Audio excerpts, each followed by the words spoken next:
Chapter 1. The Goddess and the Thunderstrike. In the secluded depths of the ancient mountain range on the Xuanwu Continent, a group of demon beasts casually discarded a burlap sack. All right, just leave him here. What luck, the boss didn't take his life. The sack tumbled a few times before becoming lodged on the steep slope.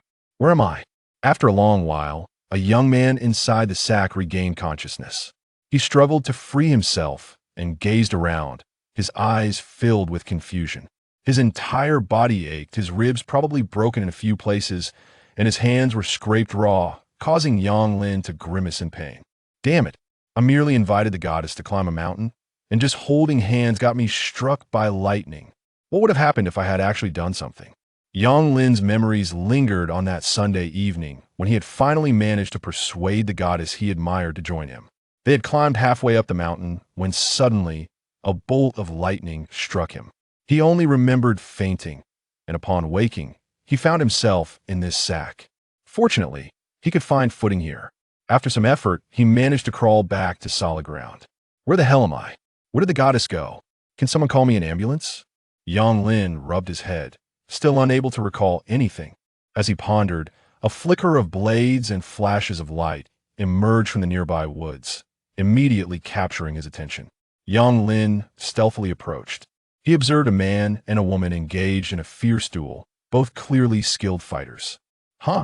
Are they filming a scene in this remote forest?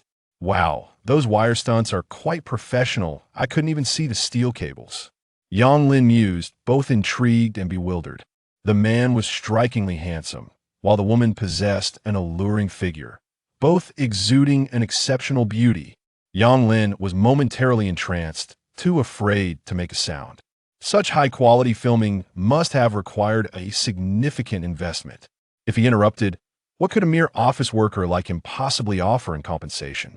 For a moment, he forgot his pain, quietly inching closer to enjoy the spectacle, astonished that he was witnessing a live-action historical drama. Watching it through a screen paled in comparison to this immersive experience. Despicable scoundrel, you dare to ambush me while I am poisoned? You shall die today. The woman spoke coldly, her eyes radiating a chilling intent. The two combatants exchanged blows, and if it came to strength, the man, Lu Ruxi, was undoubtedly no match for her. Heh, Ouyang Yunshuang, your words come too late. Surrender the snow serpent's core, and I will spare your life. Lu Ruxi was cunning and treacherous, having followed Ouyang Yunshuang after she attempted to steal the core while under the effects of a spring poison. Ouyang Yunshuang's face turned ashen, her attacks relentless, and aimed at vital points without a hint of defense. Huh, I have no interest in fighting you to the death. Once the poison fully takes effect, it will be my time to do as I please. As nearly a quarter of an hour passed, the effects of the medicine coursed through Ouyang Yunshuang's body. Lu Ruxi seized the opportunity, launching a surprise attack that sent her flying several dozen meters away. Puffed. Ouyang Yunshuang coughed up a mouthful of dark blood already afflicted by the spring poison. Her injuries worsened. Coincidentally, she crashed right on top of Yang Lin. What terrible suddenly, a thought struck him, and he asked tremulously, could it be that you haven't completely detoxified yet? Correct. Ouyang Yunshuang smiled faintly, her every expression radiating allure. She said little more, merely giving a gentle pat on the floor beside her. This left Yang Lin utterly disheartened, having narrowly escaped from the jaws of a tiger. Was he now to be sent back willingly? Sister, please just tell me if there is any chance for survival. Yang Lin queried despondently. Realizing that escape was futile and confrontation impossible, he was now akin to a lamb awaiting slaughter. Dare to waste my time with idle chatter again, and I shall send you to meet the king of hell this very moment. Ouyang Yunshuang scoffed, revealing a hint of impatience. Upon witnessing this, Yang Lin dared not linger, hastily retreating. Although his mind was in turmoil, Ouyang Yunshuang was simply too enchanting, especially with the lingering effects of the potion enhancing her captivating demeanor. Even a single gesture compelled Yang Lin to rise once more. The two became entwined in an intense embrace. 2 hours elapsed before Yang Lin was finally released, only to be struck by a sudden, excruciating pain at the back of his head in an instant. He lost consciousness, realizing that he might well be facing his end. Yet, perhaps it was for the best. Dying in the midst of ecstasy could be considered a worthy fate. Gazing at the unconscious Yang Lin, Ouyang Yunshuang lifted her eyes slightly, a long sword gripped in her hand, though she hesitated to strike. A woman's first time indeed held a peculiar significance, and Yang Lin's constitution seemed shrouded in mystery, even eluding Ouyang Yunshuang's discernment. Especially after their union, Ouyang Yunshuang discovered that her own cultivation had unexpectedly advanced. Today, I shall spare your life for the time being. Sheathed her sword and donned her garments, Ouyang Yunshuang lightly touched Yang Lin's forehead with her finger, and the cave was left with only the unconscious figure of Yang Lin. Time passed unmeasured until Yang Lin abruptly awoke, swiftly inspecting his body for any injuries. Finding himself intact, he exhaled in relief, pondering the truth behind the saying that a woman's heart is the most venomous indeed. Beautiful women were often the most ruthless. Yet, despite his heartache, the vivid memories of the recent events left him with an insatiable yearning. At that moment, the information his mind had fully integrated during his unconsciousness, revealing to him that he was no longer on Blue Star. He had transmigrated to the Xuanwu Continent, a realm where martial prowess reigned supreme. This body belonged to the young master of the impoverished Yang family in Pingyang City, who had lost his parents at an early age and lived in dire straits. Fortunately, a family friend, the escort Liu Pei, had taken care of Yang Lin, occasionally visiting him to impart some cultivation techniques. He had devoted himself to cultivation for a lifetime, steadfastly practicing for 20 years, yet remained stagnant at the third level of Qi Refinement, unable to break through. In search of an opportunity for advancement, he had ventured alone into the Taiku mountain range, only to unwittingly stumble upon the altar of a great demon, and, for reasons unknown, was cast out to his demise, thereby granting Yang Lin a chance at rebirth. It is widely acknowledged that breaking one's cultivation during the Qi Refinement stage results in an unstable foundation, rendering great achievements nearly impossible. Regrettably, with his Yuan Yang body compromised, it seemed he would forever remain at the Qi Refinement level. As Yang Lin pieced together his situation, he felt an overwhelming sense of despair. He had arrived here only to find his future extinguished. But what could be done? What sins had he committed, merely seeking a chance to cultivate? Having encountered the terrifying beasts of the deep mountains, he now faced ruin at the hands of a woman. That stunning beauty had been like a celestial being. Leaving him with no opportunity to resist, he had been utterly at her mercy. With no recourse, Yang Lin could only lament in silence. Ah! A glimmer on the ground caught Yang Lin's attention. As he approached, he discovered it to be a translucent jade pendant, presumably left behind by that woman. Just as well, she had seized my original essence. This shall serve as compensation for me. At first glance, the value of this jade pendant was evident, and selling it should yield a substantial profit. However, the moment Yang Lin touched the pendant, a drop of his blood mingled with it, and a beam of golden light shot forth, flooding his mind with a torrent of information. Chapter 3. I shall arrange a marriage for you. Yang Lin felt as if his head might explode. And before long, he succumbed to unconsciousness. When he regained awareness, twilight had descended. My ribs have healed. The other wounds are also gone. Yang Lin glanced at his hands. Aside from a few bloodstains, the jade pendant had vanished without a trace. Simultaneously, he realized that this jade was named Star Jade, and the information that had flooded his mind contained numerous techniques. After much deliberation, he could only select one that he could comprehend, the Star Technique, which indeed matched the name of this jade.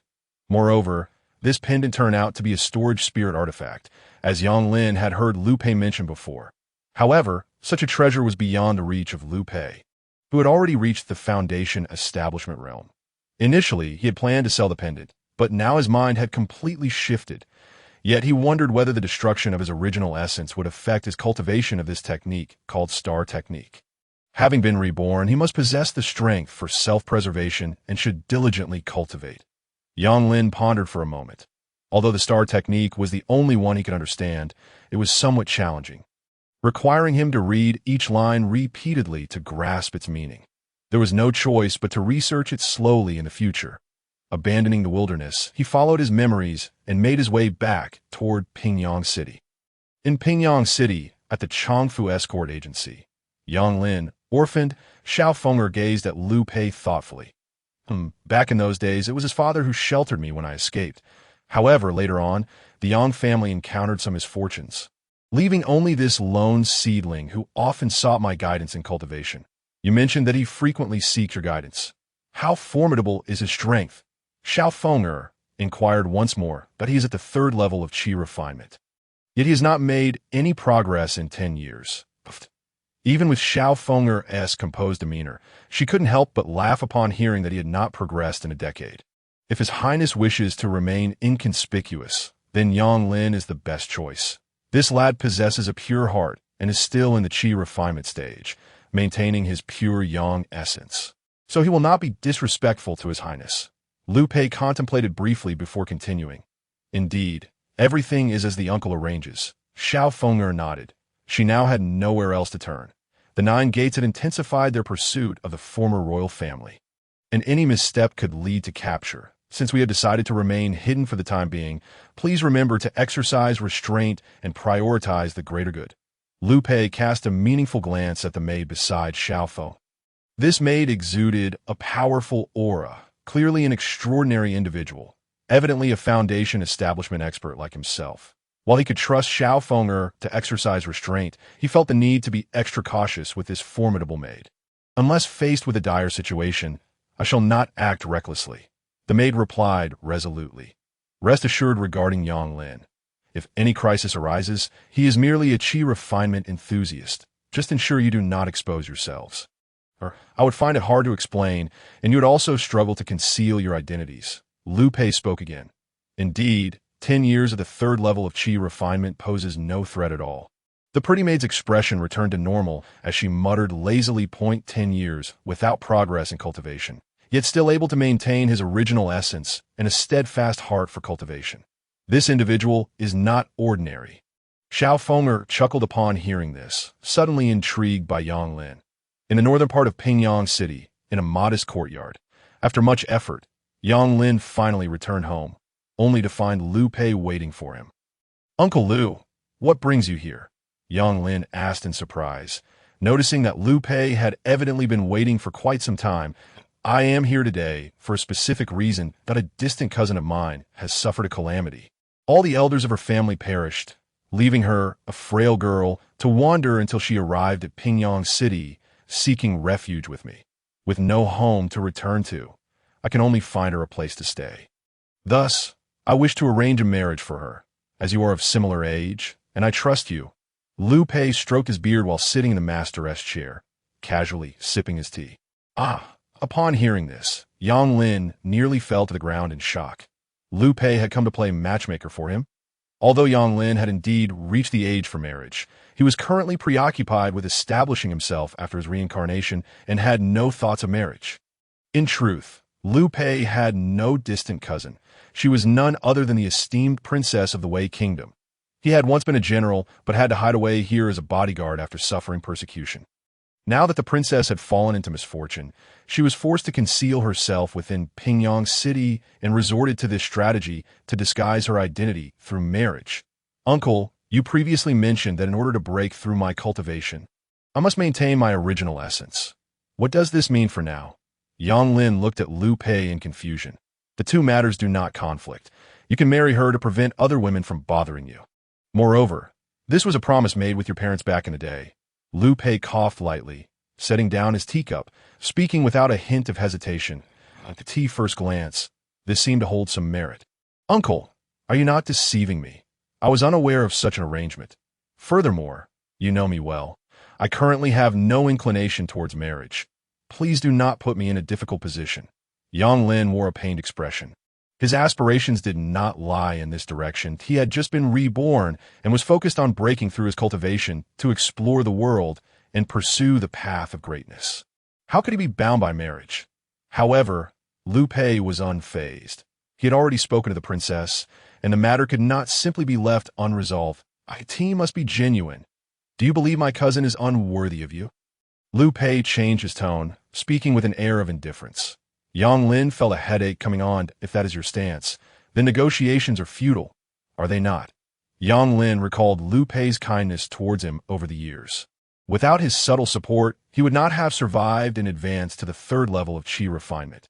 Liu Pei was like a mentor, even akin to family, leaving Yang Lin with little room to refuse. Very well. May I at least see what she looks like? Yang Lin sighed, ultimately yielding. Liu Pei appeared prepared and retrieved a portrait of his cousin, handing it to Yang L. In truth, Yang Lin had no particular expectations regarding this future bride he had never met.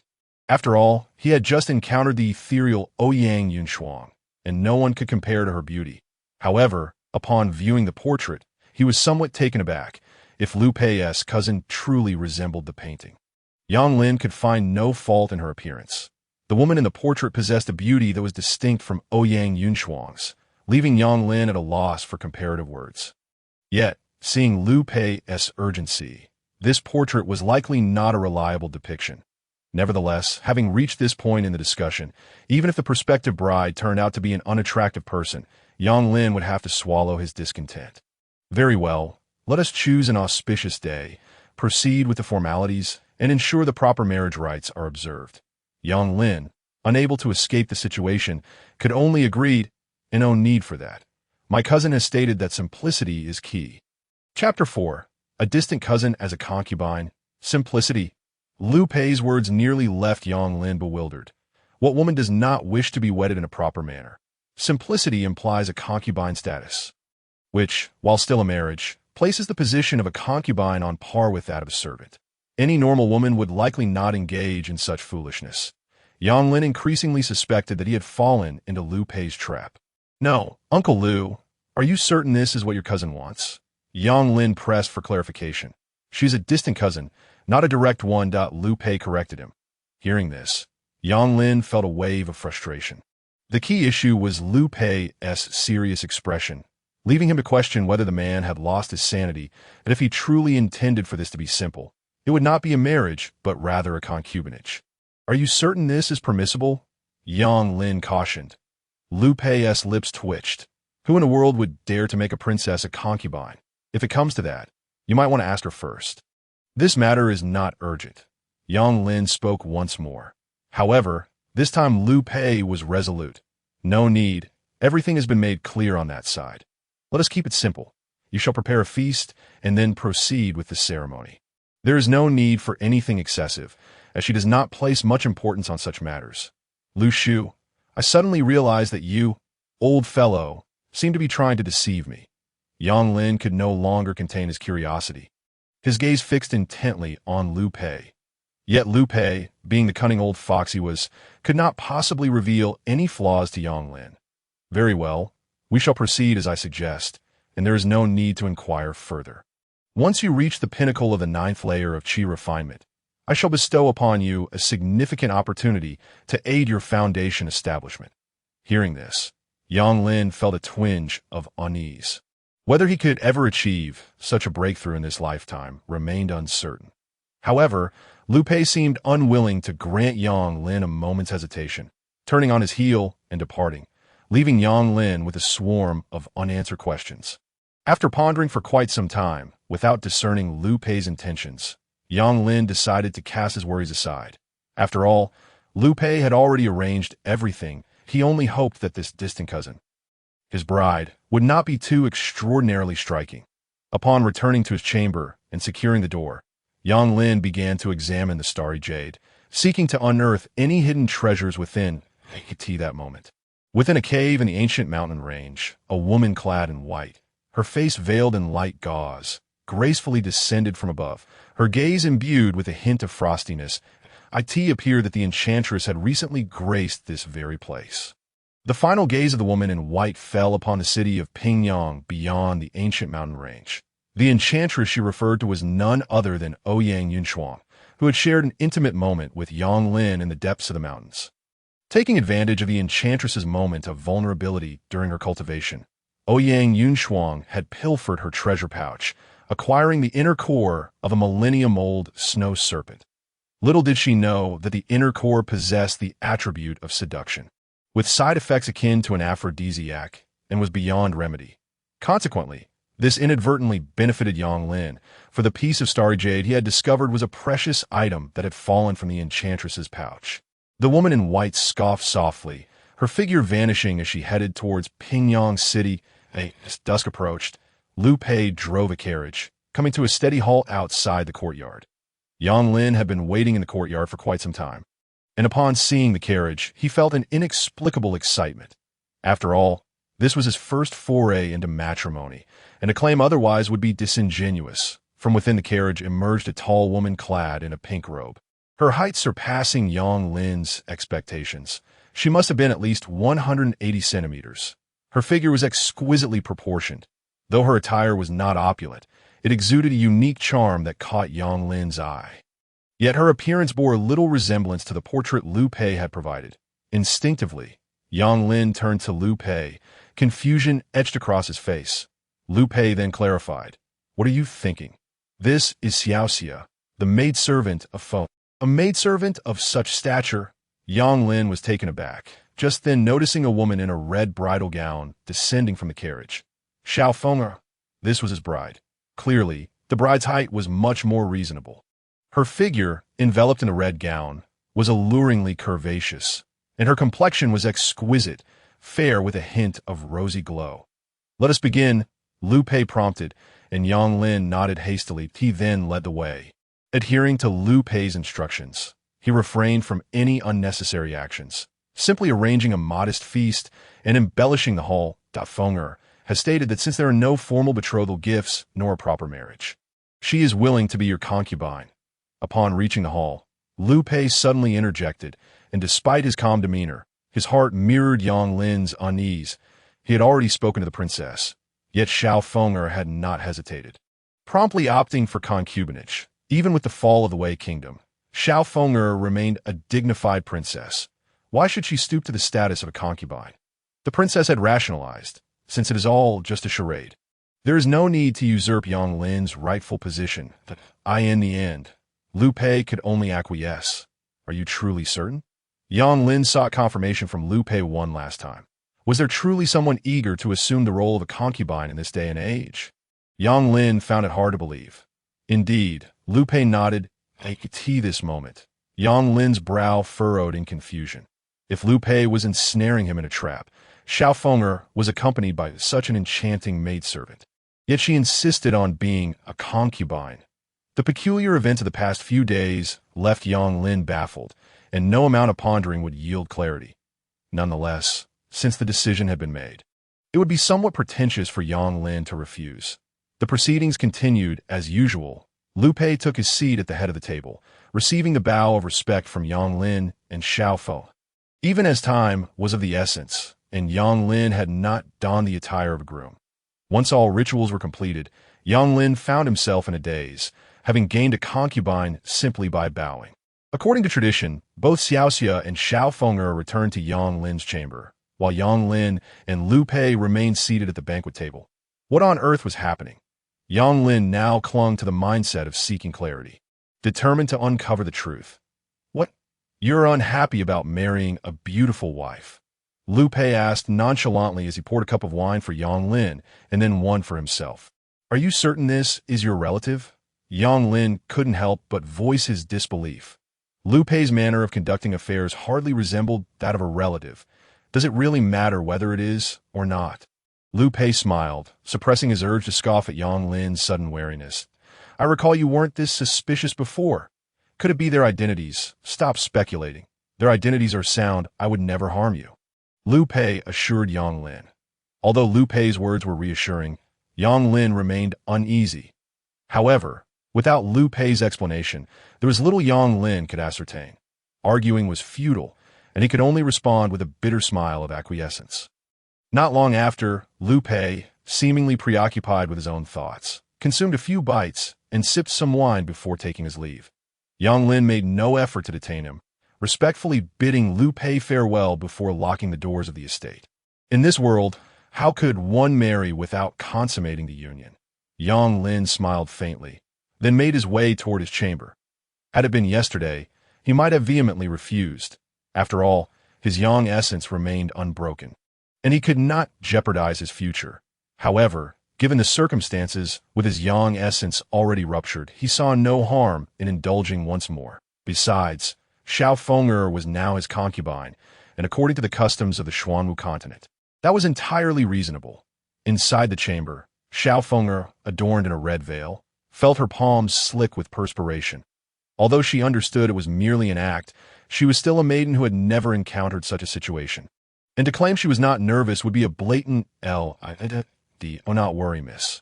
With me here, he won't dare to act recklessly," Xiaoxia, the maidservant, reassured her, having been the foremost assassin of the Wei Kingdom. She was accustomed to remaining composed under pressure. Yes, Xiao Feng'er nodded anxiously, though her words belied her grip on Xiaoxia's hand, which was tight with apprehension. Just then, the door creaked open, and Yang Lin stepped inside. Momentarily taken aback at the sight of the two women, he had seemingly neglected to arrange accommodations for the maidservants. He pointed at Xiaoxia and said, "You are Xiaoxia, correct? There is another room nearby. You may stay there, just tidy it up a bit." Upon hearing this, Xiaoxia frowned but made no move to depart.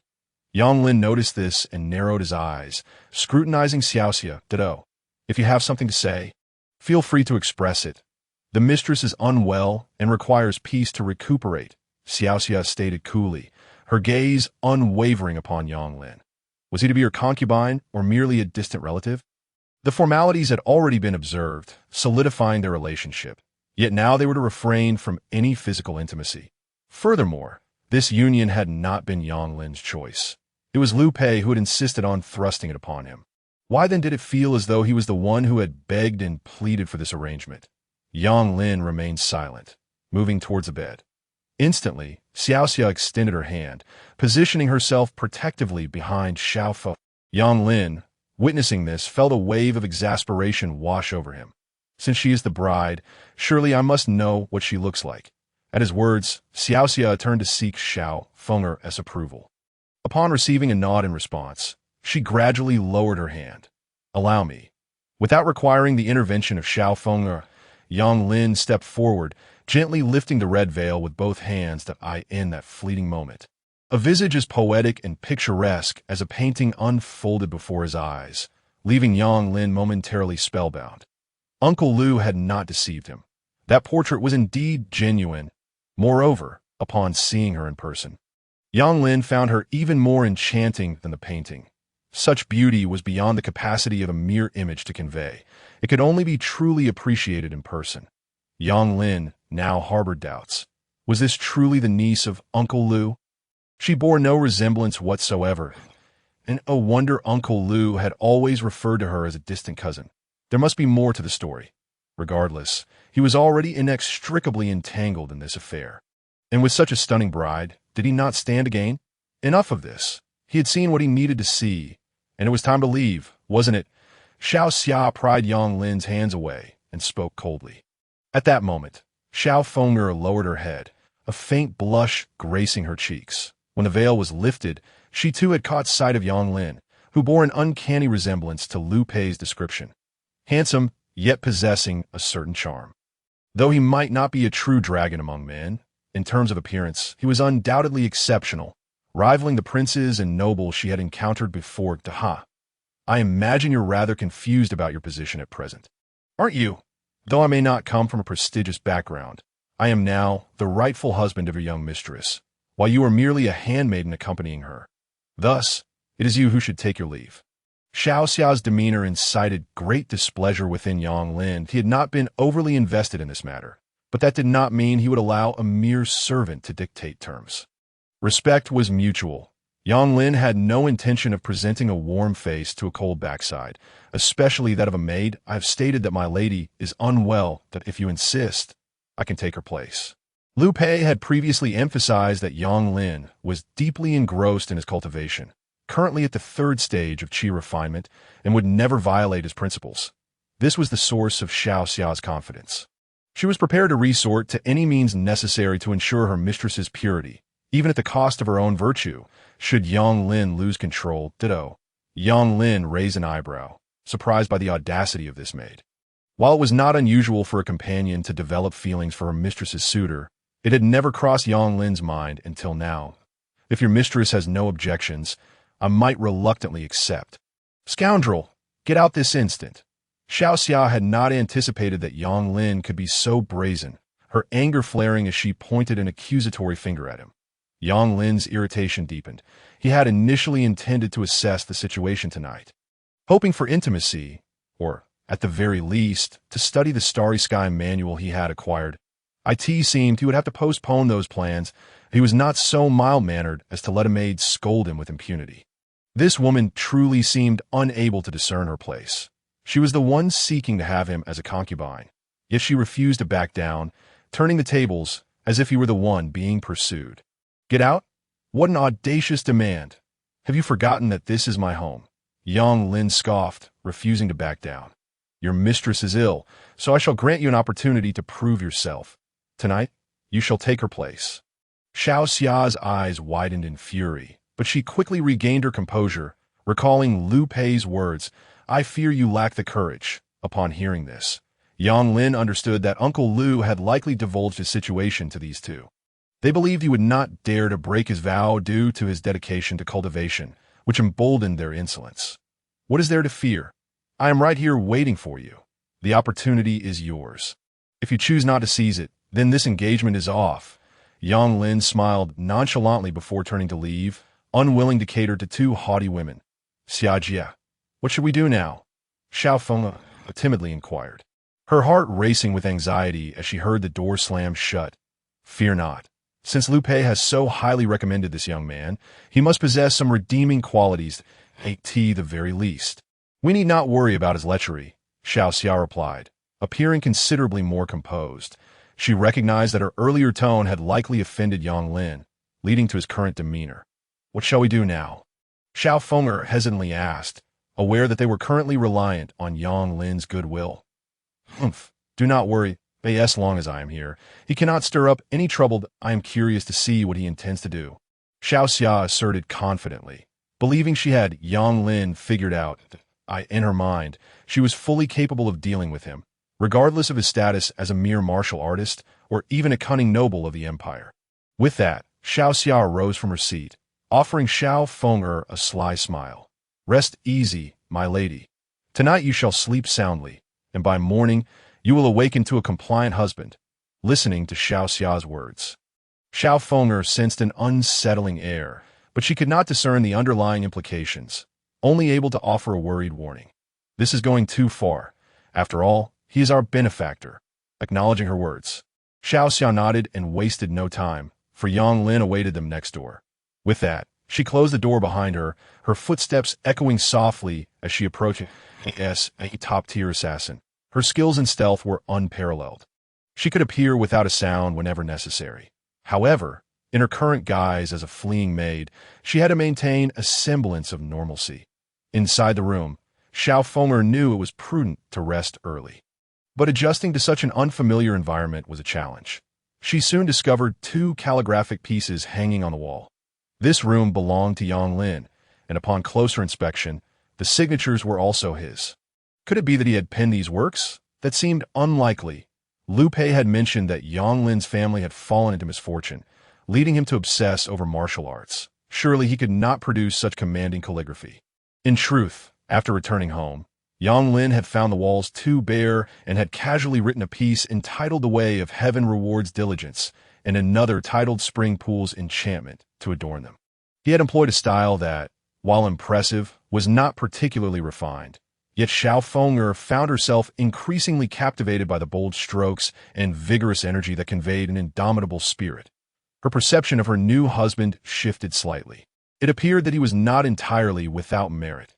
Meanwhile, in the adjacent room, Xiao Xia gently knocked before entering.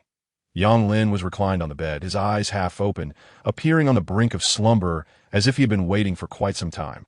Lu Pei's assessment had been accurate. Given Yang Lin's character and his immersion in cultivation, he had always maintained a respectful distance from matters of romance. The key was that he had recently broken his vow, and now a beauty was being presented to him, one that he could not easily dismiss. Initially, Yang Lin had not intended to go too far. Had Xiao Fenger objected, he would not have pressed the issue. However, Xiao Fenger's handmaiden was far too presumptuous, treating him with blatant disrespect. Yang Lin was not one to tolerate such insolence. Those who sow the seeds of their own downfall cannot expect to escape unscathed. He mused. After all, he had already broken his principles, and what did it matter if he indulged once or twice? It was time to teach Xiao Xia a lesson. As Xiao Xia stepped through the door, she paused before Yang Lin, her demeanor imbued with a touch of seduction. This was all too familiar territory for her. She believed that any normal young man would respond to her presence. Yet, as she observed Yang Lin lying on the bed like a meditative monk, his gaze wandering over her without a flicker of emotion, her frustration boiled over. What was wrong with this man? Could it be that she truly lacked allure? Furthermore, Yang Lin was an inexperienced virgin. By all accounts, he should have been more susceptible to temptation. What was this calmness about? If this were in the past, Yang Lin might have truly lost his composure and even exhibited considerable awkwardness. However, after experiencing the enchanting beauty akin to a celestial maiden, the sight of the current Xiao Xia, despite her own exquisite charm, no longer held such a profound impact on Yang Lin this moment. He naturally remained calm and collected, seemingly devoid of any interest that, of course, much of this was merely for the sake of putting on a show for Xiao Xia, intentionally provoking her. Yang Lin could easily discern Xiao Xia's intentions, and the more she sought to incite him, the less he could acquiesce to her desires. Indeed, when Yang Lin consistently refrained from engaging, Xiao Xia appeared to be deeply offended, her expression darkening considerably. Could it be that this fellow was truly indifferent to women? If so, why was he pursuing a courtesan? Xiao Xia was now utterly perplexed. Yet having already entered the lion's den, could she possibly leave empty-handed? If that were the case, how could she ever hold her head high in front of Yang Lin again? No. Resolute in her decision, Xiao Xia began to invest her efforts, shedding her garments one by one, cautiously probing Yang Lin's limits. Yet no matter how much Xiao Xia attempted, Yang Lin remained as serene as ever, responding to the changes with unwavering composure. As the atmosphere in the room gradually grew more sensual, it took on a subtly charged ambience. As for what transpired thereafter, it was nothing short of a tempestuous engagement. When dawn broke and the sun ascended, everything naturally came to a close. After a night of fervent conflict, Yang Lin slowly opened his eyes, feeling remarkably revitalized, as if he had luxuriated in a hot spring, an indescribable comfort enveloping him. Beside him lay Xiao Xia, utterly exhausted from the previous night's exertions, still lost in the embrace of slumber. Yang Lin chose not to disturb her, rising gently to begin circulating his energy according to the starry sky technique, engaging in focused breathing. For someone like Yang Lin, who had cultivated for many years, this was hardly a challenge. He was well acquainted with the meridians and acupoints throughout his body, apart from an initial awkwardness. He soon fell into a familiar rhythm. Chapter 7. An unexpected gain in truth. After his union with Ouyang Yunshuang, Yang Lin had sensed a warm sensation enveloping him. However, the thrill of the experience, combined with the effects of breaking his vows, had caused him to overlook it at that time. This time was different. He genuinely felt it, realizing that what he had initially believed to be a mere after-effect was, in fact, a misunderstanding on his part. Why did he, having lost his virginity, not feel as though his essence had been depleted, but rather felt remarkably invigorated as Yang Lin continued to circulate his energy? He gradually directed this warmth into his dantian. His astonishment, he soon discovered a small vortex of qi forming in the center of his dantian. Although the vortex was faint and nearly imperceptible, its existence thrilled Yang Lin immensely. Could this possibly be the true qi spoken of by practitioners? It was worth noting that despite having cultivated for many years at the third level of Qi refinement, he had never managed to condense true qi until now. Just 2 encounters of intimacy had yielded results surpassing his cumulative efforts over the years. Yang Lin was momentarily at a loss for words. Had the years of cultivation by the previous owner of this body been squandered? Was this technique of inabsorption truly superior? Yet, it seemed distinct from the sinister methods of inabsorption. As Yang Lin's strength grew, the woman involved appeared to be unaffected. Otherwise, with Ouyang Yunshuang's temperament, she would have likely slain him long ago. For a time, Yang Lin found himself in a state of bewilderment. pondering deeply without arriving at any conclusions. Thus, he decided to refrain from wasting further time. He would be better off dedicating this time to cultivation, with the nascent vortex of true Qi as a foundation. Yang Lin continued to circulate his energy, beginning to absorb the spiritual energy from the heavens and earth. Though the process was excruciatingly slow, extracting only a trace of true Qi each time.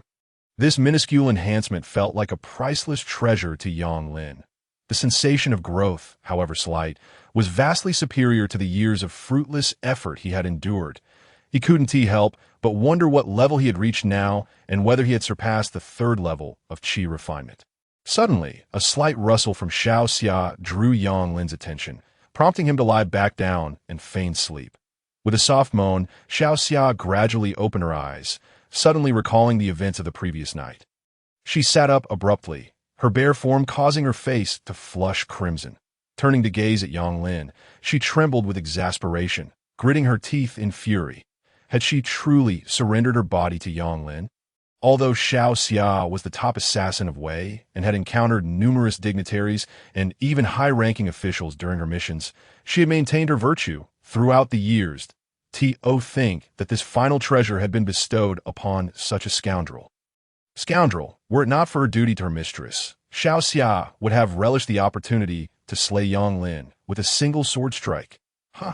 Just as Xiao Xia hesitated, Yang Lin's voice suddenly broke the silence. Feigning the demeanor of someone who had just awakened, smiling at Xiao Xia, he even audaciously scrutinized her flawless form.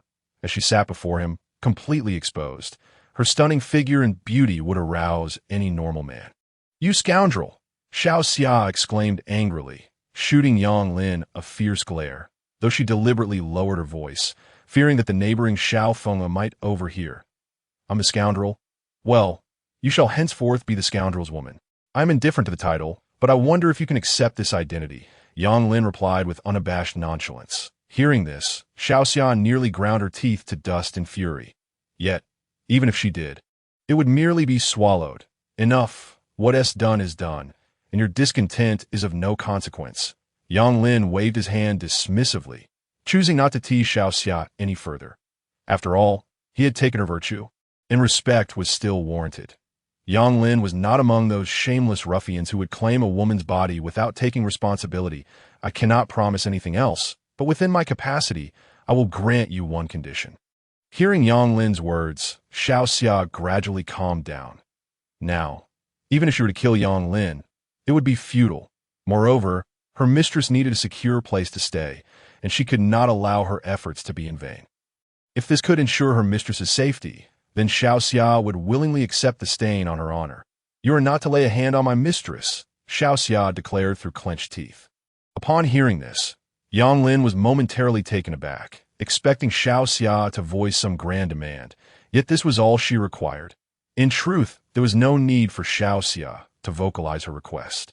As long as Xiao Feng was unwilling, Yang Lin would never force the issue. "Are you certain? Opportunities like this are rare. Who knows when the next will arise?" Yang Lin emphasized. You wish to backtrack?" Xiao Xia regarded Yang Lin warily. In her mind, Yang Lin had been irrevocably labeled as shameless. She even regretted believing Liu Pei's dubious claims. This Yang Lin was not averse to women at all, but was rather a lecher. Even after breaking his vows and neglecting his cultivation, he still sought to claim her body.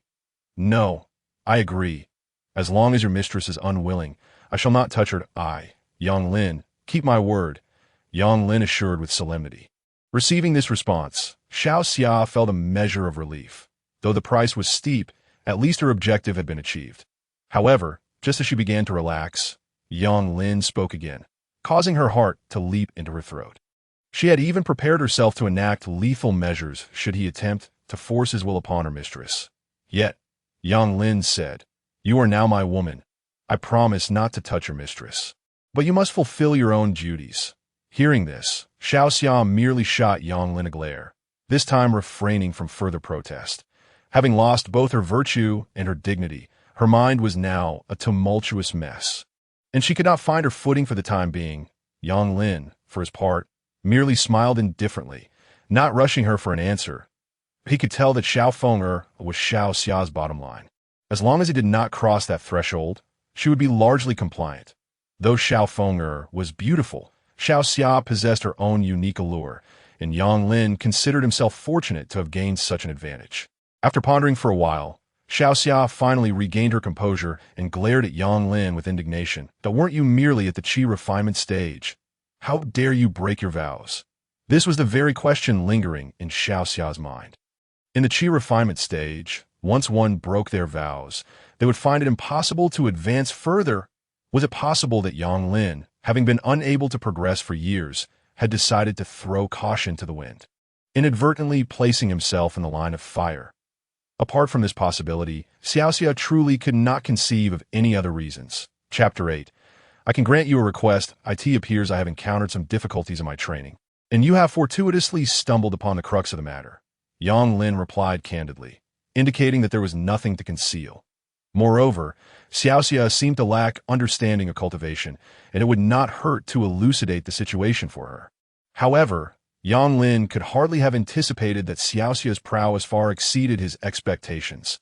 It was evident to Xiao Xia that one could not break the rules of Qi Refinement, yet she found herself unable to articulate this truth. Last night, in Yang Lin's presence, she had noticed that as soon as she approached, it felt as though she could exert no strength whatsoever, as if her acupoints had been sealed. She nearly collapsed into Yang Lin's embrace. And as the subsequent events unfolded, although she retained her consciousness, she did not resist in the slightest. Rather, during moments of fervor, she even found herself willingly acquiescing to Yang Lin's advances. The more Xiao Xia pondered this, the more perplexed she became. Were it not for her knowledge that she had consumed nothing the previous night, she might have begun to suspect that Yang Lin had drugged her.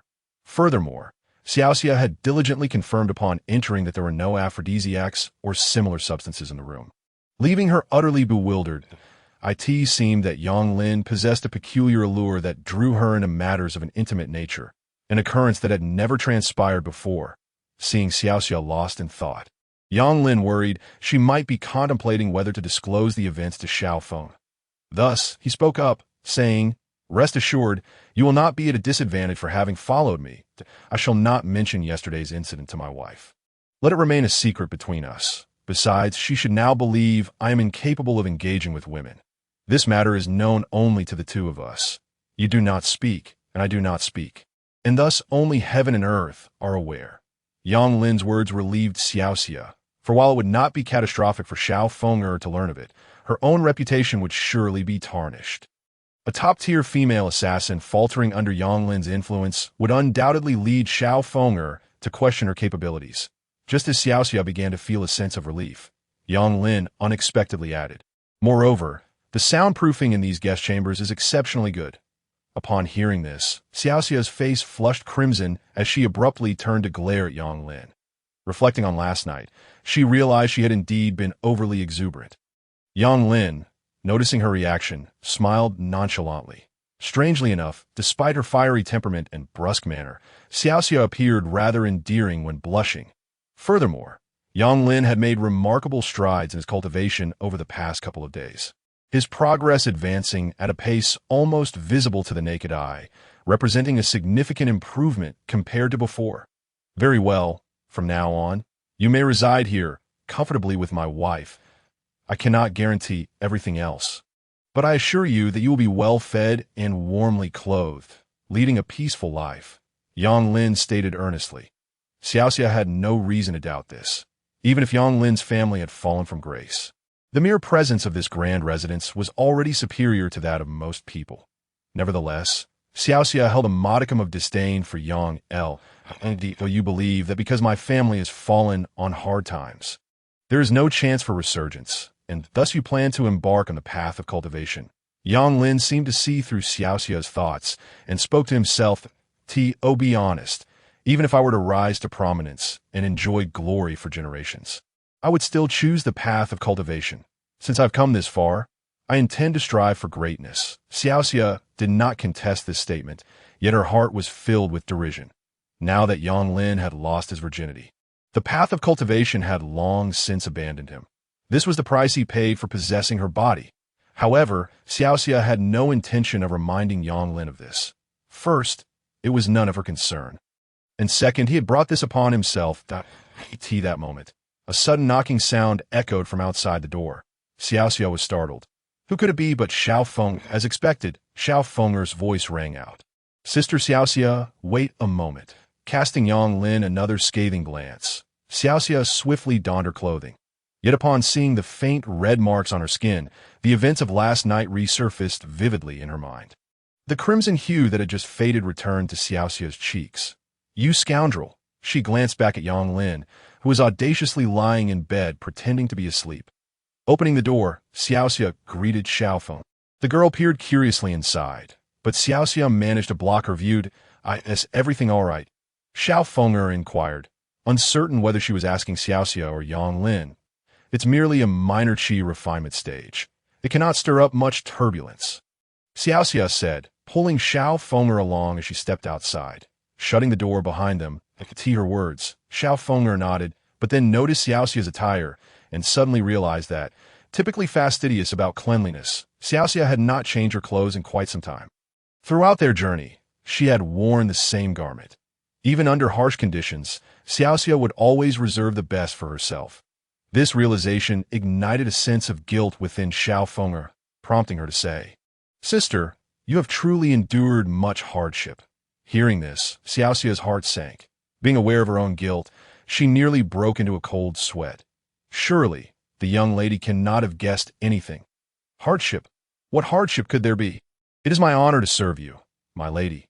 Xiaoxia quickly assuaged the situation, donning a facade of calm. No, Sister Xiaoxia, from now on, let's be like sisters, Xiao Fenger said earnestly, shaking her head. Suddenly recalling Yang Lin inside, she paused before asking, how is he faring?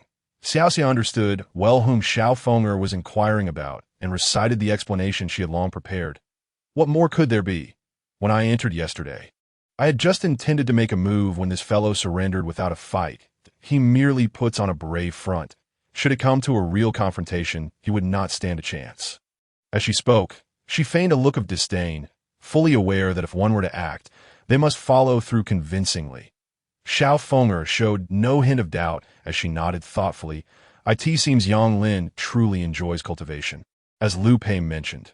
Seeing this, Xiaoxia finally breathed a sigh of relief. The events of last night must remain concealed from Xiao Fenger, for otherwise, her illustrious reputation would be irrevocably tarnished. Sister Xiaoxia, have you seen this? Xiao Fenger pulled out a calligraphy piece that read Heaven rewards diligence and presented it to Xiaoxia. Last night, Xiao Fenger had immersed herself in it for several hours, eventually falling asleep without realizing it. The Jianghu style from Blue Star seemed to possess an extraordinary allure in this world that revered martial prowess. Chapter 9. It was merely so to this. Xiaoxia was rather indifferent. No matter how Yang Lin may have fared, he had no bearing on her. Her sole responsibility was to ensure Xiao Fenger's safety. From the moment she stepped through that door, Xiaoxia had not once deigned to regard Yang Lin. Firstly, she held herself in high regard. Secondly, she looked down upon Yang Lin's status. And thirdly, coupled with last night's events, her impression of him was naturally even worse. However, since Xiao Fenger had brought it up, Xiaoxia felt compelled to feign an interest and peruse the calligraphy. Upon doing so, she found it difficult to divert her gaze that it was merely so. Xiaoxia said, forcibly regaining her composure, somewhat indignantly returning the calligraphy to Xiao Fenger. Xiao Fenger, perceptive as she was, recognized that Xiaoxia was merely being obstinate. For she had indeed discerned the unique quality of the calligraphy that, of course, it was best not to expose this.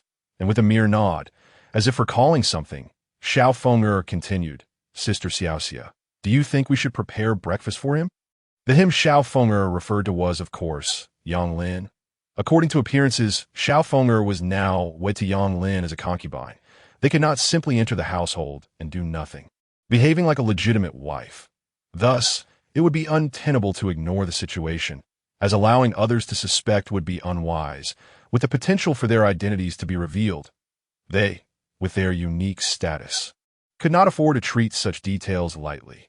Initially, Xiaoxia had intended to reflexively retort, he wishes, still miffed from their earlier encounter. But after a moment's reflection, she halted herself and instead asked, young lady, can you cook? In this regard, Xiaoxia was certainly not adept. If the conversation turned to matters of murder and plunder, perhaps she might possess a modicum of understanding. As for Xiaofeng, it was utterly inconceivable. After all, she had once been a noble princess, and how could such affairs fall upon her to rectify? There were plenty of servants to handle those tasks. Upon hearing this, Xiaofeng shook her head with a hint of embarrassment, a playful expression dancing across her features. Xiaoxia, feeling somewhat helpless, also noticed that the Yang residence was devoid of any servants. Despite its grand size, it truly reflected a family in decline. Miss, it would be prudent for you to limit your interactions with this rogue. If there is anything required, leave it to me. There is no need for you to involve yourself personally in dealing with him. Xiaoxia insisted repeatedly, and after receiving a nod of agreement from Xiaofeng, she turned to seek out Yang Lin within the inner chamber. Have you always lived here alone? Xiaoxia inquired, gazing at Yang Lin, who was lounging on the bed. Yang Lin was momentarily taken aback. Why this sudden question? This was his abode, and who else would reside here, if not himself? If there were any others, it might as well be a haunted place. Noticing Yang Lin's confusion, Xiaoxia elaborated. I'm not particularly skilled in domestic affairs, including cooking. Xiaoxia refrained from mentioning Xiaofeng, yet Yang Lin discerned that if even Xiaoxia, a maid, lacked such skills, it was only natural that the young lady would too. Yang Lin, upon hearing this, felt a twinge of trouble. He had always immersed himself in cultivation and had not dedicated much time to culinary pursuits. If it were solely up to him, he might manage occasionally. But now with 3 mouths to feed, he could not continue in this manner. I used to buy food from a market. It was time-efficient and labor-saving. Yang Lin scratched his head as he spoke. Xiaoxia was rendered speechless by this remark.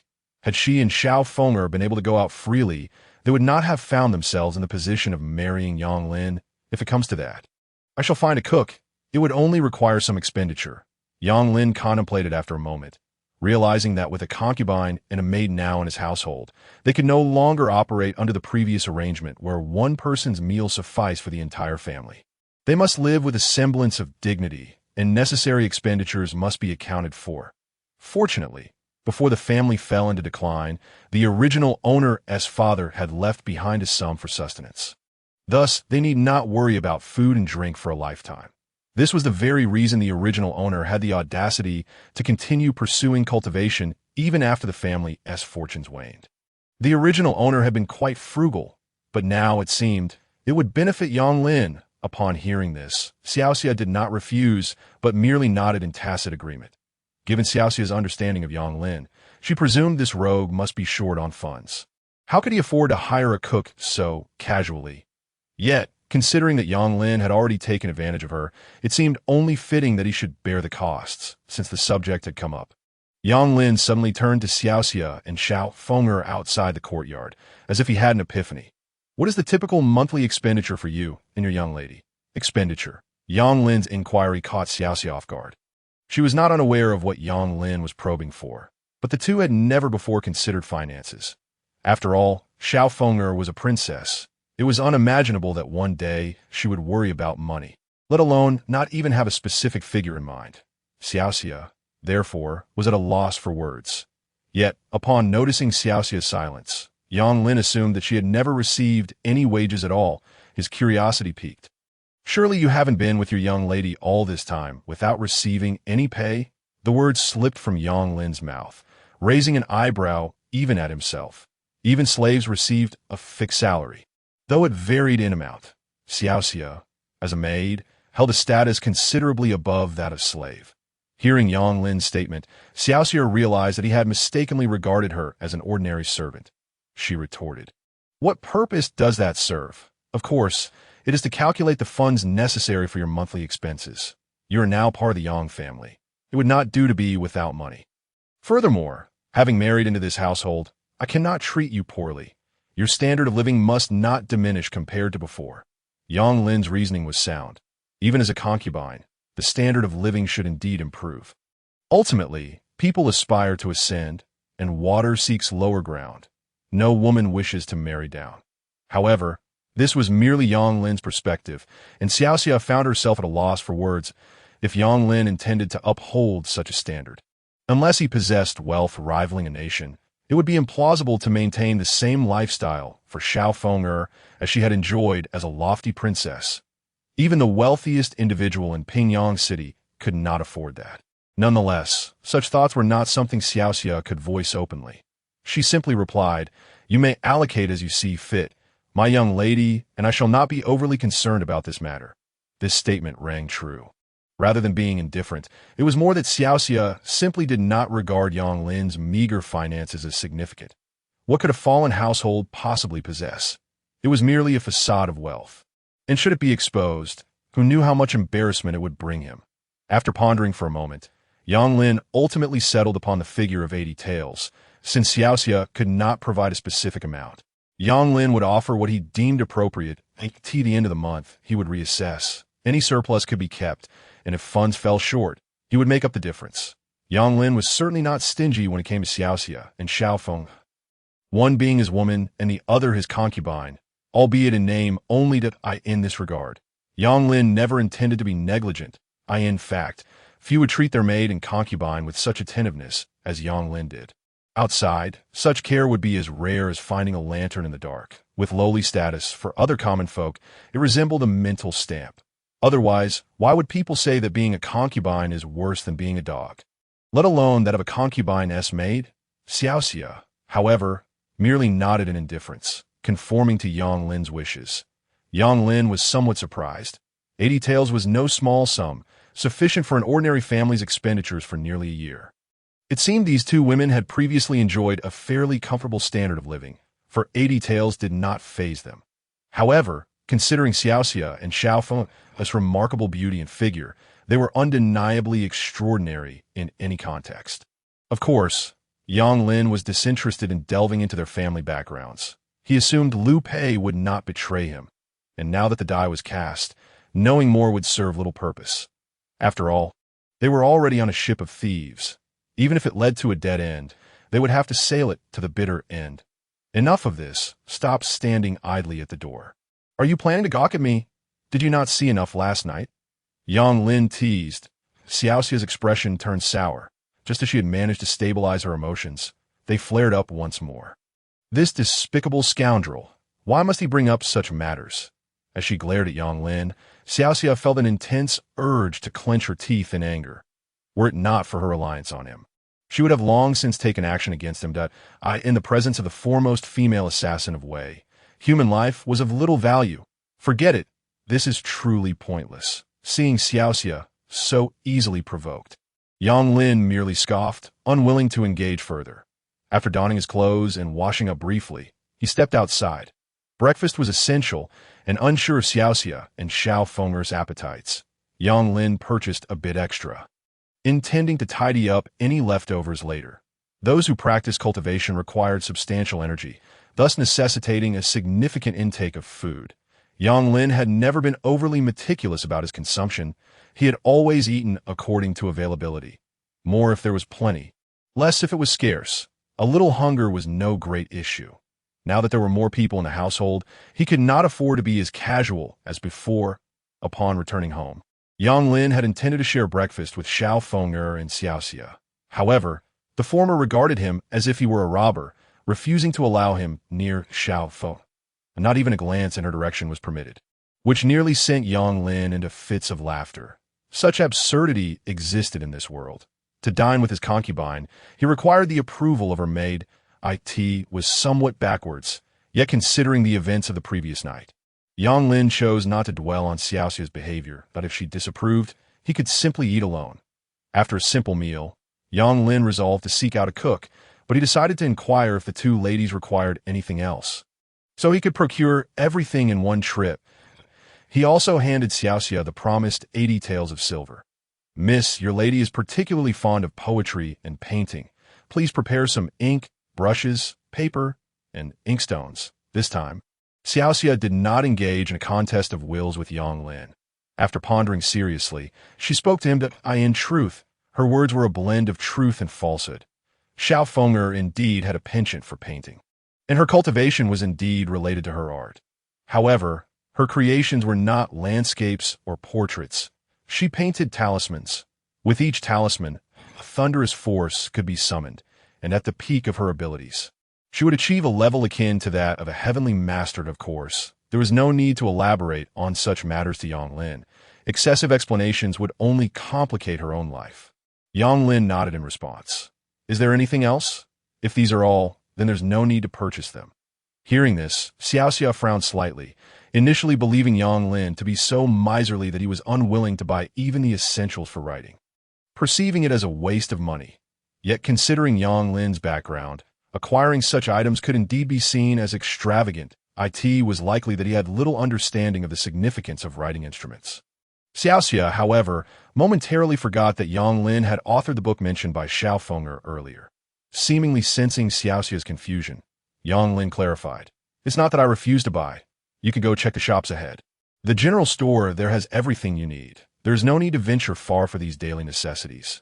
You can simply take them and put them on my tab. He then turned his gaze towards Xiaoxia. Although he was officially wed to Xiao Fenger, it was merely a formality. The one who would truly take on the role of his woman was the Xiaoxia before him. Naturally, Yang Lin felt inclined to show her a bit more concern. No need for that, she replied. Thus, Yang Lin, feeling disinclined to continue pursuing a cold response, turned and exited the door. While Pingyang City may not rival the imperial capital, it remained vibrantly prosperous, bustling with crowds and vendors calling out their wares incessantly. As Yang Lin made his way to the northern marketplace, he stumbled upon a gathering of onlookers beneath a large tree. Curiosity piqued, he approached to ascertain the situation. Before him was a woman in her 20s, intending to sell herself to bury her father. Such acts were not uncommon, and Yang Lin was hardly surprised. It was common knowledge that, apart from servants, there existed even lower status slaves, who were considered the property of their masters and could be bought and sold at will. The woman knelt beneath the tree, disheveled and seemingly plain in appearance, with the only commendable aspect being the fine figure concealed beneath her tattered garments. Her form was exquisite, and even though her clothing was somewhat oversized, it could not conceal her allure that a crowd had already gathered, including several merchants specializing in the slave trade, all contemplating the woman's fate. But a woman like you isn't worth much. I'll offer you a mere 15 and I can help you find someone to bury your father afterward. Bidding had begun, but the initial offers were unbelievably low. 15 would scarcely cover a coffin, and the woman, who sought to sell herself to ensure her father received a proper burial, found herself in a disheartening predicament. She remained silent, her head bowed, clearly dissatisfied. Observing her plight, one bystander raised the offer. How about this? I'll give you 21. That's already a fair price. If it weren't for your youth, you wouldn't find such an offer anywhere else. This merchant was evidently more astute than the previous bidder, realizing the importance of not driving the price down excessively. In this trade, the essence lay in mutual consent. To purchase a slave for 21 was quite a bargain in this era. The key was that female slaves held notable value, as they could be resold for several times that amount. Moreover, this woman was just over 20 years old. Though her looks were unremarkable, her figure was exceptional, making her a worthwhile acquisition. After all, 21 was likely no more than a few days' worth of meat. Soon, several more merchants chimed in, and the price dwindled to 61. Yet, none were willing to assist the woman with the cost of her father's coffin. They intended to merely find a shallow grave for the body. Throughout this ordeal, the woman remained silent, her head bowed in despair. Just then, a youthful voice broke through. Do you know how to cook? It was Yang Lin, stepping forward from the crowd to address the woman. The merchants paused, turning their gazes towards him. Upon hearing his question, the woman finally lifted her head to meet Yang Lin's gaze. Her expression shifted momentarily, though it was fleeting and unnoticed by the others. She lowered her head again, nodding slowly. I happen to need a cook at home. If you can indeed cook, I am willing to pay for your father's burial. Yang Lin spoke plainly. His outing was primarily to find a chef, and hiring one would incur ongoing wages. If this woman was capable, he could settle all expenses at once, allowing her to simply prepare meals at his home thereafter. This arrangement would not only spare him considerable trouble, but would also be more economical than hiring a chef outright. Moreover, he would be doing a good deed, achieving multiple benefits with one action. There was no reason for Yang Lin to refrain from such a choice. To his words, The woman finally spoke, eagerly agreeing. I can cook. If the master does not mind, I will gladly do so. Yang Lin nodded in satisfaction, preparing to draft a contract for her service, as such matters were best formalized in writing for security. Over the years, he had heard many tales of slave rebellions and servants turning against their masters. With written evidence, at least some measure of protection would be afforded. Although he wished to do a good deed, it did not imply a lack of caution. Even if the woman appeared pitiable, she remained a stranger to him, and it was their first meeting. How could he open his heart without reservation? Seeing Yang Lin produce the contract, the woman did not hesitate to sign her name and affix her thumbprint. In the presence of so many witnesses, the contract was thus validated, leaving her no opportunity to retract her decision. After reviewing the document, Yang Lin tucked it away. Intent on fulfilling his promise, he addressed the onlookers. Is there anyone here knowledgeable about burial procedures, or perhaps someone who owns a funeral service? I will pay for her father's burial. This proclamation. The crowd did not respond immediately. Perhaps they were hesitant due to Yang Lin's disruption of their potential profit. After a prolonged silence, a young man finally stepped forward. I have some knowledge in this area. Yang Lin smiled and pulled out 20 taels of silver, placing them directly into the young man's hands. The young man was taken aback, realizing that the cost of a burial typically did not require such a sum. Yang Lin's generosity was astonishing, potentially earning him a significant profit. The other merchants who had hesitated to speak were now filled with regret, their envy evident as they watched the silver exchange hands that a coffin could be procured for a mere fraction of that amount. Even the entirety of the burial expenses would hardly exceed 5 taels.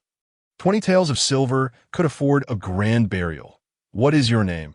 Yang Lin inquired, turning his attention back to the woman who was now his cook. You may call me Aziz, she replied gratefully, rising to bow before Yang Lin. Very well, proceed to bury your father. Filial piety is paramount. Once everything is settled, return here, and we shall reconvene. Yang Lin gestured dismissively, though Aziz was now a servant he had purchased. Yang Lin was uncomfortable with the notion of a master-servant dynamic. His years of education had instilled the principle of equality deeply within him, and even in such an era, he found it difficult to fully embrace the traditional hierarchy. In his eyes, the relationship between himself and Aziz was akin to that of an employer and employee, devoid of unnecessary formalities. With that, Yang Lin took his leave. Now that a cook had been secured, it was time to procure some cosmetics, jewelry, or silk garments for Xiao Feng'er and Xiaoxia. Moreover, with 3 additional mouths to feed at home, it was essential to gather the necessary provisions as Az dealt with the burial of her father. It would likely take some time, at least until the afternoon. Thus, Yang Lin decided to buy lunch. He couldn't let his 2 honored guests go hungry. After all, to speak candidly, Yang Lin felt as though he had acquired 2 additional masters in the household upon marrying the concubine Xiao Fe. At times, he found himself questioning the motives behind his agreement to this union. However, it was not as if Yang Lin had not reaped certain benefits. At the very least, Xiaoxia was now his woman. When all was said and done, it seemed he had not suffered too great a loss, especially when compared to the goddess he had previously admired, for Xiaoxia was certainly a few streets ahead of her in terms of charm. Since his arrival, he had already enjoyed the company of Ouyang Yunshuang and Xiaoxia, and with the beautiful Xiao Feng'er to come, it appeared that being struck by lightning was not entirely unacceptable. It was simply delightful, by the time Yang Lin reappeared beneath the tree at the northern market that afternoon, the young man from the morning had been waiting for quite some time. Chapter 12. She is actually Ouyang Yunshuang, young master. Upon seeing Yang Lin, the young man hurriedly approached, eager to curry favor. It was well known that Yang Lin had brought him considerable profit, and thus he was obliged to present a favorable demeanor. The young man reported on his work, and overall, Yang Lin was satisfied, offering him a few compliments before the young man took his leave. Only then did Yang Lin turn to look at Aziz, who was waiting nearby. Shall we go? All right. Aziz still appeared disheveled, much like a beggar on the street. Coupled with her patched clothing, she indeed presented a rather uncomfortable sight. Yang Lin was in search of a cook. While he did not require her to be dazzlingly beautiful, she ought to be at least clean. However, he could not entirely fault Az for her current state, attributing it to her unfortunate circumstances. Leading Aziz home, they passed by a tailor's shop, and Yang Lin took the opportunity to purchase a few garments. While not extravagant, the fabric was of excellent quality, costing him a total of 1 or 2 silver coins, which he then handed over to Aziz. When we return, wash up. You needn't wear these rags any longer. From now on, you shall wear this. If you require anything else, do not hesitate to ask. As long as it is within reason, I shall fulfill your requests. Your sole duty is to prepare my meals. You need not concern yourself with anything else. Settle in and make yourself at home. Yang Lin spoke calmly. Aware of Aziz's plight, Yang Lin was determined not to hold her shortcomings against her. In truth, before his marriage, Yang Lin had been engrossed in his cultivation, which demanded a plethora of medicinal herbs. After all, the path of cultivation often led to injuries, and the process of washing the marrow required an abundance of rare treasures. The expenses could add up quickly. Now, these minor expenditures hardly seemed significant to Yang Lin. One must understand that a single silver coin was quite a sum in this era. It was a luxury that only the well-to-do could afford. Servants or slaves typically donned coarse cloth garments worth but a few coins, while slightly better attire could fetch 20 or 30 coins, already signifying the standards of affluent households. Yang Lin's expenditure of a silver coin would surely astonish anyone who learned of it. Nonetheless, this paltry sum was inconsequential to Yang Lin, who had the capital left behind by the original owner. By merely transplanting certain commercial models from Blue Star, he could create a self-sustaining cycle of prosperity. Henceforth, he would have no need to worry about finances. Before long, Yang Lin returned home with the cook, allowing her to choose a side room for herself, as for the rest of her cleaning. He could not assist, so he busied himself with his own matters. Yang Lin departed. Aziz's expression shifted from gratitude to astonishment. She had not expected to encounter this young man here.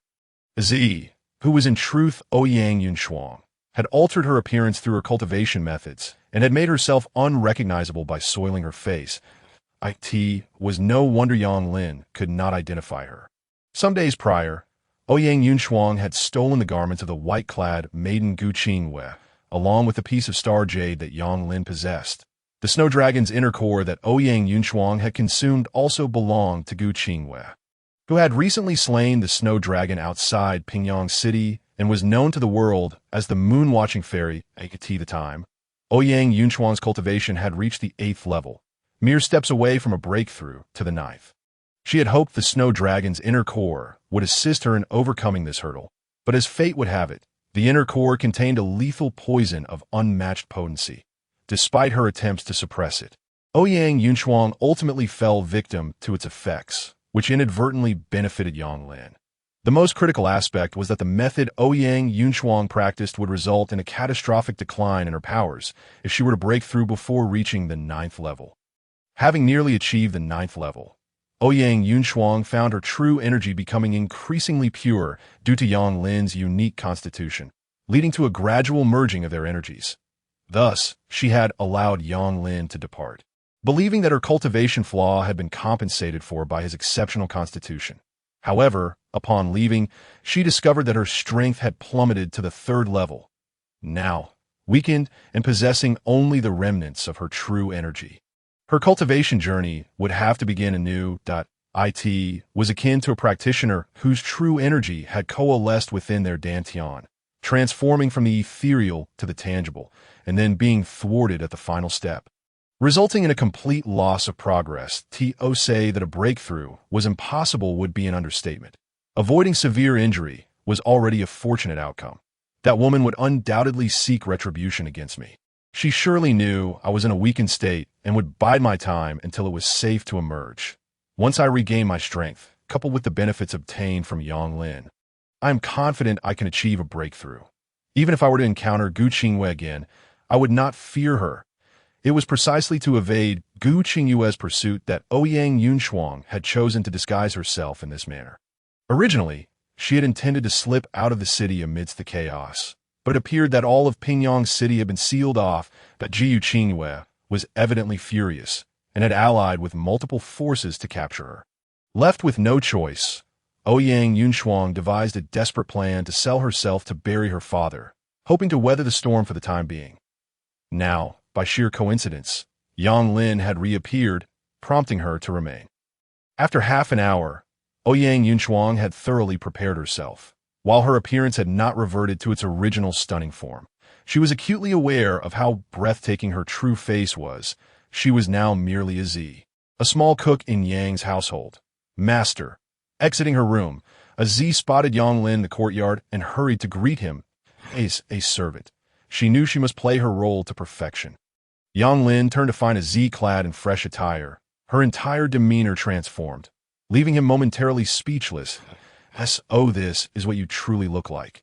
Though a Z could not be deemed a breathtaking beauty, she was undeniably fair of face, and with her exquisite figure, she surpassed even Xiao Xia in allure, earning her considerable points in Yang Lin's eyes. Had those slave traders seen a Z in her current state, they would no longer be bargaining in mere coins. They would likely fight tooth and nail for her, not a Z. Sensing Yang Lin's astonishment, could not help but feel a tinge of disdain at his naive expression, thinking to herself how uncultured he appeared. Nevertheless, she obediently nodded, adopting a slightly bashful demeanor. Though surprised, Yang Lin quickly regained his composure, offering AZ a few simple instructions before retreating to lock himself in his study. Chapter 13. One day, I shall claim you all. Though referred to as a study, aside from the pens and ink meant for his desk, Yang Lin primarily used this space for cultivation. Thus, it was filled with various jars containing medicinal pills, and a faint aroma of herbs wafted through the air. Yang Lin settled onto a bed and began to cultivate the star technique. After an entire cycle of time had passed, he slowly opened his eyes once more. While the pace of his progress was undeniably slow, he sensed that each session of cultivation brought him a small measure of gain.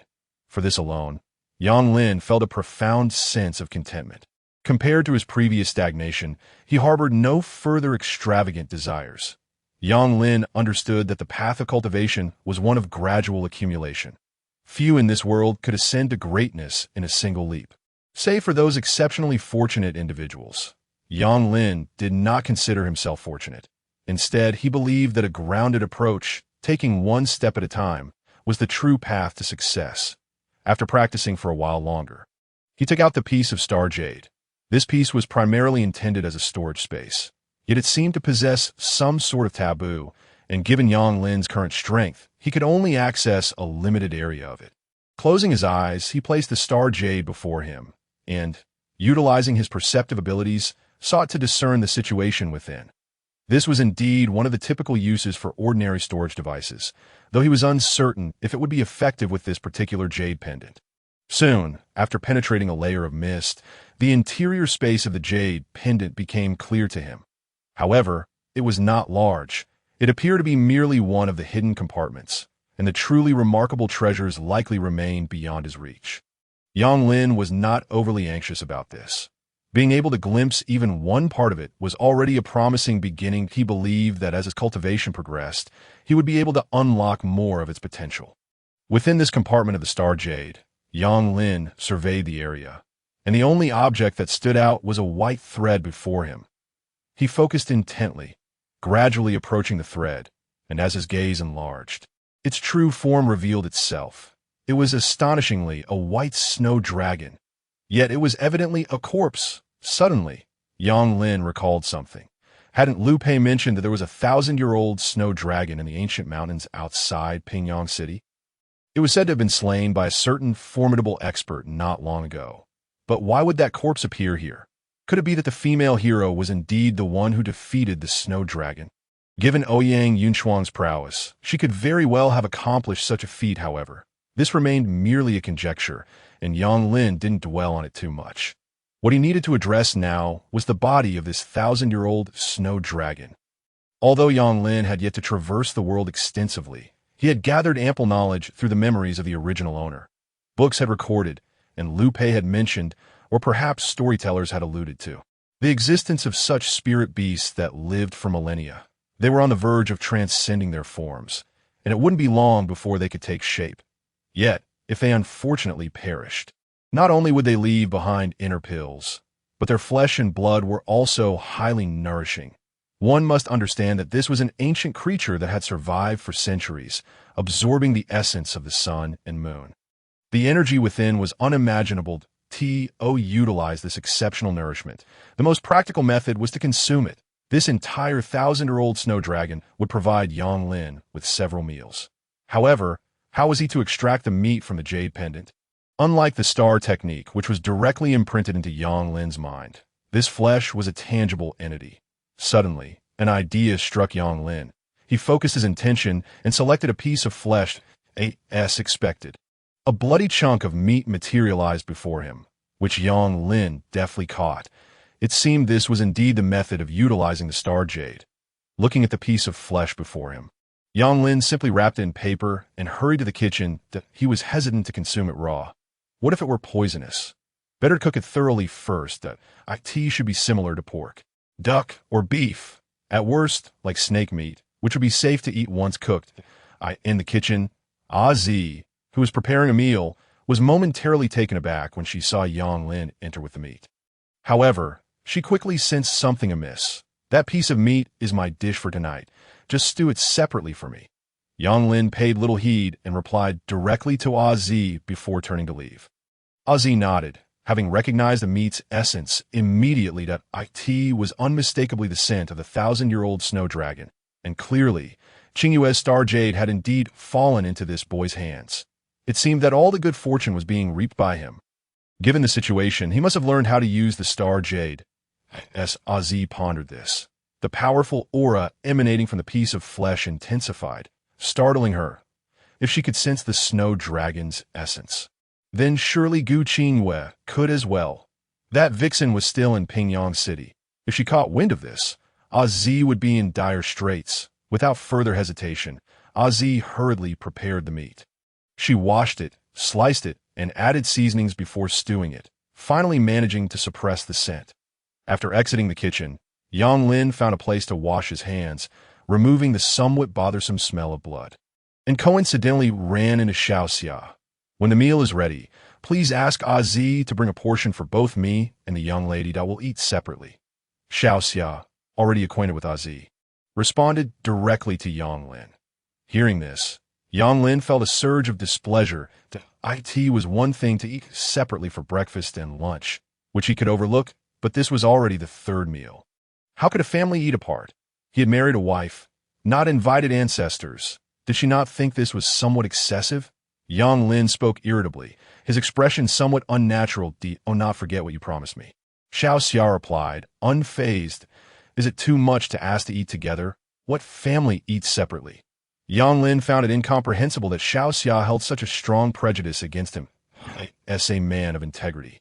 Was his words so easily dismissed? Yet Xiaoxia remained calm and composed, showing no signs of relenting. Seeing this, Yang Lin was incensed. This woman was deliberately vexing him. Fine, then let it be. Fomer need not dine with me. I give you my word, but you must accompany me. Upon uttering this, even Xiaoxia, who had been steadfast, changed color, her heart suddenly racing. This fellow had learned to threaten her. Humph. No way. Do not forget our respective positions. It is only natural for me to dine with my wife. What right do you have to interfere? Before Yang Lin could finish, Xiaoxia turned and left, unwilling to engage further. Yang Lin was left seething, gritting his teeth in frustration. Just wait. One day I will have you all. Chapter 14. A beauty at the table. Enjoying several bowls too weary to continue arguing with Xiaoxia, Yang Lin returned to his room alone. As dusk descended, Zi prepared the meals and, following Yang Lin's instructions, delivered a portion to both Yang Lin's room and Xiaofeng. As Zi approached Xiaofeng and Xiaoxia, she felt a surge of nervousness. With Zi's keen perception, she could tell that both Xiaofeng and Xiaoxia were no ordinary individuals. Their internal qi was impressive. Appearances could deceive, but true energy could not be hidden. Of course, some could conceal their qi exceptionally well, but that required a level of cultivation that far exceeded the opponent's, making it nearly impossible to mask one's presence, given Zi's current weakened state. Any unforeseen event could prove quite troublesome. Therefore, she was unwilling to expose herself, at least until her injuries had healed. The master said he wants Miss Xiaoxia to come over quickly, after neatly arranging the dishes on the table. Azi finally spoke to Xiaoxia. Hearing this, Xiaoxia's expression remained unchanged as she merely nodded, dismissing Azi. The chef you brought back gives me a strange feeling. Although Xiao Feng couldn't pinpoint it. Her intuition told her that this woman was decidedly not simple. However, Xiaoxia's thoughts were entirely consumed with Yang Lin, leaving her somewhat absent-minded. Is that so? She replied simply, not dwelling on Xiao Feng's observation. Xiao Feng savored her meal with great delight. Azi's culinary skills were remarkably good. In contrast, Xiaoxia found the food tasteless, her mind troubled, showing no inclination to enjoy the delicacies. Noticing Xiaoxia's mood, Xiao Feng, having eaten her fill, curiously inquired, "Sister, what's wrong?" Still thinking about him. To him she referred to as naturally Yang L. Is it that obvious? Xiaoxia was momentarily taken aback, her eyes flashing with anger. It had been a long while since anyone had stirred such emotional turmoil in her. As the former top assassin of Wei, Xiaoxia had always held absolute confidence in her psychological resilience. The phrase unmoved by the collapse of Mount Tai described individuals like her. Yet, ever since entering Yang's residence, everything had changed, especially upon encountering Yang Lin. Xiaoxia found herself utterly at a loss. Aside from throwing tantrums at Yang Lin, she felt entirely powerless. This was also why she harbored such deep resentment towards the old man. Upon receiving Xiaoxia's response, it was assumed that Yang Lin had intentionally provoked her anger, prompting her to offer comfort from the side. "Sister Xiaoxia, there's no need to take it too much to heart. We currently find ourselves in a precarious situation, compounded by your deliberate provocation yesterday. It is only natural for him to harbor resentment. As he cannot fathom matters of the heart, he resorts to troubling you in other ways." Upon hearing this, Xiaoxia was momentarily at a loss for words. It would be rather unwise to divulge to Xiao Feng that not only did the plan fail last night, but it also resulted in a loss on multiple fronts, including her own involvement. Perhaps it would be best to adhere to his suggestion and dine together. After all, it is not a significant matter. Trying to console Xiaoxia, Xiao Feng continued, lowering her voice and adopting a tone of inquiry as she glanced up at her. "That is not feasible." Xiaoxia's response was immediate and resolute. She had made considerable sacrifices to keep Yang Lin at a distance from Xiao Feng, if she were to relent now. What if that scoundrel Yang Lin developed ill intentions towards Xiao Feng? Wouldn't she be the one to suffer irreparable losses? Thus, such a scenario must be entirely averted. Even the slightest possibility must be extinguished in its infancy. However, this is quite burdensome for you. Xiao Feng sighed, as though she had anticipated Xiaoxia's reply, yet still held onto a glimmer of hope to persuade her further. Xiaoxia, however, dismissed her concerns with a wave of her hand. Interrupting Xiao Feng, is it merely dining together? I can manage that without difficulty. There is no question of hardship involved. Sister Xiaoxia, are you not afraid that prolonged proximity might lead to deeper feelings? What if he were to develop an affection for you? Xiao Feng suddenly interjected. The moment those words left her lips, Xiaoxia nearly leapt to her feet in shock, hastily denying the possibility. "Impossible! Absolutely not! Miss, please refrain from jesting with me. Such talk in broad daylight is simply eerie." Xiao Feng chuckled at the thought that if Yang Lin were to truly fall for Xiaoxia, trailing after her daily, the imagery was indeed amusing.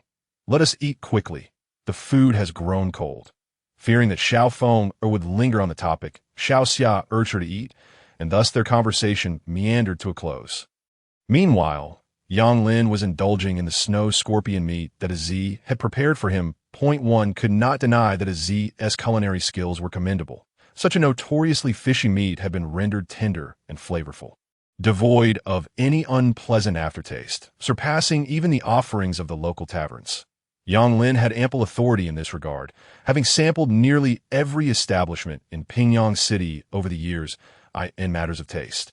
He was confident in his expertise. This 1,000-year-old snow scorpion meat was indeed nourishing. After only a few bites, beads of sweat began to form on his forehead. He felt enveloped in warmth, invigorated beyond measure. A series of knocks echoed at the door.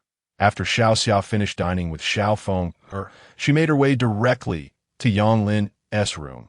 As she entered without waiting for an invitation. She was greeted by the sight of Yang Lin devouring his meal ravenously. Xiao Xia shot him a disdainful glare. "You rascal! Why bring me here when you could simply enjoy your meal alone?" Yang Lin set down his utensils and smiled. Eating alone is rather lonely. Having a beautiful companion nearby certainly enhances one's appetite. With that, he deliberately scrutinized Xiao Xia from head to toe, feeling the weight of his somewhat predatory gaze. Xiao Xia felt a flicker of irritation. This man was insufferably intolerable. She feared she had been tricked by Liu Pei. The Yang Lin before her bore no resemblance to the innocent persona she had envisioned. Not only that, but he was willing to forsake his cultivation for the sake of a woman, breaking his vows in the Qi Refinement realm, willingly consigning himself to a future of mediocrity. Such a person was one Xiao Xia had always looked down upon, yet here she was at his mercy. This grudge alone could fuel her resentment towards Yang Lin for a lifetime. Yang Lin surmised that Xiao Xia had likely finished her meal with Xiao Feng by now. "You must have already dined, correct? If you truly do not wish to serve me, you may leave. I'm quite understanding in that regard." Xiao Xia paused, perplexed by his contradictory behavior. What exactly was he playing at? Inviting her over only to suggest she leave? Was he toying with her? She remained at the door, waiting for Yang Lin's next words. "However, I must advise you to concoct a suitable excuse. Otherwise, as we will frequently be in each other's company, sharing a roof and a bed, how will you explain this to your mistress?" Yang Lin offered this sage advice. Upon hearing this, Xiao Xia's expression darkened, and she glared at Yang Lin as if she could pierce him with her gaze, her teeth nearly grinding in frustration. Dream on. Having grown accustomed to Xiao Xia's sharp tongue, Yang Lin remained unfazed. "I speak the truth. Moreover, I have already taken your mistress as my wife. Point 1 must adhere to their companions, be it chicken or dog, even if you or your mistress hold me in disdain. It is an unalterable truth. My willingness to allow you to substitute for your mistress is the extent of my forbearance. You do not intend to negotiate further, do you?" Xiao Xia understood clearly from his words that this scoundrel still had designs on her body. What a cad! Had this been in the past, she would have swiftly put an end to him. Unfortunately, she could not afford such indulgence now, for both her own sake and that of her mistress. This indignation must be swallowed. After a prolonged silence, Xiao Xia reluctantly acquiesced. "I will accompany you for meals, but as for those sordid acts from last night, do not even think about it. It is out of the question." Xiao Xia bit her lip and begrudgingly took a seat beside Yang Lin. She picked up the utensils prepared for her and absent-mindedly selected some dishes to eat. Yang Lin did not decline her company, nor did he press her further. This moment, he was still reveling in the remarkable changes within himself after consuming the snow scorpion meat. Once he finished this meal, he would promptly commence his cultivation, absorbing all the essence to significantly enhance his strength. As for any temptation toward Xiao Xia, he was well aware that lust could be perilous. Women only served to hinder his progress. Yang Lin was not one of those driven by base desires. He had no wish to perish due to folly. Only cultivation held true value. Moreover, the opportunity before him was unprecedented. He would have never dared to dream of such prospects in the past. Xiao Xia, observing Yang Lin's voracious consumption, particularly fixated on the platter of meat, felt her own curiosity piqued. Having prided herself on her culinary knowledge, she realized she had never encountered such a dish before. Without waiting for Yang Lin to speak, she reached over with her chopsticks and seized a sizable piece, placing it in her bowl. Yang Lin, seeing this, admonished her. "This meat has unique properties and is quite expensive. If you wish to partake, choose that piece and do not overindulge." His concern stemmed not from stinginess, but from the potent energy contained within the 1,000-year-old snow scorpion meat, which might be too overwhelming for someone untrained like Xiao Xia. He recalled his own experience of consuming potent elixirs for the first time, resulting in a nosebleed that took ages to subside. Xiao Xia, however, dismissed his words, believing him merely protective of his own resources. With such an opportunity at hand, she had no intention of letting it slip away. The more Yang Lin attempted to deter her, the more determined she became to indulge. Whatever Yang Lin objected to, Xiao Xia now wished to pursue, hoping to infuriate him. It would serve her interests well. She shoved a piece of meat into her mouth, swallowing it whole without savoring the flavor, with a loud gulp. She followed with another, reminiscent of Zhu Beiji's gluttony. This was merely the beginning.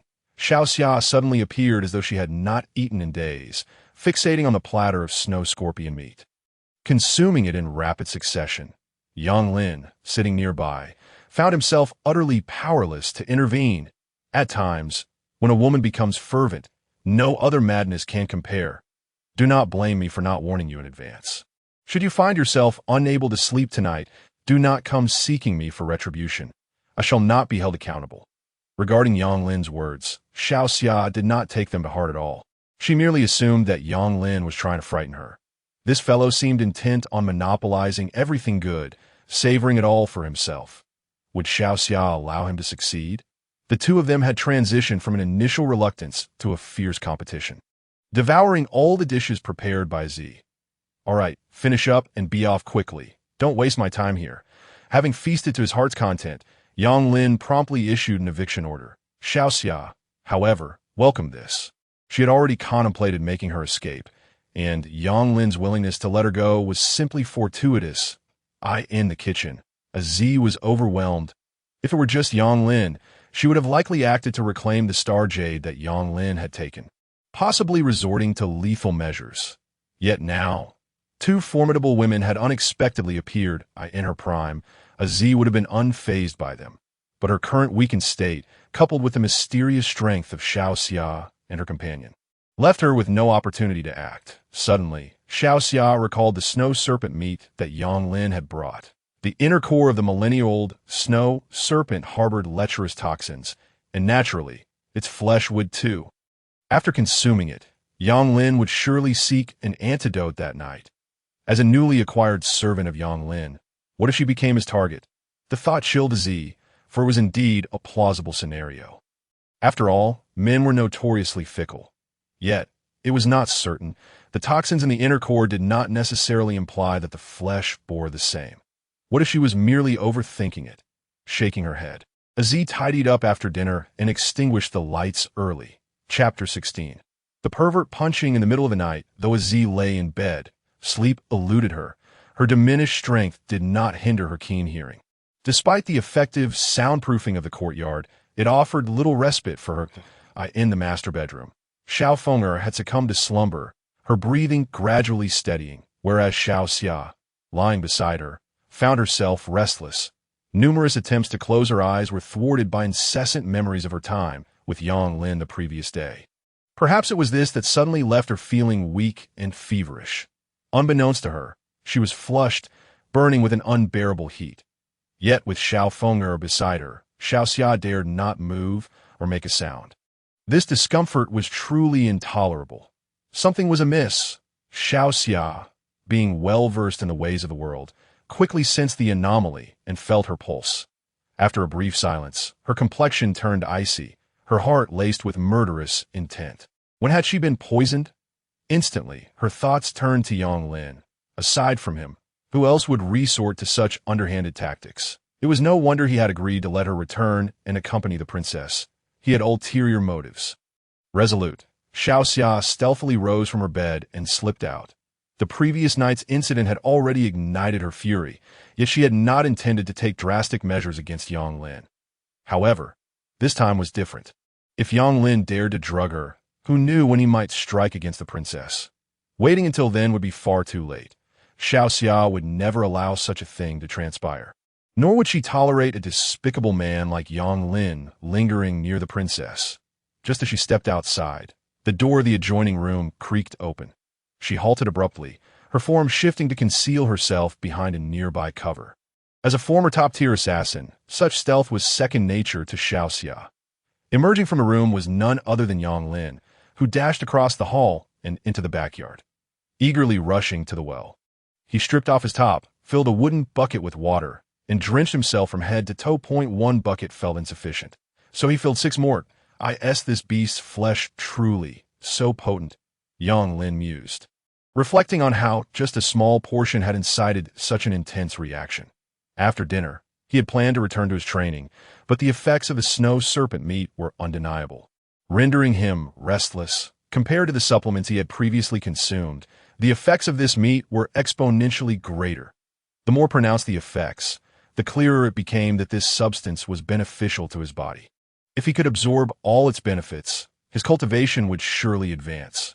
After a moment of contemplation, Yang Lin seemed to have made up his mind and began practicing his punches in the courtyard.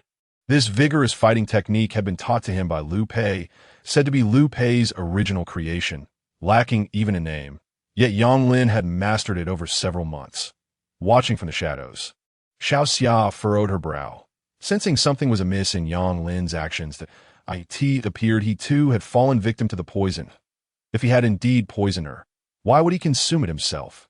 Such reasoning was illogical. Suddenly, a thought struck her regarding the cook. If Yang Lin was innocent, then there was only one other possibility. However, mere speculation was insufficient. She needed evidence, for one could not rely solely on appearances. What if Yang Lin was merely feigning? Determined, Xiao Xia resolved to take his pulse, for would not as she stepped forward. Yang Lin, with his heightened awareness as a martial artist, quickly took notice of the movement. Turning to look, he felt a wave of embarrassment wash over him. Here he was bare-chested, practicing punches in the dead of night. Anyone would likely deem him a pervert. Previously, he had lived alone, so his behavior was more casual. But he had forgotten that 4 people now occupied the space. Moreover, aside from him, all were women. Though he and Xiao Xia had shared intimate moments, the current encounter was still somewhat awkward. Good evening. Yang Lin stammered, awkwardly raising his hand. However, upon reflection, what had they not seen of each other? They had engaged in carnal acts, so what was a little more exposure? With this thought, Yang Lin relaxed somewhat, disregarding Xiao Xia's peculiar expression as he made his way back to his room. Before departing, he felt compelled to explain, I used to live alone, so it's quite normal for me to practice and bathe at night. Just following my whims. You know that I simply forgot about your presence. Xiao Xia scoffed. Practicing punches in the middle of the night, and bare-chested, is indeed quite free-spirited. Although he had offered an explanation, Yang Lin felt it would have been better to remain silent. Enough chatter. I don't care about your actions. But if you frighten the young lady, I will not be merciful, Xiao Xia warned coldly, her brows knitted. Yang Lin merely shrugged, thinking, you were the one who initiated things last night. Even seeking to climb into bed with me. I merely went with the flow. Now it seemed everyone had forgotten the events that transpired. Yet these words remained unspoken. He simply replied nonchalantly, all right then, were it not for Liu Pei. The concubine he had taken would not even be allowed to be touched, and Yang Lin would have long since issued a letter of divorce. Disinterested in engaging in idle chatter with Xiao Xia, Yang Lin retreated to his chamber.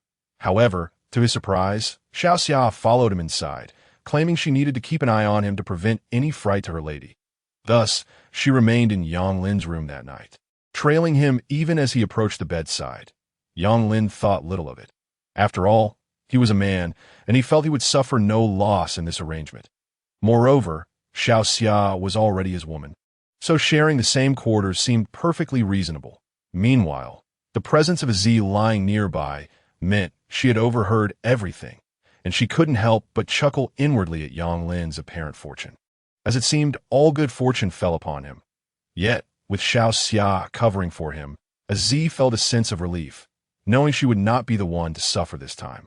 What struck her as odd, however, was the utter silence that enveloped the room after the two entered. Could it be that Yang Lin was capable of restraint? Chapter 17. Unspoken Suffering, recalling the events in the cave. Although poisoned, a Z retained some memories, which caused her cheeks to flush. This man was certainly no paragon of virtue. As the night deepened, Yang Lin felt an unmistakable restlessness within him, an inexplicable heat that, despite his efforts to suppress it, continued to churn. Although aware of Xiao Xia's proximity, Yang Lin believed that in the past he would have maintained some measure of self-control. What had changed? Was he truly succumbing to Xiao Xia's insinuations? Slowly becoming less respectable? Yet he questioned himself, for he was not a lecherous man. Aside from that first time, which was forced upon him, yesterday's events had been initiated by Xiao Xia, leaving him in a state of reluctant acceptance. After all these years, if it were to falter, he would have long since broken his vows. How could he still be here now? Yang Lin's mind was filled with questions, though Xiao Xia lay beside him. Separated by distance, she too was tormented, having likely cursed Yang Lin 1,000 times in her mind. When she entered the room, she had prepared herself for Yang Lin's advances. Yet, the fact that he remained utterly still perplexed her. Was he truly waiting for her to make the first move? The more she pondered, the more she began to suspect that the poison was indeed of his doing, perhaps knowing she would be unable to resist. Which is why he had held back. With this thought in mind, Xiaoxia suddenly turned, her hand resting on Yang Lin's wrist, intending to check his pulse. However, Yang Lin, with his eyes closed, remained oblivious. The warmth radiating from his wrist caused him to tense up. The heat within him intensified, fanning the flames of his desire. Xiaoxia, after checking his pulse, felt a jolt. Yang Lin's pulse indicated he too had been poisoned, and his condition seemed more severe than her own. This suggested that the poisoning was not his doing. Thus, only Aziz remained as a suspect. Xiaoxia surmised that Aziz, fearing abandonment, had resorted to this means to ensure she remained close to Yang Lin after he succumbed to her charms. Moreover, given that Yang Lin had once been her benefactor, her motivations seemed understandable.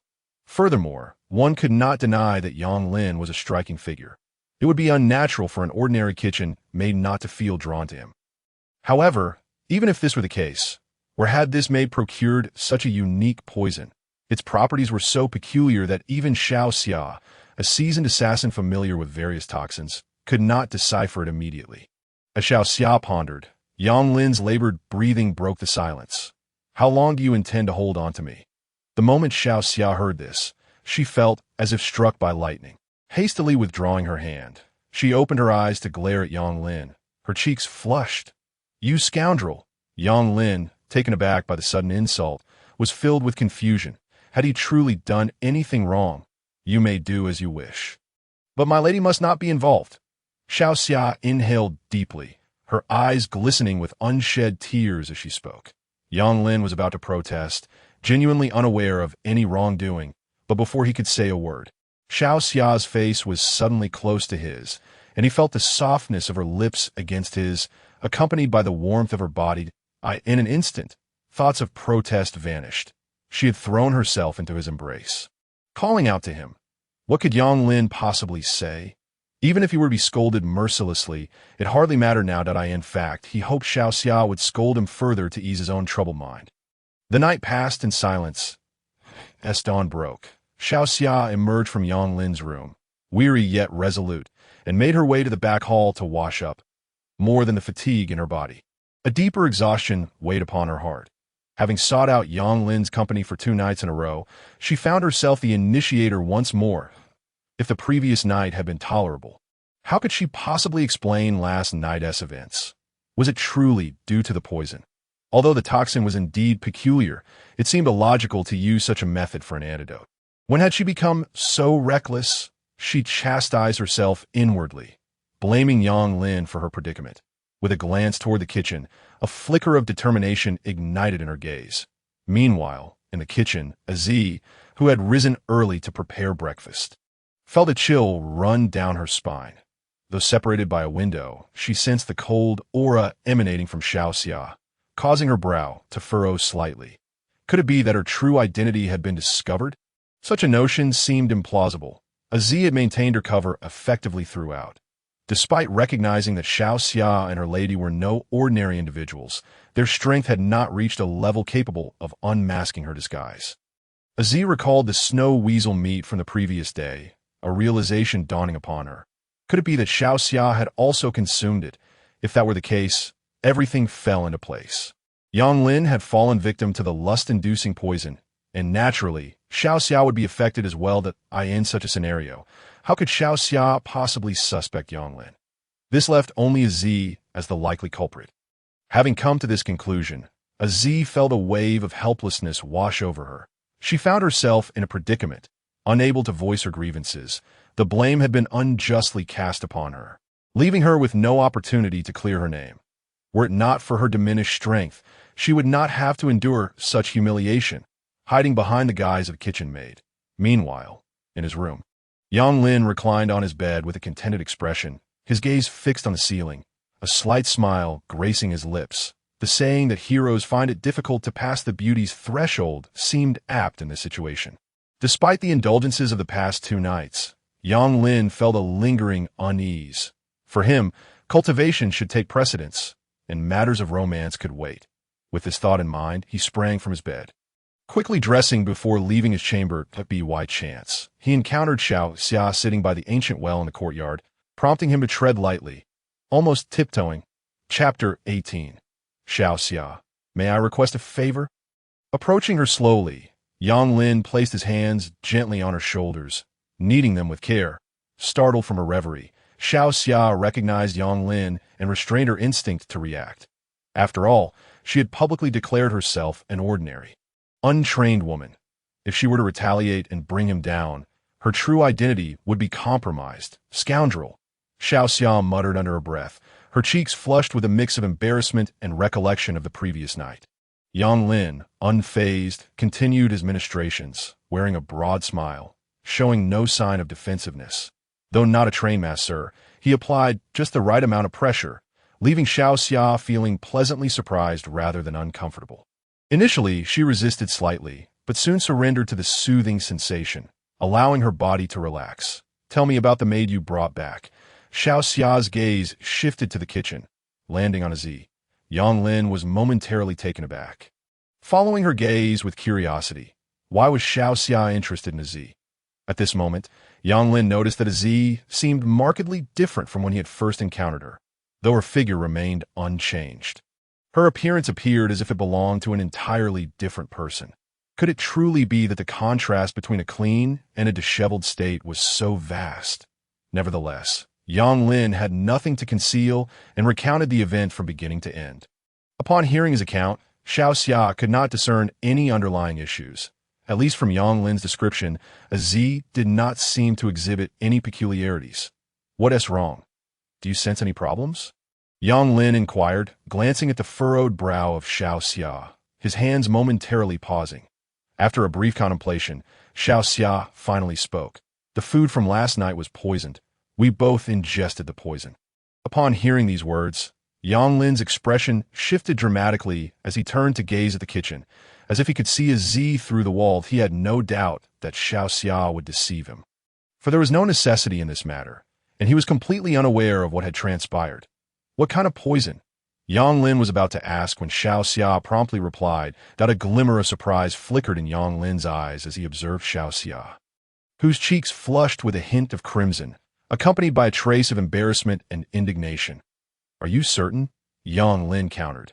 Didn't you feel an overwhelming heat coursing through your body last night? Even watering the garden bare-shouldered? Xiao Xia nodded, and Yang Lin quickly grasped the situation. Initially, he had thought that the reaction was merely due to the nourishing properties of the snow dragon meat. In hindsight, it seemed to align perfectly with this notion. Wait, Xiao Xia just mentioned that both of us were poisoned.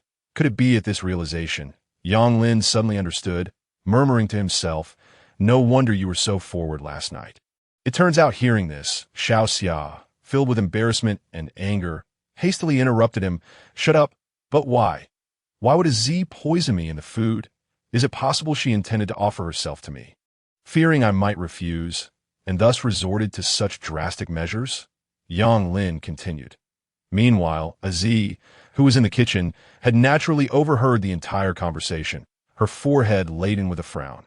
Even Xiao Xia, standing beside Yang Lin, felt utterly speechless. Though the explanation was absurd, it seemed to be the only plausible answer. Consequently, you also partook in that meal, which ultimately means you benefited from it. Yang Lin added, nearly provoking Xiao Xia to the brink of exasperation. Even as Z struggled to stifle a laugh. While Yang Lin may not excel in many areas, his audacity was indeed remarkable.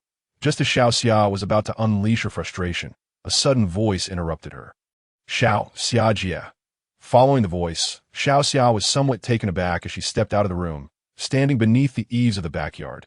Observing Yang Lin massaging Xiao Xia, she momentarily lost her train of thought. Upon hearing the voice, Xiao Xia stiffened, uncertain of how to respond, her heart fluttering with trepidation. Yang Lin, however, turned around naturally, smiling at Xiao Xia. Has Xiao Xia Jia studied medicine? Studied medicine.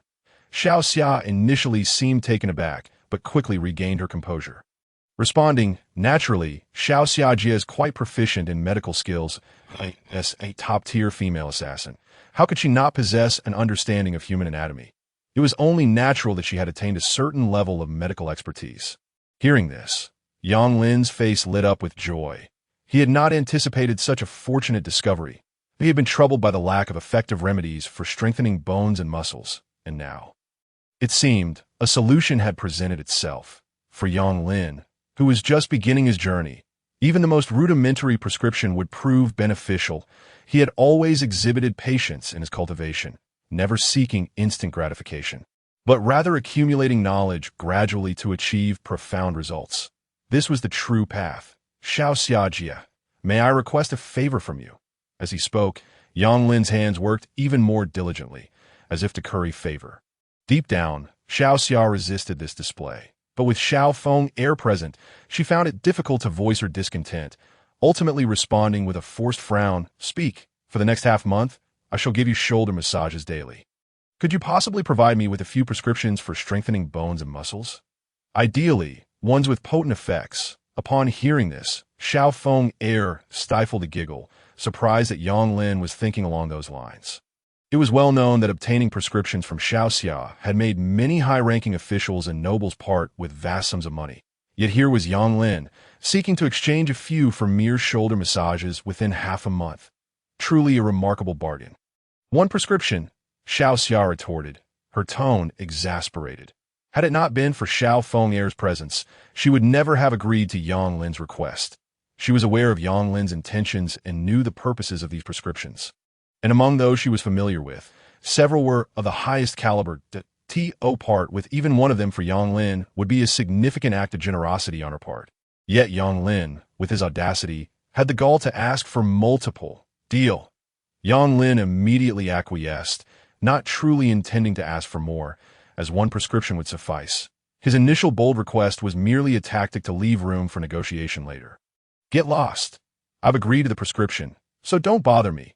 Xiao Xia pushed Yang Lin's hands away, feeling particularly uncomfortable with Xiao Feng air observing their interaction. Despite Yang Lin's adept technique, the massage was indeed quite pleasant. "Feng air, I heard from Uncle Lu that you seem to have a fondness for calligraphy and painting." Chapter 19.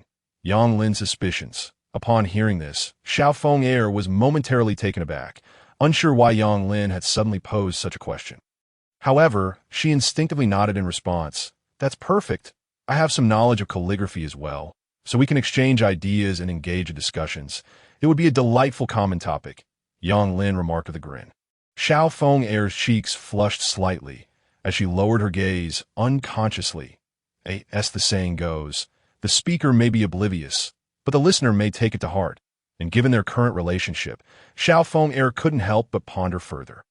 However, this only served to intensify the icy glare from Xiao Xia, who was practically seething with rage at Yang Lin. Yang Lin had intended to say more, but swallowed his words. After all, Xiao Xia was now his woman, and he had requests of her. Provoking her might jeopardize his chances of obtaining the prescriptions. That would truly be counterproductive. Thus, he shifted his tone, saying, "If you ever need anything, feel free to let me know, and I will do my utmost to accommodate you. After all, we are now family, so there is no need for formality." With that, Yang Lin hastily retreated to the study, wary of lingering any longer. Should the conversation continue, it seemed Xiao Xia might truly resort to physical confrontation. Humph. Watching Yang Lin's departing figure, Xiao Xia huffed, her gaze tinged with a hint of resentment. Meanwhile, Xiao Feng air appeared to hold a rather favorable impression of Yang Lin. "Xiao Xiajie, I don't think he is as bad as you say." Upon hearing this, Xiao Xia nearly rolled her eyes. Left speechless, if only Xiao Feng air were aware of Yang Lin's true nature, she would surely refrain from such sentiments. After preparing breakfast, Z delivered 2 portions to Xiao Feng air's room before finally bringing the remaining portion to the study. It was evident that Yang Lin would likely seek her out for inquiries, and Z felt utterly helpless, realizing that no matter what she did, she could not clear her name. Setting down the meal, Yang Lin indeed opened with, "Z, please share your background. Since you will be residing here, I believe I should know more about you. Is that too much to ask?" Yang Lin spoke in a calm and collected manner. while inwardly he had already formulated a plan to discreetly investigate the background of this woman later. As the saying goes, know thyself and know thy enemy. It was imperative for Yang Lin to remain vigilant towards those who lingered close to him. Upon hearing his words, Aziz had no grounds for refutation and could only recount the situation in detail. Naturally, all of this had been prearranged to avoid any hint of inconsistency. Yang Lin nodded slightly. From what he had gathered, there indeed appeared to be no suspicious elements. However, Z's expression suggested that she had more to say. Yang Lin remained silent, patiently awaiting her disclosure. Master, I must confess, the maid made an error yesterday. Aziz suddenly knelt on the ground, her voice trembling with trepidation. The unexpected confession caught Yang Lin off guard. Raising his eyebrows in surprise, he had yet to utter a word. Was she truly prepared to confess? Yang Lin maintained his composure, revealing neither astonishment nor anger, his gaze fixed upon Aziz. I haven't had meat in a long time. After you provided me with that piece yesterday, I couldn't help but indulge in 2 pieces after I'd cooked it. She stammered, likely due to her anxiety. Yang Lin furrowed his brow slightly, but remained silent. I only realized after eating that the meat seemed unusual. I felt flushed and restless. Aziz continued, her head bowed. Master, I truly did not mean to. It's just that it had been so long since I had meat that I could not resist. As she spoke, she repeatedly pleaded for forgiveness, seemingly fearful that Yang Lin might cast her out. Yang Lin scrutinized Aziz closely. Although she had laid everything bare, he did not fully trust her. While there were no apparent red flags concerning Aziz, it did not guarantee her innocence. Yang Lin was skeptical of her claims. After all, if Aziz had also consumed the meat, she should have been affected by the same intoxicating substance as himself and Xiaoxia. Yet, last night, the entire courtyard had been eerily quiet. Aside from his own quarters, he could be certain that there had been no disturbances elsewhere. Could it be that Aziz had stolen only a small amount, resulting in a lesser reaction? Recalling the events of the previous night, it seemed that only he and Xiaoxia had indulged excessively, nearly collapsing the bed frame. Without concrete evidence, Yang Lin was not one to jump to conclusions indiscriminately. He decided to give Aziz the benefit of the doubt for now. After all, the flesh of the snow dragon was indeed extraordinary, with peculiar properties that might yield unexpected effects. Very well. As the cook, it is entirely acceptable for you to taste the dishes. My inquiry into your background was merely for reassurance, with no ulterior motives. That I simply believe that someone of your beauty and stature should not hail from a common and impoverished household. Having regained his composure, Yang Lin offered this explanation for his earlier actions at Aziz, still with her head bowed, responded quietly, I understand. Rise. You have yet to have breakfast today. Come and join me, Yang Lin continued. Setting aside a portion of food from his plate for her, Aziz hesitantly stood up, glancing at the breakfast that Yang Lin had pushed toward her, filled with uncertainty.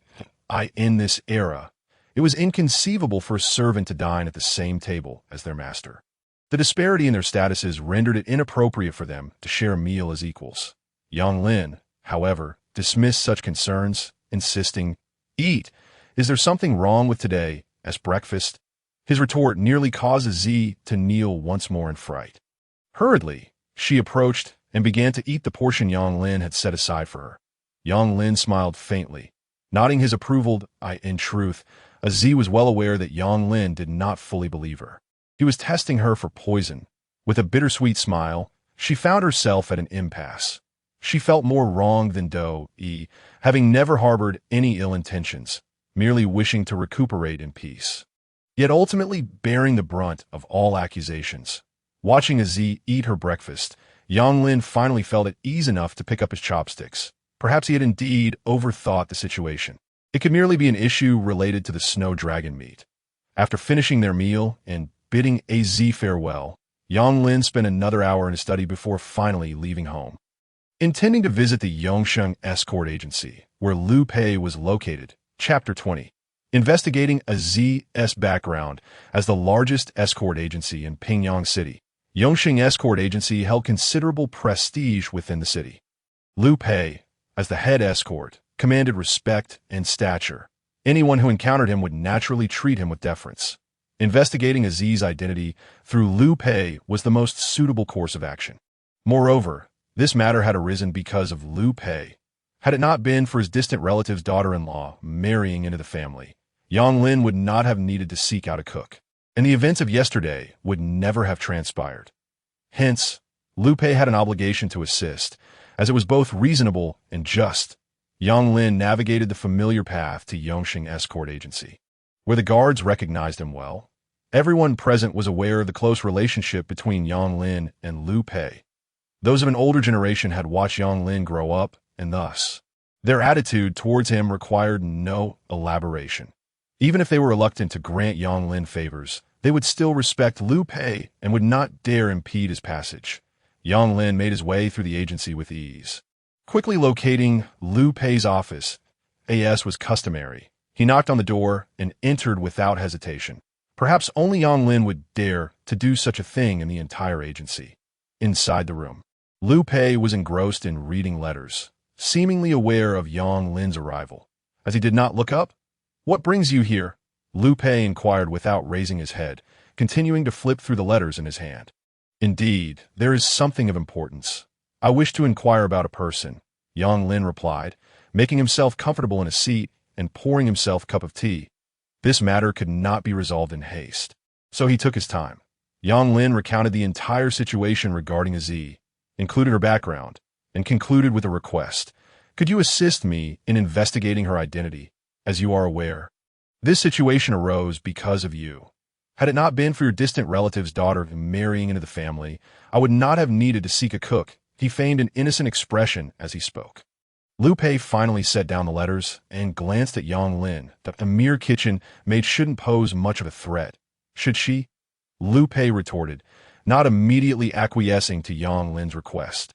After all, despite Yang Lin's relatively weak capabilities, dealing with an ordinary woman should not be a challenge. The crux of the matter was that the poisoning incident stemmed from Yang Lin's lack of caution and perceptiveness. Ultimately, it was his own inadequacy that had led to the mishap. That I am but a solitary individual. That is of little concern, and my current worry is for your niece, which is why I seek clarity. Yang Lin replied with a smile. Although this reasoning held merit, caution is the mother of safety. Yang Lin, having lived through a reincarnation, could not afford any further misfortunes. Thus, Liu Pei offered no further objections and nodded in agreement to help Yang Lin conduct a thorough investigation. Of course, whether they could uncover anything remained uncertain, especially since it seemed likely that Aziz was not originally from Pingyang City. If she had indeed fled from elsewhere, the investigation would become quite complicated. Satisfied with Liu Pei's agreement, Yang Lin was about to leave when a thought struck him. "Old Liu, I actually have another matter to inquire about." "Speak," Liu Pei replied, knowing that Yang Lin surely had something else on his mind and feeling somewhat impatient. Yang Lin grinned before continuing, "What about Xiao Xia, your niece's maid? Does she truly possess medical knowledge?" After all, he had promised to trade with Xiao Xia, and if she lacked any genuine medical expertise, any prescriptions she provided would be worthless, leaving Yang Lin at a disadvantage. More critically, the efficacy of the remedies was of utmost importance to him. He could not afford to be disappointed in the end, for that would hinder his training and result in a tremendous loss. Indeed, Liu Pei nodded in acknowledgement. He was well aware of Xiao Xia's identity. She was once a fearsome top assassin. Even now, under a veil of anonymity, her skills remained as formidable as ever. Proficient in the medical arts, handling such matters would surely pose no challenge for her. Upon hearing this, Yang Lin furrowed his brow, remaining silent for a moment before continuing to inquire. "Well then, your niece and her companion must be extraordinary individuals, correct?" Xiao Xia needed no further introduction, as it was already remarkable for a maid to possess any proficiency in medicine. As for Xiao Feng, although Yang Lin had yet to discern any particular talent, her demeanor suggested she was no common woman emerging from a life of poverty. In the context of Yang Lin's world, she would certainly rank among princesses. Liu Pei smiled faintly at this and chose not to respond, merely nodding gently in agreement. Indeed, Yang Lin displayed an expression of realization, then chuckled helplessly, recognizing that he had unwittingly stepped into a trap set by Liu Pei. He was left to ponder the depths of this pit, whether it would lead to fortune or misfortune. However, both Xiao Xia and Xiao Feng'er were undeniably exquisite beauties. In a dire situation, he would not mind dying under the peony blossoms, considering it a fair trade. With this thought in mind, Yang Lin felt somewhat reassured. Suddenly reminded of something, he continued, "Old Liu, why not enlighten me about the origins of their identities? Even in death, I would prefer to die with clarity. Being so muddled as I am now, should a crisis arise, I fear I would be unable to protect them." As he spoke, Yang Lin let out a resigned laugh, casting a glance at Liu Pei, seemingly hoping to glean some insight from his expression. Yet, the outcome was as expected. His efforts were in vain. Liu Pei merely smiled faintly, betraying no extraneous emotion. It was best not to pry into matters that were not of his concern. When the time came for them to face danger, Yang Lin would likely be of no assistance. It would be wiser to prioritize his own safety. If all else failed, he should swiftly seek Liu Pei's aid. Who could guarantee his protection? Liu Pei's assertion was not without merit. Xiao Xiao's prowess was indeed at a top-tier level, far surpassing Yang Lin's capabilities. Moreover, even Xiao Feng'er exhibited unremarkable strength. Liu Pei himself could not claim to be able to safeguard them. So what chance did Yang Lin have? In comparison, it would be wiser for Yang Lin to focus on preserving his own life. Listening to Liu Pei's words, Yang Lin came to understand that these seemingly delicate women might possess abilities that far exceeded his own. As for what he had observed, it seemed likely that it was merely a fade they maintained to conceal their true identities and avoid unnecessary trouble. With this realization, Yang Lin could only sigh. While he accepted reality, a lingering sense of discomfort remained. After years of cultivation, he found himself outmatched by two women. What kind of place had he traversed to? Others seemed to become protagonists upon their arrival, effortlessly conquering all challenges. Yet here he was, reduced to inadequacy, even inferior to women. Just then, as Yang Lin pondered, Liu Pei's voice broke through his thoughts. With a gentle smile, he remarked, "It is not that others are stronger. Rather, you are simply too weak. You nearly tumbled to your demise while entering the mountains. Do I really need to elaborate?" Yang Lin could only respond with an awkward laugh. Liu Pei's words held a ring of truth. "Do not take offense. Others do not truly believe they cannot best you in sparring due to my influence." Liu Pei added, in their training sessions, Yang Lin had often sparred with Liu Pei's subordinates, consistently emerging victorious, though it was clear now that they had been intentionally holding back. Yang Lin was not the type to cling stubbornly to his pride, though his shortcomings were laid bare before him. He accepted them with equanimity. After all, it was a fact, and losing did not carry shame. He could always catch up later. Now that he had cultivated the Starry Sky technique, his progress was remarkable, far surpassing that of the previous 3 years. However, you are not without your merits. Liu Pei suddenly shifted the topic, his eyes flashing with an enigmatic glimmer. "Oh, you have me believing I am utterly devoid of value. I never imagined you would see any merits in me." Yang Lin replied with a smile. "Of course. You possess a commendable appearance. As the saying goes, with looks like yours, you could certainly thrive at the Yinjua Tower." Liu Pei remarked without hesitation. Although Yang Lin's strength was lacking, he was renowned in Pingyang City for his striking good looks. In all of Pingyang City, few could rival him in this regard. A fact even Liu Pei had to concede. This statement was quite candid. Yang Lin was somewhat taken aback by Liu Pei's honesty, scratching the back of his head. Yet he remained unperturbed. His true focus lay in his cultivation. Despite Liu Pei's comments about his shortcomings, he felt a twinge of defiance within. Liu Pei seemed to perceive this sentiment. Since Yang Lin was reluctant to accept his place, it was time for him to gain a clearer understanding of his capabilities through tangible experience. "I know you feel discontented, but I speak the truth. If you doubt me, there's a perfect opportunity at hand. We have several newcomers at the escort agency. Their skills are quite commendable. You may wish to test your mettle against them. Then you will understand where you truly stand," he suggested. Due to Liu Pei's influence, all Yang Lin's previous sparring matches had involved opponents deliberately holding back, preventing him from gauging his true strength. Now, with the arrival of newcomers who did not recognize him, they would not hold back in their encounters. Yang Lin nodded in agreement, eager to ascertain his current abilities. This opportunity was indeed fortuitous. Besides being in Liu Pei's territory, he had no reason to fear any underhanded tactics. Thus, Liu Pei led Yang Lin from the study, heading directly to the arena of the escort agency. The escort agency housed individuals like Liu Pei, seasoned fighters who, when not on assignments, required an outlet for their youthful vigor. The arena had been established for this purpose, serving as a venue for settling disputes, with the understanding that once the match concluded, camaraderie would resume.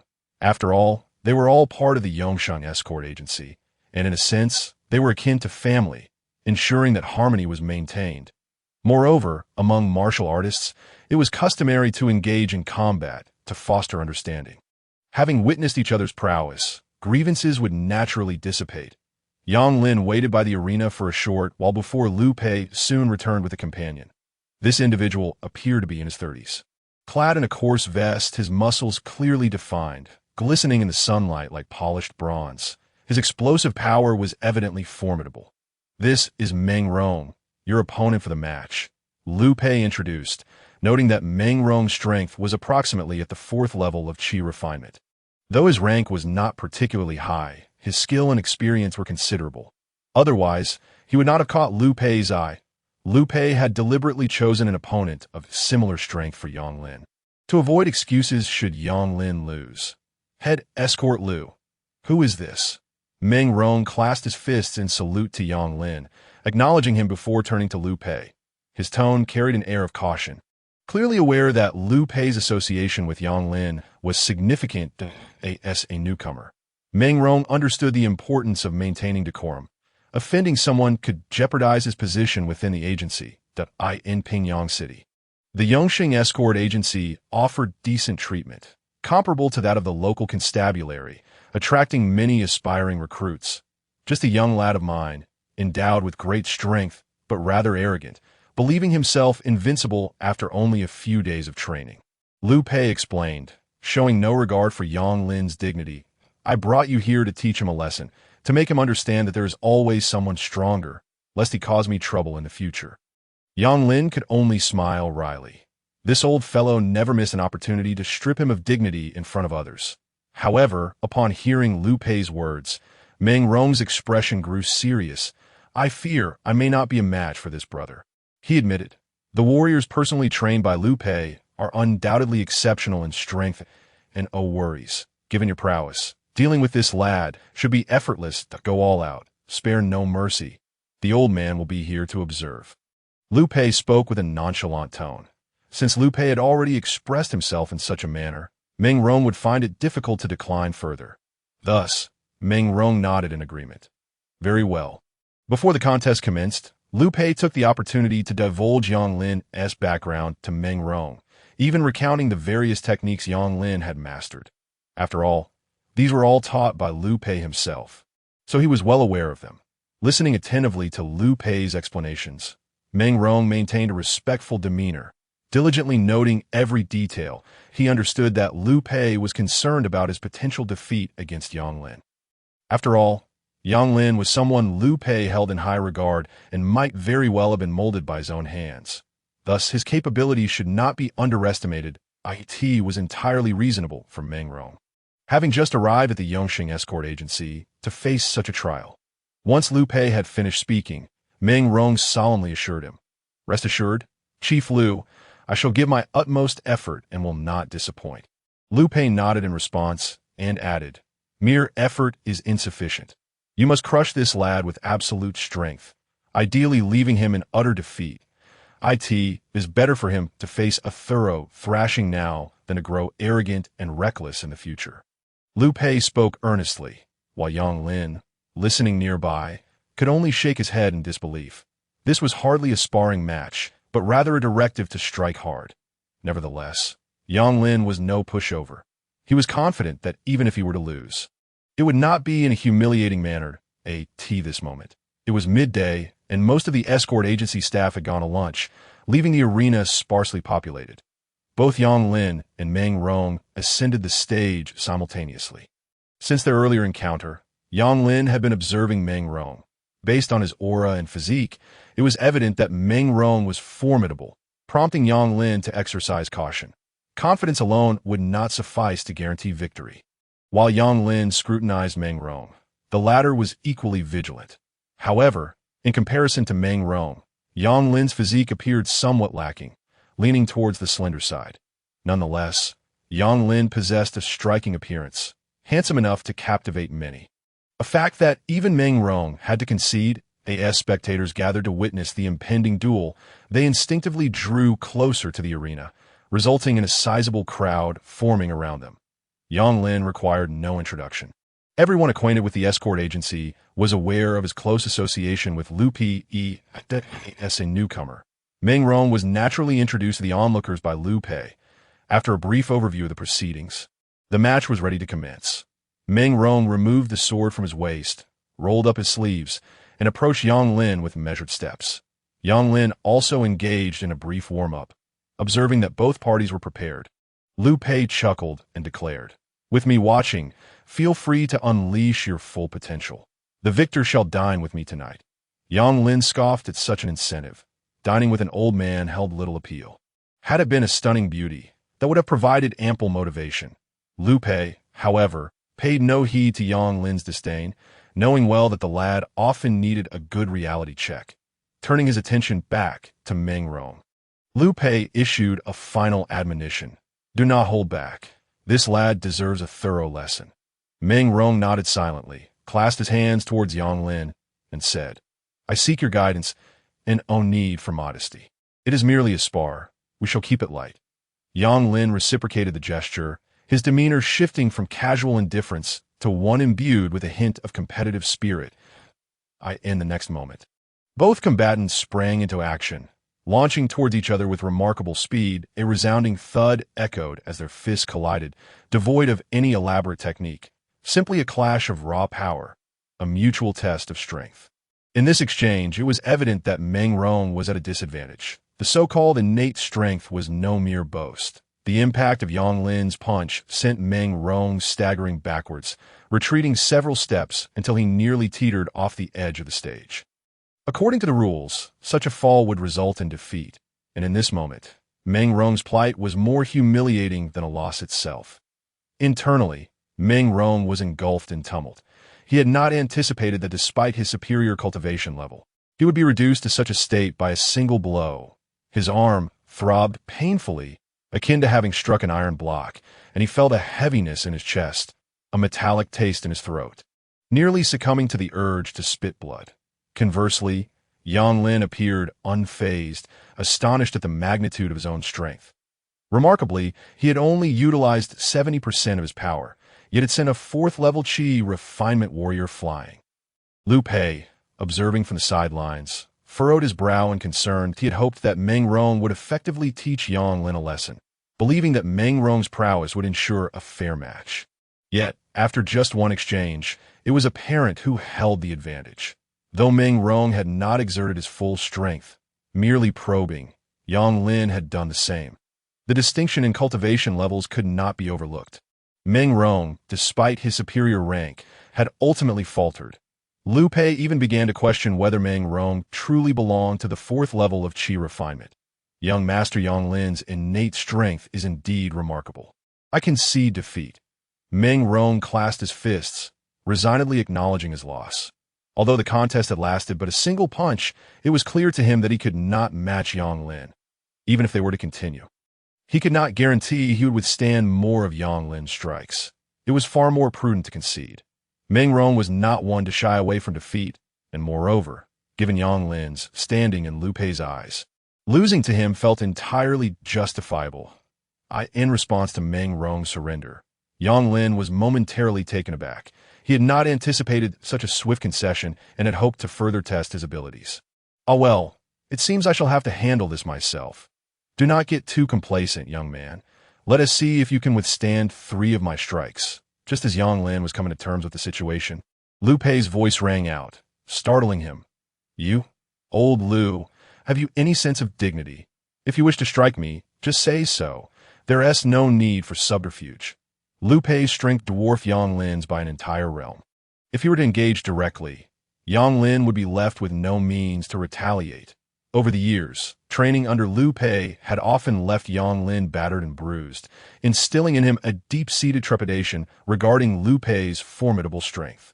Without allowing Yang Lin a moment's hesitation, Lu Pei leapt onto the arena with remarkable speed. Yang Lin could only respond with resignation. In the blink of an eye, Lu Pei appeared before Yang Lin, launching a simple punch that seemed deliberately slowed to allow Yang Lin a chance to react. Left with no alternative, Yang Lin retaliated with a punch of his own, striking Lu Pei's fist squarely. However, the astonishing scene repeated itself, this time sending Yang Lin hurtling backwards, landing unceremoniously on the ground below the stage, thoroughly disoriented.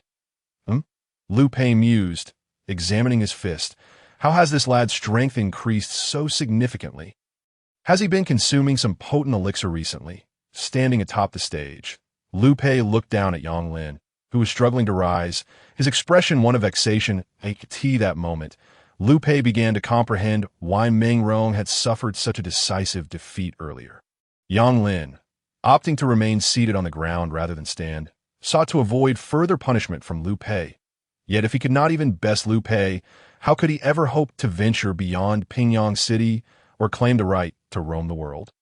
Young man, weren't you quite brazen just now? Is this where you intend to remain seated? Lu Pei maintained an air of nonchalance, his gaze imbued with a hint of mockery, seemingly taunting Yang Lin. Upon hearing these words, Yang Lin could only brace himself and take to the air once more, charging furiously towards Lu Pei. Yet, the outcome remained unchanged. In Lu Pei's eyes, Yang Lin's assault was riddled with flaws. Akin to a child's scuffle, apart from relying on brute force, he possessed no discernible finesse. However, the crux of the matter was that even in sheer strength, Yang Lin could not surpass Lu Pei, for their realms were simply not on the same level. With a sudden impact, Lu Pei closed the distance, deftly evading two of Yang Lin's strikes before delivering a shoulder check. The collision was akin to being struck by a freight truck, and Yang Lin felt himself propelled through the air, landing with a series of rolls before finally coming to a halt. Once more, at this moment, Yang Lin was invigorated. He sprang up from the ground and charged at Lu Pei again. The ensuing events were, as one might expect, a repetition of the previous encounter. Yang Lin lunged forward time and again, only to be sent flying by Lu Pei's effortless blows. Each attack was a straightforward maneuver, devoid of any embellishments, relying solely on raw power. Yang Lin appeared impervious to pain, sweat streaming down his face, yet he pressed on relentlessly. After a full quarter of an hour, Yang Lin suspected he had been struck countless times, his rear nearly bruised beyond recognition. The spectators watched in stunned silence as Lu Pei used Yang Lin as a punching bag for such an extended period, yet Yang Lin bore no visible injuries whatsoever. What was this fellow made of? How could his physique withstand such punishment? Even Lu Pei found himself astonished, wondering when this lad had managed to cultivate true energy.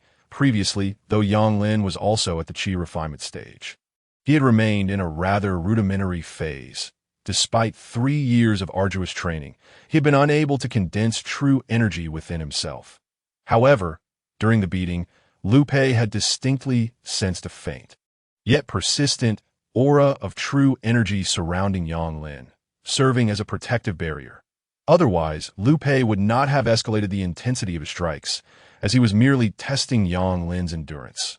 Having withstood such a relentless barrage for a quarter of an hour far exceeded Lu Pei's expectations. Enough is enough. I shan't continue. Yang Lin lay on the ground, gasping for breath, unable to recover for a considerable time. Though he had not sustained any substantial injuries, his stamina had been thoroughly depleted. Otherwise, he would have been able to continue sparring with Lu Pei for several more rounds. Although surprised, Lu Pei maintained a composed demeanor and remarked, "Is this all you've got?"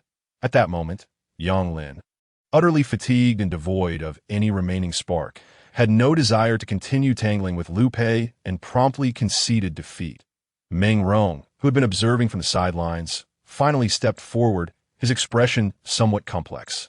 After a brief hesitation, he inquired, "Young Master Yang, are you injured?" "No worries, I'm accustomed to it," Yang Lin replied nonchalantly, performing a swift roll to rise from the ground, even throwing a few punches in the air to indicate he was unscathed. Upon closer inspection, Meng Rong realized that although Yang Lin appeared disheveled, he bore no significant injuries. After enduring a quarter of an hour of punishment without even a scratch, Meng Rong began to suspect whether Liu Pei had intentionally gone easy on him. Or perhaps Yang Lin truly was that resilient? Either way, it was a relief. Meng Rong nodded in acknowledgement and chose not to elaborate further before turning to leave. As he watched Meng Rong's retreating figure, Yang Lin cast a deep glance at him. Despite having defeated Meng Rong with a single punch earlier, Yang Lin discerned that the latter had not exerted himself fully, likely not even employing half of his strength. Throughout their encounter, Meng Rong had held back, and even upon arriving at the escort agency, he had been aware that Liu Pei would request him to engage, yet he still reserved a portion of his capabilities. This individual was certainly not to be underestimated. The sparring session, marked by Yang Lin's overwhelming defeat at Liu Pei's hands, came to an end, and Meng Rong was brushed aside in the narrative. Liu Pei promised to investigate information regarding a Z, and soon enough, the findings were relayed back. The results were largely consistent with a Z's account, prompting Yang Lin to nod slowly in agreement. It appeared he had indeed overthought the situation. However, Liu Pei remained unperturbed, stating, "The circumstances are intricate. It would be prudent for you to exercise caution. Being wary is a virtue." Yang Lin seemed to recall something and inquired, "What about Meng Rong?" Liu Pei, aware of Yang Lin's curiosity, refrained from providing a direct answer, instead advising, "If you wish to gain any opportunities from me, do not fall behind him." This served as a cautionary note for Yang Lin, ensuring he did not grow complacent in his training. Yang Lin was momentarily taken aback, a disdainful expression emerging on his face. Without a doubt, Liu Pei had painted a favorable picture of Meng Rong. How long had Yang Lin been consuming the illusions presented by Liu Pei? For a fleeting moment, he even felt a tinge of sympathy for Meng Rong. Though Yang Lin remained silent, Liu Pei, having spent considerable time with him, could easily discern the boy's thoughts. Disregarding the unspoken sentiments, Liu Pei continued, "At present, your strength is adequate, yet your combat skills are woefully lacking, particularly in terms of speed." Chapter 24. A mute eating bitter melon. With no words to express his suffering, Yang Lin had grown accustomed to Liu Pei's lectures, and ordinarily, he would not dare to speak out of turn. However, this time, he had undeniably triumphed over Meng Rong. The lack of praise was one thing, but to be reprimanded felt unjust, prompting him to interject, "I clearly won just now. That is winning against Meng Rong something to be proud of?" Liu Pei retorted with a cold smirk. Yang Lin could sense that Meng Rong had not fought with full effort, and Liu Pei was aware of it as well. Even if Meng Rong had not held back, Yang Lin's victory was hardly a matter of pride. He would do well to speak when he had defeated Liu Pei instead. Yang Lin found himself momentarily silenced by Liu Pei's words. The retort he had prepared now lodged in his throat. Had he only beaten Meng Rong, he might have had something to say, but the reality was that he had just been thoroughly trounced by Liu Pei. In front of so many witnesses, he had nearly been turned into a punching bag. Despite being unharmed, he had appeared utterly disheveled. Having been subjected to such humiliation, what further words could he offer? He would save his retorts for the day he could best Liu Pei. Time would tell, as the tides would turn. Yang Lin held onto that glimmer of hope. After all, youth was on his side, and he had ample time to train. All right, return to your weighted training. From this moment on, increase your load tenfold. That if you can't manage that, find a muddy pit to roll around in, Liu Pei stated dismissively. Unwilling to engage in further banter with Yang Lin, Yang Lin nodded in agreement. Despite their frequent bickering, Liu Pei genuinely offered valuable guidance, be it in training methods or techniques, all tailored to Yang Lin's needs. Thus far, Yang Lin had not encountered any discrepancies in Liu Pei's advice. Consequently, he acquiesced and turned to leave. Observing Yang Lin's retreating figure, Liu Pei pondered thoughtfully, stroking his chin. Guiding Yang Lin in his training was one aspect. However, Liu Pei's primary intention was to expend Yang Lin's energy, preventing him from dwelling on frivolous thoughts. After all, the princess was currently residing at Yang Lin's estate, and relying solely on his willpower to restrain himself was evidently unreliable. Liu Pei preferred to take matters into his own hands. Moreover, with the princess under his watchful gaze, Liu Pei was determined to ensure her safety, leaving no stone unturned in his considerations. As evening descended, Yang Lin returned home and began his training in the courtyard. Meanwhile, In the kitchen, Aziz stared at the 2 pieces of snow serpent meat before her, identical to those from yesterday, lost in contemplation. She was beginning to suspect that Yang Lin had lost his mind. How could he willingly consume something known to be poisonous? If there were no other issues at hand, Aziz would not have cared if Yang Lin chose to poison himself. But the problem lay in the fact that he suspected her of foul play after the fact. Though Aziz did not consider herself a virtuous person, she certainly did not wish to take the blame for someone else's folly. Glancing out the kitchen window, she spotted Yang Lin in the courtyard, clad in a weighted training outfit, even going so far as to strap on several sandbags as he practiced his fundamentals alone. Moreover, Yang Lin seemed unsatisfied with just that. He had begun digging a pit in the yard and filling it with water, creating an artificial swamp. With a resounding splash, he leaped in the muddy pit and commenced his punch training. This scene left Aziz shaking her head. Her initial suspicions were indeed correct. Yang Lin had surely lost his wits. With no other option, since Yang Lin insisted on eating, Aziz could only comply with his request and prepare more snow serpent meat for him. Meanwhile, in the side room, Xiao Xia and Xiao Feng observed Yang Lin in the courtyard, their expressions reflecting a mixture of confusion. What was this fellow up to today? Xiao Xia seemed to have surmised that Yang Lin was engaged in cultivation. After observing for a while, she turned to Xiao Feng and remarked, "Forget it. Let us not bother with this fool. This guy likely has a screw loose, attempting to attract the young lady's attention in such a manner." Beside her, Xiao Feng did not turn her head but continued to watch Yang Lin. Although she hadn't spent much time with him, she was well aware that Yang Lin would not resort to such tactics to capture her attention. Perhaps he is merely practicing, Xiao Feng thought to herself. Moreover, Yang Lin was a disciple under Liu Pei, so it was highly probable that this method was suggested by Liu Pei himself at that moment. Yang Lin was not only bearing a burden of 200 kilograms, but had also leaped into a muddy pit, which significantly increased the resistance against him. If it were an ordinary person, they would likely be immobilized by such a load, let alone jump into a muddy pit.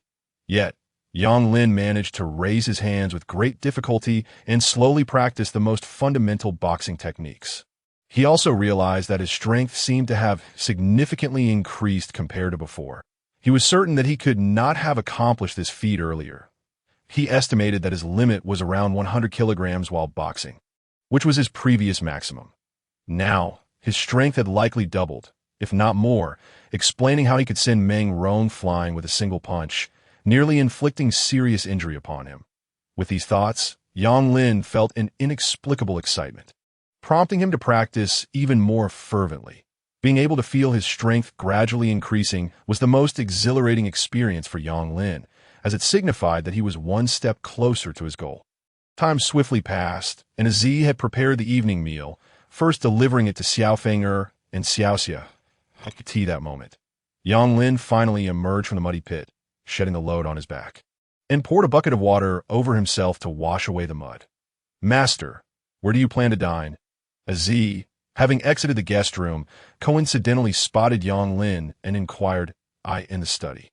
Yang Lin replied without hesitation, having spent most of his time there in cultivation, rarely venturing to the front shop. "All right," Aziz obediently nodded and proceeded to the kitchen, though for some reason she harbored a sense of unease, unable to articulate why. After Yang Lin cleaned himself up and changed into fresh clothes, he headed towards the study, but Aziz had already prepared the meal in the study, with a pot of snow dragon meat placed prominently in the center. "You haven't eaten yet, have you? Join me for a meal," Yang Lin said without hesitation, subsequently taking a seat beside the table. Aziz nodded. Yet at that moment, she felt a prickling unease. Was this guy still doubting her? Hence inviting her to join him? He evidently did not trust her words from this morning. Although hesitant, Aziz complied and seated herself at the table as expected. Yang Lin promptly served himself a piece of snow dragon meat.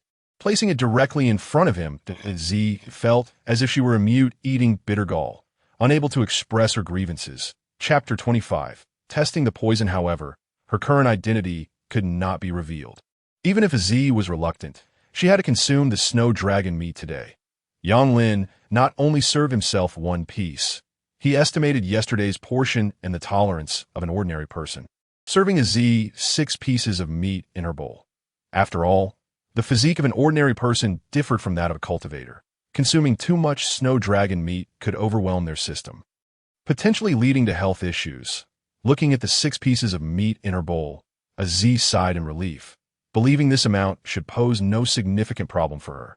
Even if poisoned, it would likely only be a mild case. Not enough to expose her. Meanwhile, Yang Lin devoured the meat voraciously, as if he bore a grudge against the snow dragon meat. If he continued consuming it at this rate, he would likely forego sleep tonight, and she would probably have to trouble that girl Xiaoxia again, as he ate. Yang Lin did not forget to compliment Aziz. Your culinary skills are quite impressive. I did not misjudge. You flatter me. Master, Aziz replied respectfully with a faint smile. From now on, you are considered a member of this household. There is no need to be so formal. In truth, Yang Lin was somewhat uncomfortable with Aziz's servant-like demeanor. Having undergone 9 years of compulsory education, he did not perceive anyone as superior, reflecting a distinctly different understanding compared to individuals of this era. All right, Aziz nodded obediently, though her head was lowered, preventing Yang Lin from discerning her expression. Seemingly recalling something, Yang Lin inquired, You want to find it tedious if you only manage the kitchen, will you? This question momentarily stunned Aziz, revealing a flicker of doubt. But it was fleeting. She quickly replied, No. I certainly want to find it tedious. Aziz had no desire to engage in other tasks. She solely wished to recover from her injuries and leave this perilous place once she healed. Yang Lin, observing Aziz's demeanor, mistakenly believed she feared being dismissed, so he refrained from further probing. Just as they had barely finished half the meal, Xiaoxia entered from outside. Upon seeing her, Aziz felt as though a weight had been lifted and promptly stood up respectfully. Master, Miss Xiaoxia, I shall take my leave now. With Xiaoxia present to shield her, Aziz wished to depart without delay. Once the door closed behind her, Xiaoxia spoke. It seems you are living quite comfortably? It's manageable. It would be even better if your lady could join me for a meal. Yang Lin replied with a smile, intentionally provoking her. As expected, Xiaoxia's expression hardened, as if he owed her money. Not wishing to provoke her further, Yang Lin maintained his composure and remarked, If I recall correctly, you were the one who suggested she might be problematic, weren't you? The she Yang Lin referred to was, of course, Aziz, who had just exited. The purpose of summoning Aziz today was clearly to test her, a fact Xiaoxia was not oblivious to. Upon hearing Yang Lin's words, Xiaoxia's expression softened slightly as she patiently awaited his response. At present, there are no issues. I've had old Lu investigate her identity, Yang Lin stated, pausing for a moment. According to Aziz, it's likely an issue with the meat itself. The meat? Xiaoxia was momentarily taken aback. Turning to inspect the dish on the table, she picked up a piece with her chopsticks and took a delicate bite. After a moment, she frowned and fixed her gaze on Yang Lin. Where did you procure this meat? In response to her question, Yang Lin did not provide a direct answer, but instead said, Just tell me if there is anything wrong with the meat. He would not disclose the origins of the meat to avoid unnecessary complications. It's quite nourishing, Xiaoxia replied tersely. Yang Lin nodded in acknowledgement. That is good. If there are no other issues, then consuming it is not a problem. He speculated that perhaps he had overeaten, leading to a feeling of warmth throughout his body, which could explain last night's events. Not quite. Xiaoxia, despite having tasted the first piece without issue, remained skeptical. After all, she had indeed been afflicted by lust poison yesterday, and Yang Lin had shared the same fate. If the meat were truly problematic, she should have sensed something amiss. Consequently, Xiaoxia picked up another piece and sampled it again. As for Yang Lin, he was disinclined to concern himself with the matter, continuing to enjoy his meal. After all, even if he were to be poisoned, it was merely lust poison and not a fatal toxin. Thus insignificant that at this juncture, he was in the process of fortifying his body. Consuming this would greatly benefit his cultivation. Even if he did suffer from poisoning, he would accept it. Moreover, if he were still a solitary man, Yang Lin might have encountered some trouble. However, now that there were several women in the household, he would not be overly concerned. Xiaoxia had already been through this several times, so one more instance wouldn't matter. She could simply assist him in detoxification. This meat is poisonous. After tasting 2 pieces, Xiaoxia finally realized that the meat was indeed problematic. Each piece did not seem overly excessive, but if consumed in large quantities, the toxins would accumulate and pose significant issues. Curious, Yang Lin asked, "Is this poison harmful to the body?" "Of course. Otherwise, how could it be called poisonous?" Xiaoxia responded, her brow furrowed in disdain. "What I meant is, once the poison is resolved, will there be any side effects on the body?" Yang Lin clarified. Upon hearing this, Xiaoxia immediately grasped Yang Lin's meaning, and her expression turned "I see why d oh not even think about having me detoxify you again. That is absolutely out of the question." Upon hearing this, Yang Lin seemed to have discerned something. It appeared that after detoxification, there would be no adverse effects on his body, allowing him to feel at ease. Yang Lin could sense that after consuming the meat, his cultivation was evidently progressing steadily. Thus, even if it were toxic, as long as there were no lingering side effects, he would not hesitate to partake. Noticing Yang Lin's faint smile, Xiaoxia seemed to sense something and looked at him earnestly, saying, "I understand your desire to cultivate, but is it truly necessary to resort to such self-destructive means? There are myriad ways to grow stronger in this world. One need not resort to such dubious paths. Does Sister Xiaoxia have a method?" Yang Lin's spirits were instantly lifted, his face alight with anticipation as he gazed at Xiaoxia. Taken aback by this sudden address, Xiaoxia paused for a moment before responding. For instance, the body refining floating wood pill from the Huangtian sect, or the vitality pill from the Lingmian sect. Both are excellent resources for practitioners in the Qi condensation realm. However, the expectation on Yang Lin's face quickly faded, and he calmly inquired, "Are the items you mentioned available for purchase in the market?" Upon hearing this, Xiaoxia fell silent.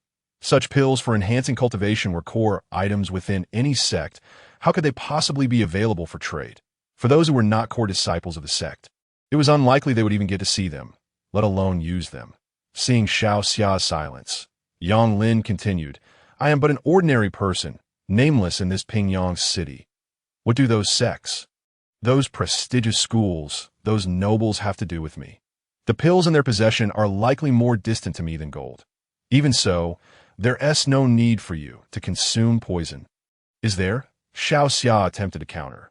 Yet Yang Lin merely smiled faintly, setting down his bowl and chopsticks and gazing deeply at Xiaoxia. "For those born into privilege, everything is within easy reach. They need not struggle, nor do they need to exert themselves. Yet for some, even with the utmost effort, wagering their very lives, they may not necessarily grow stronger and may not even secure a full meal. Look at me now. To possess this residence and to eat until I am satisfied each day is already a stroke of fortune." Xiaoxia could not deny that Yang Lin had a point, yet even so, it did not justify his reckless self-poisoning followed by his own detoxification.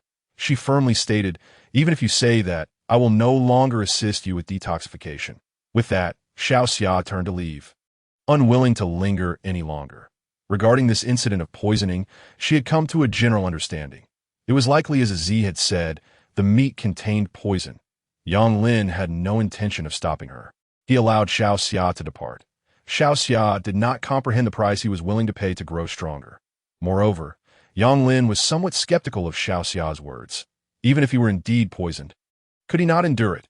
Even if he had to detoxify, did he not still have his own hands? Thus, Yang Lin did not worry excessively.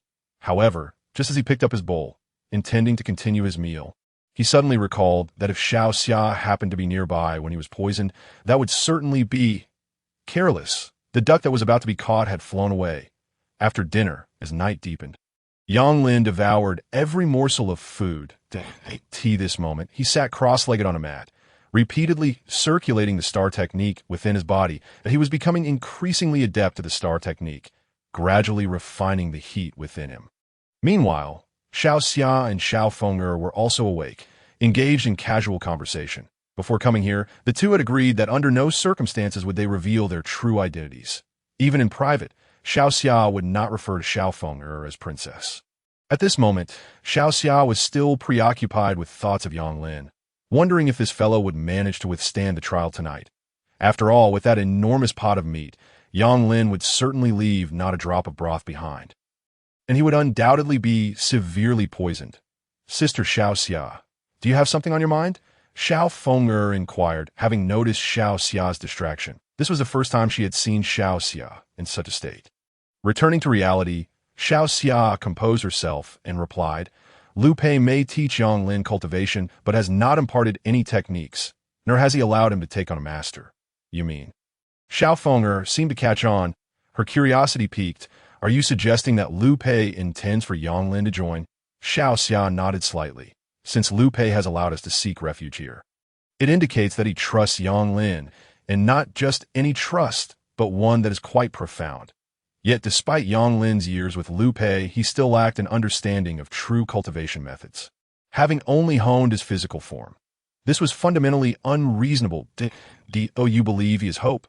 Xiao Feng'er asked with a hint of curiosity. Although she was nominally married to Yang Lin, the reality was that their interactions were minimal, and they had scarcely spoken. This. Xiao Xia gently shook her head. If Yang Lin were still a virgin, perhaps there would be a chance, but now, it is difficult. It is said that this sect only admits 7 disciples each generation, and only 2 spots remain, one of which is likely already reserved. The last one is probably. Is there any way I could assist him? Xiao Feng'er suddenly suggested, her expression earnest. She genuinely wished to help Yang Lin. Upon hearing this, Xiao Xia furrowed her brow, her expression turning serious. Absolutely not. Noticing Xiao Xia's demeanor, Xiao Feng'er could only comply, nodding obediently to dismiss the thought. Miss, we promised Lu Pei back then. Do not forget. Xiao Xia reminded her. Xiao Feng'er did not argue, quickly nodding in assurance. I understand. If Sister Xiao Xia disallows it, I promise I will not act. Thus, Xiao Xia's expression softened slightly as she affectionately ruffled Xiao Feng'er's hair. All right, it is late. You should hurry and sleep. Meanwhile, in the room, Aziz exhaled a breath of turbid air, her complexion gradually returning to normal from its earlier flushed state. Yes, it's so difficult to thwart this palace with mere pieces of meat. Not to mention these few slices. Even in my prime, I would not fear a 1,000-year-old snow serpent. Coming back to her senses, Aziz perked up her ears, contemplating checking on Yang Lin's room. She was curious, having absorbed so much of her power, including the efficacy of the snow serpent's core. Why was Yang Lin not showing any signs of improvement? Furthermore, this afternoon, he clearly intended to train his agility to enhance his speed. Yet, rolling around in the mud, was that truly a legitimate method of cultivation? She could not fathom which half-baked instructor had taught him such nonsense.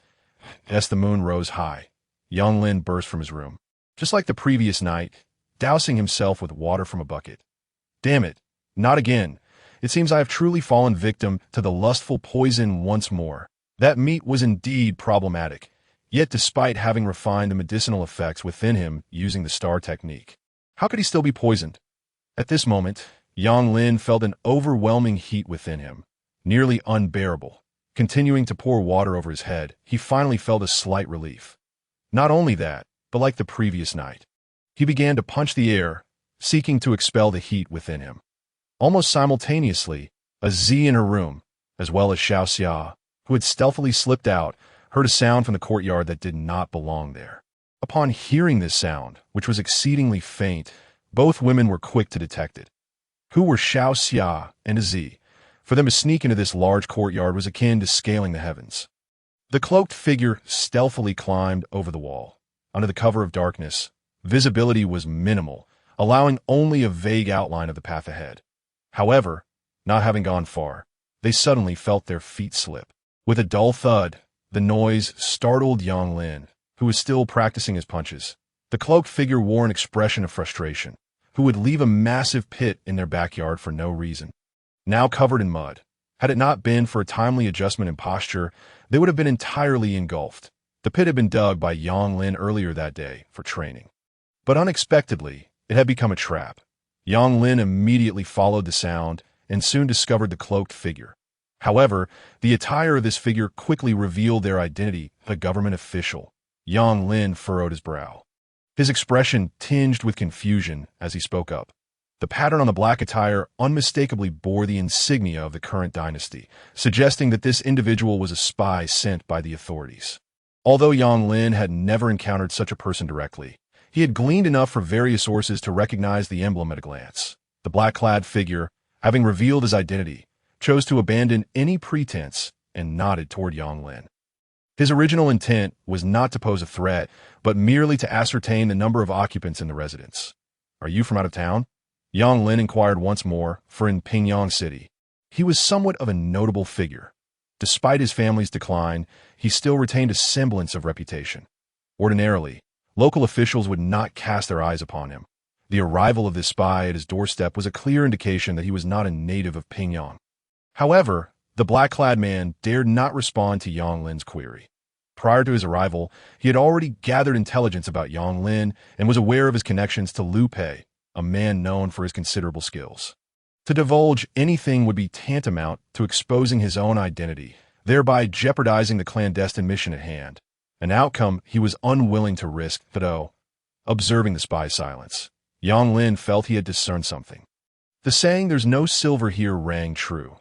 The more the man withheld, the more curious Yang Lin became. Moreover, having already advanced into his residence, there was no way he would allow matters to conclude so easily. If these intruders were to visit daily, what freedom or privacy would he have left? It would be akin to stripping him bare if he managed to sneak money into my abode without being discovered. That would be one thing. But now that you've stumbled into a pit and exposed your whereabouts, if you fail to provide an explanation today, I cannot guarantee that your information won't spread throughout all of Pingyang by tomorrow.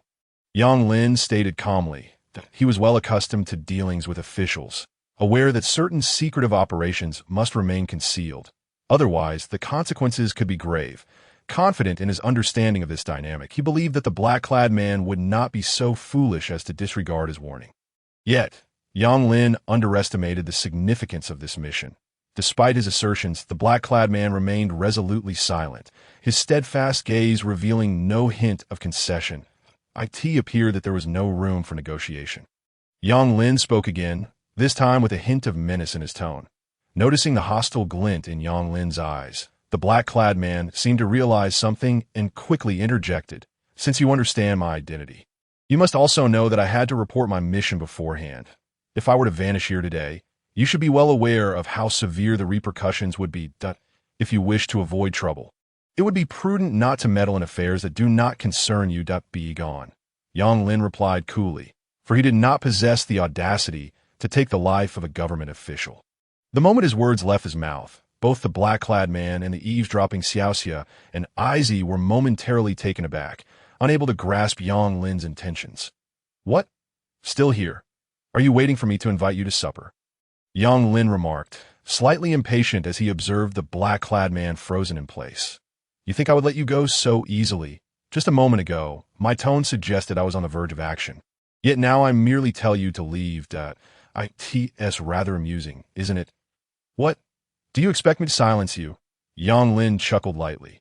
"You are, after all, a government official. You truly believe I have the audacity to assassinate one?" "I am not that foolish." Upon hearing Yang Lin's words, the black-clad man's brow furrowed, that he had heard numerous accounts of spies sent by the authorities who were caught snooping and treated as petty thieves, only to meet a grim fate. In such circumstances, they were left with no recourse. Their identities were not public, and intruding upon private residences was, by law, a losing proposition. To be killed in such a manner would be a senseless death. I am but a well-meaning individual. Do not perceive me as malevolent. Besides, are you not on official duty? I have no reason to impede your actions." Yang Lin spread his hands innocently. The black-clad man, witnessing this, could hardly believe his eyes. Everything felt too surreal. Nevertheless, he did not linger.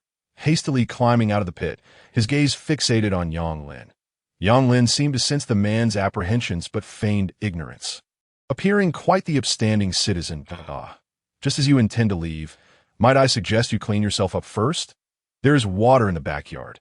It would be rather difficult to explain your muddy appearance upon your return." The black-clad man couldn't help but twitch at the corners of his mouth upon hearing this. He simply could not fathom why such a pit existed within this residence, nor could he comprehend how it was so conveniently located. Furthermore, given that he was a spy for the authorities, he ought to know that Yang Lin had been training under Liu, the head of the Yongsheng escort agency. However, the escort brothers had always gone easy on him during their sparring sessions, making it difficult for him to gauge his true capabilities. How about this? Once you cleaned up, we can exchange a few moves. Chapter 28. Letting him go so easily. Hearing Yang Lin's request. The black-clad man, hidden behind his mask, was already wearing a grim expression.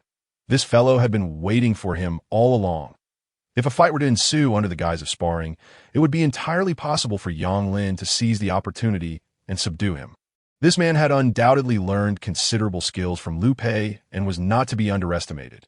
Young master, you jest. With my limited abilities, I could hardly be a match for you, so I implore you not to make things difficult for me. The black-clad man quickly replied with a forced smile. Very well. Yang Lin responded, unfazed with a faint sigh. The black-clad man found himself even more perplexed. Could it be that he had misjudged the situation? Was Yang Lin merely making a casual remark without any ulterior motive? Unable to contain his curiosity, the black-clad man finally asked, are you truly letting me go without demanding any form of compensation? If you are so reluctant to leave, perhaps you could share your purpose for being here or what secret mission you're currently undertaking. I would certainly be all ears, Yang Lin suggested thoughtfully. Upon hearing this, the black-clad man said nothing further. He turned and swiftly scaled the wall, disappearing from sight without hesitation. As Yang Lin watched the figure vanish, he furrowed his brow, the calm demeanor he had maintained now tinged with a hint of gravity. Much had transpired in recent days, yet he could not piece together the puzzle. With a resigned shake of his head, he acknowledged that it was getting late and he ought to return to rest. Recalling this morning's incident where he had exerted himself too forcefully and collapsed his bed, he decided he would have to make do in his study for the night.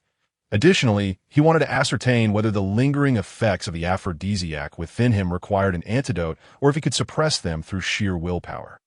Having just endured the most intense phase of the drug's effects, he merely needed to bide his time, and the night would eventually pass. Once outside the residence, the black-clad man sprinted away, only allowing himself to relax once he had distanced himself from Yang Lin. Panting heavily, he found it hard to believe that Yang Lin had truly let him go as a covertly trained spy. Exposing his whereabouts while on a mission was a grievous error. Yet by some stroke of fortune, he had managed to escape this time. Just what are you doing? At that moment, a voice emerged from the shadows. Startled, the black-clad man turned abruptly, his heart racing as he quickly clasped his hands in salute. Master, I have told you, do not call me master while in Pingyang City. My current title is the officer in charge of the Blackguard. The newcomer was Meng Rong, a rookie whom Yang Lin had encountered earlier at the escort agency. Yes, officer, I have failed in my duties and ask for your forgiveness, the black-clad man stammered. Hearing this, Meng Rong frowned slightly, choosing not to press further and instead waited for the black-clad man to explain. He was rather intrigued that someone in this small Pingyang city could pose a challenge to the Blackguard.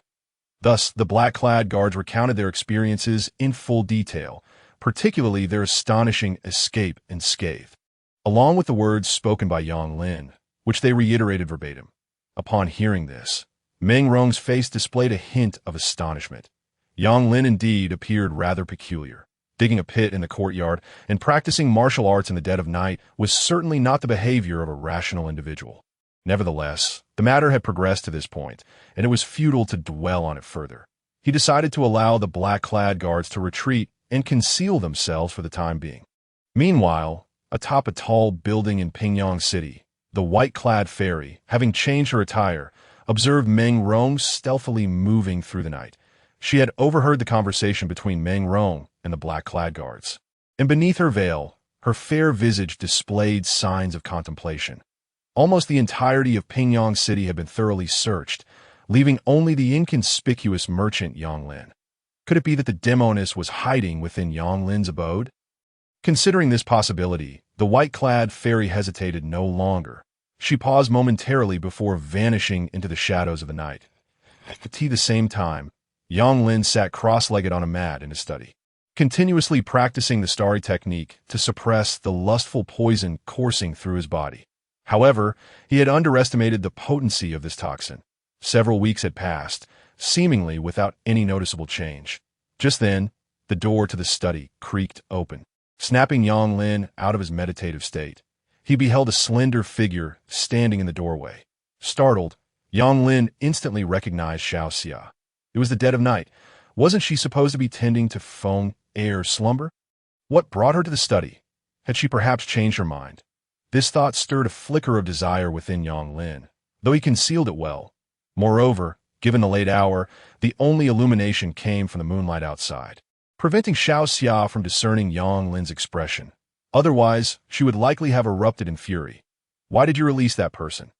Xiao Xia inquired bluntly, suppressing her voice. Upon hearing this, Yang Lin recalled Liu Pei's words from earlier that day. Both Xiao Xia and Xiao Feng were no ordinary individuals, and their prowess far surpassed his own. If Liu Pei had not been lying, then Xiao Xia must have been fully aware of the events that had transpired in the courtyard. Did I not mention it already? Am I supposed to kill him? Yang Lin replied with a hint of exasperation, feeling that he had already provided the answer, yet some remained unconvinced. Despite Yang Lin's response, Xiao Xia remained skeptical, her gaze fixed on him with a detached expression. Yang Lin, seeing her disbelief, could only shrug helplessly. Sister, if I truly killed him or imprisoned him, do you think the authorities would let me off the hook? I am merely a common citizen, content to live peacefully and enjoy life, without courting such relentless trouble, am I not? Listening to Yang Lin's words, Xiao Xia seemed to have an epiphany. Ultimately, they belonged to two entirely different worlds with differing perspectives, which was only natural. However, since they had already drawn attention to themselves, she felt compelled to put on a semblance of decorum, to avoid revealing any telltale signs. Clearing his throat, Yang Lin spoke earnestly. I'm just an ordinary man, particularly at this stage of my life, being newlywed. I should be spending my days in close company with my wife, lest they discover I'm anything out of the ordinary. Xiao Xia shot him a disapproving glance. Do not forget you are a martial artist, currently at the Qi Refinement stage. Your focus should rightly be away from women. Yang Lin retorted, regardless of their power. Even if they possess substantial influence, it is unlikely they could easily uncover the truth. The fact that two beauties have suddenly appeared in my household is undeniable. Once they enter, suspicions are bound to arise. Xiao Xia fell into deep thought upon hearing this. She shared his concerns, which was why she had been curious about Yang Lin's decision to release the individual. Additionally, a strong intuition nagged her that perhaps the spy was indeed after her and the princess. They had only just found a place to reside. If their whereabouts were exposed, not only would their future be fraught with peril and constant evasion, but their very safety in leaving Pingyang City would also be in jeopardy. So what brings you here at this hour? Are you truly concerned for my well-being? Yang Lin asked, observing Xiao Xia's silence, and suddenly smiling at her. Do not overthink it, Xiao Xia quickly denied, casting him another exasperated look. Is that so? As Yang Lin spoke, he rose from the mat and approached Xiao Xia step by step. Since you are here, why not stay the night? He locked his gaze on her eyes as he spoke.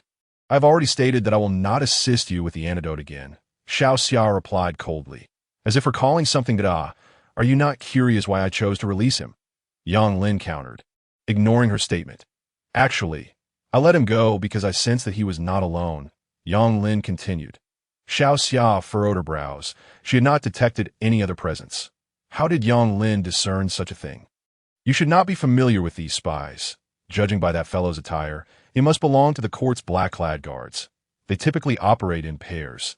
The fact that only one appeared suggests that another is lurking in the shadows. Upon hearing this, Xiao Xia felt a chill run down her spine, that if Yang Lin's words held true, and the other could evade her perception, their strength must be formidable. The previously composed Xiao Xia suddenly became tense. Thus, your presence here is not solely for my sake. It is also for your own and Feng Heir's safety. Even if we must put on a show, we must do it properly, Yang Lin whispered softly into Xiao Xia's ear. Xiao Xia's expression turned grave, but she understood the implications of Yang Lin's words, casting him a fierce glare. Just as she opened her mouth to scold him, she sensed something amiss. Was there truly a second individual? At this moment, Xiao Xia could no longer remain calm. This person could conceal their aura, suggesting their power was at least on par with her own, if not exceeding it. If that were the case. Once their presence was revealed, both she and the princess would be in grave danger. This prompted her to recall the odd sensation she had felt during her first encounter with Yang Lin the night before. Yang Lin noticed Xiao Xia fall silent again, and was about to continue speaking when he suddenly found himself face to face with her, her lips pressed against his, blocking any further words. At that moment, Yang Lin's mind went blank, his eyes wide with shock. Xiao Xia had no choice. She could not allow Yang Lin to speak any more nonsense. Not a single word. Meanwhile, in a room where Z resided, she was doing her utmost to relax her body, concealing her aura entirely, her breathing becoming remarkably steady. Yet, her heart raced with anxiety, threatening to leap from her throat. It was the holy maiden of the Tianzong. Gu Qingwei, the very same holy maiden who had been lurking in the shadows, observing Meng Rong, and the one responsible for slaying the 1,000-year-old snow serpent. The starry jade in Yang Lin's possession had also originated from her. A Z, known as Ouyang Yunshuang, was the demoness. She had seized the starry jade from the holy maiden, consumed the snow serpent's core, resulting in the onset of poison and the loss of her martial prowess. Leading to a relentless pursuit, this moment, a Z could distinctly feel the holy maiden's aura enveloping the entire estate. How did that wretched woman truly find this place? Aziz's heart nearly leapt from her chest in terror. In the northwestern corner of the Yang residence, the holy maiden surveyed everything below, noticing the large pit. She had sensed the commotion in the study, her brows furrowing slightly. However, aside from the sound from the study, there seemed to be no other suspicious activity within the house, save for the mud pit in the courtyard. Yet, it appeared that Meng Rong was investigating Yang Lin. The holy maiden fell deep into thought. Having turned Pingyang City upside down over the past few days, she was no closer to uncovering the whereabouts of the demoness Ouyang Yunshuang. She was on the verge of seeking assistance from Wang Mengyang and Taizhou. However, seeking help could not be done without an offering. If she could assist Meng Rong, perhaps she could secure a token of allegiance in return. As thoughts of Yang Lin surfaced, it seemed evident that he shared a close relationship with Lu Pei. The saintess, no longer hesitating, vanished from atop the wall. Meanwhile, within the chamber, a Z was drenched in cold sweat, having sensed the saintess's disappearance. Yet, she dared not make the slightest movement, maintaining her previous posture and slowing her breath. Feigning sleep. After a considerable amount of time had passed without any unusual occurrences, a Z finally breathed a sigh of relief. It appeared her whereabouts had not been discovered. Concurrently, Xiao Xia in the study, much like a Z, felt a profound sense of relief, though she knew she must continue to play her role without a hint of anger. As dawn gradually broke, a Z was naturally the first to rise. After a brief wash, she proceeded to the kitchen, commencing her daily culinary duties in contrast, Xiao Xia, who had toiled through the night, sat quietly beside the ancient well in the courtyard, soon succumbing to drowsiness. Observing Xiao Xia from the courtyard, Yang Lin, who had not slept a wink the previous night, couldn't help but mutter, "Women are truly strange." With that, he leapt bare-chested into the muddy pit, having previously added a small amount of water. After such a prolonged period of stagnation, the mud in the pit had nearly solidified, and without the addition of water, it was impossible to stir. It was Xiao Feng Air who woke last, only to find Xiao Xia by the well and Yang Lin rolling in the in her heart. Xiao Feng Air held a modicum of admiration for Yang Lin. His dedication to cultivation was indeed commendable. Exiting the chamber, she approached Xiao Xia from behind, delicately kneading her shoulders with her slender fingers. By midday, Yang Lin arrived at the Yongsheng escort agency as customary, feeling compelled to discuss the previous day's events with old Lu. Chapter 30. This fellow must be up to something. Upon hearing Yang Lin's account, Lu Pei found himself momentarily perplexed. Were the spies of the officials truly of such low caliber? How could they be ensnared by an obvious pit? It was worth noting that this pit was unearthed only after Yang Lin had pointed it out the day before. It was indeed a fortuitous coincidence. However, Yang Lin observed that although Lu Pei appeared bewildered, he showed no signs of alarm, which piqued Yang Lin's curiosity, revealing a divergence from his previous assumptions. "What? Do you think I should be anxious? Or are you hoping to see a serious expression on my face?" Seemingly attuned to Yang Lin's thoughts, Lu Pei suddenly inquired. Yang Lin remained silent, merely nodding. Lu Pei smiled, his expression as composed as ever. "Do you have any idea how many people have investigated you over the years?" A young master from a fallen family, who spends his days cultivating rather than working, managing to survive in the fiercely competitive Pingyang city naturally raises suspicions among various factions. Liu Pei had discreetly resolved numerous such matters for Yang Lin, and hearing this news now did not strike him as particularly strange. Hearing Liu Pei's words, Yang Lin's brow furrowed slightly. He had previously listened to Liu Pei mention that many were probing into his identity. But the situation had changed drastically. Someone had actually infiltrated his courtyard. Had they not been discovered, he could only wonder what actions they might have taken. The critical point was that this spy was not from Pingyang City, but rather from elsewhere, rendering their identity even more enigmatic. Don't overthink it. Such individuals have appeared before. You simply weren't aware. Liu Pei waved his hand dismissively, clearly unwilling to linger on such matters, having long since grown accustomed to them. Yang Lin scrutinized Liu Pei closely, seemingly piecing together some revelation, and pursed his lips that if the targets of this investigation were Xiao Xia and Xiao Feng Air, Liu Pei would likely not be so unflappable. Noticing Yang Lin's silence, Liu Pei continued, "You should be aware that Meng Rong, whom you sparred with yesterday, did not reveal his full strength." The mention of Meng Rong piqued Yang Lin's curiosity. He wondered about the origins of this individual, who was undoubtedly not from Pingyang City. Your task now is to continue your cultivation diligently. As for your physical training, you have yet to reach your limit.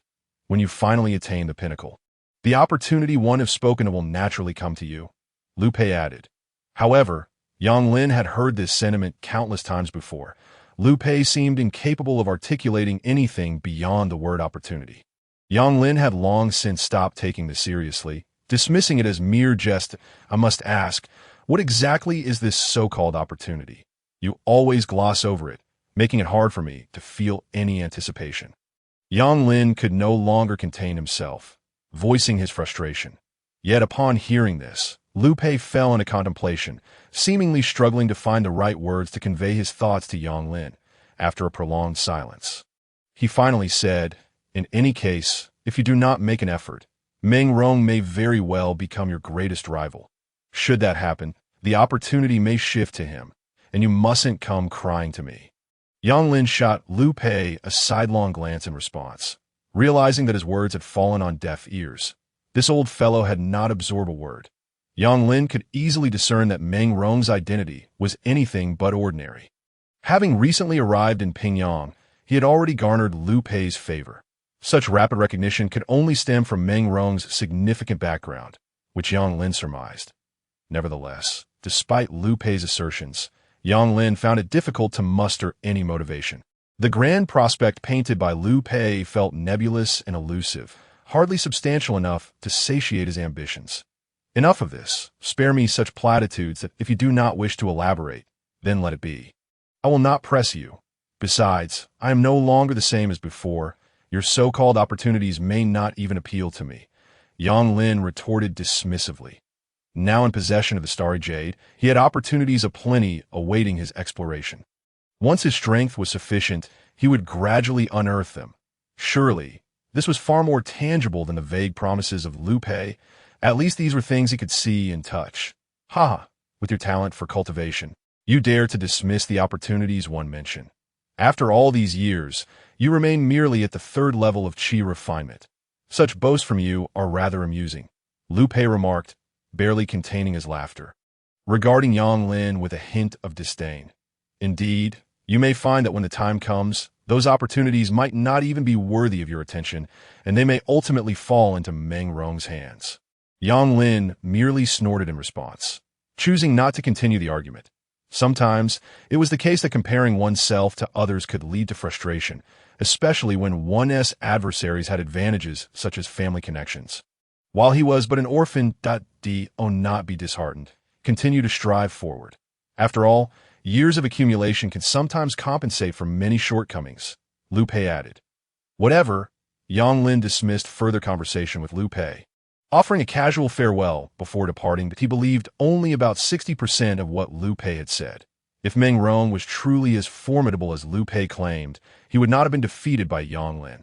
Though it was true that Meng Rong had indeed concealed his strength, even if he were to exert himself, Yang Lin was not intimidated. Until they had truly faced off, the outcome remained uncertain. However, Yang Lin felt no urge to inquire about Meng Rong's background, having spent many years with Liu Pei and understanding well what was appropriate to know and what was best left undiscovered. Liu Pei would reveal what needed to be shared, and knowing too much would yield no benefits. Yang Lin was acutely aware that some had met dire fates due to harboring too many secrets. Ultimately silenced, before long, after exchanging brief pleasantries, Yang Lin exited the escort agency. Unbeknownst to him, the conversation between the two had been overheard in its entirety by the holy maiden of the heavenly sect. Gu Qingyue, who had been lurking in the shadows. Since the night before, she had set her sights on Liu Pei. With her strength, it was almost effortless to remain undetected. This kid still at the Qi Refinement stage? Gu Qingyue pondered, perplexed. Hadn't Yang Lin already gotten married? Just last night, he had been entangled with the maid of his concubine. How could he still be at the Qi Refinement stage? As the holy maiden of the heavenly sect, she was acutely aware that should a cultivator break their vows during this stage, all their progress could be rendered null. Yet, Yang Lin's situation seemed to defy logic. Something is amiss. This fellow must be hiding something. With this realization, Gu Qingyue swiftly pursued the direction Yang Lin had taken. Chapter 31. Among the three women, there must be a bewitching beauty. Yang family. Upon Yang Lin's return, he resumed his training for the day. With his current strength, he found it nearly impossible to establish himself in this world. Even slightly more powerful warriors could easily bring him to the brink of death. Fortunately, this body had laid a solid foundation. Although Yang Lin was somewhat unclear about the specifics of the realm, he was certain that the physical robustness was more than adequate. He even felt that it might be tougher than the steel of his previous era. As for the training, Yang Lin initially thought it would be akin to fitness routines from his past life, but he quickly realized he was mistaken. The enhancement through training was comprehensive and not merely confined to muscle and strength. Furthermore, Yang Lin could effortlessly lift over 1,000 pounds and move with remarkable agility. In his previous life, such feats were utterly unattainable through mere exercise. Moreover, this was still far from the limits of training. It was likely that true masters could indeed perform feats akin to those depicted in films, scaling walls and dispatching foes with a mere flick of a wrist. The thought excited Yang Lin, filling him with anticipation for his future training endeavors. As his strength grew, he began to unlock numerous techniques from the Starry Jade. Among them, the Phantom Shadow Step was particularly suited to his current abilities. Liu Pei had mentioned the inadequacy of his speed and agility, and the Phantom Shadow Step could effectively compensate for these shortcomings. According to its description, mastering it would render him invincible within the Qi Refinement realm. Thus, Yang Lin had no qualms about it. He mentally rehearsed the movements of the step before his body began to mimic them, familiarizing itself within the muddy pit. With each repetition, his movements became increasingly proficient, and the true energy within him began to flow instinctively. With the infusion of true energy, Yang Lin found the Phantom Shadow Step to be surprisingly simple, shedding the initial awkwardness that had characterized his earlier attempts. Meanwhile, in the adjoining room, Z, who had been observing from the side, felt her heart leap into her throat. The Phantom Shadow Step? Z recognized it immediately. Could this fellow not take a moment's respite? First, he consumed the snow jiao meat, fully aware of its toxicity, insisting on having it for every meal. Now he was practicing the Phantom Shadow Step, as if he feared being discovered by the holy maiden of the Tianzong. Gu Qingyue, he was recklessly flirting with danger. Moreover, just last night, Z had sensed Gu Qingyue's presence. That vixen had clearly set her sights on the Yang family.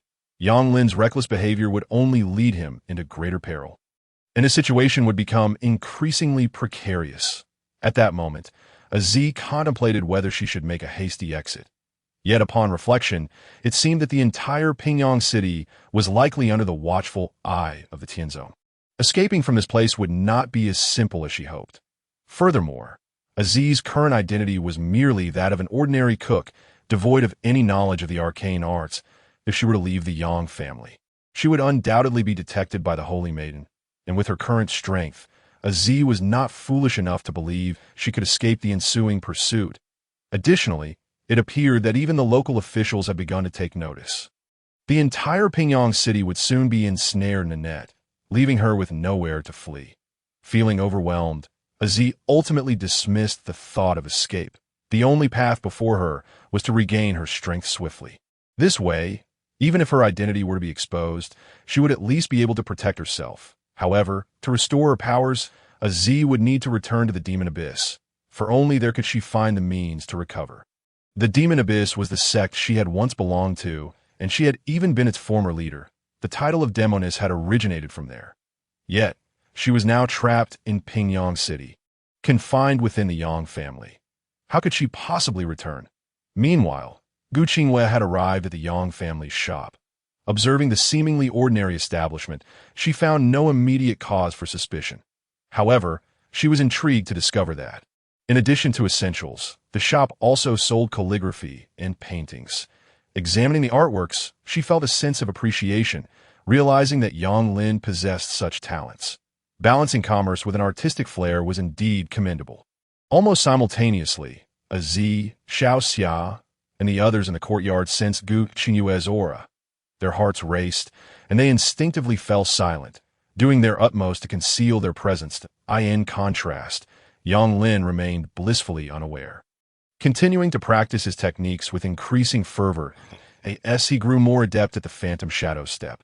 His true energy naturally emanated, eluding Gu Qingyue's keen perception. She quickly registered the unexpected development. Her eyes widening in surprise, it seemed she had indeed stumbled upon something significant. Understanding that Yang Lin was engaged in the phantom shadow step, Gu Qingyue began to piece together the implications. She had long known that the demoness had ingested a poisonous inner pill, necessitating the assistance of a man for the antidote. Yet, within the cave, the man's body had never been found. Initially, Gu Qingyue assumed the demoness had disposed of the corpse. But in truth, the man had not perished. He was thriving and had inherited much of the demoness power. That man was none other than Yang Lin. This revelation clarified everything. Why Yang Lin could continue his training despite breaking his vows was precisely due to the demoness strength. With such a foundation of power, even if he were to neglect his training, his cultivation would continue to advance steadily until he fully absorbed that energy. However, the fact that Yang Lin was practicing the phantom shadow step and continually honing his skills suggested he might be unaware of its origins. Indeed, the phantom shadow step was a technique from the Tianzong and was considered a superior skill even within their ranks. The starry jade must also be present here, Jiyu Qingyue boldly speculated, shifting her focus to the other three women in the Yang family. The legendary demoness must be among them, she thought. With this in mind, she extended her perceptive abilities, quietly probing toward the Yang family's courtyard. Inching closer. Chapter 32. Tears of despair. Regrettably, Gu Qingyue did not sense anything suspicious among the other members of the Yang family. One was a cook, another a maid, and the last a concubine, all appearing quite ordinary. Thus, she had no choice but to continue observing the situation, the only certainty being that Yang Lin was undoubtedly connected to the demoness. At the very least, the phantom shadow step he practiced originated from their sect. Soon, noon arrived, and Yang Lin emerged from the muddy pit, washing off the dirt. The kitchen was now filled with the aroma of cooking, indicating it was time for lunch. Without hesitation, Yang Lin returned to the study. Retrieving 2 pieces of snow jiao meat to take to the kitchen. That moment, Aziz, upon seeing Yang Lin, felt a wave of panic wash over her. Unsure of how to respond, if it were any other day, it might have been tolerable, but now, with the holy maiden Gu Qingyue present in the main hall, Yang Lin was recklessly pushing her toward disaster. Yet, Yang Lin remained oblivious to Aziz's turmoil as he set the meat down, saying, "Please stew these 2 pieces of meat, that I'll eat them myself. So remember to set them aside." In Yang Lin's understanding, everyone in the Yang family, aside from himself, was ordinary. This meat was a powerful tonic, unsuitable for them.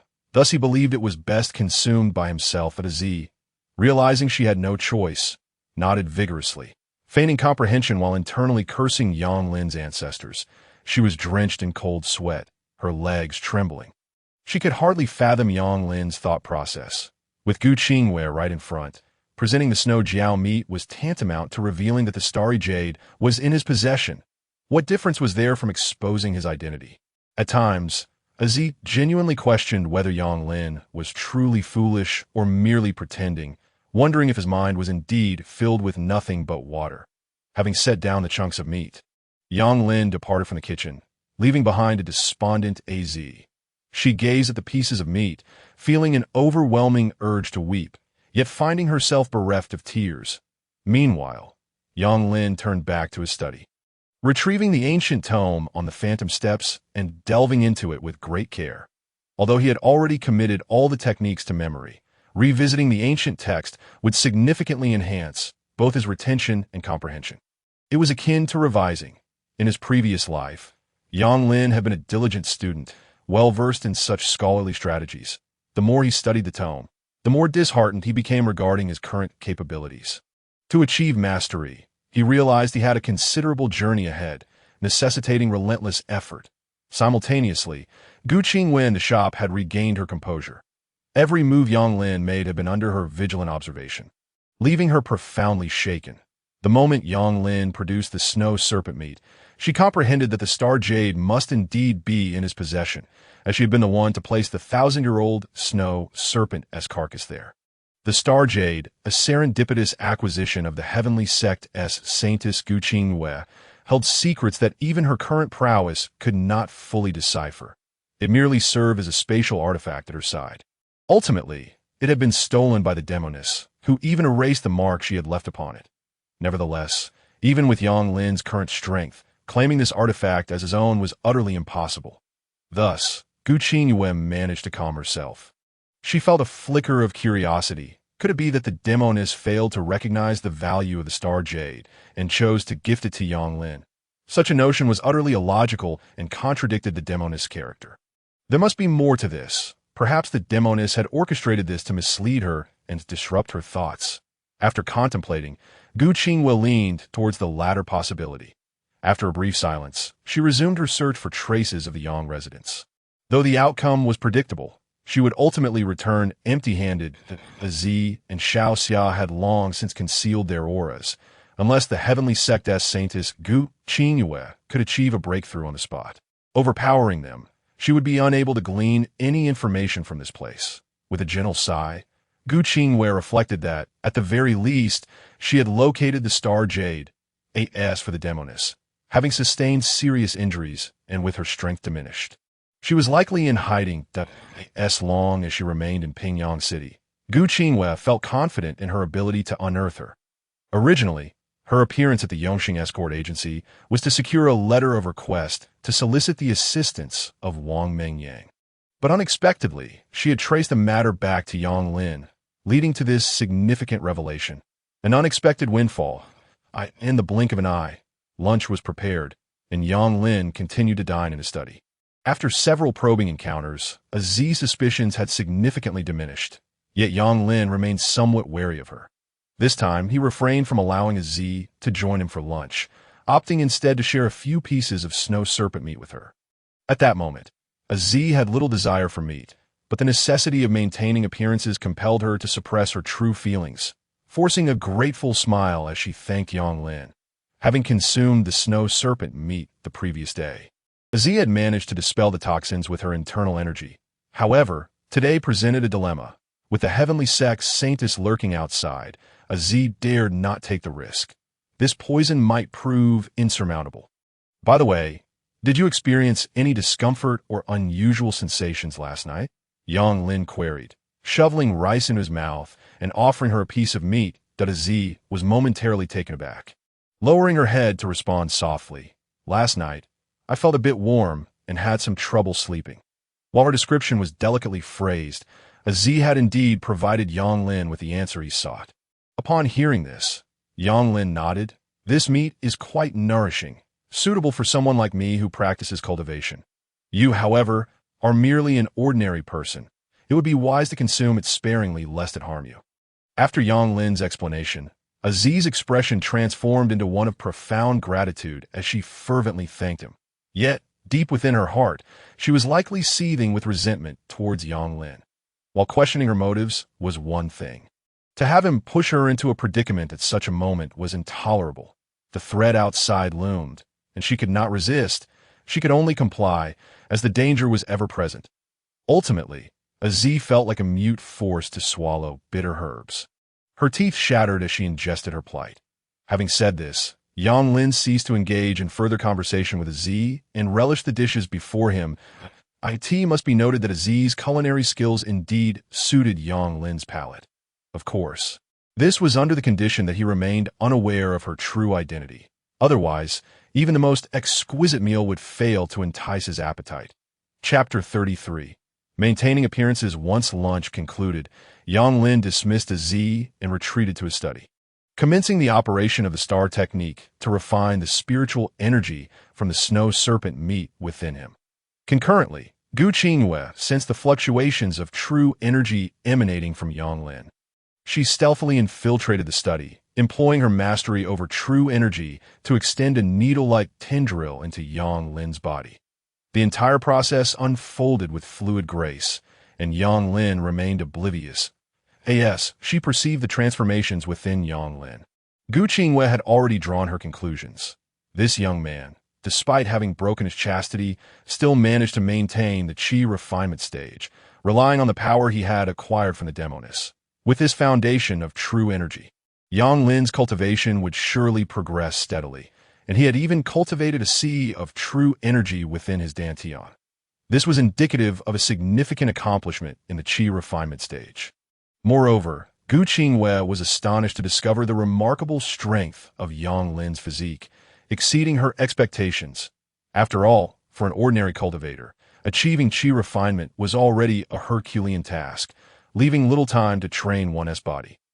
Both physical strength and true energy could enhance one's capabilities. Possessing either was sufficient to yield lifelong benefits. Few in the world could attain both, and Yang Lin's dual prowess marked him as a rare talent, if not one in 10,000. Certainly one in 100. In truth, over the years, Yang Lin had primarily focused on physical training under Liu Pei's guidance, as Liu, being an escort, lacked the refined techniques of prestigious sex that it was simply impossible for him to teach Yang Lin proper Qi training. Resorting instead to alternative methods, it was precisely because Yang Lin's physique was formidable that his true energy remained well contained within, tightly wrapped and minimally leaked. Were it not for his practice of the star technique, Gu Qingwei would have been unable to detect even the slightest trace of ITAS for the star technique. Gu Qingwei had yet to decipher its intricacies. The foundational techniques she practiced were naturally the heavenly sex secret teachings. Among the top-tier methods, in her view, the star technique should be a rather commonplace practice. However, its complexities gave her the impression of potential for growth. Yet, since no one had practiced it before, the saintess remained unaware of its true merits. Now, as Yang Lin engaged in his practice, perhaps she could explore its depths through him. Lost in contemplation, Gu Qingwei suddenly noticed Yang Lin's eyelids fluttering. A sense of foreboding washed over her, and she vanished from sight in an instant. Yang Lin slowly opened his eyes, casting a glance over his shoulder. For a fleeting moment, he felt as though a pair of eyes were intently watching him from behind. Was it merely an illusion? With a sense of bewilderment, Yang Lin searched all around, yet he could not find the answers he sought. Ultimately, he had no choice but to let it go and continue with his cultivation. At that moment, Gu Qingwei had already appeared on the rooftop of the study. She never expected Yang Lin's perception to be so astute. The saintess believed that, given her own prowess, any other Qi Refinement realm warrior would undoubtedly be oblivious to her presence. Yet, Yang Lin was not. This fellow was indeed becoming increasingly intriguing. As time passed, the toxins within Yang Lin's body began to manifest, causing him to feel an intense heat throughout, making it exceedingly difficult for him to calm his mind. With no other alternative, Yang Lin was compelled to return to the muddy pit in the courtyard, where he resumed his practice of the phantom displacement step, simultaneously allowing the toxins within him to dissipate. As evening fell, Yang Lin, as was his habit, retrieved 2 pieces of meat, requesting Z to prepare them for him. At this point, Z had begun to resign herself, embracing destruction, no longer intending to struggle. Z was acutely aware that the heaven-sex saintess, Gu Qingwei, had been lingering nearby, and she had also noticed the starry jade on Yang Lin's person, yet chose not to take it. She speculated that this woman likely aimed to extract her, demonstrating a relentless pursuit. Thus, Z could only continue to play her role, effectively embodying her identity as the cook. Furthermore, even the snow serpent meat they had consumed that afternoon remained unrefined by her true energy, which resulted in her feeling somewhat disoriented throughout the day. Had it not been for her limited consumption and the reduced toxicity within her, Z likely would have lost her sanity. As time ticked by, night deepened.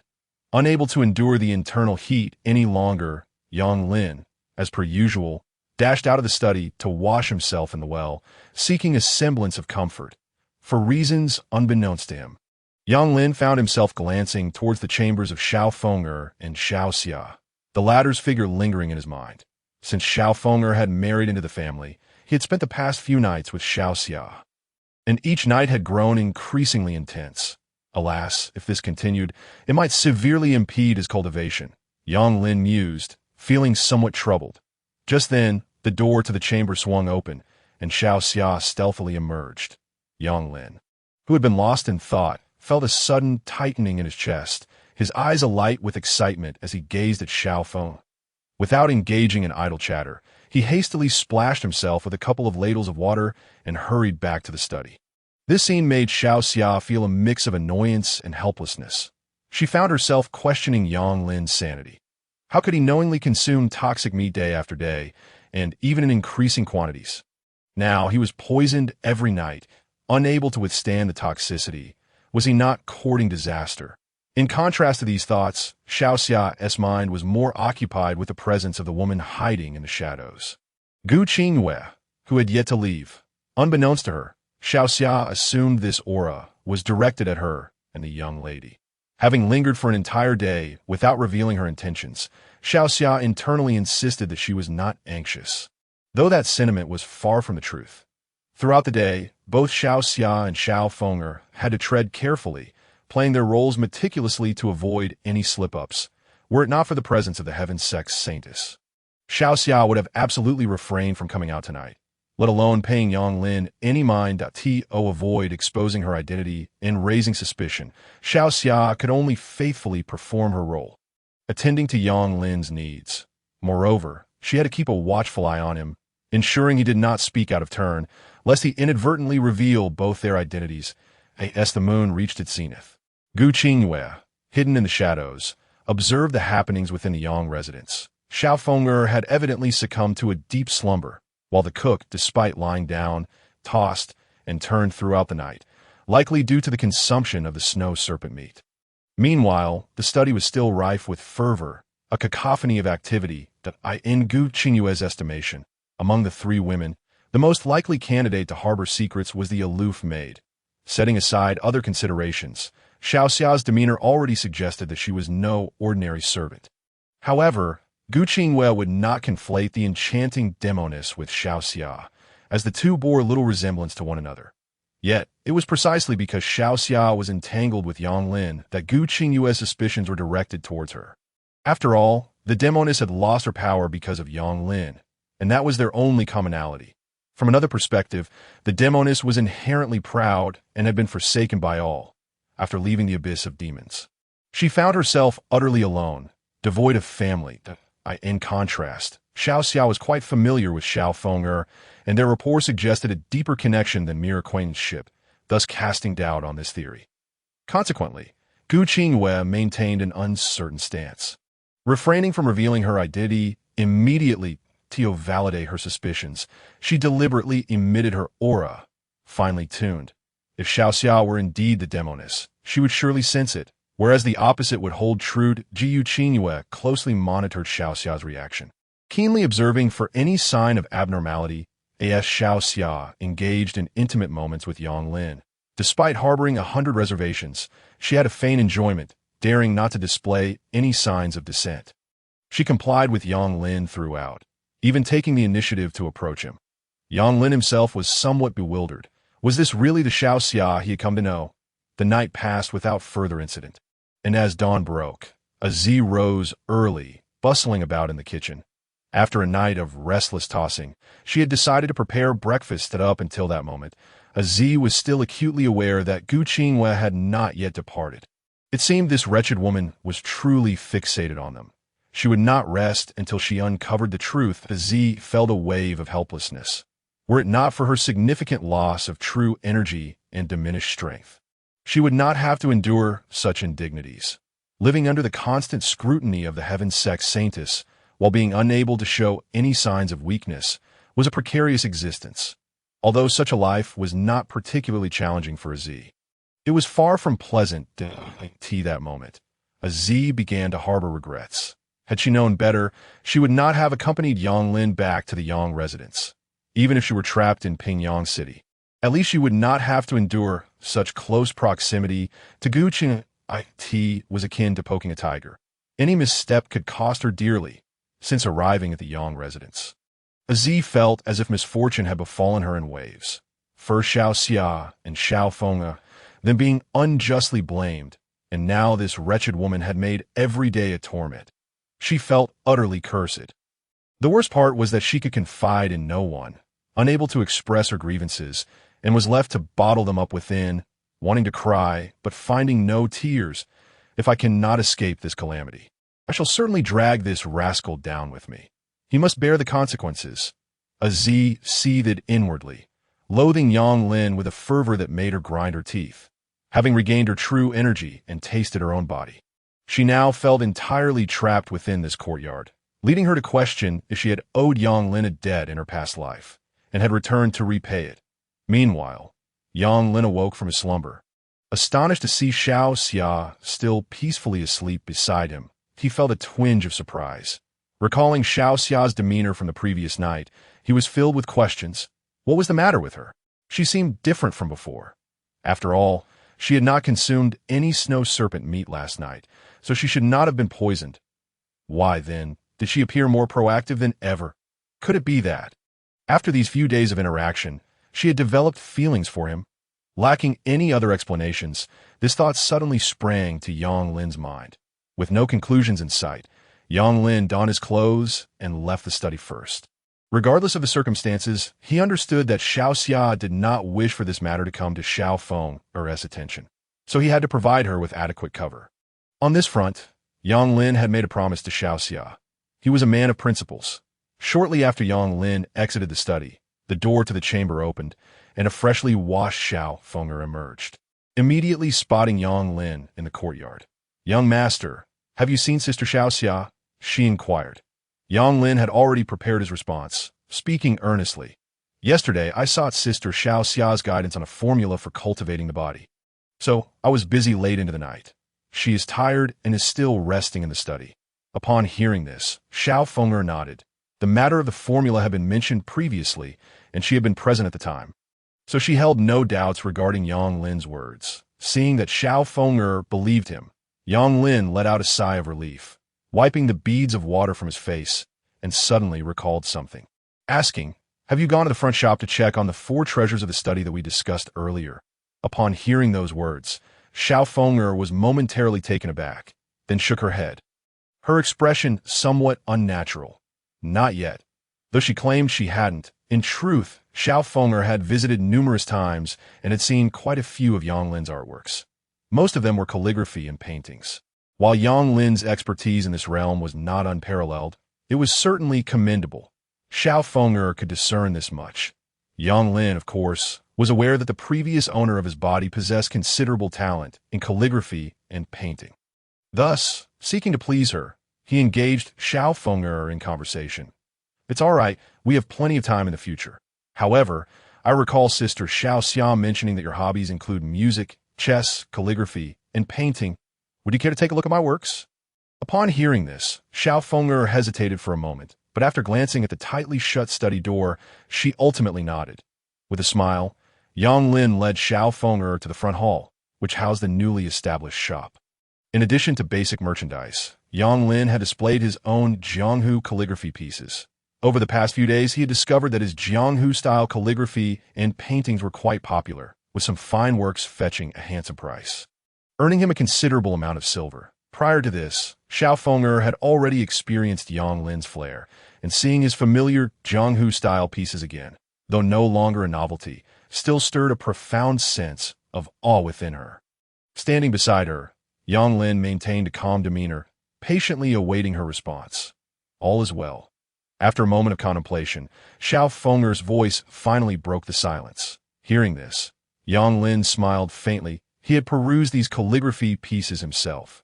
And in truth, they were rather unremarkable in his past life. Yang Lin had some experience in painting and calligraphy, thanks to his parents enrolling him in interest classes since childhood. Little did he expect that these skills would prove useful now. Moreover, it seemed that the Jianghu calligraphy and painting from his original world enjoyed a unique enhancement in this realm. Xiao Fenger appeared enchanted by the artworks, seemingly transfixed by their charm, although Yang Lin thought it inconsequential, as long as they sold well. Noticing the time, realizing that dinner was still some time away, and that Xiao Xia had yet to wake, likely exhausted from the previous day, Yang Lin turned to Xiao Fenger and suggested, "How about you paint a piece? We still have time, and feel free to use any materials you wish. It would also allow me to observe your technique." Upon hearing this, Xiao Fenger hesitated, concerned that if Xiao Xia were to wake and find her with Yang Lin, she might not be pleased. Seemingly sensing her apprehension, Yang Lin continued, "It's fine. Your sister Xiao Xia should remain asleep for a while longer. It's merely a painting, and it won't take much time, if it comes to it. I shall bear the brunt of your sister's reprimand." Yang Lin jested, though he often wondered why Xiao Fenger, as the mistress, was so submissive to Xiao Xia, a mere maid. Such dynamics were rare in this era. Perhaps attributable to Xiao Fenger's character, he mused. All right, given that Yang Lin had already broached the subject, it would be somewhat unreasonable for Xiao Fenger to refuse further. Yang Lin smiled and nodded, preparing the tools she would need.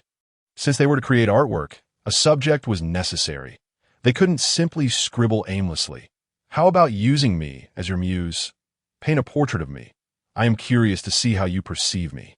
Yang Lin proposed after pondering for a moment. One must admit, he held quite a bit of confidence regarding his appearance. Upon hearing this, Xiao Fenger felt her cheeks flush slightly. After a brief moment of hesitation, she nodded. "Very well, I shall paint you a portrait in return." Yang Lin smiled and prepared his own set of tools, though he failed to notice that Xiao Fenger, with her head lowered, was now blushing even more deeply. The two fell into a focused silence, diligently working on their respective paintings. It must be said, Xiao Fenger indeed possessed a unique talent for artistry, displaying an innate gift the moment she picked up the brush. Her demeanor shifted subtly, and, as she skillfully sketched Yang Lin's likeness on the paper, every stroke was executed with precision, leaving no excess. Prior to this, Xiao Fenger had primarily painted objects or landscapes, and this was her first attempt at portraying a person. Meanwhile, Yang Lin finally had the opportunity to gaze at Xiao Fenger unobtrusively. He had never closely observed his young concubine, only aware that she was beautiful. Yet the specifics of her allure remained elusive to him.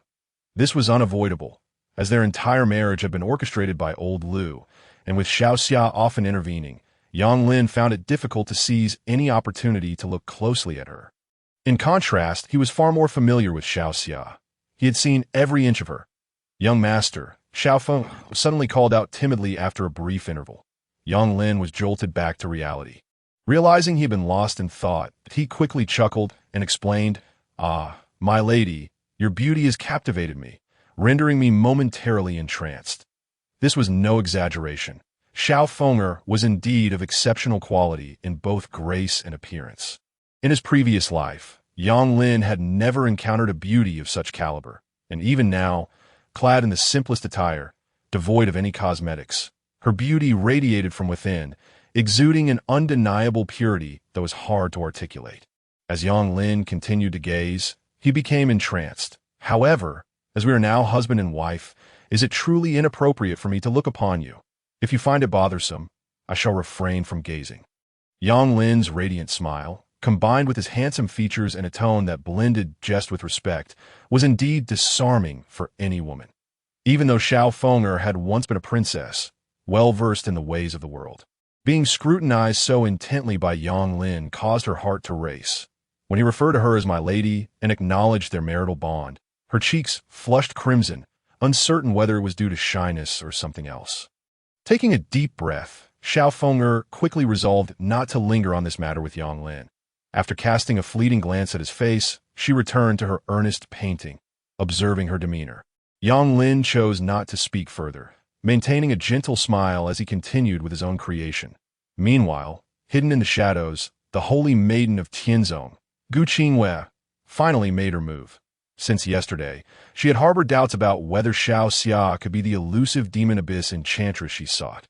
Seizing the opportunity while Xiao Xia still slumbered, Gu Qingwei stealthily entered the study, intent on uncovering the truth.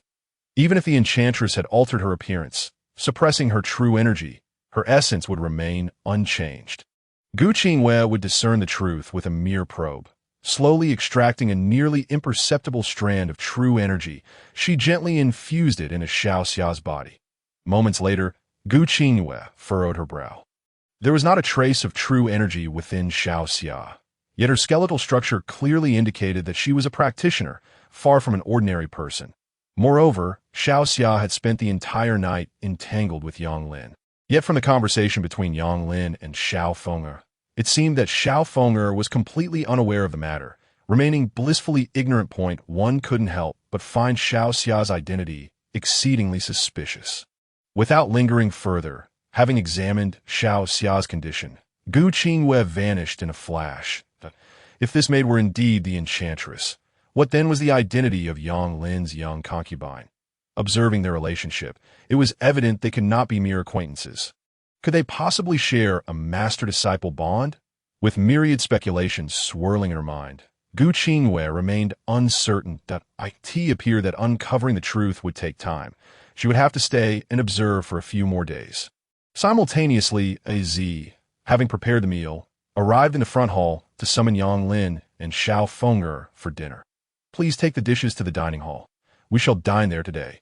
Yang Lin did not turn around but continued focusing on his painting as he addressed Z. Understood, Z replied with an by the way. Please awaken Xiao Xia. She has been sleeping for quite some time.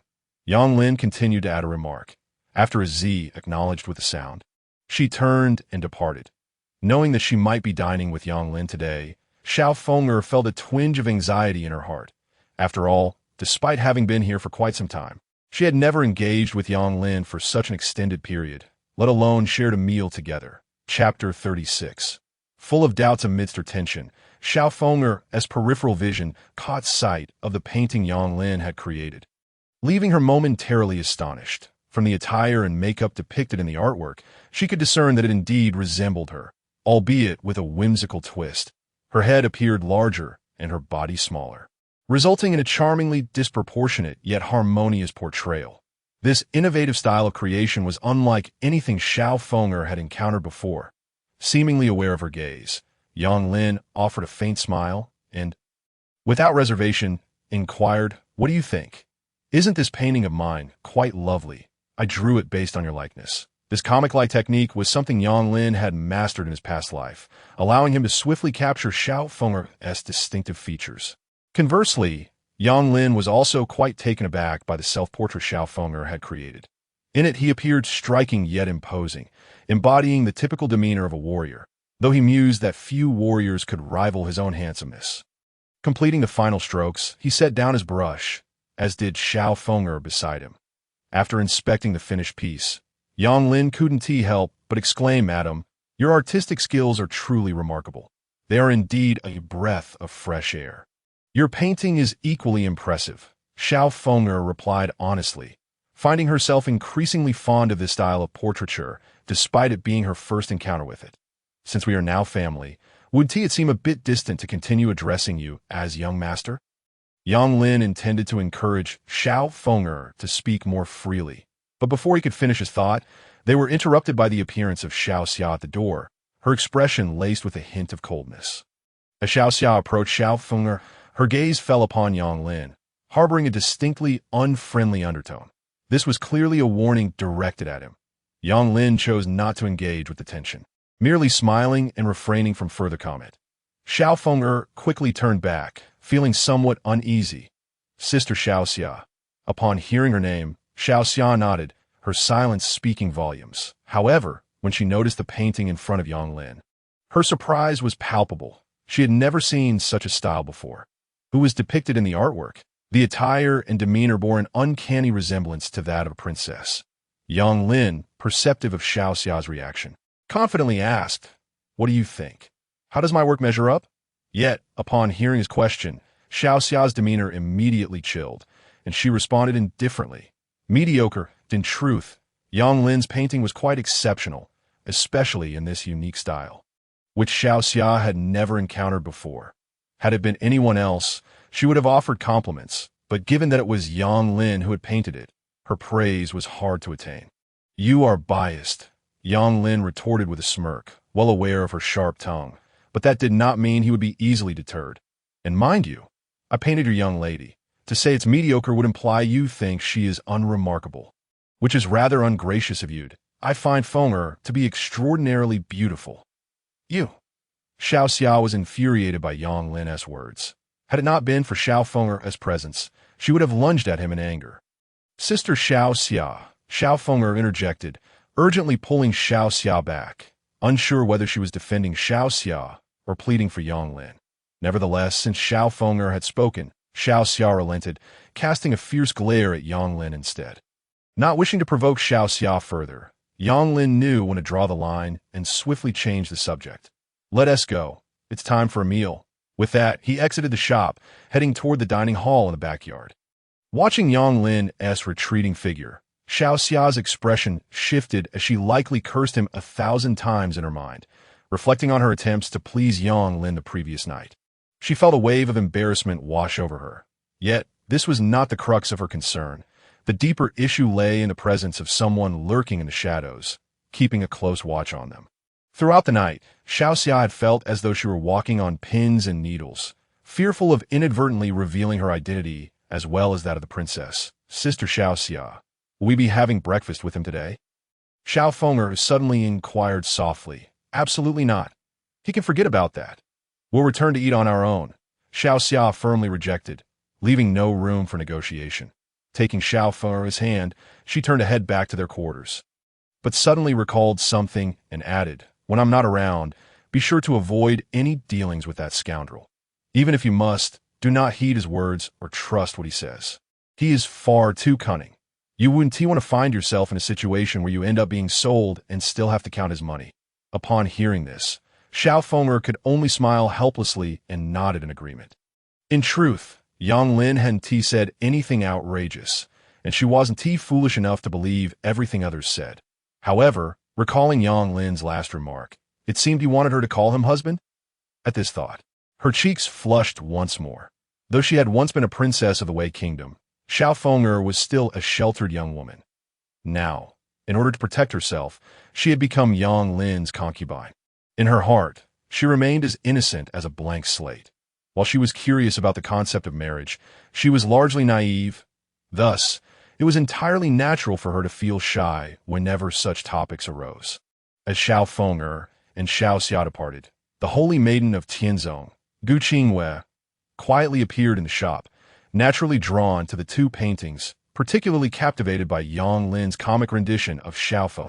This artistic style was something she had never encountered, even with her extensive experience. However, it must be said that Yang Lin's skills were indeed commendable. Even she could find no fault in them. Yet, that was secondary to her current concern, which revolved around the dynamic between Xiao Feng'er and Xiao Xi in their master-servant relationship. It seemed that Xiao Xia held more sway, yet Xiao Feng'er had exhibited moments of fear, indicating that she was merely acquiescing to Xiao Xia's words. Their bond appeared to be quite strong. Could Xiao Xia be a seductress? In truth, if it were solely Xiao Xia, Gu Qingwei would have arrived at an answer long ago. However, with Xiao Feng'er now involved, she hesitated to draw any conclusions.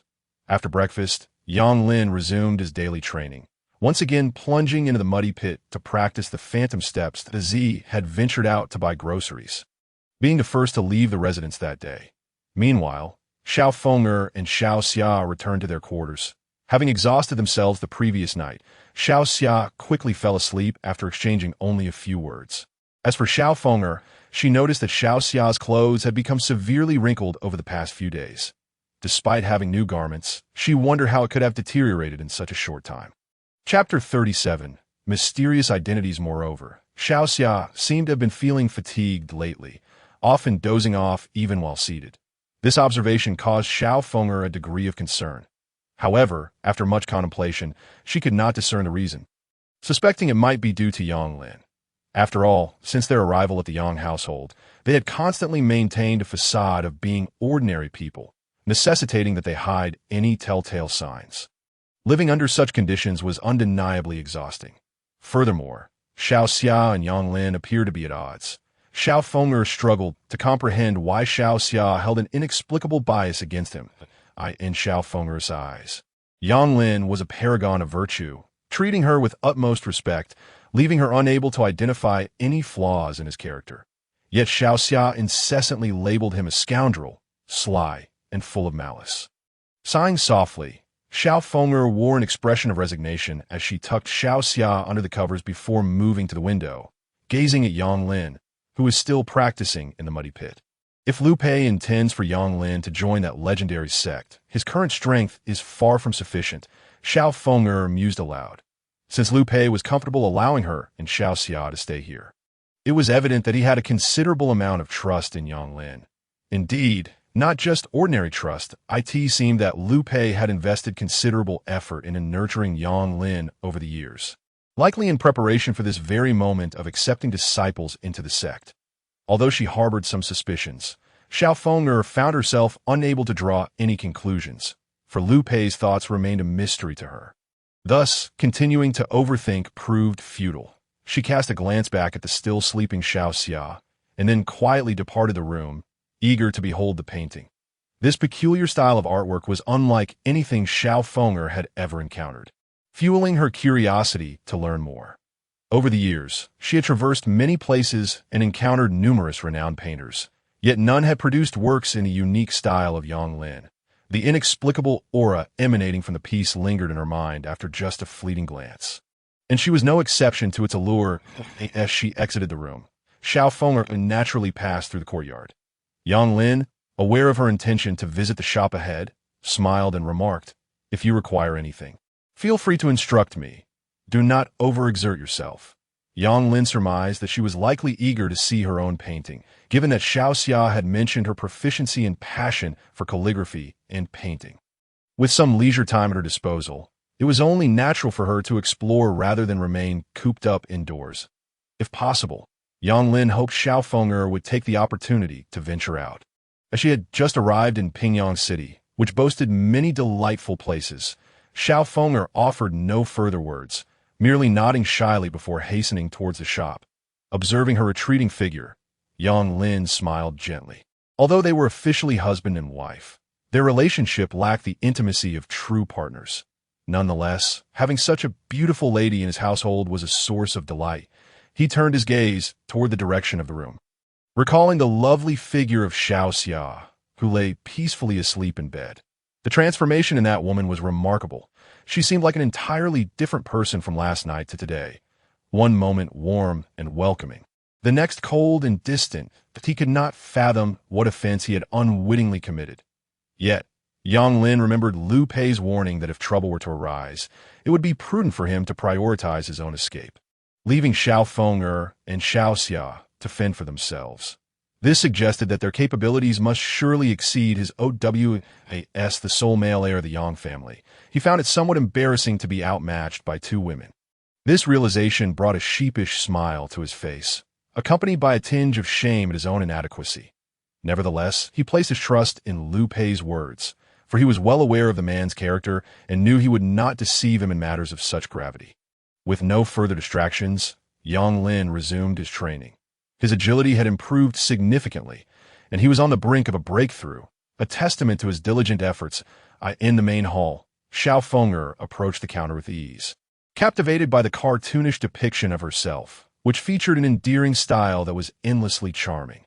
Unbeknownst to her, the heavenly sex saintess, Gu Qingyue, had silently appeared behind her, discreetly channeling a surge of true energy into her body.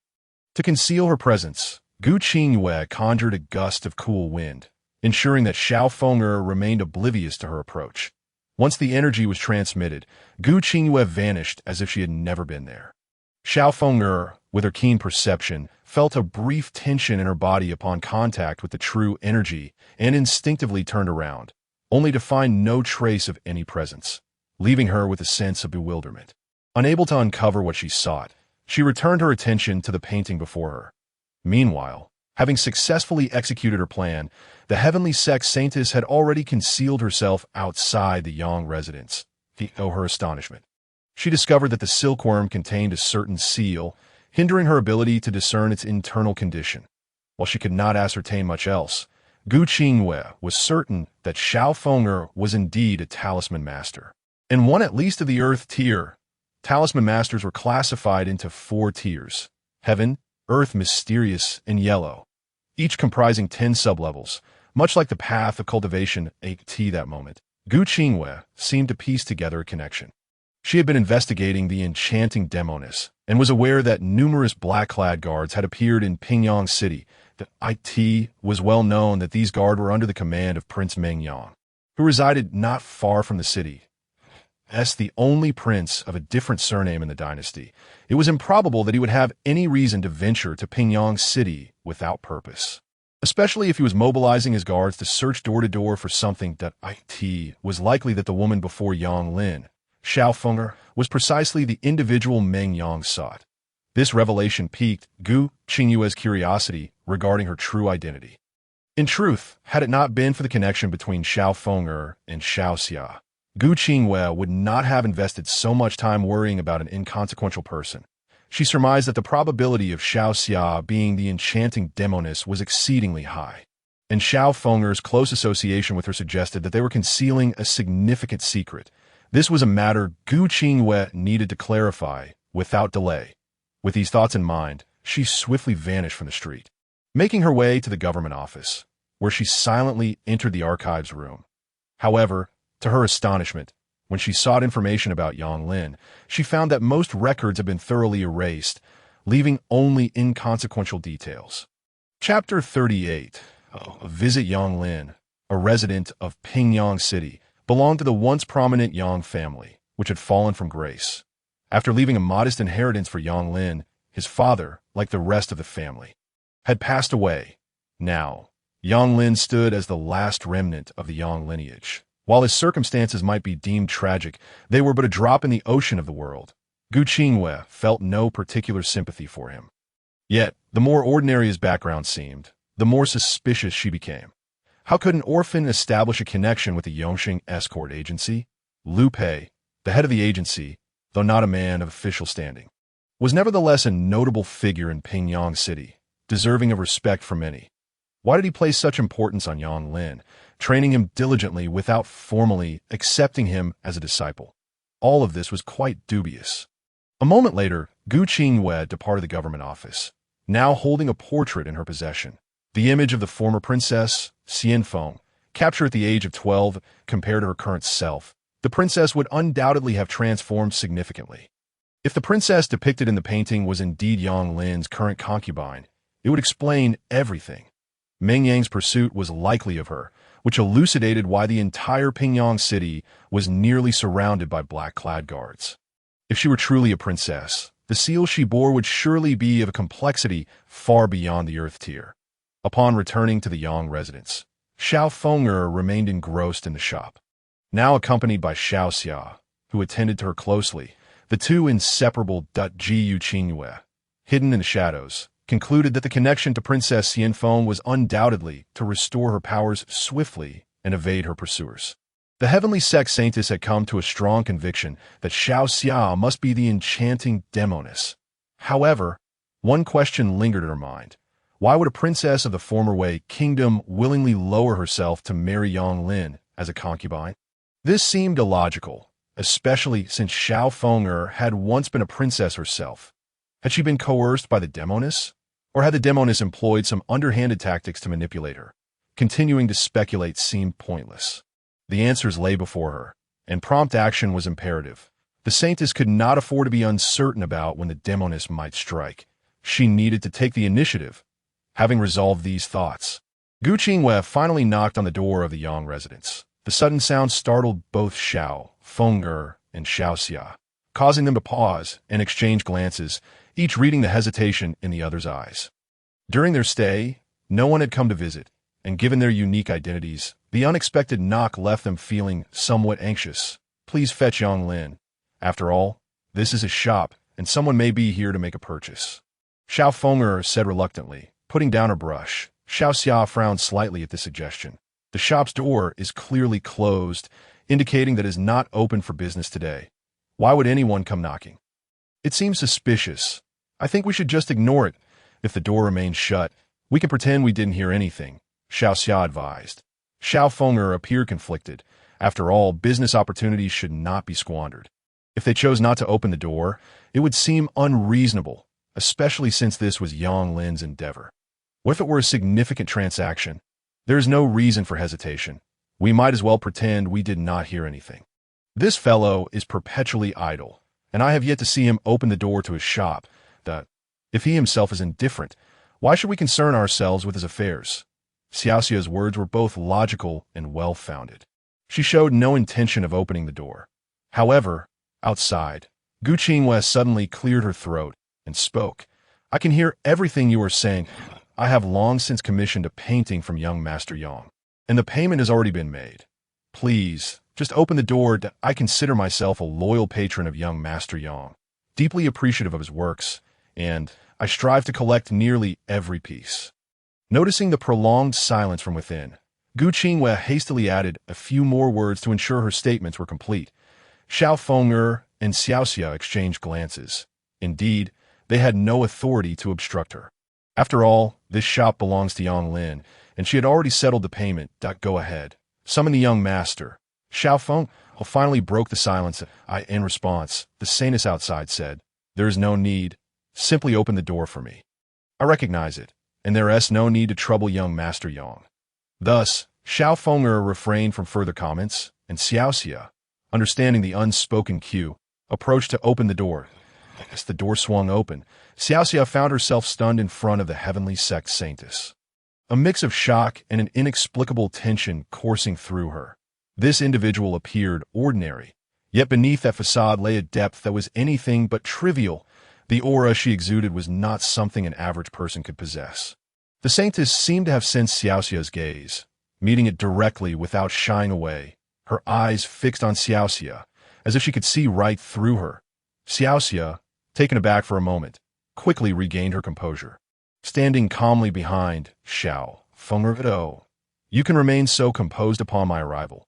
The saintess mused inwardly, her gaze assessing Xiaoxia before settling back on Xiao Fo. It seemed that upon entering, the saintess had anticipated the various manifestations of the enchantress. Yet the expected panic and fear were conspicuously absent. Instead, Xiaoxia stood before her with an air of tranquility, as if she had never encountered her at all. Quite the actress, the saintess thought, recognizing the enchantress's cunning. Even at such close proximity, she was still intent on maintaining her facade. Very well, I shall indulge her in this performance until the end. Meanwhile, Yang Lin, who was cultivating in the back courtyard, soon received the news that an old customer had ordered one of his paintings and intended to collect it in person. However, Yang Lin could not recall having made any transactions or agreements with anyone. Who could this be who had made arrangements without his knowledge? The vastness of the world is indeed full of wonders. A customer had come to his door, having already paid, yet Yang Lin was completely unaware, but he pondered how, despite being preoccupied with his cultivation and his shop being closed, a customer could still appear. Nevertheless, considering the money was already in his pocket, why not seize the opportunity? Yang Lin quickly extricated himself from his meditative state, dusted himself off, and proceeded toward the front of the shop. Upon arriving at the front, Yang Lin was momentarily taken aback by the appearance of his visitor, unsure of what expression to wear. Xiaoxia and Xiao Feng'er stood quietly beside him, both holding their breaths, anxious not to betray any hint of their surprise. Have we met before?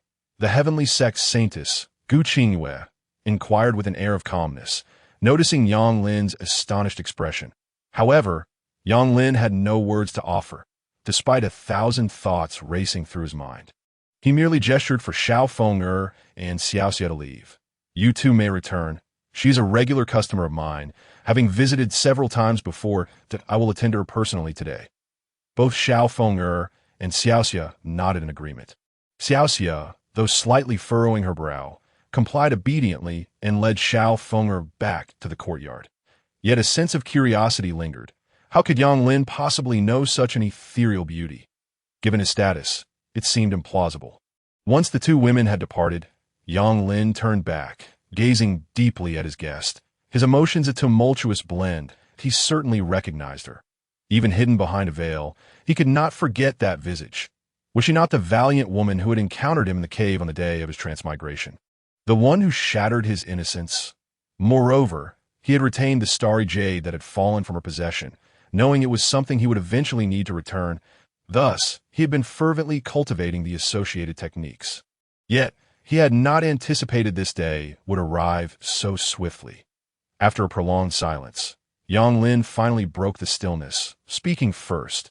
By your appearance, it seems you have fully recovered. The saintess, taken aback by his words, regarded him with a puzzled expression. His remarks seemed disjointed, and she struggled to comprehend his meaning.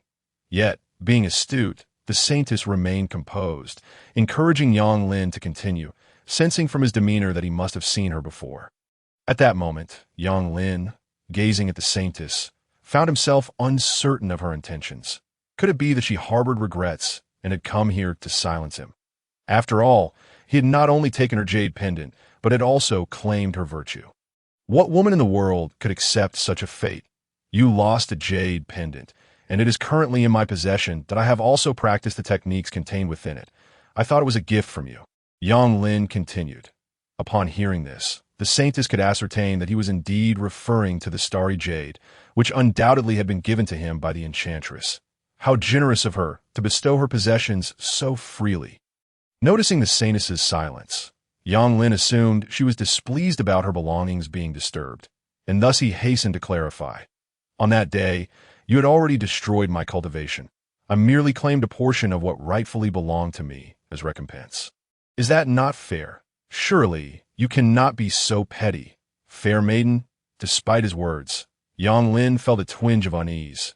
After all, he had benefited greatly from the entire affair, and now it felt as though he were trying to have it both ways.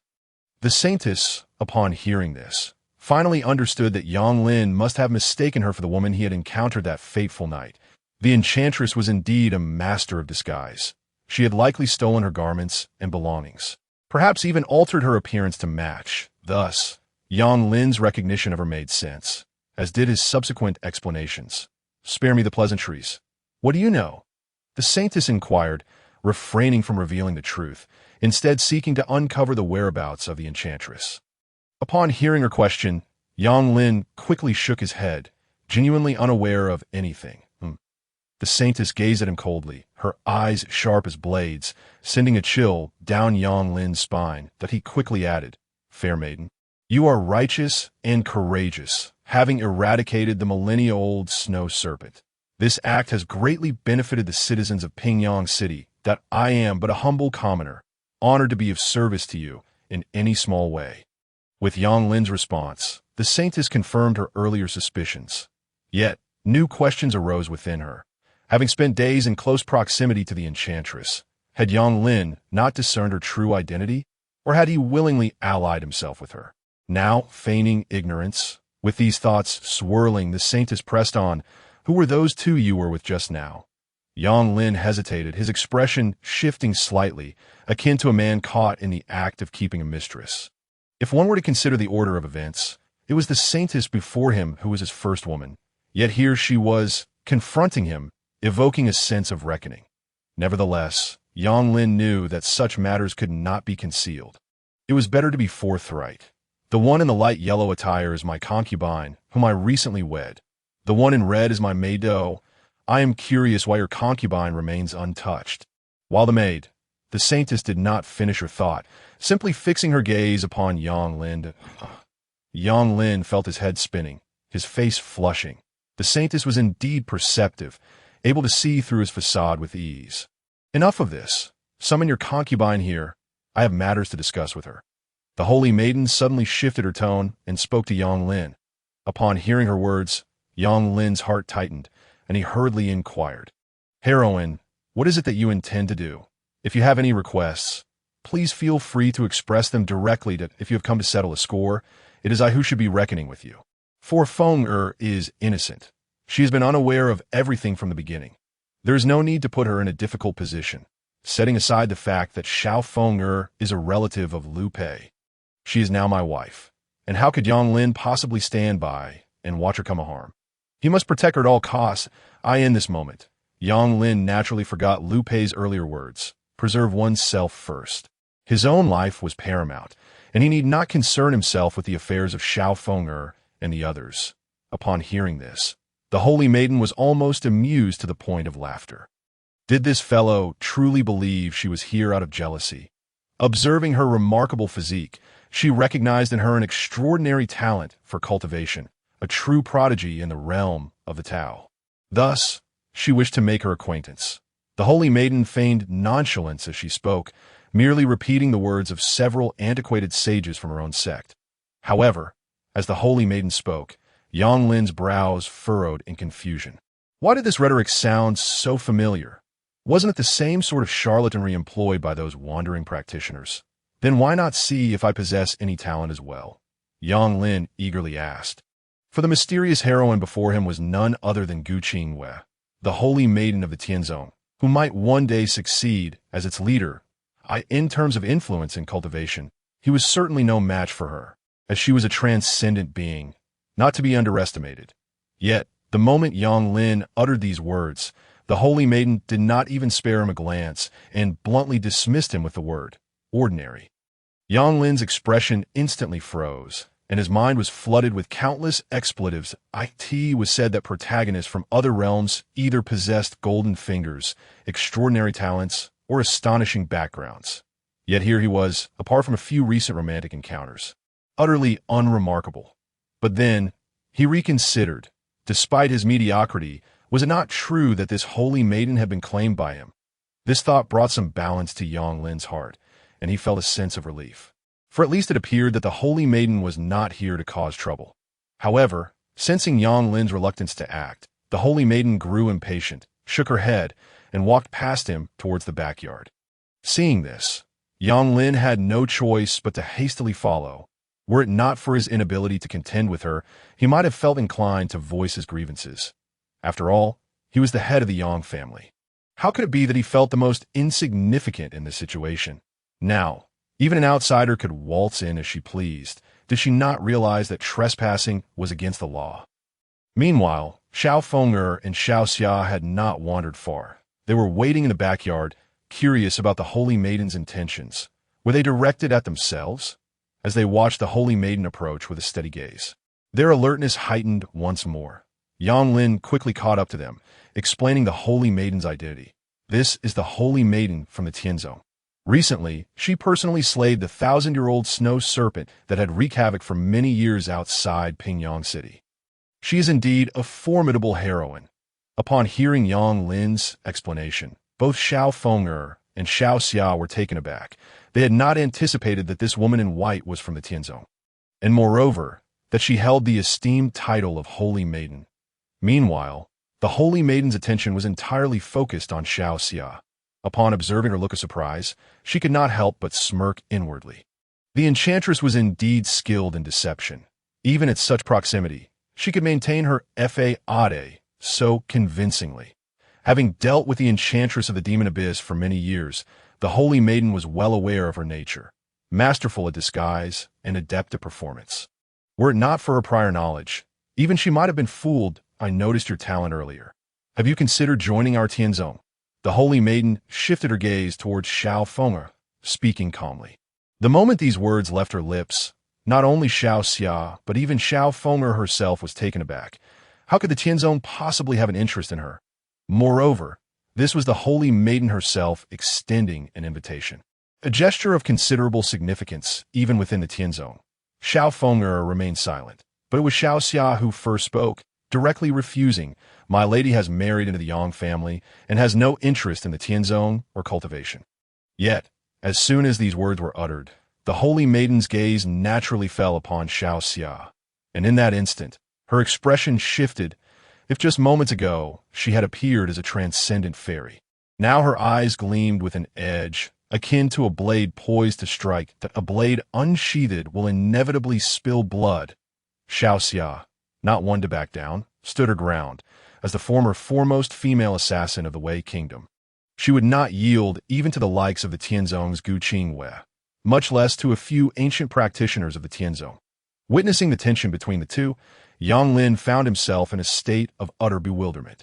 He had initially thought the Holy Maiden was not there for him, yet now they were locked in a confrontation, likely to erupt in a conflict. Sometimes, being handsome could indeed be a curse, causing two equally stunning women, each with their own merits, to vie for his attention, that if only the two of them knew what he was truly thinking, they would surely scold him for his shamelessness. Yet apart from this possibility, Yang Lin could not fathom what connection these two might share. Moreover, both the Holy Maiden and Xiaoxia were, in fact, his women. Although the Holy Maiden had arrived first, Xiaoxia had been more present. It was a dilemma. How could he choose between them? Why not take a guess as to why I have appeared here? The Holy Maiden suddenly broke the silence, her tone unperturbed as she addressed Xiaoxia. Upon hearing this, Xiaoxia's expression darkened, her eyes glinting with a hint of coldness, an undercurrent of barely concealed murderous intent simmering beneath the surface. The standoff in the courtyard was keenly observed by the true enchantress. Z, or rather, Ouyang Yunshuang, who was hiding within the inner chamber at that moment. Ouyang Yunshuang was already trembling with fear, her legs weak. She had sensed the Holy Maiden's presence the moment she appeared. Desperate, she had hoped for the Holy Maiden to leave promptly. She had taken refuge here, yet the Holy Maiden had come to confront Xiao, Feng'er, and Xiaoxia. But even so, with her current abilities, being hidden beneath the Holy Maiden's nose would eventually lead to her exposure. Now, Ouyang Yunshuang could neither flee nor hide, and fighting was simply out of the question. It would be a path to self-destruction. All that remained was a profound sense of despair. Why must you three quarrel? There is no need to ruin the pleasant atmosphere. All the blame lies with me, Yang Lin interjected, attempting to mediate the situation. He could not simply stand by and watch them come to blows. Yet his words fell on deaf ears as the two continued to stand their ground. You should have known that I would eventually come to find you. Yet here you are, so calm. I must admit, I am somewhat impressed, the Holy Maiden remarked first, her gaze unwavering as she regarded Xiaoxia, unperturbed by the intensity of her stare. And what does that have to do with you? Xiaoxia retorted coldly, a mocking smile playing on her lips. Since when did the Holy Maiden of the Tianzong associate with the black-clad guards? Is this what you call neutrality?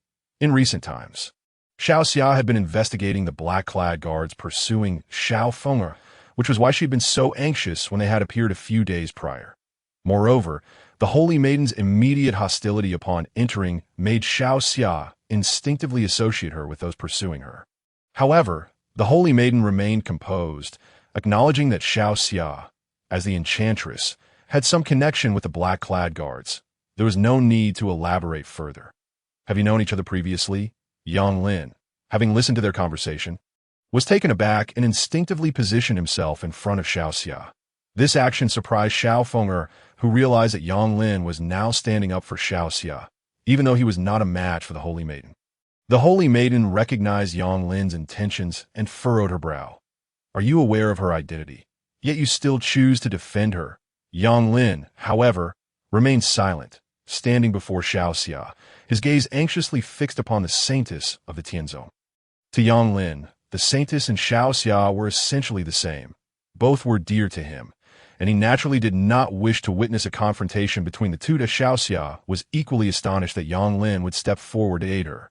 Yet in that moment, she chose to remain reticent, cautiously observing the saintess across from her. Under different circumstances, I might not engage with you, but in this place today, I cannot allow you to be so indiscriminate in your judgments of good and evil. The saintess of Tianzong stated coldly.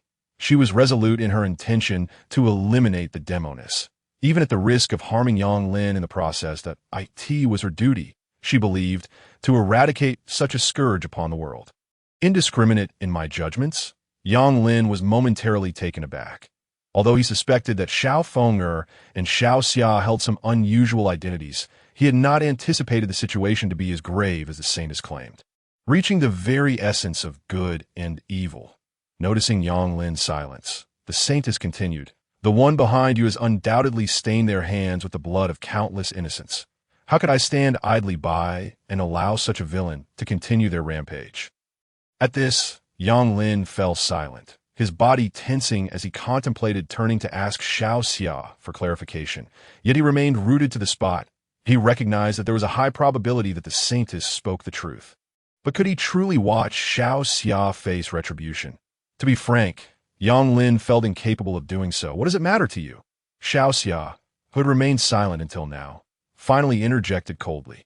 As a former assassin for her country, she was well aware of the bloodshed attributed to her past, yet she bore no guilt and thus felt no fear of the saintess. "You are still too young to comprehend the extent of the evil she has committed. Moreover, she has been concealing her true self from you. You have yet to see her genuine nature," the saintess continued to elucidate to Yang Lin. Xiao Xia chose not to counter this time, for the saintess was indeed correct. Yet, Yang Lin's thoughts diverged. He was well aware of Xiao Xia's authenticity. Over the past days, he had been utterly candid with her. What could she possibly hide? Could it be that Xiao Xia was genuinely as irredeemable as the saintess claimed? Yang Lin, intrigued, inquired, "Is she truly beyond redemption? There are still some principles at play. She is not entirely without merit." The saintess mused after a moment's contemplation. "If the demoness were as irredeemable as you suggest, then Yang Lin would not have survived to exit that cave." Upon hearing this, Yang Lin seemed to exhale a sigh of relief, as if to say that there was still hope. The saintess, perceptive to the subtle change in his expression, felt a wave of exasperation wash over her. How could he be so oblivious? She was attempting to save him. Nevertheless, since she had appeared today, she would not allow the demoness to escape. Growing weary of further dialogue with Yang Lin, the saintess regarded him as merely an ordinary person. Her true focus remained upon the demoness, who stood behind Yang Lin to ha. "Such arrogance! Do you truly believe you can restrain us?" Xiao Xia scoffed, her demeanor unyielding even in the face of the saintess. Beside her, Xiao Feng's expression shifted, shedding her previous docility for a countenance of icy resolve. "It seems my silence is no longer an option." Yang Lin sighed. Realizing the powder keg of tension was on the verge of igniting, he lamented his own lack of strength. As a mere practitioner of the Qi refining stage, he was ill-equipped to meddle in the affairs of the saintess and her like. He had experienced this firsthand in the cave, where even in a moment of near madness, he had been utterly powerless against the saintess's grip. The disparity between their strengths was monumental. "Leave," Xiao Xia commanded coldly, casting a disdainful glare at Yang Lin's back. Did he possess no awareness of the dire situation? With the stakes so high, how could he still seek to mediate? With your meager strength, do you not grasp the gravity of this confrontation? "Step aside. You need not speak on behalf of the demoness." The saintess echoed her sentiment. Upon hearing this declaration, the hidden demoness, Ouyang Yunshuang, was rendered speechless. She had not anticipated that in her moment of terror, the saintess would mistakenly identify Xiao Xia as her. Ouyang Yunshuang found herself perplexed. What could have led the saintess to such a misunderstanding? It seemed illogical, yet this could prove advantageous, at least for now. She would remain concealed. This development allowed her to avoid the perilous gamble of escaping, perhaps even to observe the battle between the saintess and Xiao Xia from a safe distance, biding her time to seize the opportunity when they were both weakened. Should that moment arrive, it would be akin to striking gold effortlessly. Perhaps she could even rid herself of the saintess entirely. The thought nearly brought a smile of delight to Ouyang Yunshuang's lips. Meanwhile, Xiao Xia interpreted the saintess's mention of the demoness as an insult aimed at her, and thus she dismissed it without concern, just as the tension seemed poised to erupt into violence. Yang Lin suddenly spoke, his voice carrying a tone of solemnity. "Surely you have come for my sake?" At this proclamation, the saintess Gu Qingyue, along with Xiao Feng'er and Xiao Xia, were momentarily taken aback. Only Ouyang Yunshuang, hiding in the shadows, understood the implication of Yang Lin's words. That fateful night in the cave, she had donned the saintess's attire and even disguised herself to resemble her. Thus, Yang Lin must have mistaken her for the saintess. Prompting such audacious remarks, The saintess's brow furrowed slightly. She too realized that Yang Lin had misinterpreted her intentions. Yet time was of the essence, and she could not afford to indulge in lengthy explanations. Seeing the saintess's silence, Yang Lin naturally concluded that he held no significance in her eyes. Merely a passerby, he surmised that her visit must be to reclaim the jade pendant he possessed, which he suspected held considerable value. Even though he was not well versed in its significance, he could deduce its importance. Let us make an exchange. The jade pendant for her life. Surely, that is a fair bargain? Yang Lin proposed, locking eyes with the saintess. The saintess, taken aback by Yang Lin's willingness to pay such a steep price for the demoness, reflected on her own motives. She had never intended to retrieve the star jade from Yang Lin. After all, its utility was limited in this context, as it seemed to contain a formation that obscured the treasures within, rendering them nearly invisible. Moreover, attempting to forcibly break it could lead to its destruction. Typically, it served merely as a storage artifact. The only item of any real value within was the corpse of a 1,000-year-old snow dragon. Is it truly worth it to risk so much for such a wicked woman? The saintess regarded Yang Lin with a complex expression. She was aware of his dedication to cultivation and the sacrifices he had made, yet his modest talent had hindered his progress over the years. Now, when he finally had a chance, he was willing to forfeit it for Xiaoxia. This seemed an excessive sacrifice. Yang Lin did not elaborate further, simply nodding affirmatively, devoid of any hesitation. The saintess sighed. Perplexed by Yang Lin's unwavering support for the demoness, perhaps once you see her true nature, you will reconsider your stance. Then I shall await that moment. Yet for now, I must indeed plead on her behalf. Might I implore you, in light of our shared fate, to grant her clemency this time? If Xiaoxia is truly as irredeemable as you claim, then I shall accept the consequences of her actions when the time comes. Yang Lin stated earnestly, his resolve seemingly unyielding. Upon hearing this, the saintess sighed once more. The elders of her sect had often remarked that most of humanity was blind to their ignorance and stubbornness. Initially, she had dismissed their assertions as exaggerations, yet now it seemed they were not without merit, at least in Yang Lin's case. You are unable to discern even the most fundamental truths, blinded by the demoness facade. You will regret today's choices. The saintess uttered a final remark, subsequently disinclined to further elucidate matters to Yang Lin. She resolved to first subdue the demoness, and in due course, Yang Lin would come to comprehend everything naturally.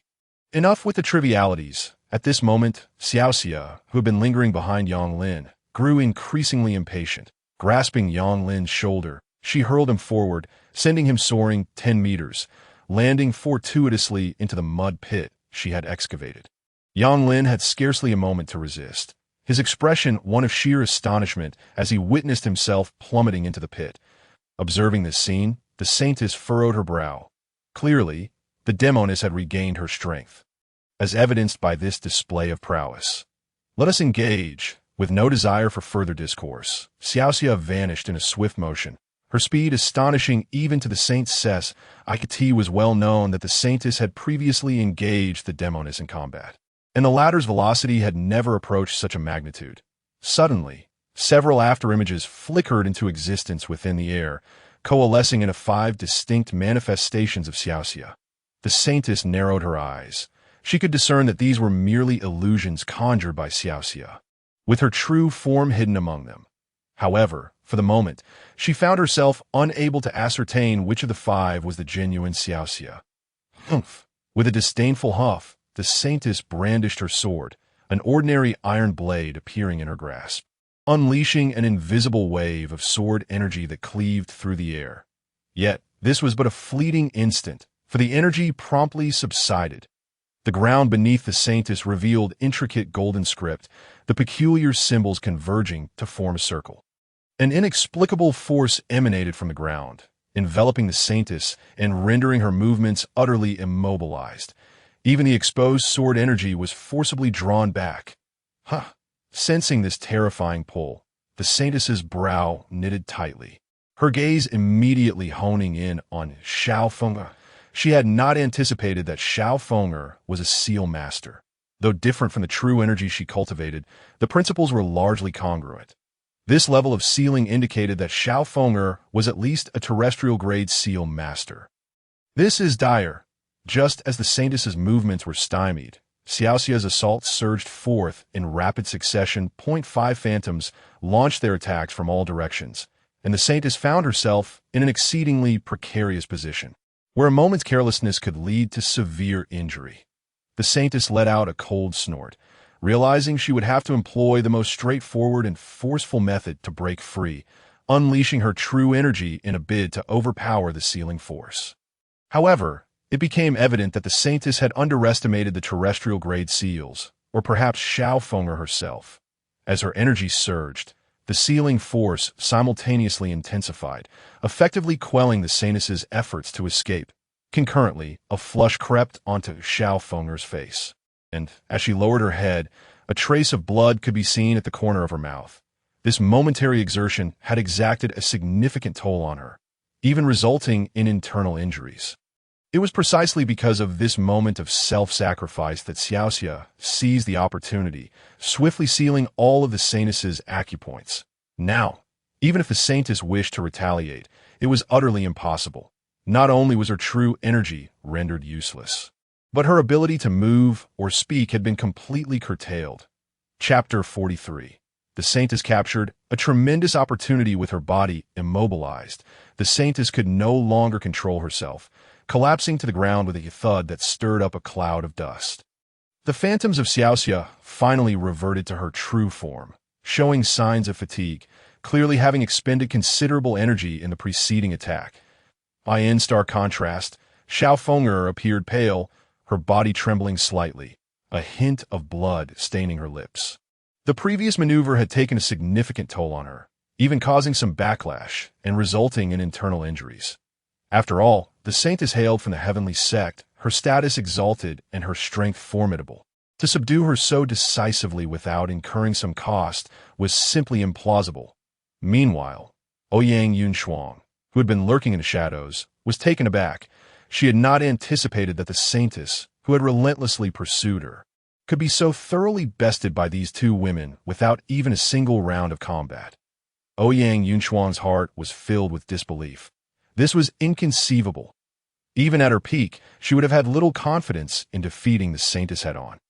The only reason she had managed to gain an advantage over the Saintess was through surprise in a direct confrontation. Ouyang Yunshuang believed she could not claim to be the Saintess's equal, let alone possess absolute certainty of victory.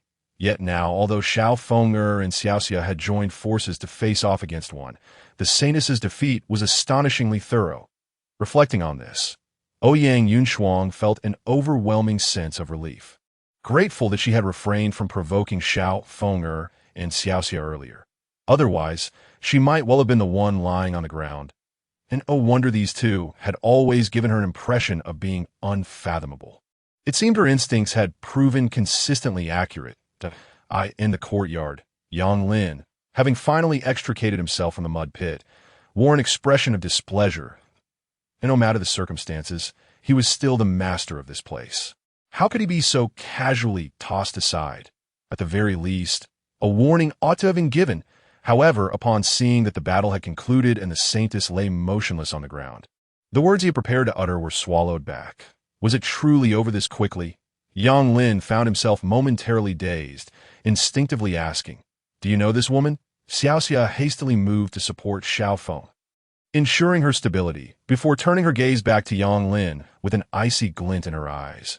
Only then did Yang Lin realize, rushing forward to check on the Saintess's condition, confirming that she had not sustained any life-threatening injuries.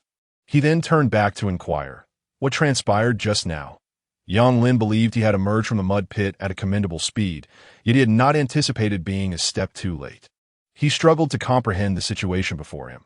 The Saintess of the Heavenly Sect, a being capable of slaying the 1,000-year snow serpent outside the city, had been so thoroughly defeated by Xiao Feng'er and Xiaoxia.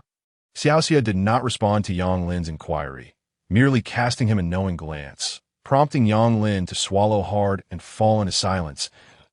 And oh wonder Liu Pei had advised him to seek opportunities for self-preservation in times of danger. Disregarding Xiao Feng'er and Xiaoxia, It seemed that old man had not misled him. Moreover, had he not just been unceremoniously tossed into the mud by Xiaoxia's overwhelming force? Yang Lin had barely had a chance to resist, being flung aside like a sandbag. While he had mentally prepared himself for being the weakest here, he had not expected his weakness to be so pronounced. Cough, cough. Just as Yang Lin fell into contemplation, the already weakened Xiao Feng'er emitted a soft cough. Yang Lin distinctly noticed that the handkerchief she had used to conceal her face was now stained with crimson. Xiao Feng'er intentionally avoided Yang Lin's gaze, positioning Xiaoxia between them, as if to shield him from her condition. Upon noticing this, Xiaoxia's expression shifted dramatically, her eyes brimming with unspoken concern as she hurriedly examined Xiaofo. The more she looked, the graver her expression became, leaving her with little time to concern herself with Yang Lin. What happened to you? Yang Lin, disregarding all else, focused on his wife, unwilling to stand by idly.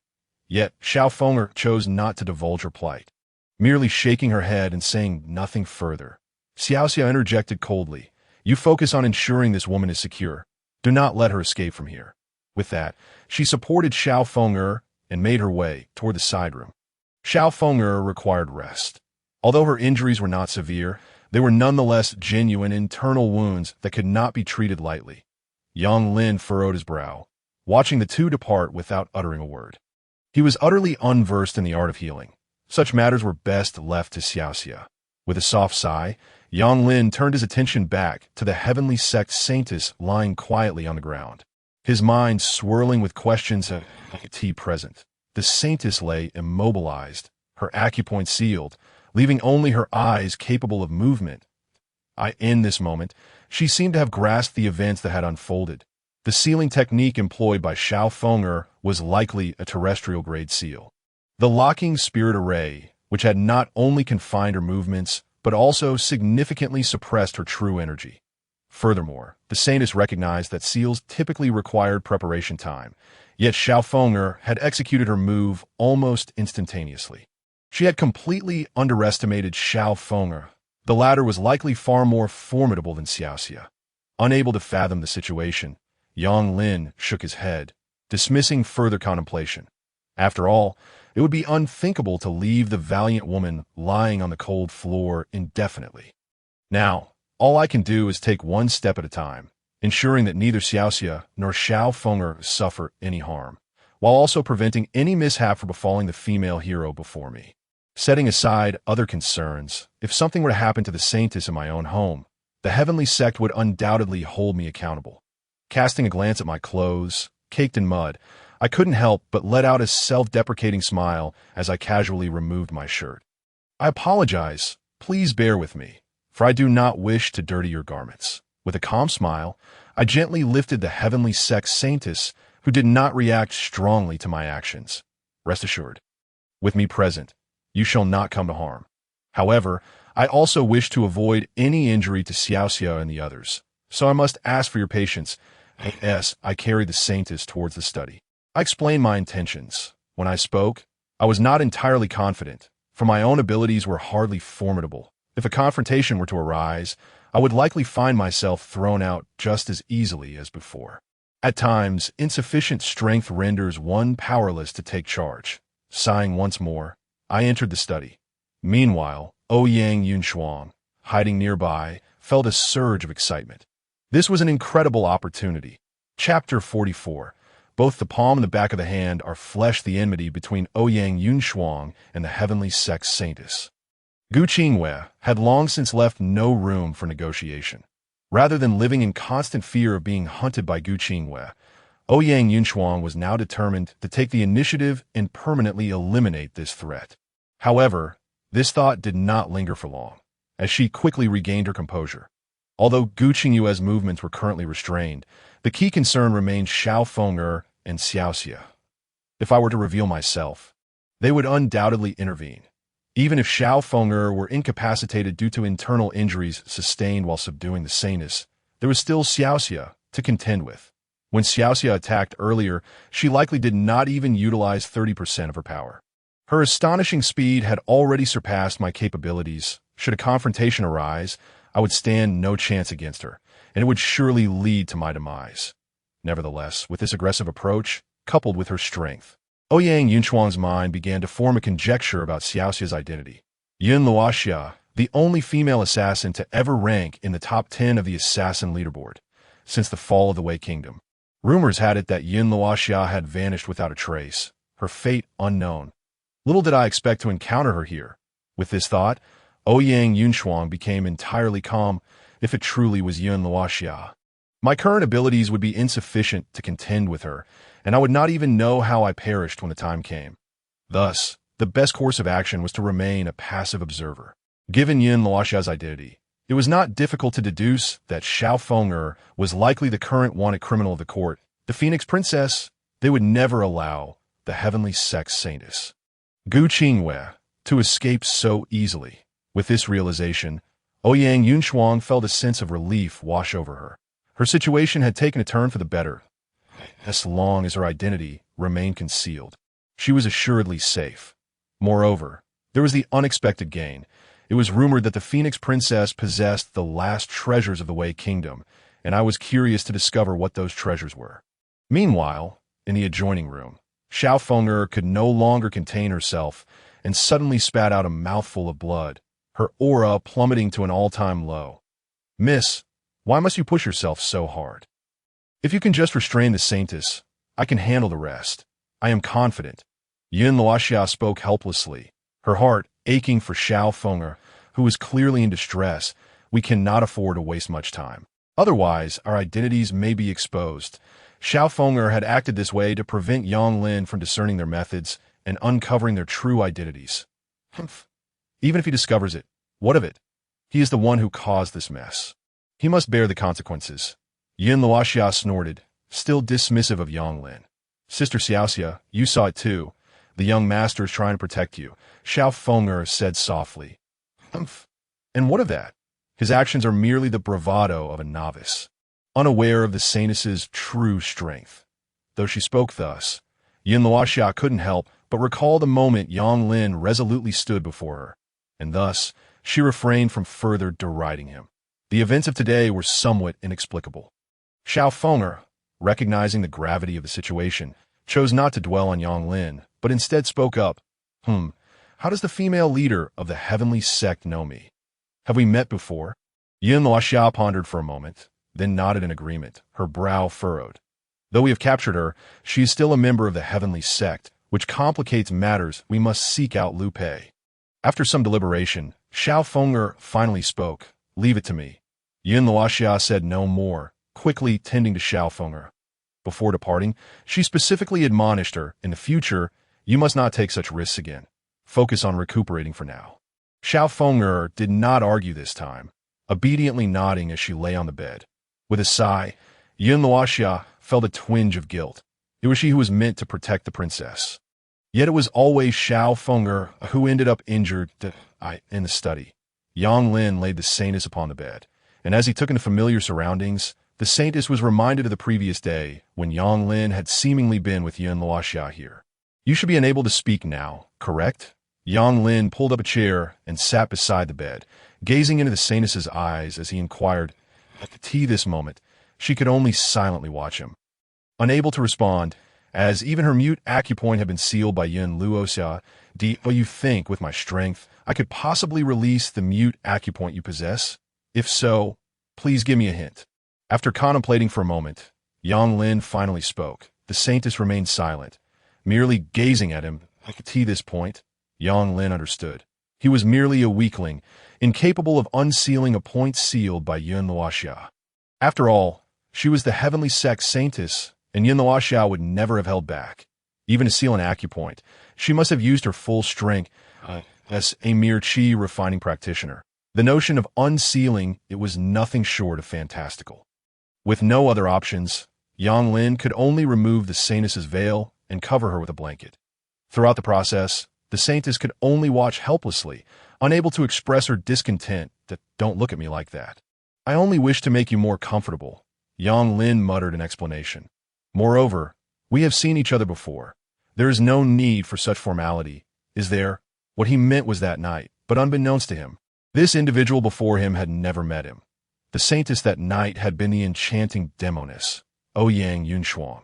The saintess understood that Yang Lin had misidentified her, yet even if she wished to clarify, she was unable to do so, left only to observe in silence. After a moment of contemplation, Yang Lin, perplexed, furrowed his brow as he looked at the saintess. Oh, you truly have a vendetta against Xiaoxia? Although Yang Lin was unaware of Yun Luoxia's true identity, after spending time together, he found it impossible to associate her with heinous deeds. After all, even if Yun Luoxia maintained a cool demeanor, she had shown a degree of humanity.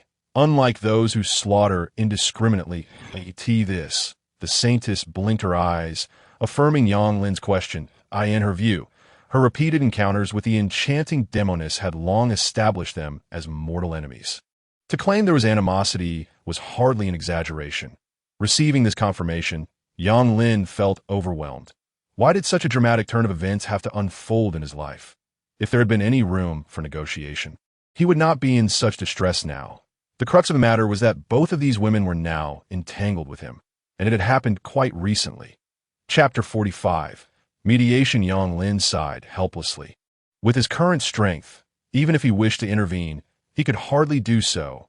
These two women were far beyond his reach. Even if he were to voice his concerns, they would likely regard his words as insignificant in the presence of Yun Luoxia and the heavenly sex saintess. Gu Qingwei. The thought was rather pitiful. In the end, his opinion seemed utterly irrelevant to them. What can I possibly do to assist you? Yang Lin fell silent for a moment before finally mustering the courage to inquire of the holy maiden Gu Qingwei of the Tianzong.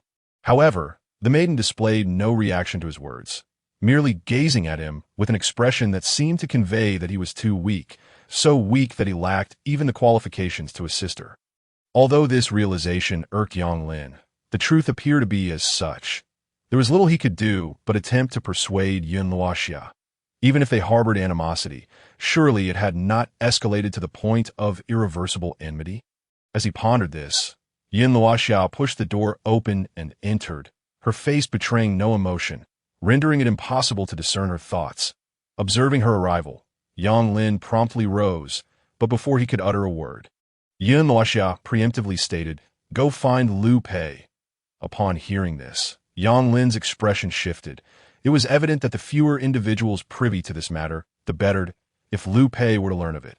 Unforeseen consequences could arise. It was entirely possible that, to conceal the identities of Xiao Feng'er and Yun Luoxia, Gu Qingwei, the holy maiden, might vanish without a trace.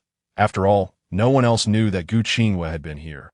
And should the Tianzong pursue the matter, they might never conceive of such a possibility. That it seemed he had underestimated the significance of Xiao Feng'er and Yun Luoxia's identities. Yet, Yang Lin was averse to witnessing such an outcome. Despite their enmity, he did not wish to see Yun Luoxia harmed, nor did he want the holy maiden to pay with her life for this predicament. Thus, he inquired, "Could you enlighten me as to what transpired between you two? Why is there such profound animosity?" Upon hearing this, Yun Luoxia cast a glance at the reclining Gu Qingwei, her eyes laced with sarcasm. "This is the exalted holy maiden of the Tianzong, living in a realm beyond our own. How could she possibly coexist with someone like me, steeped in filth and unforgivable sins? Is she not merely upholding the so-called justice of the Tianzong? We are destined for eternal conflict." Although she spoke thus, a flicker of doubt crossed Yun Luoxia's mind. It seemed she and the holy maiden had never truly encountered one another. If one were to claim they harbored grievances, it appeared rather far-fetched. However, with the current circumstances laid bare, even if Yun Luoxia wished to avoid trouble, it was impossible to ignore the fact that the holy maiden had come to them. Could they simply allow themselves to be slaughtered? Were it only herself, Yun Luoxia might have acquiesced and departed swiftly to evade unnecessary complications. Yet, given that Xiao Feng'er was injured and had been evading capture for so long, it was not easy to find refuge. Unless absolutely necessary, Yun Luoxia was unwilling to leave. As the saying goes, it is better to resolve enmity than to deepen it. If the grievances between the two were not irreconcilable, why could they not sit down and discuss matters? Perhaps there were other, more amicable solutions, without the need to offend both parties irreparably. Yang Lin let out a gentle sigh, still striving to persuade her. "She nearly attacked me a moment ago, and now you urge me to show mercy?" Do you think me a fool? Yin Luoxia shot him a cold glance, as if advising him to refrain from meddling in matters that did not concern him. Yet, such meddling was unavoidable for Yang Lin. He had no choice in the matter. But I just stood up for you. Have you forgotten that? He retorted, feeling somewhat disgruntled, as if his goodwill had been met with ingratitude. Do you truly believe you can restrain her?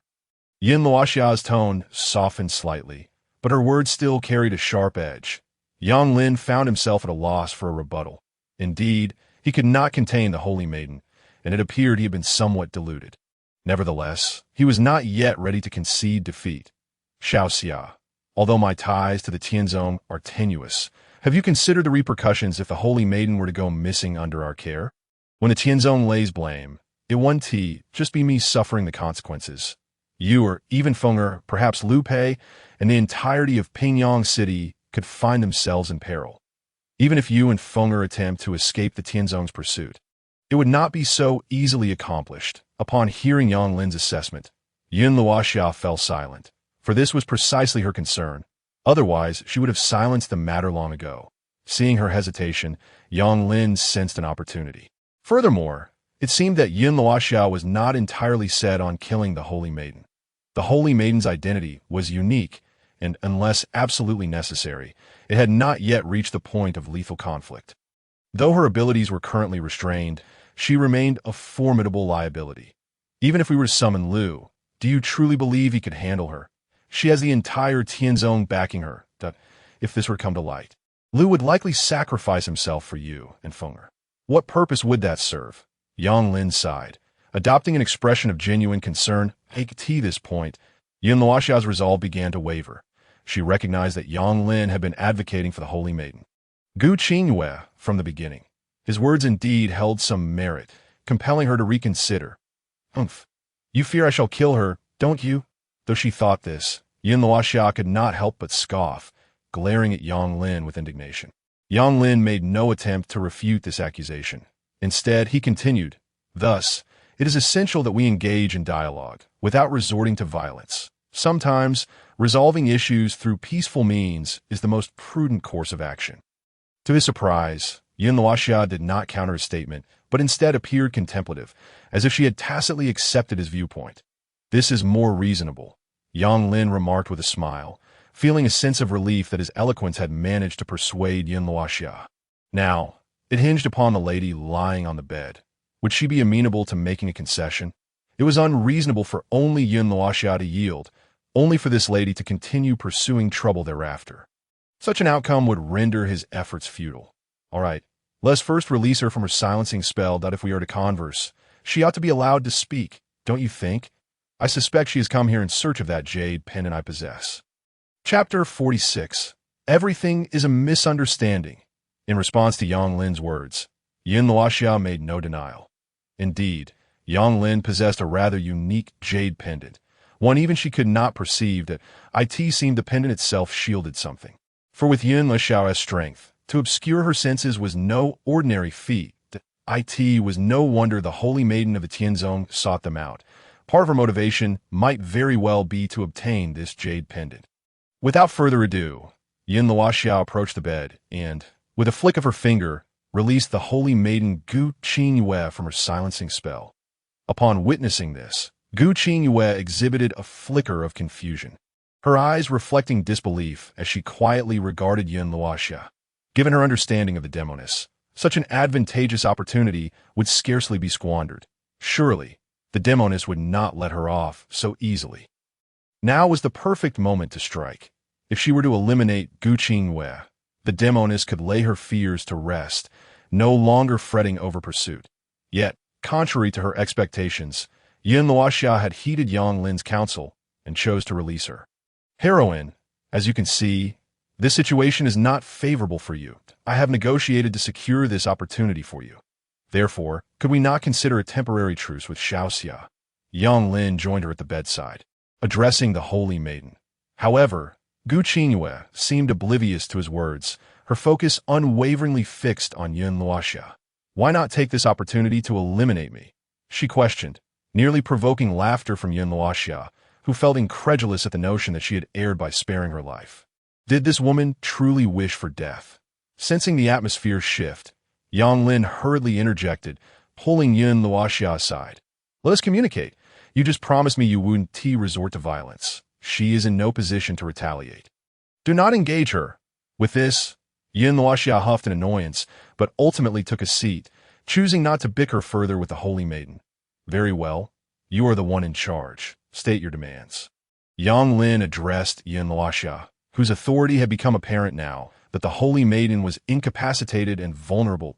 "I wish to understand why she has appeared here, and what connection she holds with the court.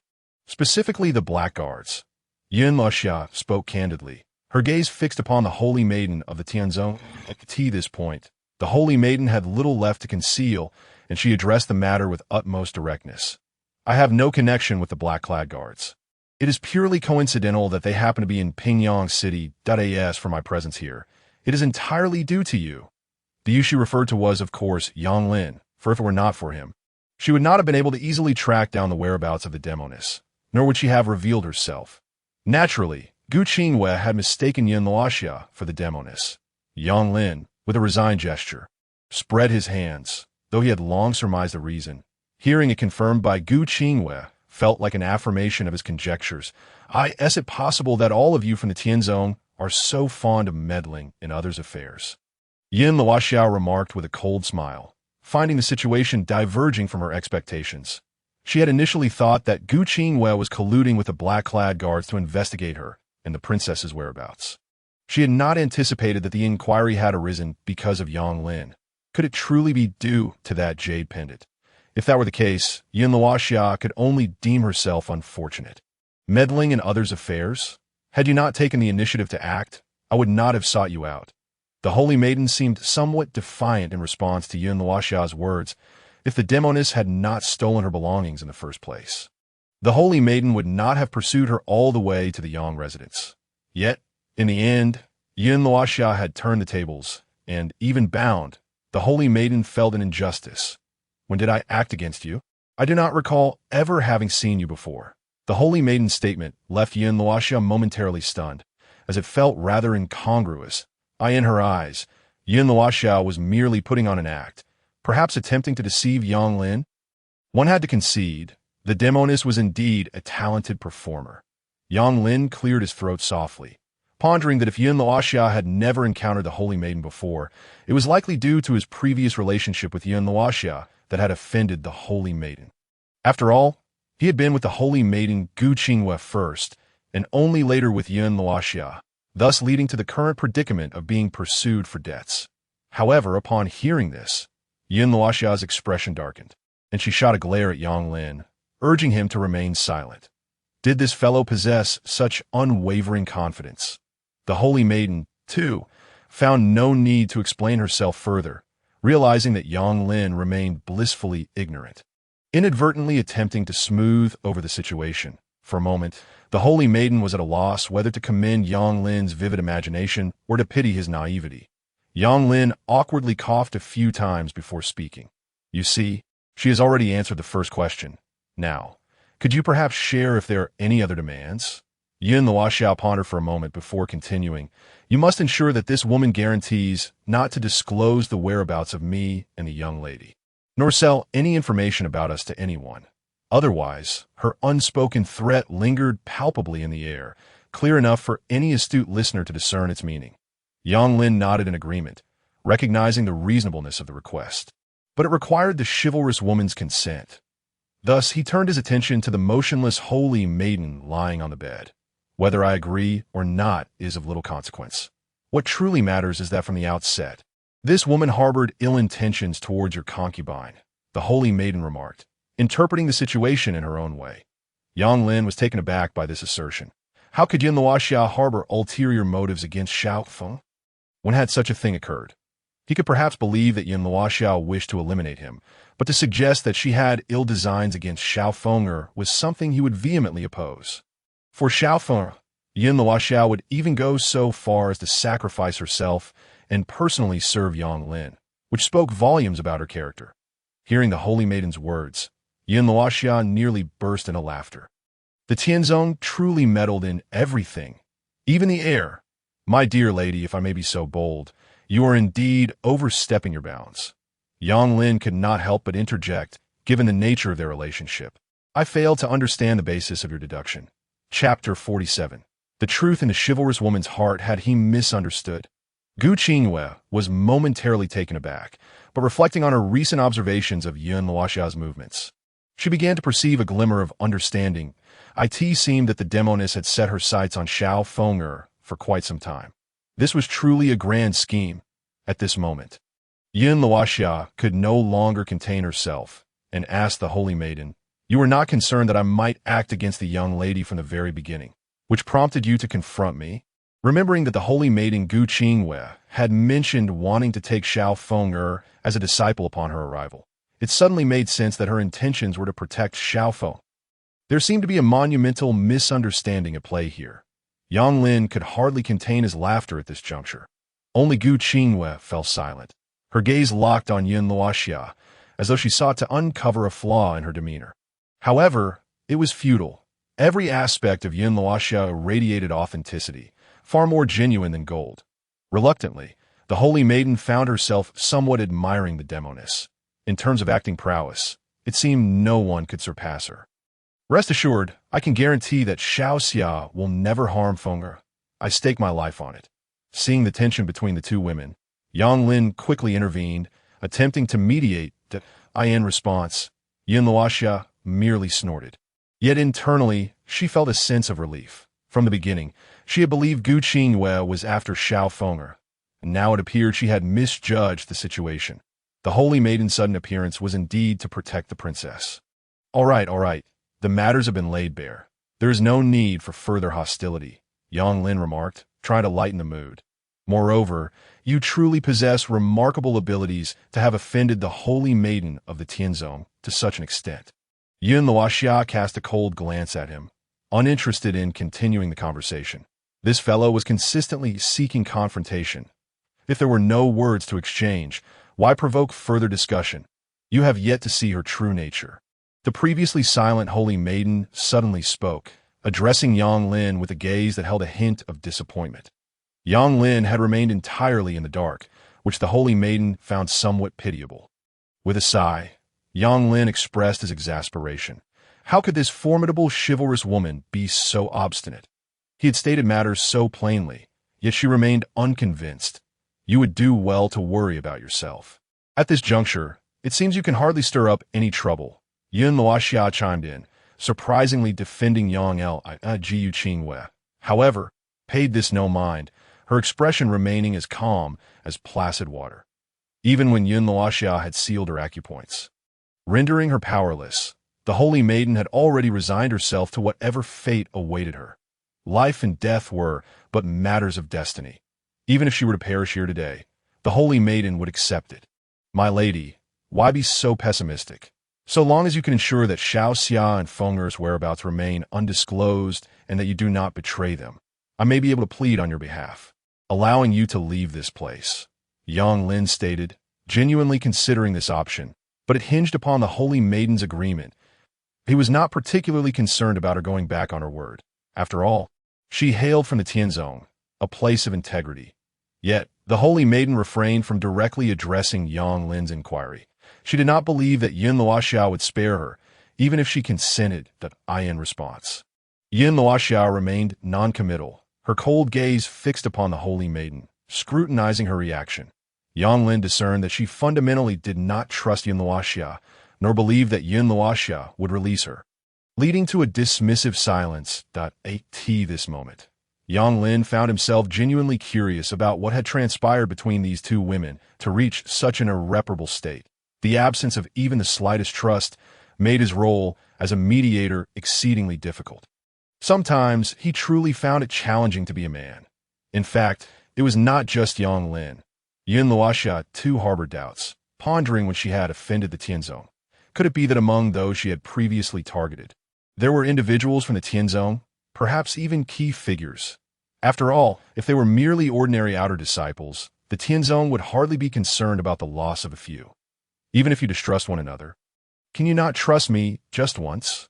If you both maintain such an attitude, this conversation will be exceedingly difficult to continue. Observing the atmosphere between the two individuals, Yang Lin felt a sense of overwhelming confusion and helplessly remarked, "This is difficult."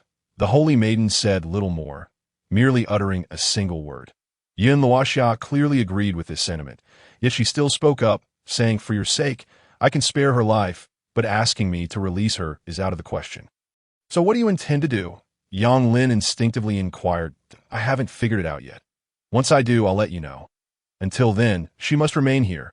Yin Luoxia had no intention of continuing the conversation. She stood up, dropped her final remark, and turned to leave. Watching her retreating figure, Yang Lin seemed to grasp something profound. It would not be long before both Yin Luoxia and Xiao Feng'er would depart. His little concubine was merely a fleeting presence. Meanwhile, the holy maiden remained steadfast in her convictions.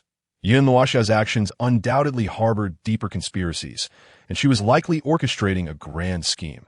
Yang Lin sighed in resignation and turned to face Gu Qingwei. At that moment, he adopted a serious expression and earnestly said to her, "Although I am unaware of what transpired between you, and I do not know Xiao Xia's past identity, I can assure you that she is not as you perceive her. She is merely sharp-tongued yet soft, dash-hearted, to the very least. Regarding Feng'er, she is not deceived in the slightest. Her intentions are genuine." Yang Lin's words, though directed at the holy maiden, were still heard by the departing Yin Luoxia, and in that moment, she felt a degree of calm settle within her heart.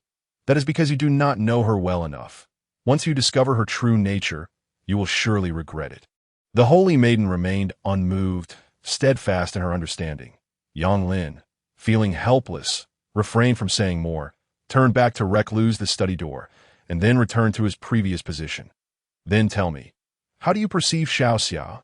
Yang Lin was now curious about the deep-seated enmity between these two women that he was oblivious to. "This matter offers you no benefit. You need not concern yourself with it. Ha. Do you honestly believe that if Xiao Xia were truly worried about me discovering the truth, she would permit me to be alone with you?" Chapter 48. Mutual benefit. Yang Lin's words struck a chord with the holy maiden.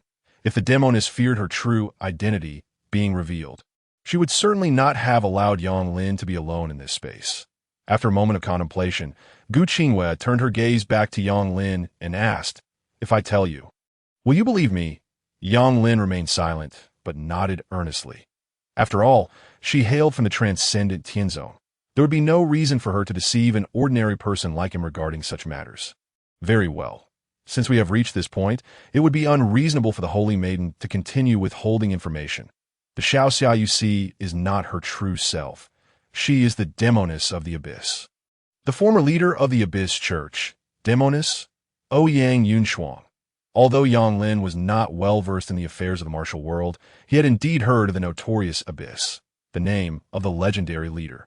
Ouyang Yunshuang, the demoness, was even more resounding. Initially, Yang Lin had not connected the title of demoness with this context. Assuming it was merely a derogatory term used by the holy maiden, he had evidently underestimated the situation. A peculiar expression flickered in Yang Lin's eyes. He could hardly fathom that Xiao Xia had once held the title of leader of the Abyss. "What? Knowing the identity of the demoness, are you not afraid?" Seeing the realization dawn on Yang Lin's face, the holy maiden was curious as he displayed no sign of fear. "If what you say is true, then what use is fear to me?" Yang Lin replied with a confident smile. The holy maiden could not refute this. Indeed, as soon as Yang Lin found himself entangled with the demoness, he was inextricably bound, especially given their intimate connection. Given Yang Lin's capabilities, even if he fled to the ends of the earth, his wife would undoubtedly pursue him relentlessly.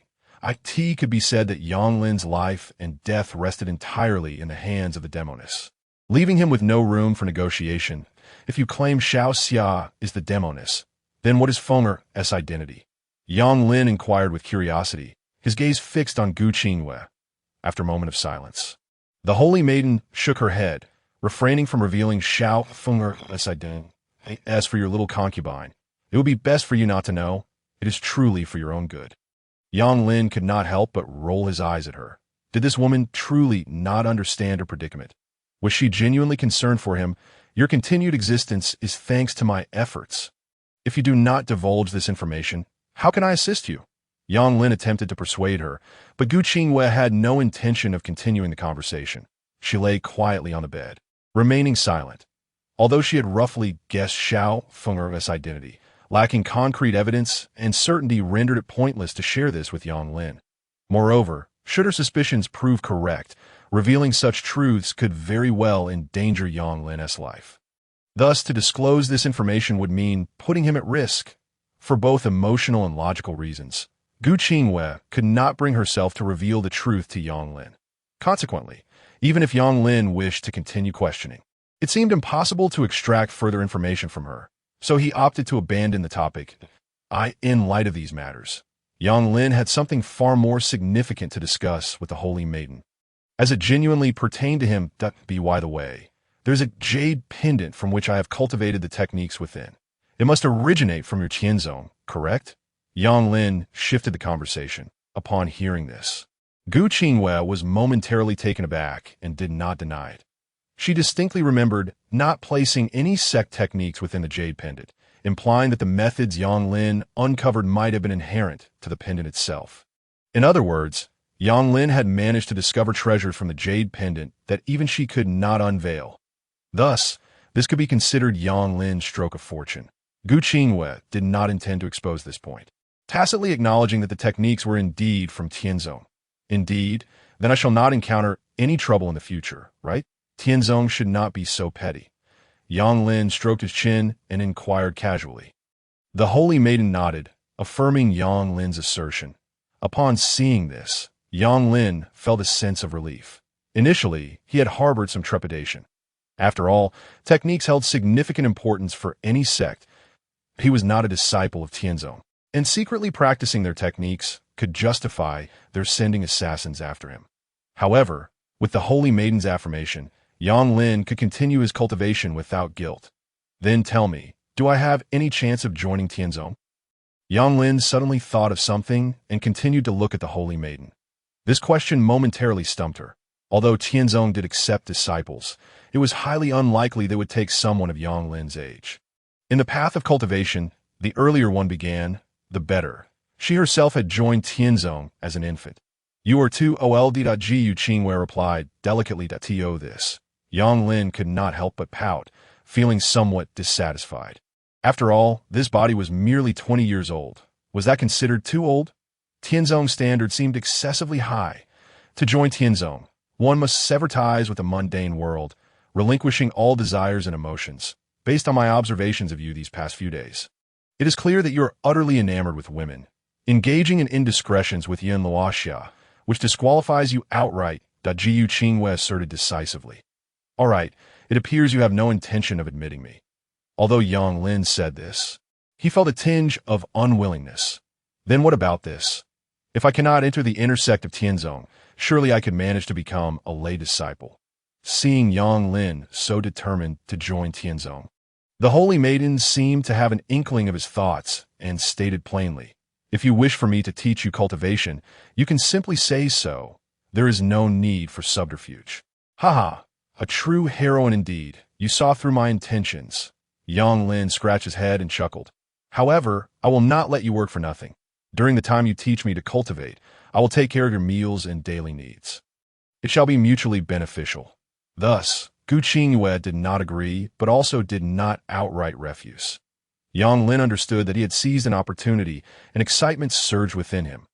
Heroine, may I ask what you wish to eat tonight? I shall check if we have it at home. If not, I will rush to buy some. Anything will do. Very well. I shall not disturb you further. Please rest well. Having spoken, Yang Lin covered the saintess with a quilt and turned to leave the study. The matter of cultivation could wait.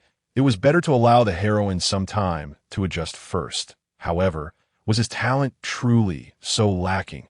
Old Lu disregarded him, and now the heavenly sect also looked down upon him. Even in his current predicament, the saintess still hesitated to grant her consent, which stung his pride somewhat. Chapter 49. Do I still possess the qualifications of a talisman master? Time swiftly passed, and evening was upon him. Signaling the hour for dinner, Yang Lin specifically instructed Ouyang Yunshuang to prepare an extra portion for one more person before returning to the study and closing the door. gazing at the tightly shut door of the study. Ouyang Yinchuang's mind swirled with thoughts. It was needless to say that this meal was undoubtedly prepared for Gu Qingwei. That wretched woman had finally fallen into his grasp. Countless thoughts flashed through Ouyang Yinchuang's mind, and she could hardly contain her desire to deal with Gu Qingwei right then. Meanwhile, in the study, Yang Lin approached the bedside and, in the presence of the saintess Gu Qingwei, produced the starry jade. Heroine, I understand this jade pendant is a type of storage spirit tool. Might you teach me how to utilize it? Yang Lin stated directly, his demeanor reflecting earnestness and a thirst for knowledge. After a long silence, Gu Qingwei finally responded, to manipulate the jade pendant, one must reach the void spirit realm. Void spirit. Upon hearing this, Yang Lin's hopeful expression dimmed slightly. The void spirit realm was the fourth major realm. While he was still in the Qi refining realm, with two significant realms separating them, such a distant gap seemed insurmountable. How long would it take to bridge it? In truth, Gu Qingwei did not mention an alternative method to control the starry jade or storage spirit tools. As long as one could release true Qi and inject it into the spirit tool, it could also be manipulated through thought.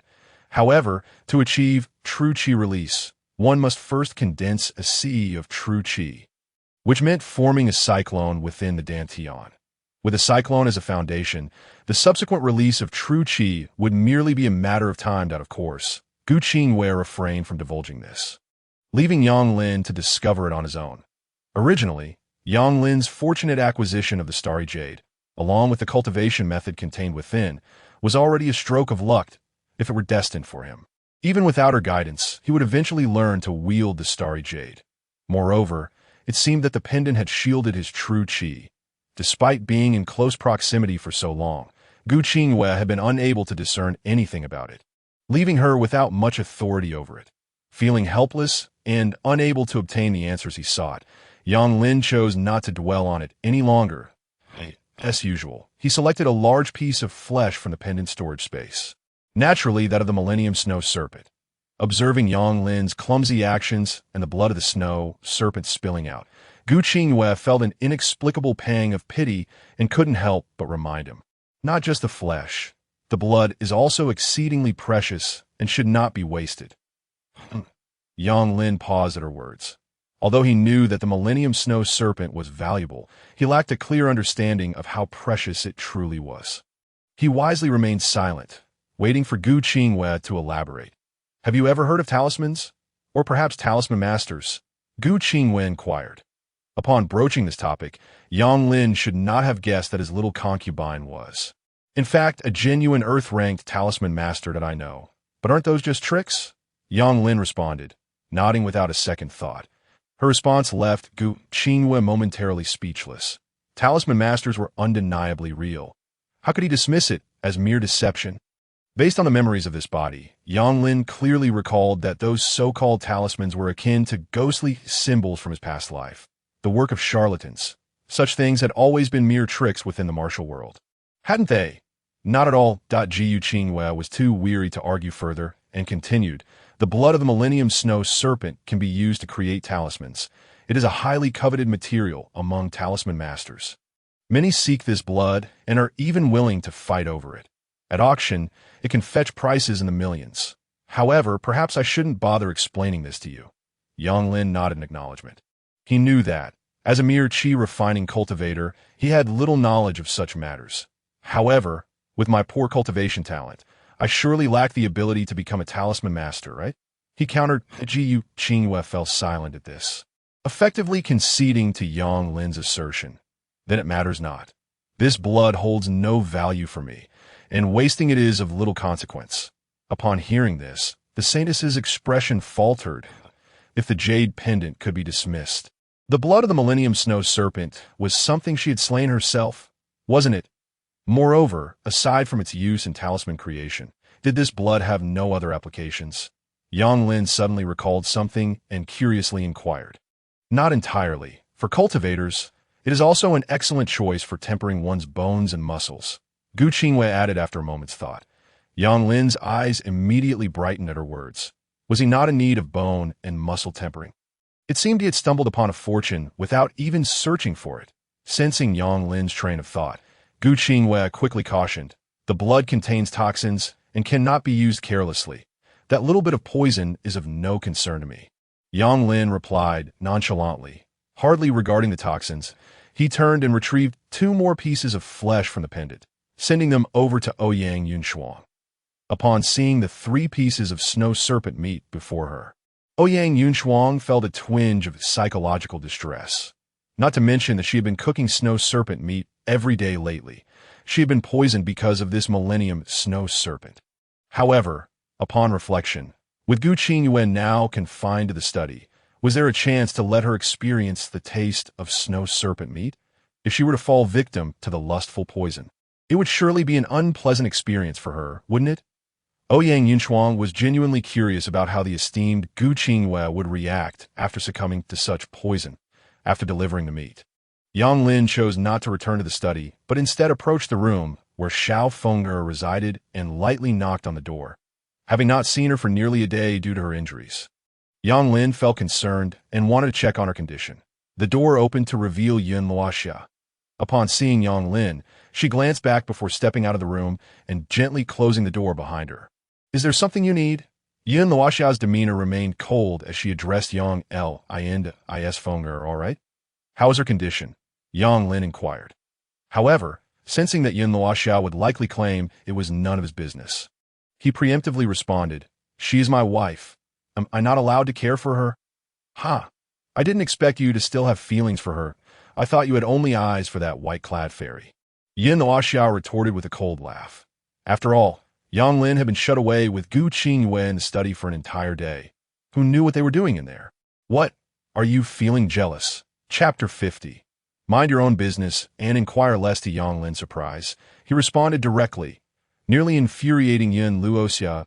"Do you really think I wouldn't dare to take action against you? Don't forget, I no longer need to conceal my strength."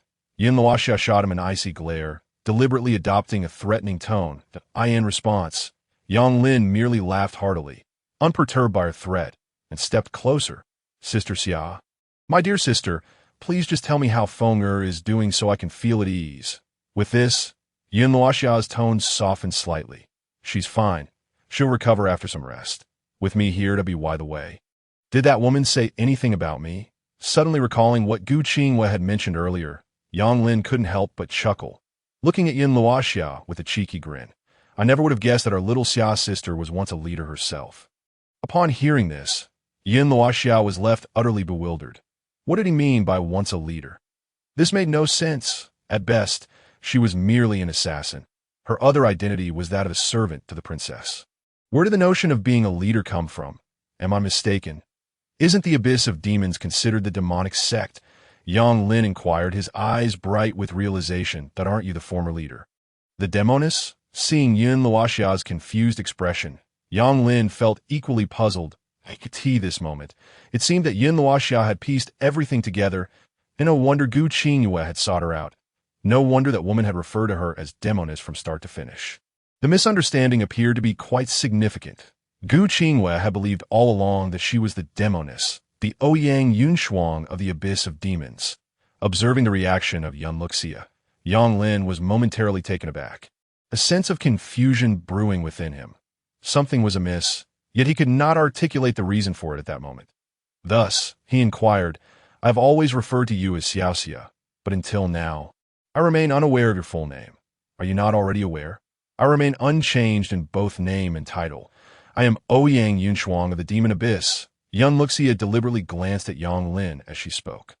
Upon hearing this, Yang Lin nodded in acceptance, naturally believing Yun Luoxia's words, especially since the female hero had also referred to her as such. With both of them asserting this, how could Yang Lin possibly doubt it? But what of Feng'er? What is her identity? Yang Lin pressed on, determined to uncover the truth, for now that the conversation had reached this juncture, he might as well seek clarity. How did that woman from the heavenly sect inform you? Yun Luoxia did not respond immediately. Instead, she posed a counter-question. Yang Lin was momentarily stunned by her words. The female hero had been unwilling to divulge anything, and he surmised that if he were to share this with Yun Luoxia, she would likely remain reticent as well. However, curiosity gnawed at Yang Lin's mind, compelling him to concoct a plausible tale to deflect. Yet, as fate would have it, he was caught red-handed by Yun Luxia. Should you dare to spin a tall tale, I would not hesitate to let you experience the life of a eunuch. The sound of her ominous voice, Yang Lin felt a tightening sensation and replied earnestly, "No." She revealed nothing. "It is better that I remain in ignorance." With that, Yun Luxia sighed in relief, casting a deep glance at Yang Lin, her expression softening somewhat. "Very well." The woman spoke true. "Your curiosity should not be so insatiable regarding matters that do not concern you." Thus, Yang Lin was left to accept the situation with a heavy heart, resigned to the fact that he was currently the weakest, unable to contend with anyone. By the way, Yang Lin seemed to recall something and said, "Today, Gu Qingwei came to visit, and I suspect others may soon follow suit. To avoid drawing attention, we should maintain our usual demeanor." Upon hearing this, Yun Luxia's expression shifted, realizing the likelihood of such an occurrence. However, upon noticing Yang Lin's feigned seriousness, she instantly recognized that she had been duped. "What are you scheming now?" Yun Luxia thought to herself, accurately guessing his intent. She shot Yang Lin an exasperated glare and retorted, "Get lost." "Very well." Without a hint of reluctance, Yang Lin turned and fled. Ouyang Yunchuang swiftly prepared the meal, first delivering it to Xiao Feng'er's room, where it was received by Yun Luxia. Ouyang Yunchuang did not even catch a glimpse of Xiao Feng'er before being sent away by Yun Luxia. Though Ouyang Yunchuang felt somewhat disheartened, she dared not show it, maintaining a respectful demeanor as she placed the food down before departing. After attending to Xiao Feng, Ouyang Yunchuang naturally made her way to the study, setting the meal on the dining table for Yang Lin. Seeing this, Yang Lin nodded in satisfaction and offered a piece of meat before Ouyang Yunchuang. "This is your portion. You have worked hard today." Ouyang Yunchuang immediately displayed a look of astonishment, though inwardly she was already cursing him. This fellow clearly did not trust her and was still testing her for poison. "Thank you, Master Xie," she replied respectfully. Knowing it was not the time to reveal her identity, Yang Lin nodded, signaling her to quickly eat the meat. After watching her consume the piece, he finally dismissed her. Thus, Ouyang Yunchuang respectfully exited the study, closing the door behind her. Once he heard the sound of the door closing, Yang Lin pulled aside the curtain in the room and approached the bedside with the meal. "Heroine, I wonder if these dishes suit your taste? If there is anything you do not wish to eat, please inform me in advance." Yang Lin inquired. "It is fine," Gu Qingwei replied nonchalantly. "Good." Yang Lin nodded, selecting a few light dishes, intending to feed the saintess bite by bite.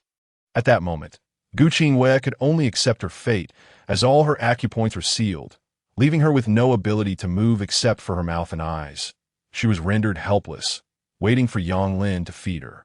Yang Lin was careful in his actions, even preparing a fresh towel, wiping Gu Qingwei's mouth as he fed her. "That will suffice." Gu Qingwei finally spoke after a while. Yang Lin did not say much in response. For typically, women do not have large appetites, and the heroine appeared no different. "Would you prefer to lie down, or would you like to watch me eat?" Yang Lin asked. "Help me sit up," Gu Qingwei replied after some thought, finding it quite uncomfortable to lie down, as her view was obstructed and she felt a constant sense of unease. Chapter 51. I'm still not full. Very well. Following Gu Qingwei's instructions, Yang Lin assisted her in sitting up, then devoured the remaining food entirely. Gu Qingwei could only watch quietly from the side, saying nothing, as she did not place much importance on eating. After all, being from the heavenly sect and a practitioner, she had long since grown indifferent to such mundane desires. However, Gu Qingwei now had more pressing matters to consider. How could she escape from this predicament? With all her acupoints sealed, it was nearly impossible for her to forcibly break through without external aid, given Yun Luxia's level of cultivation. Just then, Gu Qingwei's gaze fell upon the pot of meat on the table. This was the flesh of a millennium-old snow beast, brimming with spiritual power far surpassing that of ordinary treasures. If she could harness the spiritual energy within the snow beast's meat to break the seals on her acupoints, she might regain her mobility and subsequently find a way out. Realizing this, Gu Qingwei suddenly spoke. "I still feel a bit hungry. I only had porridge earlier and have yet to eat any meat." Hearing her words, Yang Lin set down his chopsticks and contemplated for a moment before cautioning. You should be aware that this meat may be toxic, although I am unsure of the degree of its toxicity. Ji Yuqingwei, however, seemed unfazed, shaking her head lightly that it is of no concern. With my true energy, this trivial toxin will not poison me. I can expel it through my techniques. Though Gu Qingwei had never attempted this before, she retained a degree of confidence. Thus, Yang Lin ceased to press further, for he understood that Gu Qingwei had slain the millennium-old beast herself and was undoubtedly aware of the risks involved. With her words made clear, Yang Lin felt that continuing to advise her would be rather petty.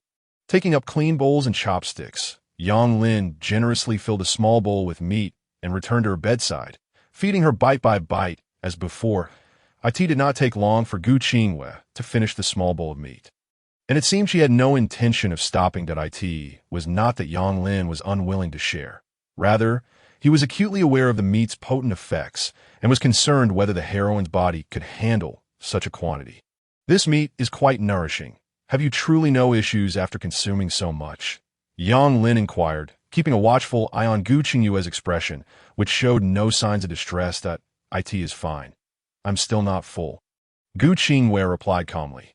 Thus, Yang Lin could only scoop another small bowl and feed it to her, occasionally sneaking a bite himself. Before long, the entire pot of meat had been consumed by the two, with even the broth being savored cleanly by Gu Qingwei.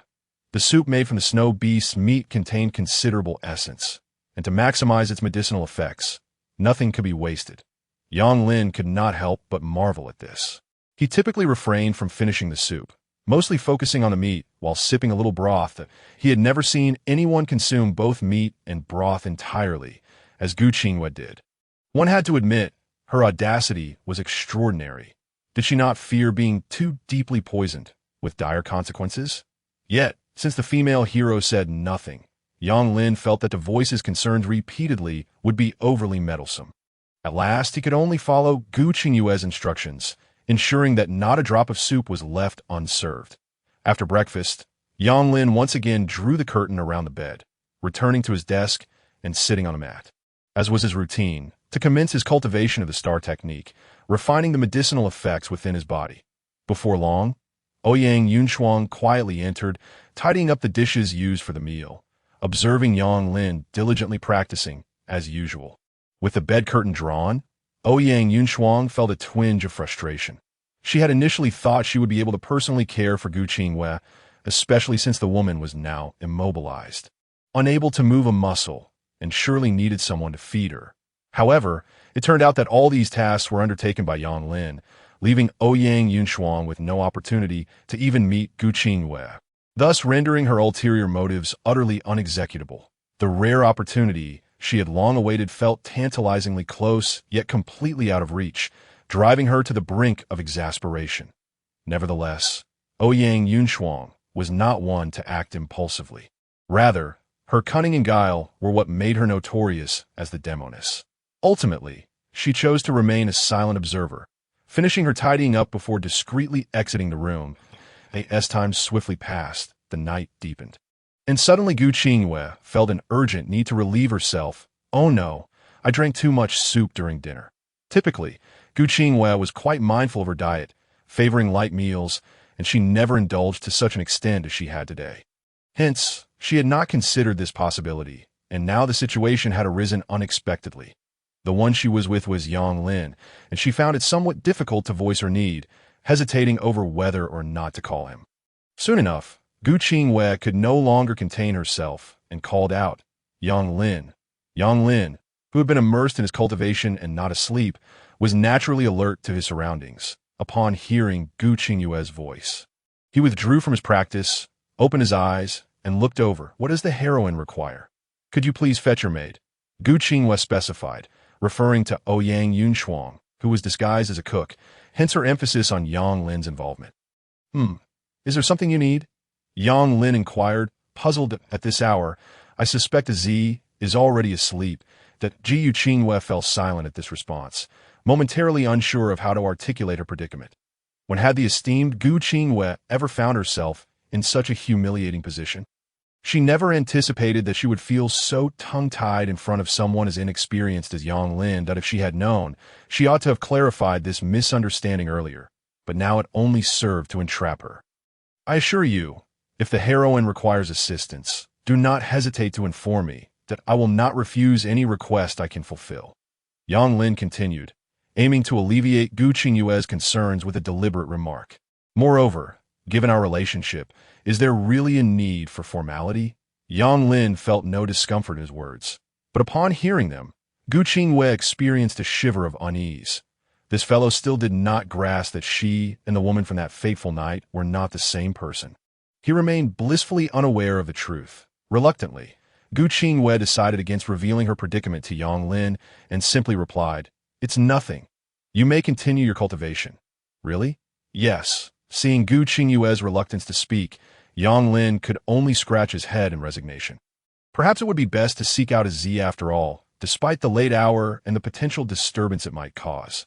Thus, Yang Lin turned and exited, swiftly arriving at the room where Ouyang Yunshuang resided. He knocked gently several times, and soon, Ouyang Yunshuang's voice came from within, "That it's me. If you haven't yet retired, could you come and assist me? I have something to discuss." Yang Lin called out upon hearing this. Ouyang Yunshuang readily agreed and quickly opened the door, following Yang Lin toward the study. Meanwhile, in a shadowy corner of the courtyard, a figure flickered in and out of sight. Yun Luoxia, who had been monitoring the activity in the study. Yun Luoxia remained uneasy about Gu Qingyue.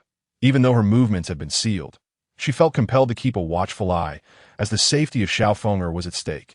There was no room for error. From her observations of Yang Lin, Yun Luoxia had surmised that Gu Qingyue had mistakenly identified herself as the demoness of the abyss, prompting her relentless pursuit. Yet, this conclusion seemed rather far-fetched. How had Gu Qingyue arrived at such a deduction? During dinner, Yun Luoxia had discussed the matter with Xiaofeng, who was equally perplexed. After much deliberation, they had arrived at the only plausible conclusion. The demoness Ouyang Yunshuang had likely been injured and was hiding in Pingyang City, having assumed a different guise, which led to Gu Qingyue's misunderstanding. However, tracing the whereabouts of this individual would prove challenging, as Yun Luoxia had not previously investigated the demoness. Now, watching Yang Lin escort AZ back to the study, a bold thought crossed Yun Luoxia's mind. Could the demoness be connected to a Z? After all, a Z had not been in the area for long and had nearly entered the city at the same time as herself and Xiaofeng. Though her identity seemed unproblematic, Yun Luoxia's instincts told her there was more to this than met the eye.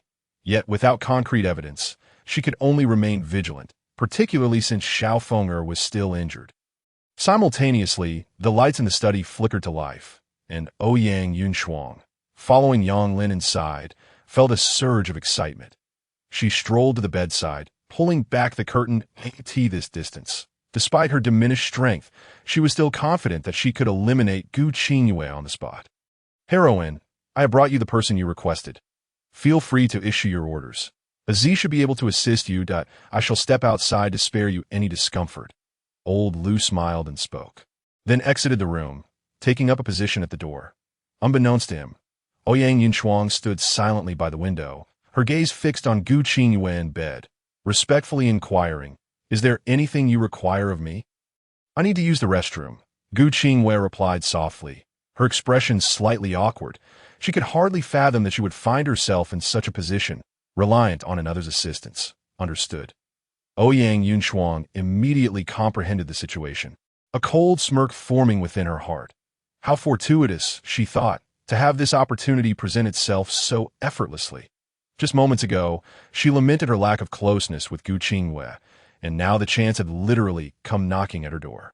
Though she could not outright eliminate Gu Qingyue at present, she could certainly indulge in a small prank, a fitting retaliation for the time spent evading her pursuer. "I will escort you there." With that, Ouyang Yunshuang approached, bending down to assist Gu Qingyue to her feet. "Thank you," Gu Qingyue murmured, utterly devoid of strength. She could barely stand, let alone move. Ouyang Yunshuang quickly discerned this reality. Gu Qingyue's entire body had been sealed, her acupoints effectively rendered inactive. The thoroughness of the sealing astonished Ouyang Yunshuang, who gained a newfound respect for Yun Luoxia's prowess. After all, she had witnessed the confrontation between Gu Qingwei and Yun Luoxia, and in the blink of an eye, the latter had completely sealed Gu Qingyue's acupoints, showcasing her formidable strength. Were she to face Yun Luoxia now, there would be no hope of victory. Escaping would be uncertain, and her very life might hang in the balance. As she supported Gu Qingwei, Ouyang Yunshuang set her small scheme into motion. Just as she steadied Gu Qingwei, she feigned a loss of balance, as if unable to bear the weight, and both women tumbled to the ground with a soft thud. Though the sound was not loud, the stillness of the night meant that Yang Lin, who was not far away, heard it immediately and rushed in. "Master, I don't have enough strength." At that moment, Ouyang Yunshuang intentionally positioned herself atop Gu Qingwei, feigning to absorb the impact for her. This was all part of her ruse. If she didn't act convincingly, how could she deceive Gu Qingwei? As for Yang Lin, after spending time with him, Ouyang Yunshuang had concluded that he was not particularly clever, so there was no need to be overly concerned. "Not to worry, I will handle this." Yang Lin hurriedly stepped forward and lifted Gu Qingwei into his arms. Only then did Ouyang Yunshuang feign difficulty and struggle to rise from the ground. "Master, I sincerely apologize. My strength is insufficient to assist the young lady to the restroom," Ouyang Yunshuang said with a tone of guilt, inadvertently revealing Gu Qingyue's urgent need. Jiu Qingwei, already embarrassed by her predicament, felt her face flush further as Yang Lin became aware of her situation. Her expression froze, overwhelmed by shame, her lips trembling ever so slightly. For a moment, she was at a loss for words. And at that instant, Gu Qingwei truly understood the desire to find a crevice to vanish into. Upon hearing Ouyang Yunshuang's words, Yang Lin suddenly realized, confirming his earlier suspicion. It must have been the excessive meat soup consumed that evening that had led to such urgency. Gu Qingwei, now awkwardly closing her eyes, wore an expression that suggested she was utterly disenchanted with the world. Such an embarrassing situation was unprecedented for her, the esteemed Gu Qingwei of the Tianzong. She felt utterly helpless. The embarrassment was simply unbearable. "Allow me to assist you," Yang Lin stated decisively, taking the initiative without waiting for her response, and he carried her swiftly out of the room toward the latrine. Ouyang Yunshuang quickly followed, a hint of malicious glee evident on her face, which Yang Lin failed to notice. Upon reaching the latrine, Yang Lin did not immediately usher Gu Qingwei inside. Instead, he first asked Ouyang Yunshuang to step away. He understood that the fewer people who knew about such an awkward situation, the better. There was no need for an audience while someone attended to personal matters. "You may return. I will stay here. Please rest early. You have worked hard," Yang Lin said. Ouyang Yunshuang was momentarily taken aback by his words, but upon regaining her composure, she nodded and turned to leave. She had not expected Yang Lin to show such excessive kindness toward Gu Qingwei. There had been several opportunities for her, all of which Yang Lin had thwarted. Ouyang Yunshuang could not deny her disappointment. She had refrained from taking action, believing that watching Gu Qingwei suffer was a consolation. Yet now even that small chance was denied her. Meanwhile, Yun Luoxia, who had been observing from the shadows, grasped the situation's unfolding. Seeing Yang Lin escort Gu Qingwei toward the latrine, she understood that Gu Qingwei must urgently need to relieve herself. Initially, there had been no animosity between her and Gu Qingwei. It was all a misunderstanding. However, the current situation was complicated. If it were not for her having sealed Gu Qingyue's acupoints, the latter would not be in such an embarrassing predicament. Had she inadvertently offended this esteemed figure of the Tianzong? Yet, how could she be blamed for this unforeseen circumstance? Yun Luoxia felt helpless. Who could have anticipated such an unexpected turn of events? Nevertheless, she detected something amiss. She had clearly seen a peculiar smile on Ouyang Yunshuang's face moments ago, one that seemed to convey schadenfreude. Moreover, this expression appeared only when Yang Lin was not looking, which raised her suspicions. If it had been anyone else, Yun Luoxia might not have thought twice. But given her doubts about Ouyang Yunshuang, she began to associate her with the femme fatale. However, this alone was insufficient evidence. She needed to continue her observations and see how events would unfold. Thus, for the time being, Gu Qingwei of the Tianzong would have to endure this predicament. Yin Luoxia had to ensure that no further complications arose before Xiao Feng'er recovered from her injuries. At this point, Yin Luoxia had already considered departing, but then she recalled that Yang Lin was hardly a paragon of virtue. He was a scoundrel, with a beautiful woman before him, combined with the indulgence of having consumed that snow dragon meat that evening. It was unlikely he could maintain his composure. In an instant, Yin Luoxia made her decision. Having barely left, she swiftly turned back. Meanwhile, Yang Lin had not taken Gu Qingyue to the latrine, but was instead heading toward the bathroom. Given Gu Qingyue's current mobility issues, the bathroom spaciousness would likely be more accommodating for her needs, or so Yang Lin thought. Hidden from view, Yin Luoxia observed Yang Lin's intentions, noting that he had not yet descended to the depths of depravity. He still considered Gu Qingyue's comfort. Ultimately, there was no deep-seated enmity between her and Gu Qingyue. They were practically strangers. If she were to barge in now, it would not be a rescue, but rather an affront.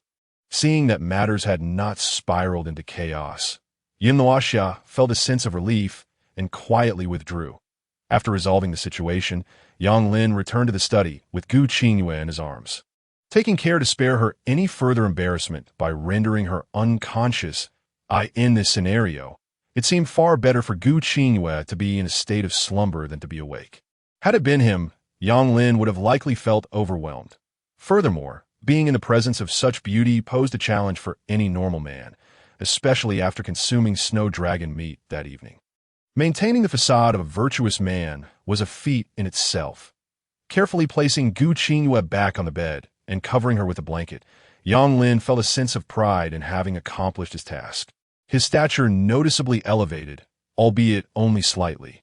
After completing these actions, he stealthily exited the study and hurried to the backyard to cool down. There was no other choice. This was the price of being a virtuous man. Yang Lin felt a burning heat enveloping him, akin to a furnace. If he did not find a way to cool off soon, he might very well explode.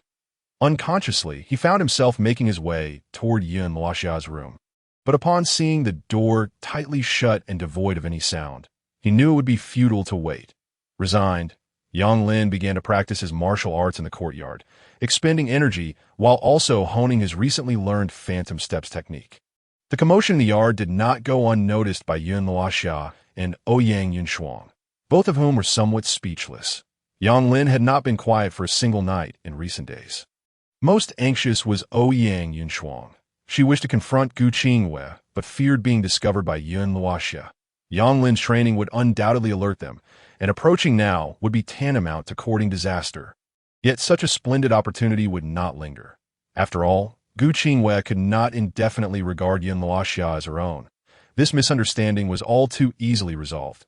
Once the two met, the truth would likely be revealed in mere moments. At that point, Ouyang Yunshuang's position would change drastically, no longer as secure as it was now. The key was that Yin Luoxia, who knew the truth, might very well release Gu Qingyue, leaving Ouyang Yunshuang in a precarious situation. Today, she had several chances to seize the moment, all thwarted by Yang Lin. It was unclear whether his actions were deliberate or inadvertent. Moreover, Ouyang Yunshuang felt that Yang Lin's kindness toward Gu Qingyue was excessive.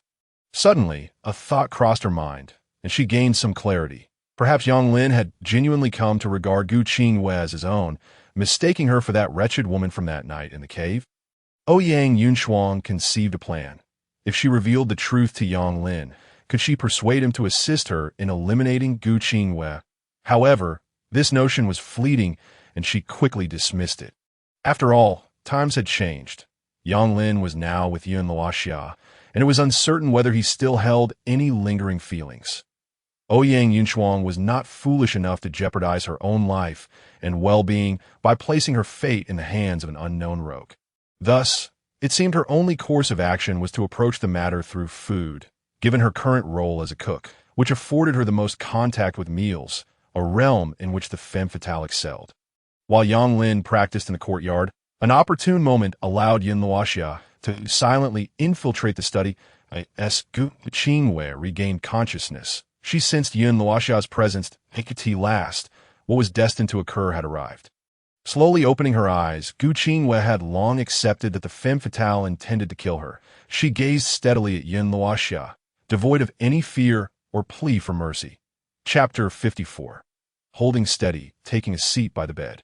Yin Luoxia said nothing further, instead retrieving a blank notebook and inscribing a line. Do you take me for Ouyang Yunshuang? Upon reading the words before her, Gu Qingwei was momentarily taken aback, but did not react immediately. Instead, she scrutinized Yin Luoxia, seemingly attempting to glean something from her expression. You are mistaken. Yin Luoxia inscribed another line, pausing momentarily before continuing her explanation. Since you have already surmised the identity of my lady, you should also be aware of who I am. Once she finished writing, she handed the note to Gu Qingwei once more. It was only at this moment that a flicker of confusion appeared in Gu Qingwei's gaze. Recalling her previous encounter with Yin Luoxia and the techniques she employed, a sense of clarity began to dawn upon her. The elusive female assassin, who had been shadowing Princess Xianfeng and employing speed as her method of assassination, could only be the aforementioned Yin Luoxia. Furthermore, it had long been rumored that when Princess Xianfeng vanished, it was Yin Luoxia who rescued her, after which she seemingly disappeared without a trace, as if she had evaporated into thin air. During this time, the black-clad guards had been scouring the land, even arriving in Pingyang City, and Gu Qingwei had always suspected there might be a secret mission from the court. Now, it seemed they were likely searching for the whereabouts of Princess Xianfeng. While all of this was becoming increasingly coherent, Gu Qingwei still found it perplexing why a former top-tier female assassin would submit to Yang Lin, a mere weakling in the Qi Refinement stage. That notion was simply unfathomable. The person you seek is not me. My lady and I are merely looking for a temporary refuge and do not intend to expose our actions. It was out of necessity that we detained you here. And I hope you can comprehend this. Yin Luoxia continued writing, passing the notebook to Gu Qingwei again. Upon reading Yin Luoxia's explanation, Gu Qingwei found herself believing it to a significant extent, having previously clashed with the demoness. She was well aware of her strength and abilities. During her confrontation with Yin Luoxia, Gu Qingwei could distinctly perceive that the techniques employed were markedly different from before. One must understand that while others might feign or act, the skills and signature moves of a master are nearly fixed and habitual, just as they were for herself. All indicators suggested that Gu Qingwei had indeed misidentified Yin Luoxia as the demoness, which was a considerable blunder. Moreover, she was aware of whom the demoness was seeking. If her guesses were correct, a Z should indeed be Ouyang Yunshuang. Yin Luoxia proceeded to jot down her conjecture and showed it to Gu Qingwei again. Upon reading this line, Gu Qingwei was momentarily dumbfounded, her eyes reflecting a hint of bewilderment. Initially, she had considered the possibility of the chef being a Z, especially since they were all in Yang Lin's residence, where, apart from Yang Lin, who appeared normal, the other three exhibited varying degrees of suspicion. However, after thorough observation and investigation, Gu Qingwei had almost immediately ruled out a Z. Now, with Yin Luoxia claiming that the demoness could very well be a Z, it was only natural for Gu Qingwei to be perplexed. As for the rest, I find it difficult to provide you with an explanation. While I possess no concrete evidence, my intuition tells me that a Z is not what she seems. Yin Luoxia continued to write, and upon reading this line, Gu Qingwei fell into deep contemplation. There is no enmity between us. Hence, there is no need for us to engage in a deadly struggle. My request is simple. Do not expose the whereabouts of my lady and me. Do not betray us for your own affairs. We shall have no involvement. After reading Yin Luoxia's words, Gu Qingwei did not hesitate long and quickly blinked in acknowledgement. Now that she understood the other's identity and recognized that Yin Luoxia was not the demoness, Gu Qingwei had no reason to continue the charade. Conversely, having misidentified Yin Luoxia as the demoness and even resorted to violence, Gu Qingwei felt a pang of guilt. Furthermore, even if Yin Luoxia and Xiao Feng'er were wanted criminals of the court, it bore no significance to Gu Qingwei. The heavenly sect was indeed detached from the mundane world and had no obligation to serve the court. Thus, keeping Yin Luoxia and Xiao Feng'er's secrets was not particularly challenging, and Gu Qingwei had no reason to decline. Upon receiving Gu Qingwei's response, Yin Luoxia was naturally reassured as a member of the heavenly sect. Gu Qingwei, a practitioner of the Tao, was someone whose assurances Yin Luoxia was willing to trust. After all, they cultivated the heart. To go back on their word could leave a lingering curse within, potentially hindering their future cultivation, a prospect no disciple of the heavenly sect would wish to encounter. Setting aside the notebook, Yun Luoxia swiftly released Gu Qing's points as the vital energy surged back into her limbs. The sensation of weakness dissipated entirely, and Gu Qingwei soon regained her ability to move, feeling considerably revitalized. She stretched her slightly stiff limbs and, emulating Yun Luoxia, picked up the notebook to inscribe a line. Are you certain that the chef is indeed Ouyang Yunshuang? For Gu Qingwei, a Z suspicion was minimal, and now that Yun Luoxia had the audacity to state it, she must have her reasons. However, Yun Luoxia did not respond directly, but instead wrote another line that if she truly is Ouyang Yunshuang, it won't be long before she makes a move against you, at which point the truth will be revealed. Upon hearing this, Gu Qingwei was momentarily taken aback, but she soon nodded in agreement. The method proposed by Yun Luoxia was indeed feasible.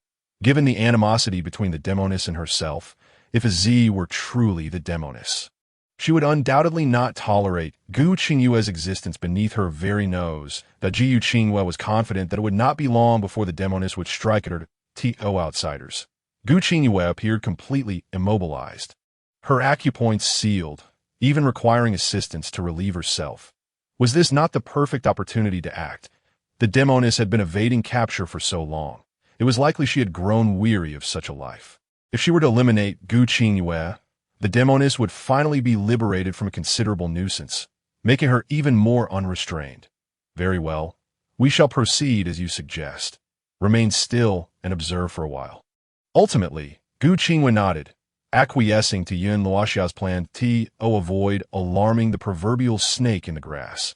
Gu Qingwei would continue to feign that her acupoints remained sealed, lying on the study's bed as a seemingly helpless individual. Time passed unnoticed, and as dawn approached, Yang Lin finally ceased his activities. Dousing himself with a basin of icy water invigorated his senses, dispelling the fatigue accumulated from a night of cultivation. After pouring several basins over himself, Yang Lin returned to the study.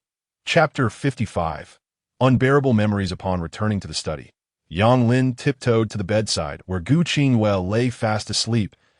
He had endured a night tormented by the poison within him, and in his attempt to avoid losing control, he had refrained from returning to his chamber, while Gu Qingwei slept soundly. Yang Lin let out a gentle sigh, although this was not their first encounter. As a man of integrity, he could not take advantage of her predicament. With a beautiful woman nearby, Yang Lin was no longer the naive youth he once was.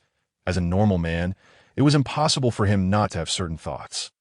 Coupled with the affliction of the poison, Yang Lin was in a state of torment, and his ability to restrain himself was already beyond that of 99% of his peers. However, after a night of practice, it was time for him to rest. Given that the kitchen contained only a single bed, Yang Lin reluctantly decided to share it with Gu Qingwei. Removing his shoes, he lay down beside her. At that moment, Gu Qingwei, with her eyes tightly shut, was so tense that she could hardly breathe, her entire being coiled with anxiety. Images of that night when Yang Lin and Yun Luoxia had shared intimate moments flooded her mind, leaving her uncertain about how to proceed. Now, she had to act. Once the demoness revealed her identity, she could not afford to make any movements. Yet, what if Yang Lin took advantage of the situation and attempted to impose himself upon her? As these thoughts raced through her mind, Gu Qingyue's heart pounded, and she had to consciously control her breathing to avoid revealing her awakening. While she could manage her breath, her complexion betrayed her. Yang Lin suddenly caught a glimpse of her slightly flushed face. With merely a fleeting glance, I discerned that it was not what it seemed. However, I must admit, Gu Qingyue's complexion is truly remarkable. As fair and flawless as if enhanced by a beauty filter, delicate enough to seem breakable. That night in the cave, the dim light had prevented Yang Lin from noticing this detail. Now, a single look left him momentarily entranced. Clearing his throat, Yang Lin hastily coughed a few times, feigning nonchalance as he turned away and obediently laid down beside her. One must not gaze upon that which is inappropriate. A gentleman must not err. Simply cannot. While Yang Lin endured his torment, Gu Qingwei was not without her own discomfort. Her entire being was taut, as if forged from iron, her eyes shut tight, relying solely on sound and instinct to gauge Yang Lin's movements. Fortunately, after lying down, Yang Lin merely shifted a few times before his breathing gradually steadied. He must have drifted into slumber, she thought, but at that moment, her resentment towards Ouyang Yunshuang deepened anew. If it were not for Ouyang Yunshuang, she would not find herself in such an awkward predicament. Once this enchantress was captured, Gu Qingwei vowed to exact a fitting revenge. As dawn broke, Ouyang Yunshuang, the chef, arrived in the kitchen as usual. And soon the aroma of cooking wafted through the air. Shortly thereafter, Yun Luoxia emerged from her chamber, proceeding to the well to fetch water for her morning ablutions, her gaze inadvertently drifting towards the study. Typically, Yang Lin would rise early. Why then was the study door still firmly shut? Could something untoward have occurred? Might he harbor ill intentions towards Gu Qingwei? Yet, that seemed unlikely, given that all her acupoints had been unblocked. If Yang Lin dared to act, it would have likely caused quite the ruckus. With this thought, Yun Luoxia shook her head, dismissing her concerns. Even as breakfast was prepared, Yang Lin remained fast asleep. After delivering a portion of breakfast to Yun Luoxia and Xiaofeng, Ouyang Yunshuang returned to find the study door still closed, her expression tinged with irritation. Yang Lin had repeatedly thwarted her plans, and now, with the enemy so near yet revenge unattainable, it was no wonder Ouyang Yunshuang felt unsettled. However, from a different perspective, given Yang Lin's character and Gu Qingyue's current immobility, could it be that he had already taken advantage of her? If that were the case, she thought, one could almost laugh aloud in disbelief. Gu Qingyue, an ethereal beauty, ended up yielding to this rascal Yang Lin. Wasn't he that akin to her own situation? If so, perhaps it was not entirely disadvantageous. Meanwhile, within the study, Gu Qingwei listened to the sound of Yang Lin's deep slumber. Feeling a tinge of helplessness that it was already well past morning, and he still had not awakened. How then was she to make contact with the Z? Without interaction, she could not discern any weaknesses, nor confirm if the other was indeed the enchanting demoness. Sighing, she momentarily lamented before dismissing the thought. She was well aware of Yang Lin's condition. After consuming so much snow mackerel meat the previous night, he was undoubtedly afflicted with poisoned expel the toxins. He had trained tirelessly in the yard all night, silently enduring without seeking the aid of any woman. For this alone, Gu Qingyue held a measure of respect for him. Yet, she could not help but wonder why Yun Luoxia had consented to such intimate dealings with Yang Lin. Surely, given her abilities, she ought not to fear him. If she had been unwilling, Yang Lin would have had no chance. It was precisely because Yun Luoxia acquiesced that Gu Qingyue had mistakenly taken her for the demoness, believing that the demoness merely sought amusement to mask her true intentions. However, it now appeared that the situation was far more complicated than she had initially thought. Yang Lin's slumber continued well into midday, and as the sun reached its zenith, he gradually awakened from his restful state. The comfort of his sleep was undeniable. He rose from the bed, stretching languidly, feeling warmth enveloping him. Suddenly recalling something, he glanced at Gu Qingwei beside him, only to meet her wide, expectant eyes. For a moment, he was at a loss for an appropriate expression, feeling a hint of guilt, and could only force a grin to, "You're awake?" Gu Qingwei replied softly, though it was already midday. It was quite unusual for anyone not to be awake by now. Yang Lin's awkward smile, however, reminded her of the previous day's events in the bathroom. Though she had been rendered unconscious by him, she was certain that he had assisted in changing her clothes, which had been stored in her starry jade. The crux of the matter was that Gu Qingyue could not confront Yang Lin, as she needed his assistance. He was merely acting out of kindness and consideration for her. It would be unreasonable to harbor anger towards Yang Lin. "You must be hungry, given the time," he noted, scratching the back of his head in embarrassment, realizing that he had slept through the day. Had Gu Qingyue not eaten breakfast? It was all his fault for practicing so long in the night before finally lying down at dawn. With barely a moment's hesitation, Gu Qingyue replied with a gentle acknowledging Yang Lin's observation. Dining together might be her sole opportunity to approach a Z. Whether or not she could ascertain the other's true identity, as the demoness, would depend on the food or tea for any traces of poison. How about we go for another round? Yang Lin proposed. All right, but it will take a little while. Just wait a moment, that Z should have the meal ready soon. He glanced toward the kitchen and added, by the way, do you have any other needs? Taken aback by his question, Gu Qinghua looked at him quizzically. I need to use the restroom. Yang Lin cleared his throat, recalling the events of the previous night. His face flushing with embarrassment. Gu Qinghua's expression stiffened at his words, momentarily at a loss for how to respond. The esteemed Gu Qinghua of the Tianzong. How had she fallen to such a state? Repeatedly exposing her vulnerabilities before a stranger. Such occurrences had never transpired before, and she would never allow them to happen.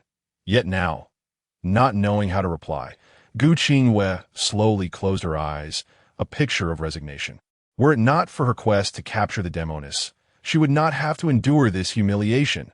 Believing her silence indicated a genuine need to relieve herself, Yang Lin assumed she was merely too shy to voice it. However, having shared a night of intimacy with Gu Qinghua, Yang Lin felt compelled to assist. Last night was unavoidable. Rest assured, I won't look where I shouldn't, I can guarantee that, he hurriedly reassured her, though his words felt somewhat inadequate. Not wishing to prolong the awkwardness, Yang Lin stepped forward, lifting Gu Qinghua from the bed. The sudden action nearly startled her into a scream, and an instinctive urge to push him away surged within her. Yet upon reflection, she realized that her sacrifices were all for the sake of capturing the demoness. If she did not continue the charade now, all their efforts would be for naught. Reluctantly, Gu Qinghua gritted her teeth and allowed Yang Lin to carry her. Feeling a tingling sensation at their renewed intimacy, they made their way to the bathroom. They passed through the kitchen, where Yang Lin instructed Ouyang Yunshuang to prepare some light dishes to avoid any further urgent needs from Gu Qinghua. While he did not mind aiding her, he remained unaware that for Gu Qinghua, this was far from a mere embarrassment. Had it not been for her pursuit of the demoness, she would never have agreed to such terms. All her grievances were now directed towards the demoness, and she vowed that the latter would pay double for her tribulations. Understood, Ouyang Yunshuang replied dutifully, engrossed in her tasks. Meanwhile, Gu Qinghua, with her eyes closed in Yang Lin's embrace, was using her senses to gauge Ouyang Yunshuang's demeanor. However, observing from afar without the aid of her eyes made it difficult to discern any flaws, at least from her breath. The woman before her appeared to be an ordinary human, devoid of any trace of true energy. Could this person truly be the demoness in disguise, as Yin Luoxia had suggested? With doubts swirling her mind, Gu Qinghua refrained from making any sudden moves, allowing Yang Lin to carry her toward the bathroom. Watching Yang Lin depart, Ouyang Yunshuang felt a flicker of anxiety. With the enemy so close at hand, should she maintain her composure and keep the act going, or take decisive action to eliminate Gu Qinghua? Such a golden opportunity, if truly missed, would surely leave Ouyang Yunshuang feeling discontent. Meanwhile, Yin Luoxia had been quietly observing the happenings in the courtyard. She watched Yang Lin carry Gu Qinghua into the bathroom. Her expression morphed into one of perplexity. After all, hadn't Gu Qinghua regained her strength? Why was she allowing Yang Lin to take her to the bathroom? For a moment, Yin Luoxia struggled to comprehend the situation, but she was certain that Yang Lin would end up in trouble. The esteemed Gu Qinghua of the Tianzong would not need to feign cooperation with Yang Lin as she had done. However, this was just as well. It would serve Yang Lin right to face some hardships. With this thought, Yin Luoxia felt her mood lighten significantly.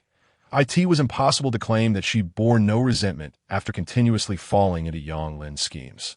Upon re-entering the bathroom, Gu Qinghua naturally noticed her clothes hanging on the rack, including her intimate garments, causing her cheeks to flush with embarrassment. Yang Lin, noticing Gu Qinghua's reaction, offered an awkward smile. These were left over from last night. I completely forgot to tidy up. One could only imagine the psychological turmoil Gu Qinghua was experiencing at that moment. She felt a tingling sensation all over her body, a mix of shame and anger, yet powerless against Yang Lin. Ultimately, she had to suppress her emotions and maintain her composure, addressing Yang Lin in a calm tone.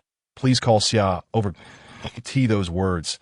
Yang Lin doubted his hearing. Weren't these two women enemies? Did she truly want him to fetch Xia at such a moment? Go ahead, Gu Qinghua emphasized, sensing Yang Lin's skepticism. Hearing this, Yang Lin remarked, I understand you're embarrassed, but given our relationship, there's no need for such formality. I mind, Gu Qingwei replied bluntly, aware that Yang Lin was still misinterpreting her identity. There's no need for such meticulousness between spouses, Yang Lin continued to explain, believing that their bond had already transcended mere titles.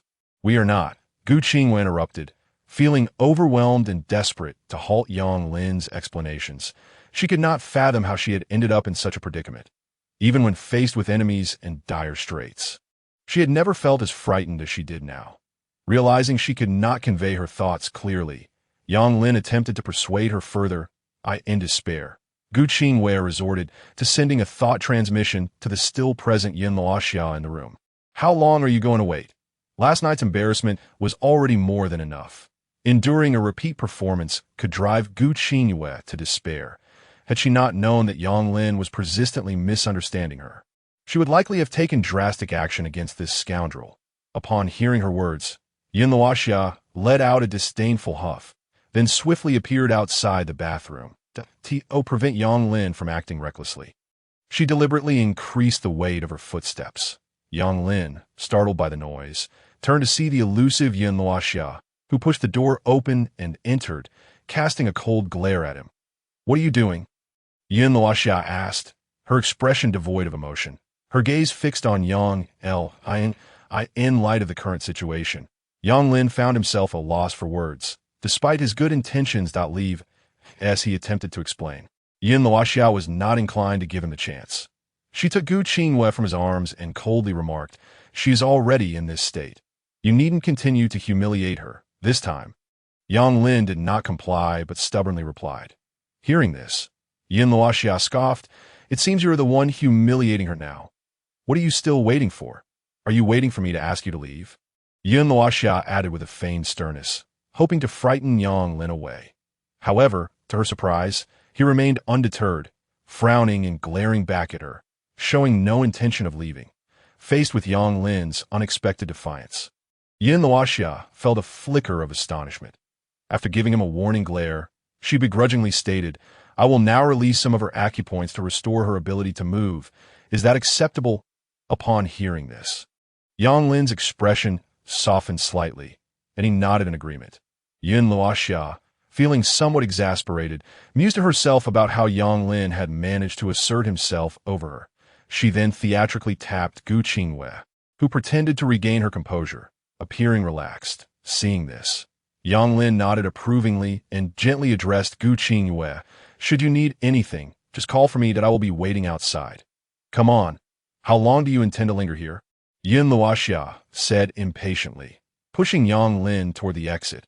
Although she had complied with Yang Lin's request, she felt a lingering displeasure. Once outside the bathroom, Yin Luoxia regarded Yang Lin with cold eyes.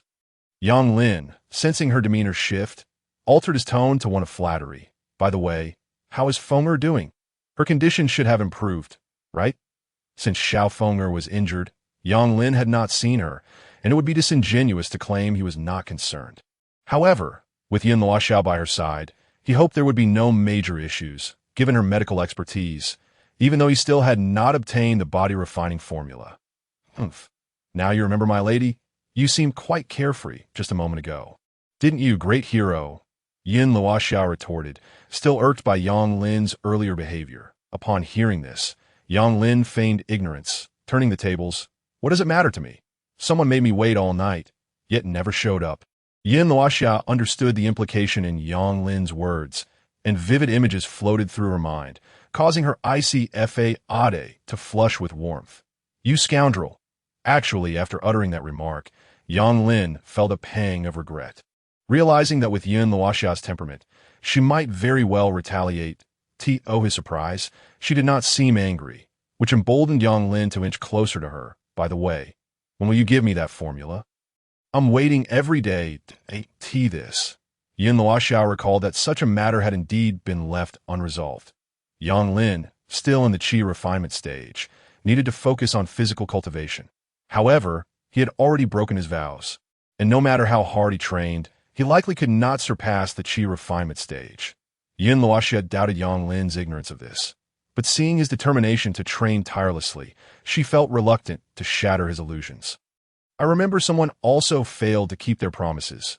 How dare you ask me for the formula? Hearing this, Yang Lin chuckled and quickly moved behind Yin Luoxia, gently kneading her shoulders while applying just the right amount of pressure.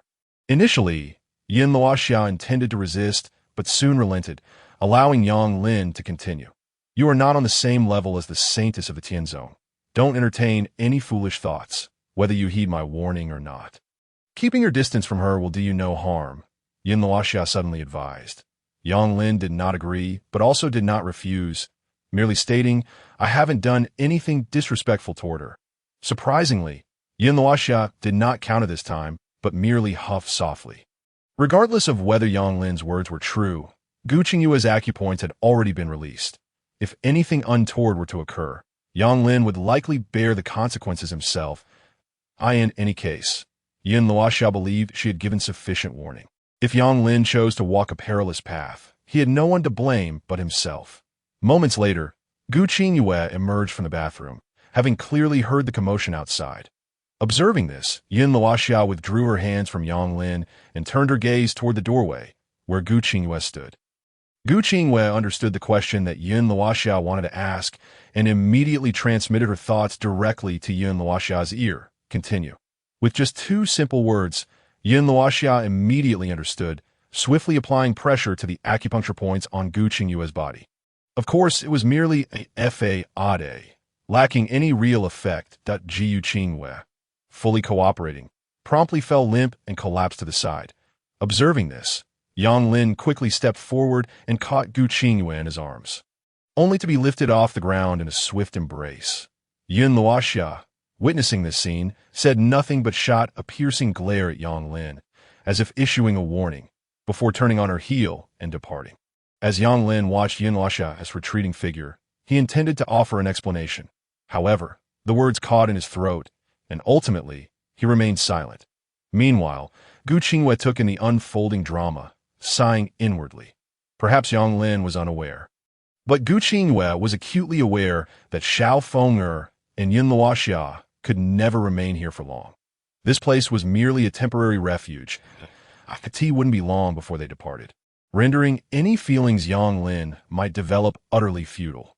Returning to the matter at hand, Yang Lin spoke lightly, then carried Gu Qingyue back to the study. As they passed the kitchen, Gu Qingyue took a moment to scrutinize Azi, hoping to uncover some flaw, but her efforts proved to be in vain.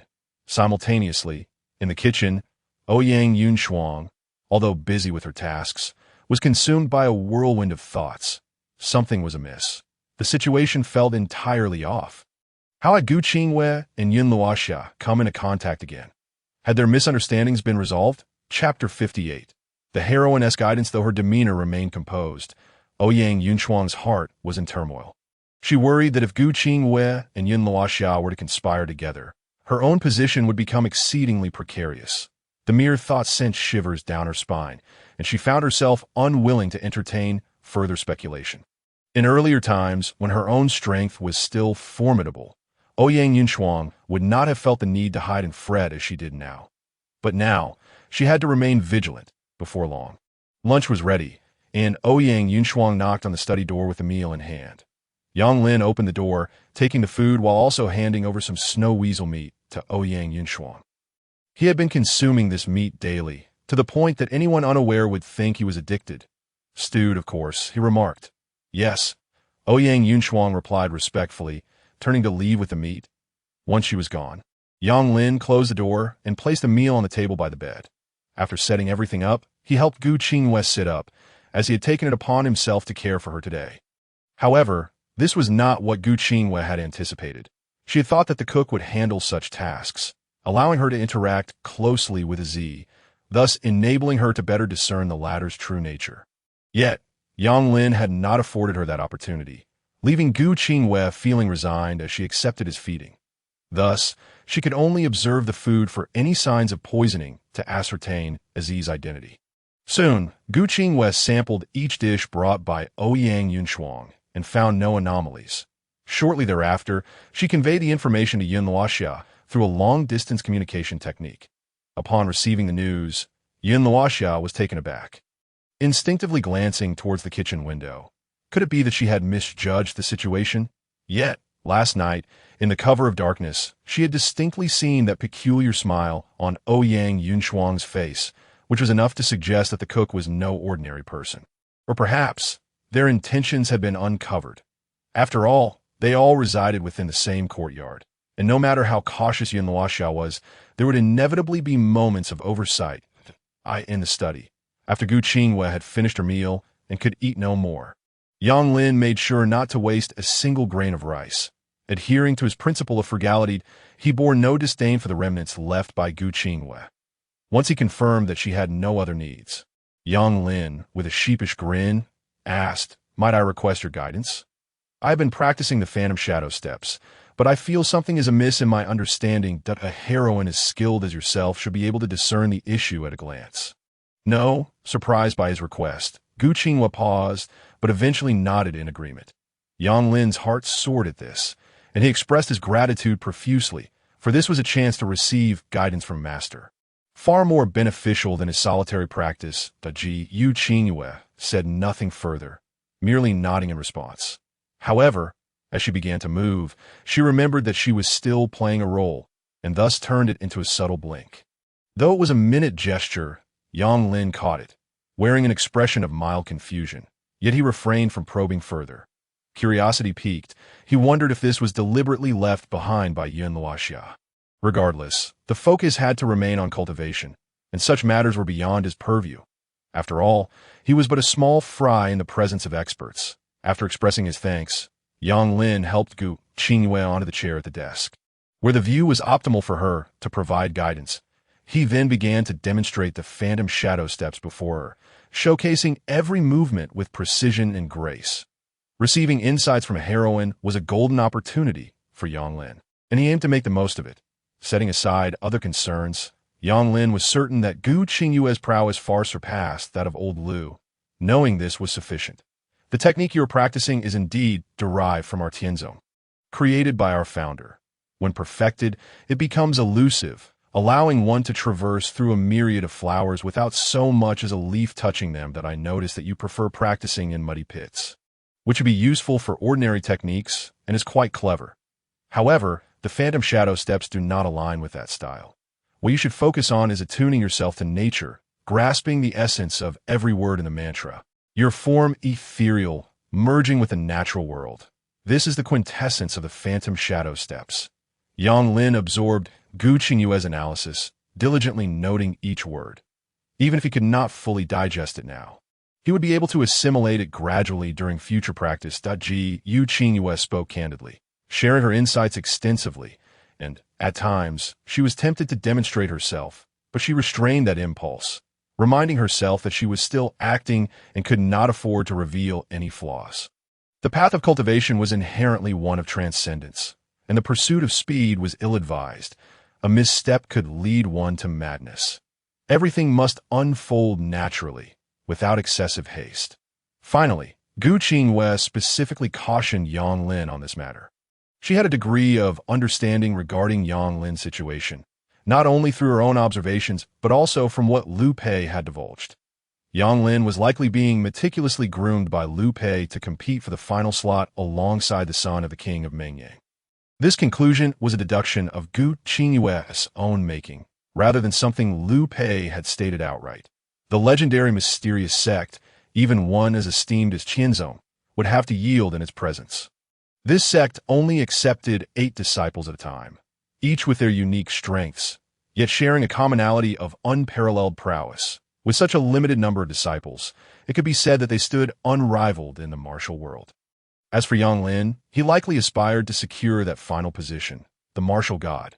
Thus, it could be inferred that Yang Lin's physical capabilities had reached an extraordinarily formidable level, despite his realm being merely that of Qi Refinement.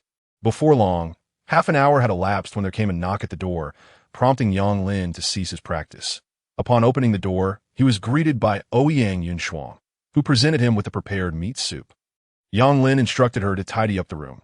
Ouyang Yunshuang responded respectfully and entered, quickly moving to clean the utensils used earlier at the table by the bed. Yang Lin felt little wariness towards Ouyang Yunshuang. Though he had harbored some doubts previously, After a series of tests that yielded no alarming discoveries, his vigilance had naturally waned. Chapter 59. Flawless execution carrying the prepared soup. Yang Lin approached the desk and addressed Gu Qingyue. Would you care for some of the meat soup today? After a moment as contemplation, Gu Qingyue nodded in agreement. Yang Lin promptly tidied the table and placed the pot of soup in the center, only to suddenly realize that they lacked bowls and chopsticks. Ouyang Yunshuang, who had been tidying up behind them, quickly noticed and appeared with 2 sets of clean utensils. Master, these can be used. They are both clean. Good, and feel free to join me for a piece as well. After Yang Lin took the bowl and chopsticks, he smiled and spoke. Upon hearing this, Ouyang Yunshuang immediately exhibited an expression of pleasant surprise, her cheeks even flushing slightly. She picked up another pair of chopsticks and, in front of the 2, retrieved a piece of meat from the pot and consumed it. Only after completing these actions did Ouyang Yunshuang, with Yang Lin's approval, leave the room with the tidied utensils. Yes, she watched Ouyang Yunshuang depart. Gu Qingyue's gaze revealed a hint of confusion. At present, it seemed impossible to discern whether Ouyang Yunshuang had any ulterior motives. Just as Gu Qingyue was lost in thought, Yang Lin filled a small bowl with meat and broth, thoughtfully offering it to her lips. Noticing this, Gu Qingyue said nothing further and consumed every morsel he provided, leaving nothing behind. However, this time, she refrained from drinking the broth. Yang Lin was initially curious about this, but ultimately decided not to inquire further. It was just as well that Gu Qingyue ate less. It allowed him to consume more, which was beneficial for his growth, and besides, there was no harm in a man eating a bit more. After ensuring that Gu Qingyue was well fed, Yang Lin began to indulge himself, finishing every last drop of the broth, leaving no remnants. Satisfied, he wiped his mouth and glanced back at Gu Qingyue, who was reclining on the bed. Oh, you think this method of consuming meat is effective? This time, Gu Qingyue refrained from giving a definitive answer. She could discern Yang Lin's underlying implication, yet relying solely on mere consumption for cultivation ultimately had its limits. Moreover, the most pronounced effects were likely experienced during the initial consumption. Gu Qingyue could tell at a glance that Yang Lin had certainly not limited himself to just one meal. It was likely that he had discovered the benefits of snow jiao meat and had been consuming it daily. Consequently, the effects of the snow jiao meat would naturally diminish over time, to the point where even Yang Lin could sense it. What if I were to refine my physical body using the blood of the snow jiao? Do you think that would yield better results? Yang Lin continued to inquire.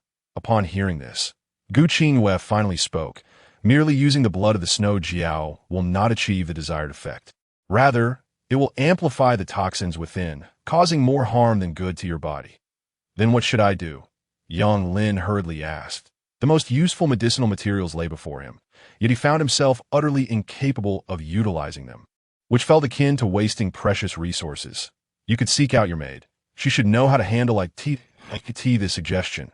Yang Lin was momentarily taken aback, feeling both puzzled and astonished. He had never anticipated that Gu Qingyue would recommend Yan Luoxia to him.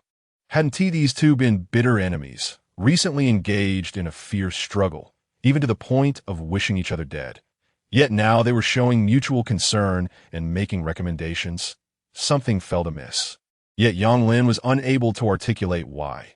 Are you not worried she will claim all your treasures for herself? Yang Lin, sensing the oddity, refrained from voicing his suspicions and instead posed a counter-question. In response, Gu Qingyue neither confirmed nor denied, her demeanor remaining nonchalant. However, the more indifferent she appeared, the deeper Yang Lin's confusion grew. Nonetheless, he had successfully acquired what he sought. Moreover, since even Gu Qingyue seemed unconcerned, what reason did he have to worry? As the saying goes, when opportunity knocks, one should seize it. This chance to obtain a refining method should not be passed up, especially since he had no losses to bear. Would you like to accompany me? It would be good to keep an eye on things. Yang Lin finally inquired. Gu Qingyue, however, declined, saying, "You go ahead. I would like to rest here for a while." Very well. Before leaving, Yang Lin helped Gu Qingyue recline once more and only partially close the door, instructing her to call for him directly if anything arose. Yang Lin's courtyard was neither particularly large nor small, but as a cultivator, His hearing was significantly superior to that of an ordinary person. He would be able to hear any commotion clearly, and should Gu Qingyue call out, he would not miss it. After completing these tasks, Yang Lin departed the study with satisfaction, heading towards Yun Luoxia's quarters. Watching him leave, Gu Qingyue seized the opportunity to slip out and closely observe Ouyang Yunshuang for any suspicious behavior. However, just as she prepared to move, she heard the voices of Ouyang Yunshuang and Yang Lin conversing outside. "Master, may I enter to tidy up the dishes?" Ouyang Yunshuang asked respectfully. "Yes, just keep your voice down. Do not disturb the lady inside. When you leave, simply close the door gently," Yang Lin instructed. With their conversation concluded, Yang Lin's footsteps echoed as he made his way towards the hall. Naturally, Ouyang Yunshuang entered the study, taking care to tread lightly, feeling a sense of relief. Yet upon realizing that she and Gu Qingyue were alone in the room, her heart tightened with tension, tinged with apprehension. Although the bed in the study was obscured by a curtain, Ouyang Yunshuang was acutely aware that the person lying there was none other than that wretched Gu Qingyue. Struggling to suppress her internal agitation, Ouyang Yunshuang proceeded to tidy the dishes on the table as usual. When her back was turned to the bed, a sudden chill brushed against her neck, causing her heart to race, although she did not reveal her shock. Indeed, that wretched woman had truly recovered. The icy sensation was unmistakably a manifestation of true energy. Even though her own cultivation had significantly waned, she was still not someone at the Qi Refinement stage like Yang Lin could contend with. Her experience and insight far surpassed several realms. Ouyang Yunshuang understood that this was clearly Gu Qingyue testing her. Maintaining a facade of normalcy, she continued to meticulously tidy the room, moving slowly as Yang Lin had instructed. Meanwhile, Gu Qingyue, lying on the bed with her eyes closed, was engulfed in her thoughts. Moments ago, she had used her true energy to inspect Ouyang Yunshuang's body, but had found no irregularities. The maid before her was simply an ordinary woman. After a brief while, Ouyang Yunshuang completed her tidying, taking the dishes and leaving the room as Yang Lin had instructed, gently closing the door behind her as her footsteps receded towards the kitchen. Throughout her return to the kitchen, Ouyang Yunshuang displayed no signs of any flaws, behaving as if she were truly an honest maid. Chapter 60. Medicinal bath. She had indeed recovered. Ouyang Yunshuang maintained her composure, her hands continuing to move seamlessly as she washed and wiped the dishes. This was no mere act. She could distinctly sense that Gu Qingyue had stealthily followed her and was persistently probing her inner energy. Thus, it seemed that this wretched woman had indeed allied herself with Xiaoxia. Ouyang Yunshuang thought to herself, her expression unchanging, instead adopting a demeanor of ease and contentment, even humming a little tune, observing the maid before her and listening to her hum. Gu Qingyue was unable to detect any discrepancies, and since Ouyang Yunshuang's energy felt entirely normal, it was indeed challenging to discern any deceit. Nevertheless, this did not quell Gu Qingyue's suspicions. She preferred to trust Yun Luoxia's instincts over the maid's demeanor. After all, the latter would have no reason to mislead her intentionally. Furthermore, having interacted with the demoness multiple times, Gu Qingyue was well aware of her adeptness at disguise. The facade she presented could easily deceive the unwary, even to the extent of pulling the wool over one's eyes. Finding no telltale signs, Gu Qingyue had no choice but to concede defeat and return to the study, lying back on the bed as if nothing had ever transpired. At this moment, Yang Lin had arrived at Yun Luoxia's room, yet whether by coincidence or intuition, before he could even knock, she emerged from her room. Casting a glance at Yang Lin, Yun Luoxia led him to the adjacent corridor. "Speak. What business do you have with me?" Yun Luoxia said somewhat impatiently, though she settled down, waiting for Yang Lin to voice his concerns. "I have a matter to discuss with you." Yang Lin's expression grew serious as he faced Yun Luoxia. Upon hearing this, she scrutinized him closely but surprisingly refrained from interrupting, patiently awaiting his words. "The meat we consumed earlier came from millennium-old snow jiao, and the entire corpse of the creature is currently within this jade pendant." Yang Lin continued to his words. Yun Luoxia immediately recalled the jade pendant Yang Lin held, which should have originated from Gu Qingyue. "I found this jade pendant in the wilderness outside the city." As he spoke, Yang Lin produced the pendant and presented it to Yun Luoxia, that I wish to use the blood of this snow jiao to refine my physical body. Could you assist me in extracting the fresh blood? As Yang Lin presented the jade pendant, Yun Luoxia chose not to accept it this time. She cast a calm glance at Yang Lin and retorted, "Are you so certain that I will assist you? Who are we to each other? The snow jiao is already dead.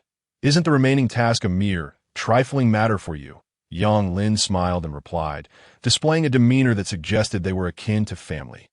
However, Yun Luoxia remained unresponsive, merely observing Yang Lin in silence. "How about this? I entertain you while you help me refine some medicine," Yang Lin proposed without hesitation. Upon hearing this, Yun Luoxia's expression darkened, and she adopted a look of disdain, remaining silent. With a sigh of resignation, Yang Lin gazed earnestly at Yun Luoxia, saying, "In truth, I had quite a bit of snow jiao meat before coming here. Every time I consume it, I feel a restless heat coursing through me, and I need something to vent it." As he spoke, Yang Lin gazed at Yun Luoxia with a hint of affection, causing her to shudder, uncertain whether it was from fear or anger. "Get lost at once.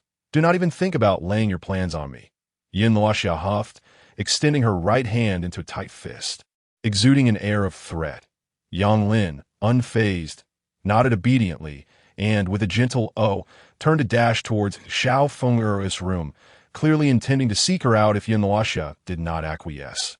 Yun Luoxia could not merely stand by as Yang Lin attempted to disturb Xiao Feng, swiftly darting forward to retrieve him. "You scoundrel! What do you intend to do? Dare to set your sights on my lady again, and I shall ensure you remain unmanly." Yun Luoxia's voice bore an icy edge, her expression unmistakably furious. "But we are husband and wife. Is it wrong for me to check on her, to see how she fares? Shouldn't we care for her and support one another?" Yang Lin feigned innocence, dramatically sighing. "Just you wait," Yun Luoxia coldly retorted, evidently incensed by Yang Lin's antics. She seized him, lifting him as one might a small chick, and led him to the bathroom to go drain the water from the pool. She commanded tersely. Upon hearing this, Yang Lin understood that Yun Luoxia had indeed agreed to his request and hurriedly scampered to fulfill her command. Before long, the pool was thoroughly prepared, and Yang Lin placed the jade pendant to the side. Only then did the stoic Yun Luoxia take action, pointing her fingers at the pendant. Without even touching the star jade, she flicked her fingers, and a stream of bright red blood erupted from within, gushing forth like a fountain into the bath. Yang Lin, observing the spectacle, widened his eyes in astonishment, feeling a mix of envy and wonder. Before long, the pool was half filled with blood, prompting Yun Luoxia to pause and glance back at the dazed Yang Lin. "You may enter now," she stated succinctly before turning to leave, that if he could not even manage the final medicinal bath, there would be no point in refining his body, lest he fall into madness. Yang Lin, hearing her words, quickly smiled and shed his clothing, leaving only the essentials, and hurriedly stepped into the pool. Following the method imparted by Liu Pei, he meticulously began to refine his physique with the blood, knowing it would be a lengthy process until he emerged from the pool. After leaving the bathroom, Yun Luoxia shut the door behind her, surveying the surroundings. Satisfied that all was clear, she turned toward the study. To avoid drawing Ouyang Yunshuang's attention, Yun Luoxia made a deliberate detour, steering clear of the kitchen. In the study, Yun Luoxia quietly settled into a nearby chair. Although she remained silent, Gu Qingyue, lying on the bed, slowly opened her eyes. "I've detected no anomalies," Gu Qingyue stated plainly. Hearing this, Yun Luoxia appeared momentarily taken aback. She was convinced of her own judgment. A Z was undoubtedly suspicious. Yet could it be that even Gu Qingyue had not perceived anything? Chapter 61. What are your plans now? When I suspected you were the demoness, I once probed your internal condition. Although there was no true Qi, the strength of your physique revealed some flaws. However, that cook you mentioned is indistinguishable from an ordinary person. I found no points of suspicion. Gu Qingyue detailed her findings. Listening quietly, Yun Luoxia felt increasingly alarmed, both at Gu Qingyue's formidable skills and the fact that she had once examined her body without detection. If that were true, Gu Qingyue could easily have assassinated her without her ever knowing. Having once been a top-tier assassin, Yun Luoxia knew all too well the terror of such a scenario. Fortunately, she and Gu Qingyue had reconciled. As the holy maiden of the Tianzong, the latter would not resort to underhanded tactics. Otherwise, she could have acted back when she examined Yin Luoxia, without needing to reveal everything now. "What are your thoughts?" she inquired. Suppressing her shock point, one of the demonist's most formidable tactics is disguise, something even I cannot perceive at a glance. Gu Qingyue pondered before continuing that if it truly is her, even if she currently appears flawless, she will inevitably reveal flaws in due time. But what if I am mistaken?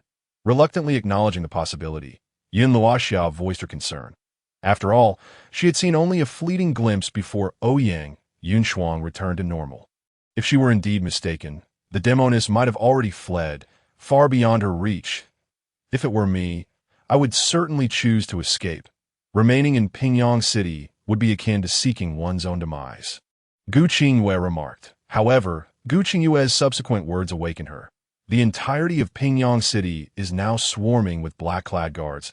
If one truly wishes to escape, is far from simple. Moreover, even Mingyang Wang is on his way to Pingyang City. He should arrive shortly. Yin Luoxia's expression shifted rapidly upon hearing this news, ultimately settling into a frosty demeanor.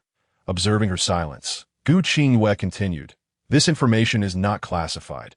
With a little caution, one can discern that the demoness has already taken notice.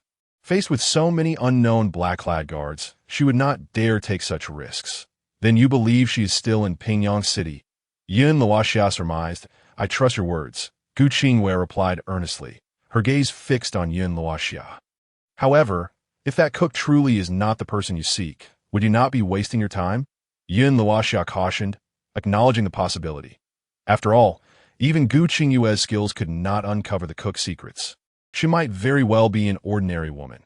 Even if that were the case, I would merely be wasting time. The demoness, however, if she seeks to recover, will find it no easy task. Lingering in a damaged body is hardly advantageous for her. Gu Qingyue replied calmly, confident in her current strategy. What are your plans now? Will you continue this charade indefinitely? After a moment of contemplation, Yin Luoxia inquired, not out of concern for Gu Qingyue, but rather to prevent that scoundrel Yang Lin from benefiting. That rascal was up to no good, and she suspected he had already set his sights on Gu Qingyue, the true beauty like Gu Qingyue, unable to move and lying beside her, made Yin Luoxia doubt that Yang Lin could resist the temptation. If that cook is indeed the demoness, she has likely realized that my strength is recovering. Continuing this pretense may prove futile, Gu Qingyue stated. Upon hearing this, Yin Luoxia nodded. Given the demoness' cautious nature, once she detected any signs of movement, it was unlikely she would reveal any further weaknesses. That Gu Qingyue's ongoing disguise would thus be rendered meaningless. And you, what are your plans moving forward? Gu Qingyue then spoke, this time directing the topic towards Yin Luoxia. Upon hearing these words, Yin Luoxia was momentarily taken aback, uncertain of what Gu Qingyue intended to inquire. Gu Qingyue continued, I understand that your young lady is likely injured and still in recovery. Yet the situation in Pingyang City is far from peaceful. With so many dark guards and the numerous spies of Prince Mengyang lurking about, your continued presence here may not be wise. Yin Luoxia furrowed her brow at these words, momentarily perplexed regarding Gu Qingyue's true intentions, and could only respond, our decisions are our own. There is no need for you to concern yourself with them. However, before she could finish her statement, Gu Qingyue proposed, in fact, given your young lady's talents, as I have mentioned before, the heavenly sect has expressed interest in inviting her as a disciple. Upon hearing this, Yin Luoxia, who initially intended to refuse, found herself at a loss for words. She understood that the one pursuing the princess was indeed Prince Mengyang, and with so many eyes watching, it seemed he aimed to uproot the entire Pingyang City. If it were just her own safety at stake, Yin Luoxia would not have minded. But now that the princess was involved, she had to consider more factors. That I recognize your predicament, so I do not expect you to respond immediately. I will remain in Pingyang City for a while longer, giving you time to ponder. Observing Yin Luoxia's silence, Gu Qingyue sensed her wavering resolve and continued speaking. This time, Yin Luoxia did not hastily refuse, choosing to keep this option open. With just the two of them, she knew they would stand little chance against Prince Mengyang. However, With Gu Qingyue's involvement, the situation would be markedly different, setting aside Gu Qingyue's prowess. She had the backing of the entire heavenly sect. After mentioning Xiao Far, Gu Qingyue proceeded, "By the way, what of Yang Lin?" Upon hearing the name, Yun Luoxiao's expression shifted abruptly, recalling Gu Qingyue's earlier perception when she had surveyed the Yang family and the deeds she and Yang Lin had engaged in. Her cheeks flushed slightly. "Why bring him up?" Yin Luoxia forced herself to suppress her embarrassment and calmly replied, "Yang Lin's background is quite respectable. Pursuing martial and spiritual cultivation is not out of the question." Gu Qingyue candidly remarked, "I merely stated that Yang Lin was average in my previous comments as a passing mention. After all those years of training by Liu Pei, how could Yang Lin, who was meant to compete with Prince Mingyang's son, be anything ordinary?" Chapter 62. Deeply poisoned Yin Luoxia did not dispute Gu Qingyue's assessment of Yang Lin, for she had long since perceived this truth. Rather than attributing Yang Lin's talents to his own merit, it seemed more accurate to credit Liu Pei's formidable methods in keeping Yang Lin close for so long. That "I am curious as to why your young lady chose Yang Lin and even deigned to become his concubine. This seems entirely unnecessary." Gu Qingyue inquired with genuine interest. Upon hearing this, Yun Luoxiao's expression regained its composure, and she replied in a placid tone, "That matter is of no concern to you. In truth, I possess a means to address your young lady's injuries," Gu Qingyue stated discreetly. Yin Luoxiao was momentarily taken aback and clarified, "This arrangement was made by a friend of mine, providing us with a temporary refuge." Yet even as she explained, Yin Luoxiao chose to be vague, for despite their current alliance, she was not inclined to divulge everything, believing that sharing a fraction of the truth sufficed. Gu Qingyue, upon hearing this, refrained from pressing further, suspecting that Yin Luoxiao's friend was likely tied to the fabled sect. Moreover, even if she continued her inquiries, it was doubtful she would discern any further details, with Prince Mingyang's forces already at the gates. Coupled with the presence of Princess Xianfeng and other known and hidden powers, Pingyang City was already rife with turmoil. Countless eyes were fixed upon this place, and the truths Gu Qingyue sought would likely surface in due time. For now, she needed only to exercise patience to uncover the reality she desired. Meanwhile, in the bathhouse, Yang Lin sat naked in the center of the pool, most of his body submerged in the blood. As he practiced the starry technique, completing one cycle after another, he felt a warm sensation enveloping him. Unbeknownst to him, his skin was emanating waves of heat, causing the blood in the pool to begin bubbling. Yang Lin's brow furrowed, his expression a blend of pain and discomfort. He could distinctly feel as if every inch of his skin was being seared, the intensity of the agony akin to a torment beyond human endurance. He understood that this suffering was the price of refining his body. He had to endure if he wished to grow stronger. The pain of body refinement surpassed that of salt on wounds. It was akin to shattering every bone and sinew, only to rise anew from the ashes. However, the one silver lining for Yang Lin was the realization that the speed of his cultivation while refining his body in this pool, coupled with the starry technique, was significantly accelerated compared to before. Was this discovery that compelled him to grit his teeth and persevere. As time swiftly passed, the daylight outside gradually dimmed. After completing the final cycle of the starry technique, Yang Lin reached his limit of endurance. Slowly opening his eyes, he leapt from the pool and collapsed onto the ground beside it. Gasping for breath, he felt an indescribable comfort wash over him as the pain receded, as though every cell in his body rejoiced. Despite being covered in blood, Yang Lin couldn't help but smile broadly, reveling in the exhilarating sensation of having survived a trial by fire. The once vibrant blood in the pool had dulled, and the water level had dropped nearly 2 fingers worth, likely due to Yang Lin's absorption.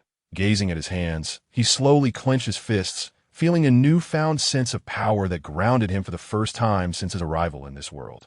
The extent of his newfound strength surpassed even his own expectations. Feeling the abundant energy flowing within him, Yang Lin mused that he could probably fell an elephant with a single punch now. Lost in his joy for some time, Yang Lin finally rinsed himself with clean water, donned his clothes, and exited the bathhouse. At this hour, Aziz should still be in the kitchen preparing a meal, he thought. Glancing in that direction, he indeed spotted Aziz's enchanting figure, illuminated by the flickering flames, embodying the unique allure of a mature woman, captivating him entirely. Perhaps it was the influence of the blood of the snow dragon that had left him slightly intoxicated. Gazing at Z, Yang Lin found himself momentarily entranced. However, he quickly regained his composure, shaking his head to dispel the thoughts and maintain clarity. Women truly had a way of affecting one's resolve.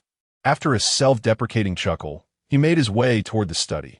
Once inside, Yang Lin intended to check on Gu Qingwei and approach the bed, but as he drew closer, he noticed his heartbeat quickening. Gu Qingwei, lying on the bed, sensed the change in Yang Lin's demeanor and noted that he exuded an even more intense warmth than before. This was not merely a matter of his gaze. It was also the aura that enveloped him. Pulling back the curtains, Yang Lin's smile widened upon seeing the stunning beauty resting on the bed, and he gently propped Gu Qingwei up against the pillows. "You've absorbed too much blood. The poison within you runs deep," Gu Qingwei assessed, eyeing him critically, and oh wonder his aura had shifted. It appeared that the majority of the trouble stemmed from this source. Gu Qingwei could filter and refine these toxins through her energy, but Yang Lin's current strength was insufficient, leading him to unwittingly absorb both spiritual energy and toxins together, resulting in his present condition. "You mean to say it is akin to what happened that night in the cave?" Yang Lin replied with a faint smile, though he was oblivious to the fact that his complexion had flushed and his gaze had grown increasingly clouded. "There are certain matters you may need to understand," Gu Qingwei began. Yet Yang Lin, in his current state, ignored her completely. His gaze was fervent, fixed on Gu Qingwei, as he could no longer restrain himself.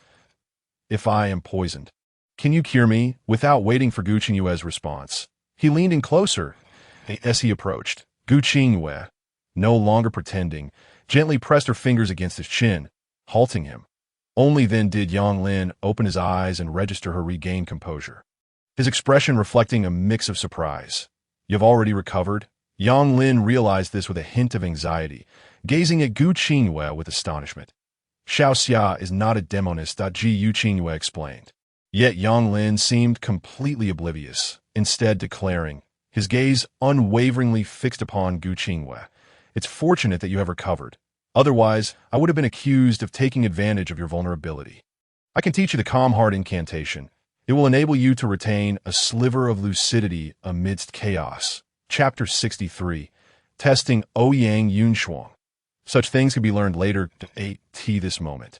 Yang Lin felt an overwhelming dryness in his throat, his demeanor bordering on irrationality, as he gazed upon the captivating celestial maiden before him, unable to suppress the turmoil within. After uttering his words, Yang Lin attempted to break free from Gu Qingwei's restraint, aiming directly for her lips. However, Gu Qingwei's finger gently pressed against his brow, a wave of refreshing energy instantly emanating from her fingertip, spreading from his forehead throughout his entire being. In that moment, Yang Lin felt as if he had been doused with a bucket of cold water. The penetrating coolness swiftly restored his clarity, calming him considerably. Yang Lin's expression was evidently tinged with disappointment as he slowly rose from the bed. Though he remained silent, Gu Qingwei could discern the traces of his disheartenment from his countenance. Without uttering another word, Yang Lin turned and departed towards the door. Observing his retreating silhouette, Gu Qingwei understood all too well the reason behind it. It was likely all the fault of the demoness, who had masqueraded as her likeness, using Yang Lin to dispel the poison, leading him to believe he was truly with her. Even now, Yang Lin remained unaware of the truth that in a normal state. Yang Lin should have been able to control himself. Gu Qingwei had perceived this during their interactions over the past few days. Despite his youthful vigor, he had managed to suppress the slightest hint of desire within him. However, due to the influence of the blood of the Snow Jiao, the desire had been magnified to an overwhelming extent, which explained Yang Lin's boldness in this instance. Ultimately, all of this could be attributed to the demoness. Indeed, she was a source of considerable trouble. Contemplating this, Gu Qingwei let out a gentle sigh, knowing full well that even if Ouyang Yunshuang did not bear the blame, she would inevitably be implicated. Meanwhile, Yang Lin, having exited the study, made his way towards the bathroom, feeling no sense of loss despite the rejection he had faced. In fact, he felt a sense of relief. Surely the female knight would hesitate to ask him for the star jade now.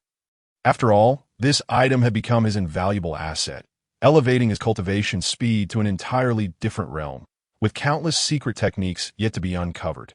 Yang Lin estimated that this would be sufficient for him to reach a significant level of mastery. Looking across the continent, even if he could not dominate, he would still possess ample capability to defend himself. That, of course, he could only speculate when he might fully cultivate these techniques. What Yang Lin needed most at present was time. He was acutely aware that the female knight's departure might very well mean she would take the jade with her, the holy maiden of the Tianzhou. Gu Qingyue possessed countless resources, all of which were beyond his reach, save for the star jade. From their recent interactions, it seemed that she was not particularly keen on it, which is why Yang Lin sought this cunning plan. This was a desperate measure, designed to instill a sense of guilt in Gu Qingyue, using the star jade as compensation for his own needs, both rationally and emotionally justifiable. Moreover, merely doing this was insufficient. Yang Lin had to ensure that Gu Qingyue understood his fervent desire for cultivation and the significance of the star jade to him. With this thought in mind, Yang Lin plunged into the bathroom once more, continuing to refine his body with the blood. By the time dinner arrived, Ouyang Yunshuang had delivered the prepared meals to Yin Luoxia, Xiao Feng'er, and Gu Qingyue, who was seated steadily at her desk. Upon seeing Gu Qingyue in such a composed position, Ouyang Yunshuang exhibited a hint of surprise, unable to resist inquiring, "Miss, have you fully recovered?" Gu Qingyue offered a brief response, her gaze shifting to scrutinize Ouyang Yunshuang, assessing the maid before her. Ouyang Yunshuang revealed no signs of faltering, and upon observing that Yang Lin was nowhere to be found, she posed another question. "Where has the master gone? At this hour? He should still be cultivating. Just leave today's dinner here." Gu Qingyue replied honestly, "Understood." Nodding at this, Ouyang Yunshuang set the food down on the desk, preparing to turn and leave, only to be halted by Gu Qingyue's sudden inquiry. "You haven't been here for long, have you?" Upon hearing this, Ouyang Yunshuang appeared momentarily taken aback, her face maintaining its composure as she explained, "Miss, it's indeed not been long. Due to my father's passing, funds are needed for his burial. All of this was arranged by the master. What do you think of Yang Lin?" Gu Qingyue continued that in response. Ouyang Yunshuang nodded. "The master has always treated this servant exceedingly well. Far better than anyone else I have encountered." "Oh." Gu Qingyue raised an eyebrow slightly, then curved her finger, allowing a wisp of subtle energy to seep into Ouyang Yunshuang's body, hoping to uncover any hint of deception. "The master is truly a good person," Ouyang Yunshuang affirmed, then hesitated before continuing. "Last night, I was indeed powerless to assist you, but the master kindly escorted you to the bathroom and urged me to leave promptly. I know this was the master showing consideration for your dignity. To be honest, Miss, you possess an ethereal beauty and an otherworldly grace, akin to a celestial being. If the master had truly committed any transgressions, it would not be entirely his fault." As she spoke, Ouyang Yunshuang let out a deliberate sigh before adding, "In my time here, I have never witnessed the master show such attentiveness to any other woman. You are the first. I believe the master has genuinely developed feelings for you. Being with him, you would never suffer any grievances." Throughout Ouyang Yunshuang's words, Gu Qingyue remained watchful, unable to discern whether her sentiments were sincere or a calculated jest. "Oh, is he truly as wonderful as you claim?" Gu Qingyue sighed softly, her tone laced with surprise. Upon hearing this, Ouyang Yunshuang's cheeks flushed slightly, yet she nodded ever so subtly.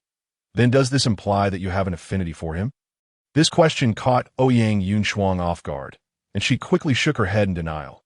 "I am but a lowly servant, unworthy of the master's regard." "Miss, please do not speak such words. You will be putting me in a precarious position." Even at this moment, Gu Qingyue was unable to detect any inconsistencies. If this maid were indeed the demoness, it could only be said that the demoness' acting skills were truly remarkable. Yet, Ouyang Yunshuang continued, "Miss, at this point, the die is cast. Why continue to dwell on it? Perhaps it would be best to spend some time with the master, and whatever comes next can be addressed later. I'm certain you will not be disappointed." In response to Ouyang Yunshuang's advice, Gu Qingwei maintained a tranquil expression. When have I claimed to be his? Chapter 64. Mutual Testing. Upon hearing Gu Qingyue's words, Ouyang Yunshuang was initially taken aback, gazing at her with a hint of confusion, her cheeks gradually reddening as she recalled the unmentionable events of the previous night, something a mere maid would find difficult to articulate. With this in mind, Gu Qingwei also recalled the events of last night. Though she had been rendered unconscious, it was impossible not to ponder the implications of tea that moment. She chose to dismiss further inquiries and sent Ouyang Yunshuang on her way. Upon hearing this, Ouyang Yunshuang nodded and turned to exit the room, but not before glancing back to add, if nothing truly transpired last night, that would only further illustrate the master's genuine affection for you. I believe you should give it some serious thought. Having spoken, she strode out, casually shutting the door behind her. Upon hearing Ouyang Yunshuang's final words, Gu Qingyue's expression clearly betrayed a hint of hesitation. She could naturally discern the reason behind Yang Lin's actions. Throughout the entire affair, he had merely been considering his own interests, without resorting to any underhanded tactics.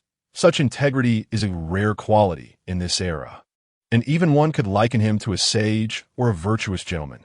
For this reason, Gu Qingyue felt no spark of aversion toward Yang Lin. Even when he acted somewhat excessively, she remained willing to turn a blind eye.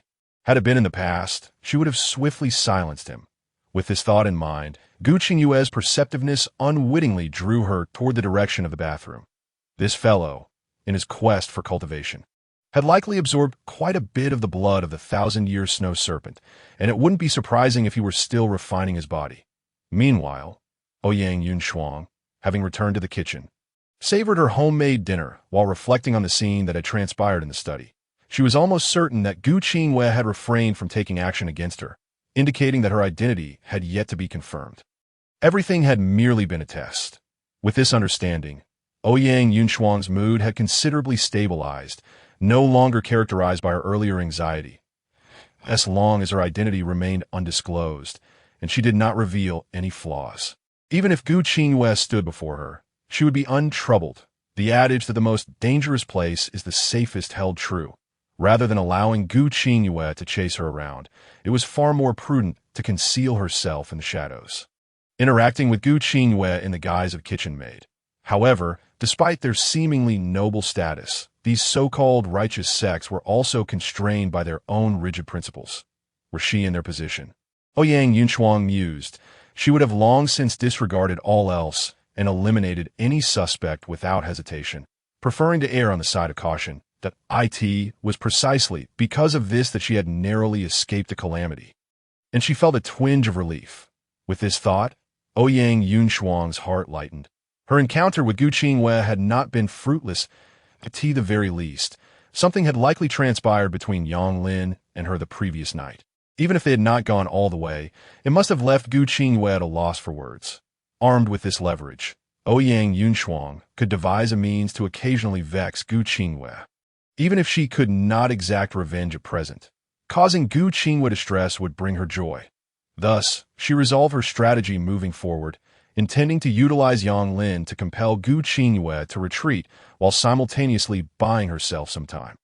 As the seconds ticked by, night soon enveloped the surroundings in silence. Gu Qingyue, having regained her composure, found herself unable to sleep, tossing and turning restlessly. Ultimately, she decided to rise from her bed and stealthily slipped into Ouyang Yunshuang's room, once again employing her true energy to probe. However, the outcome was predictable. For someone as prepared as Ouyang Yunshuang, such probing tactics held no merit, and she would certainly uncover no flaws. After completing her reconnaissance, Gu Qingyue departed, quietly infiltrating other rooms, fortuitously encountering Yun Luoxia by the window. Xiao Feng'er had already succumbed to slumber, while Yun Luoxia appeared lost in thought, standing dazedly before the window. Was she worried about Yang Lin? This notion inexplicably crossed Gu Qingyue's mind, yet she chose not to disturb Yun Luoxia, opting instead to observe from the shadows.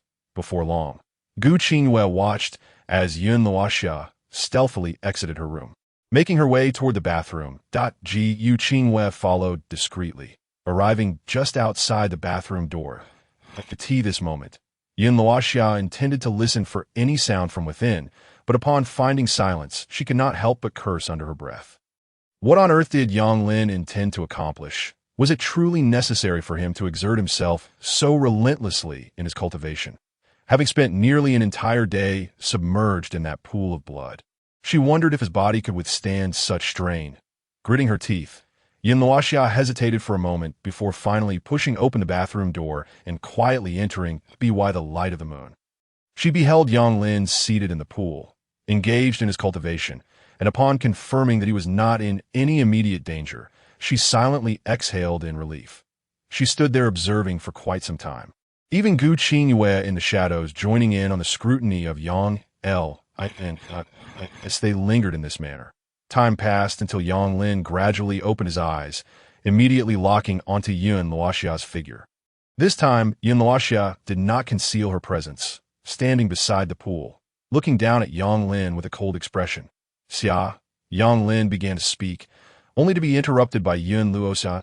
In your first attempt at cultivation, being overly hasty will only harm your body.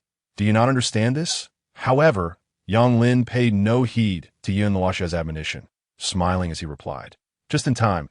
Can you help me replenish the blood of the snow serpent? I feel I've absorbed quite enough, and my cultivation speed has significantly slowed." He continued, "Moreover, the stimulation to my body seems less intense than it was at the beginning. I hardly feel any pain now." Hearing this, Yin Luoxia shot Yang Lin an exasperated glance and retorted, "Why must you make things so difficult for yourself? Cultivation is not something that can be accomplished in a day. To refine the body, one must naturally break through their limits and then continuously heal. Otherwise, how can the body grow stronger?" Yang Lin remained unconvinced, instead smiling and responding, "But I am cultivating. How can this be considered self-torture?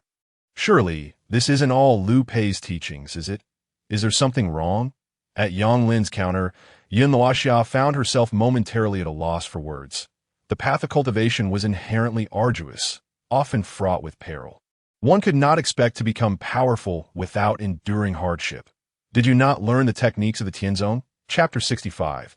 An inevitable parting. Although Yang Lin had never disclosed to Yin Luoxia that he was practicing the techniques he discovered within the starry jade, it was evident from the aura emanating from him that his true energy was undergoing daily transformation, allowing Yin Luoxia to deduce a general understanding. Indeed, Yang Lin nodded in acknowledgement, then proceeded to explain.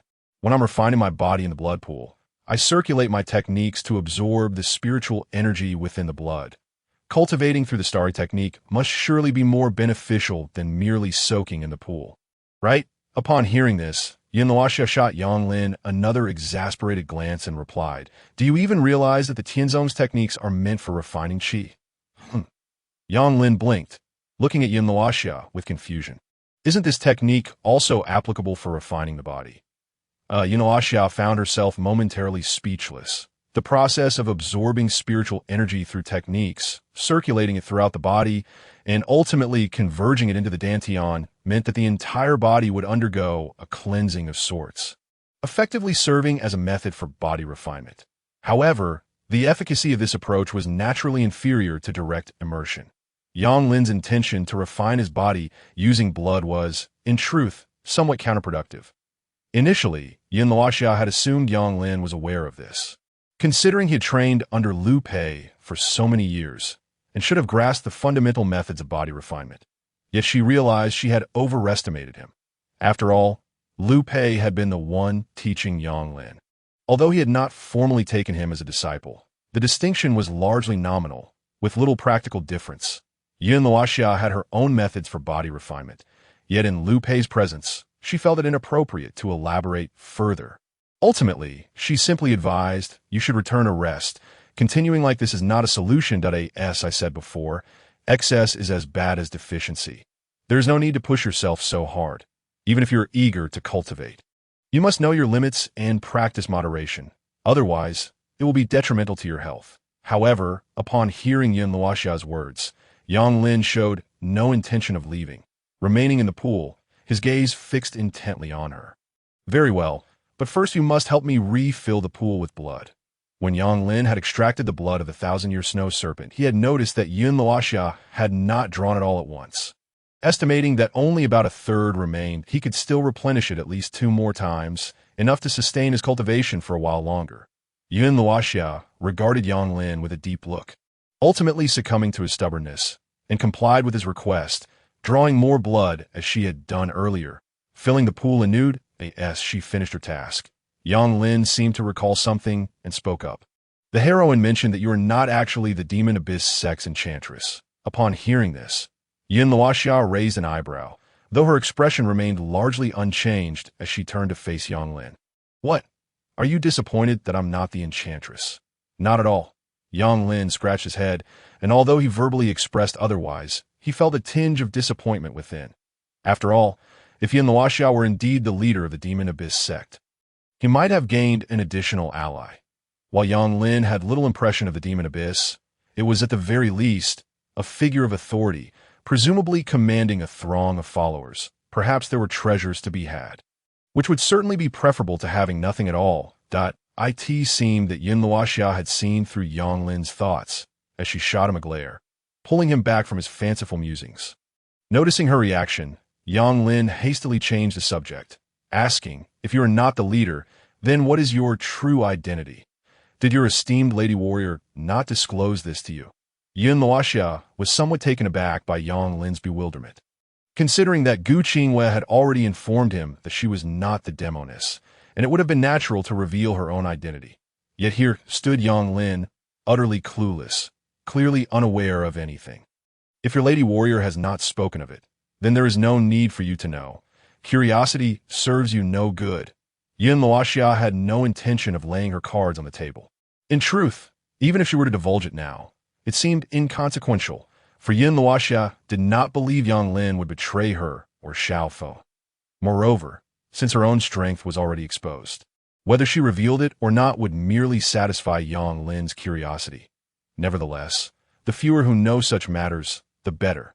After all, Yang Lin was merely an ordinary person, and such knowledge would not benefit him. With this thought, Yun Luoxia chose not to linger on the subject. Simply gazing at Yang Lin, he stared into her eyes for an extended moment, unable to discern anything, ultimately leaving the matter unresolved. Still, Yang Lin huffed in defiance, asserting, even if you don't tell me now, I'll find out for myself later. This. Yun Luoxia remained non-committal, for if Yang Lin were indeed capable of uncovering their identities through his own means, it would indicate that he had acquired sufficient strength, rendering the knowledge irrelevant at that point. Just when Yun Luoxia had resolved to depart, Yang Lin suddenly called out to her, there's something you need? If you and Fenger plan to leave, please inform me in advance. At this juncture, Yang Lin's mood was evidently somewhat subdued. After spending time together, despite their constant banter, and having barely seen Xiao Fe, he had developed feelings. After all, he was not a heartless creature. If they were to depart, knowing in advance would allow him to prepare mentally. Upon hearing Yang Lin's words, Yun Luoxia was momentarily taken aback, observing the despondent expression on his face, which elicited an inexplicable feeling within her. Nonetheless, she maintained a stoic demeanor and replied calmly, we shall speak of it when the time comes, initially intending to dismiss Yang Lin. This time he refused to relent, if you don't inform me in advance, I'll go seek Fenger to chat every day. If you don't say anything, someone else surely will. Yang Lin's defiance was unmistakable, indicating he was ready to challenge Yun Luoxia. You dare? Yun Luoxia glared fiercely at Yang Lin, clearly unprepared for his audacity. Humph. If you refuse to comply, just watch if I don't dare, Yang Lin retorted, unperturbed by Yun Luoxia's threats. You scoundrel! At that moment, Yun Luoxia was truly exasperated with Yang Lin. He had a knack for provoking her emotions, even if it was always frustration. Yet, given Yun Luoxia's cold nature, Yang Lin's ability to elicit such reactions was no small feat currently. Yang Lin bore a demeanor akin to that of a pig unbothered by boiling water. If she refused to acquiesce, he might indeed pursue Xiao Fe. Chapter 66. The Fairy's Gift. Just tell me whether you agree or not. Yang Lin lifted his chin, determined not to let Yun Luoxia's silence deter him. All right. Yun Luoxia, in her exasperation, even found herself laughing, repeating the word all right thrice. her face briefly flashing a smile that, while somewhat unsettling, was nonetheless a smile. Yang Lin, believing his strategy had succeeded, was about to gloat when suddenly a glint of cold light flashed before his eyes. Unbeknownst to him, Yin Luoxia had produced a gleaming white blade, which now hovered threateningly at his throat. Feeling the chilling aura so near, Yang Lin struggled to swallow, acutely aware of the icy dread emanating from his throat. It seemed that the next moment, should he dare utter another word, Yin Luoxia would not hesitate to slice his throat open. Go on. Speak. Weren't you quite arrogant just now? Why not continue? Yin Luoxia sneered at Yang Lin, who now stood frozen in place, unable to muster a sound. This woman was a true maniac. She meant business. Yang Lin found himself reminiscing about the earlier days with Xiao, when she at least pretended to be an ordinary person ignorant of cultivation in his presence. Ever since her identity had been revealed, Yin Luoxia had dropped the act, wielding her prowess to intimidate the lesser. Yet, even so, what could Yang Lin do? He could only swallow his grievances, realizing he could not gain any advantage. He decided not to dwell on that topic any longer and shifted the conversation. Did you come here tonight out of concern for my well-being? Yin Luoxia paused, a cold snort escaping her as she sheathed her weapon. You think too much. Why would I concern myself with you? Though Yin Luoxia spoke dismissively, Yang Lin understood her well, and his smile only grew brighter. Given his insight in her character, it was improbable she would come here without reason. Her sharp tongue did not negate her concern. It was likely she had come to check on him, and secondarily to urge him to rest, for he had been at it all day. Even the most resilient body would falter under such strain. All right, there's no one else here to hear us. What good does it do to maintain such bravado? Just admit it freely. Yang Lin chuckled. Regardless of your reasons for being here, I am genuinely pleased by your presence. Stop being so self-important. Yin Luoxia huffed again, though what she truly thought remained a mystery to Yang Lin. She turned to leave. Seemingly unwilling to engage, furthered, "Oh, and I forgot to mention, since the meat you consumed contained poison, the toxins in this blood will only multiply, not diminish. After absorbing so much today, do you comprehend the consequences? You are likely quite aware. Tonight, you shall remain here and bear it. Good luck." With that, Yin Luoxia didn't even wait for Yang Lin's response before vanishing without a trace. Watching the empty doorway, Yang Lin sighed heavily. They say the most venomous hearts belong to the fairest of women. The more beautiful they are, the more ruthless their actions. It seemed this adage held true. Sighing, he recalled how everything had been fine before the arrival of the lady warrior. Now, reflecting on the days before Gu Qinghua had appeared, Yang Lin had lived a life of indulgence, aptly described as a continuous revelry. Now, however, everything was lost, and he found himself constantly under Yin Luoxia's threats. Had things been different in the past, Yin Luoxia might have chosen to stay and accompany him, rather than let him suffer alone. Yet, Yang Lin understood that given her position, she might have tolerated it before. But now that her identity was indisputable, there was no need for her to feign humility before him. For the sake of his dignity, she could not possibly remain to keep him company. Thus, Yang Lin refrained from mentioning it, lest he create an awkward situation or provoke Yin Luoxia's ire. They were, after all, beings from entirely different worlds. The mere fact that there existed a flicker of urgency between them was already enough to satisfy Yang Lin. As for unattainable desires, he deemed it unnecessary to waste further thoughts on them. With this reflection, he sighed once more. Both Yin Luoxia and Xiao Feng bore extraordinary identities, and it was unlikely they would remain trapped in this realm forever. One day, they would depart. For now, his sole focus should be on relentless cultivation, striving to grow stronger. Only when he reached a point of invincibility could he truly act at his whim and traverse this world freely. To reach such heights, how could he allow himself to be swayed by mere women? It seemed his pursuit of strength was still lacking in fervor. Women would only serve to hinder the swiftness of his blade. In Yang Lin's heart, a thought flickered, prompting him to once again immerse himself in the sanguine depths, continuing his arduous cultivation. Meanwhile, concealed in the shadows outside the bathroom, a figure clad in white silently observed the entire process. This individual was none other than Gu Qinghua, who had stealthily emerged. She let out a soft sigh, pondering that aside from Yang Lin himself, There seemed to be no ordinary individual surrounding him. Despite Yang Lin's sincere treatment of others, he was met only with concealment and deceit in return.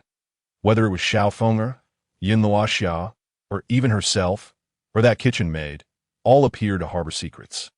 Only Yang Lin remained blissfully unaware, shrouded in ignorance throughout. Qingwei glided gracefully to the doorway of the bathroom, her gaze naturally falling upon the starry jade. Amongst all these treasures, it was not the Millennium Snow Dragon that held the highest value, but rather this piece of starry jade.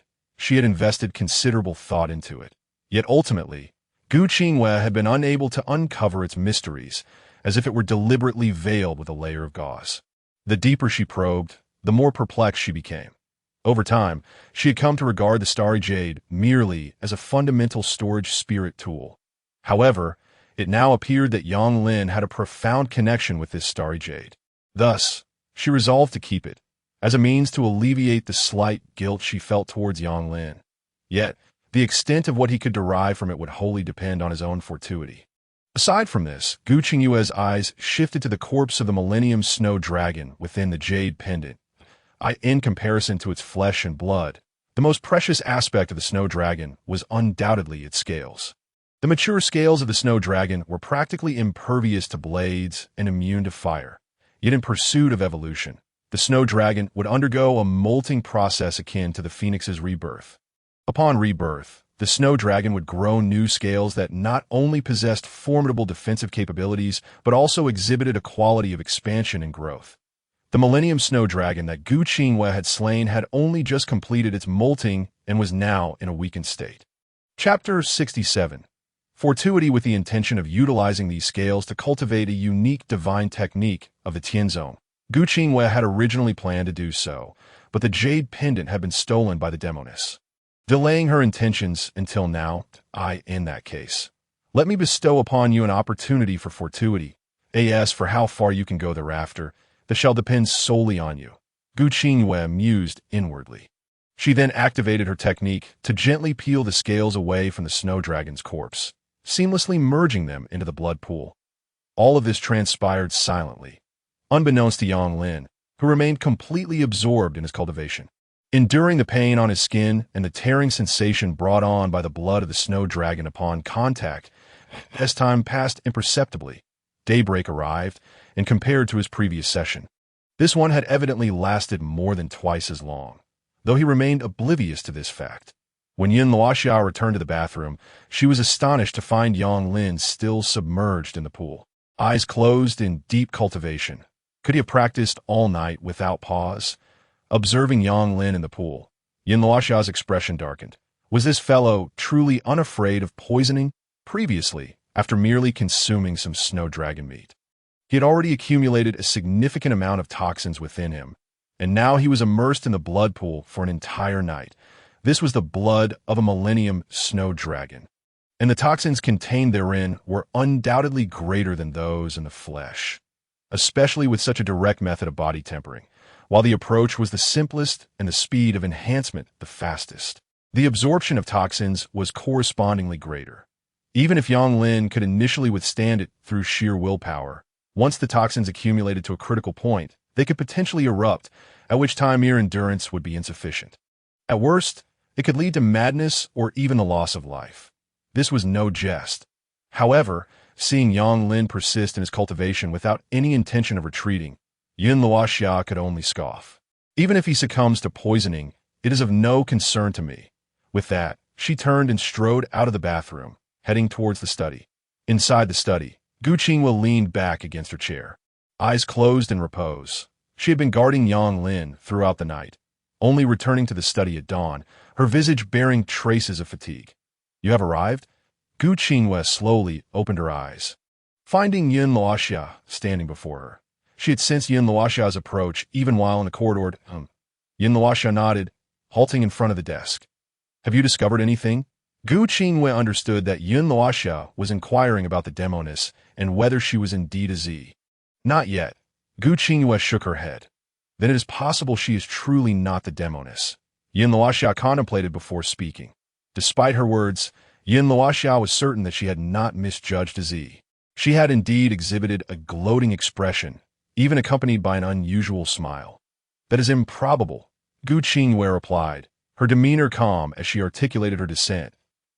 If she were truly the demoness, she would certainly not reveal any flaws at this juncture.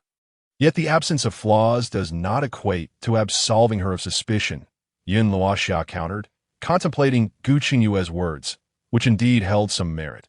She recalled how, upon sensing Gu Qingyue's aura, she had deliberately concealed her own whereabouts, even going so far as to feign affection towards Yang Lin, not hesitating to engage in a ruse.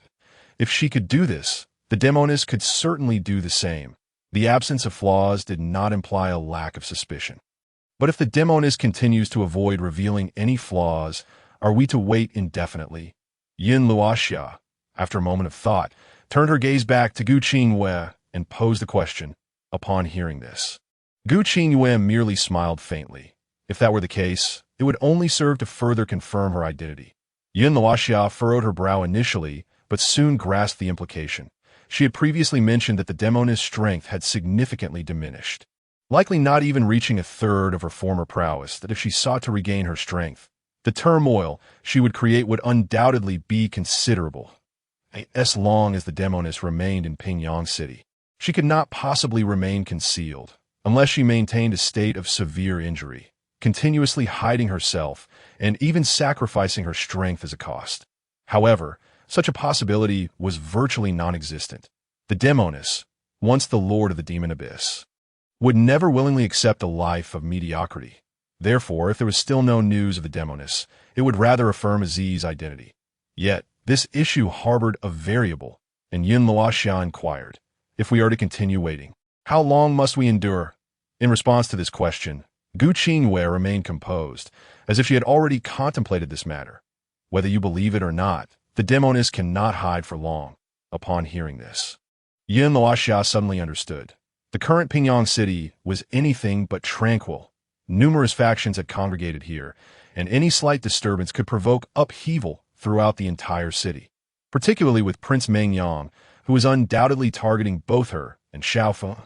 He would not be inclined to wait for too long. That time, chaos would ensue in Pingyang City, providing the demoness with an opportune moment to exploit the turmoil to restore her strength.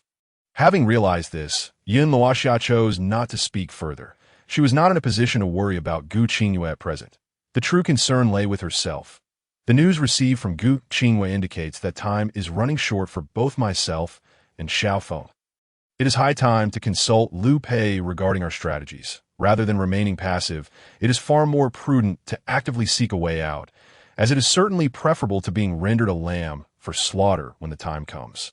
With this thought, Yin Luoxia turned and exited the study, heading towards the bathroom. Upon returning to the bathroom, Yin Luoxia did not intend to wait for Yang Lin to emerge from his meditative state. Instead, she unleashed a surge of true energy, forcefully splitting the blood pool with a resounding crash that jolted Yang Lin awake, pulling him from his trance. Startled, Yang Lin opened his eyes wide, his gaze landing on Yin Luoxia. And only then did he relax his vigilant demeanor. However, he soon noticed that it was already daylight outside, and his training had evidently extended for over twice the usual duration. Chapter 68. Not that I haven't seen before. Compared to his first experience, Yang Lin reflected on his recent training state. Realizing that his physical endurance had significantly improved, the excruciating pain had gradually diminished. This was a clear indication that his body was growing stronger, which pleased Yang Lin immensely. Yet before he could bask in his joy for too long, Yin Luoxia coldly remarked, "I have matters to attend to. You need to hurry to Yongsheng Escort Agency to find Liu Pei and bring him here." At her words, Yang Lin snapped back to reality, looking up at Yin Luoxia with a mixture of surprise and disappointment. "Are you in Foma?" Although he anticipated this day would come eventually, he did not expect it to arrive so swiftly. Observing the expression on Yang Lin's face, Yin Luoxia softened her tone slightly.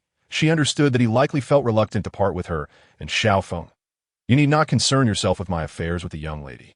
If departure is indeed necessary, I will inform you in advance," Yin Luoxia replied coolly.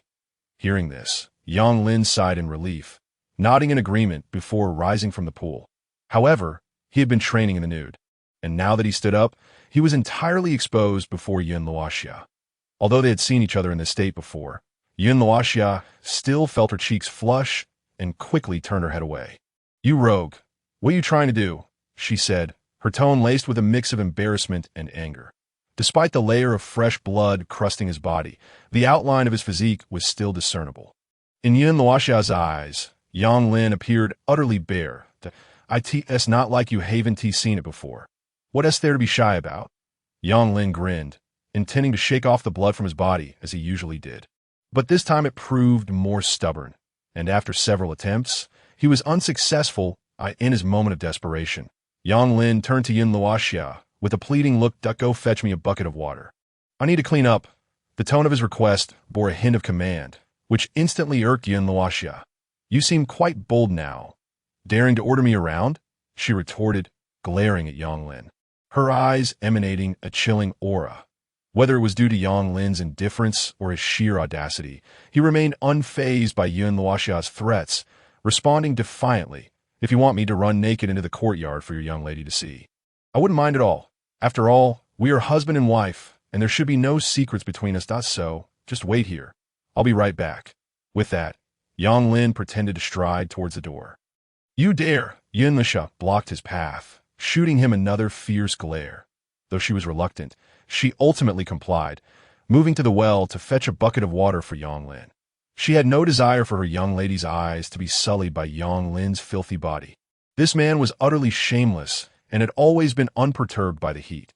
Once Yun Luoxia returned with the water, Yang Lin stood waiting, arms outstretched and eyes closed as he said, "Come on. Sister Xia, I appreciate your help." "Humph." Yun Luoxia scoffed, lifting the bucket and dousing Yang Lin with water. However, as the clear water cascaded over him, it failed to wash away the blood, which had already formed a crust. Realizing she had been tricked, Yun Luoxia's irritation flared. "You scoundrel! If you dare play me again, I'll ensure you can no longer be a man." In her fury, Yun Luoxia struck Yang Lin's shoulder with a palm, forcefully knocking off the layer of blood crust, sending Yang Lin stumbling back several meters. Fortunately, she had not struck with lethal force, and despite staggering, Yang Lin managed to regain his footing. The area where Yun Luoxia had struck him burned with pain. A testament to her strength. "This is an attempt on my life. Oh, I'm going to die. I can't go to Yongxing Escort Agency now," Yang Lin feigned, clutching his shoulder and adopting a pained expression. In truth, Yang Lin's physique was robust, and after days of rigorous training, his physical resilience had increased significantly, rendering Yun Luoxia's blow harmless. Yun Luoxia easily discerned this, remaining composed as she waved her right hand in front of Yang Lin. "If you don't get moving, my next strike will ensure you lose your manhood." Her words. Yang Lin felt a tightening sensation. Though he was unaware of her true identity, he recognized that with her power, she could likely follow through on her threat. "Tsh, you have no sense of fun." With that, Yang Lin hurriedly donned his clothes and dashed towards the door. Despite his bravado, he instinctively defended his dignity as a man. Seeing Yang Lin flee in haste, Yun Luoxia allowed a faint smile to cross her lips before her expression returned to its usual icy demeanor. Half an hour later, at Yongxing Escort Agency, a servant informed Yang Lin, "I apologize, but Chief Lu is currently attending to important guests. If young master can wait, you may go to the study. As for the specific time, I cannot say." As the servant led Yang Lin toward the study, he wondered what kind of important guest Chief Lu could possibly be entertaining at this hour. Curiosity getting the better of him, he asked, "What sort of distinguished guest are we talking about?" "Actually, it's not a problem to inform you. They're individuals from the court, royal servants," the servant replied candidly. Upon hearing this, Yang Lin briefly paused before swiftly regaining his composure. "Royal servants? They must be eunuchs. Then, Liu Pei's connections extend beyond mere escort chief, it seems." Yang Lin stroked his chin and inquired, "What would court officials want in our secluded Pingyang city, and why would they seek out Chief Liu?" The servant could only smile awkwardly and shake his head, responding, "Even if you ask, young master, I can't provide an answer. I lack the qualifications to know such things." Yang Lin was not inclined to fully trust the servant's words. He understood that the other party likely had no intention of revealing their plans, regardless of whether they were aware of them. After the servant escorted Yang Lin to the study, he promptly withdrew, leaving Yang Lin to find a chair and lounge casually. Chapter 69. The puppet mastered IT was not until noon that Lu Pei returned to the study to tea that moment. Yang Lin lay sprawled across the desk chair, behaving rather lazily, occasionally shaking his leg. Witnessing this, Lu Pei raised an eyebrow. This young man truly did not treat him as an outsider. "What brings you here, old man?" Lu Pei asked, fully aware that Yang Lin seldom approached without a purpose. Given the increasing frequency of his visits, it was likely related to the unrest in Pingyang City that I have no particular business, but Xia and the others do, Yang Lin replied, finally putting his legs down and pouring himself a cup of tea while pointedly ignoring Lu Pei's outstretched cup. Lu Pei paused, then poured himself a cup from the teapot on the table. "Something has happened?" "Not exactly," Yang Lin replied, shaking his head. "The tea present. Yun Luoxia and Xiao Fenger were safe within his home. And aside from Gu Qingwei, there were no other abnormalities. Xia said you should go see her in person. It seems she has some matters to discuss with you." Observing Yang Lin's expression, Lu Pei feigned nonchalance, intentionally probing, "Are you hiding something from me?" In response, Yang Lin remained unfazed, his demeanor steady. "If there were a real issue, wouldn't you just see it for yourself when you go over there?" "Why should I have to explain?" Lu Pei nodded slightly, acknowledging the validity in Yang Lin's words. However, he did not acquiesce. Instead, he spoke, "The situation has become particularly precarious of late. You may come, but I cannot." Upon hearing this, Yang Lin's interest was piqued, as such a scenario had never transpired before in the memories associated with this body. When urged to elaborate, Lu Pei shook his head, seemingly reluctant to provide a thorough explanation. He merely cautioned, "The entire Pingyang city has been tumultuous recently. Numerous outsiders have turned their attention towards my whereabouts. If I were to visit you, it would likely expose the location of Xiao Xia and the others, leading to significant complications." Yang Lin's expression grew solemn at this revelation. He had not anticipated that even Lu Pei had become a target. He was not a fool. He understood the recent unrest in Pingyang City. Or else Yun Luoxia would not have sent him to seek out Lu Pei. It now appeared that the situation was far more severe than he had initially envisioned.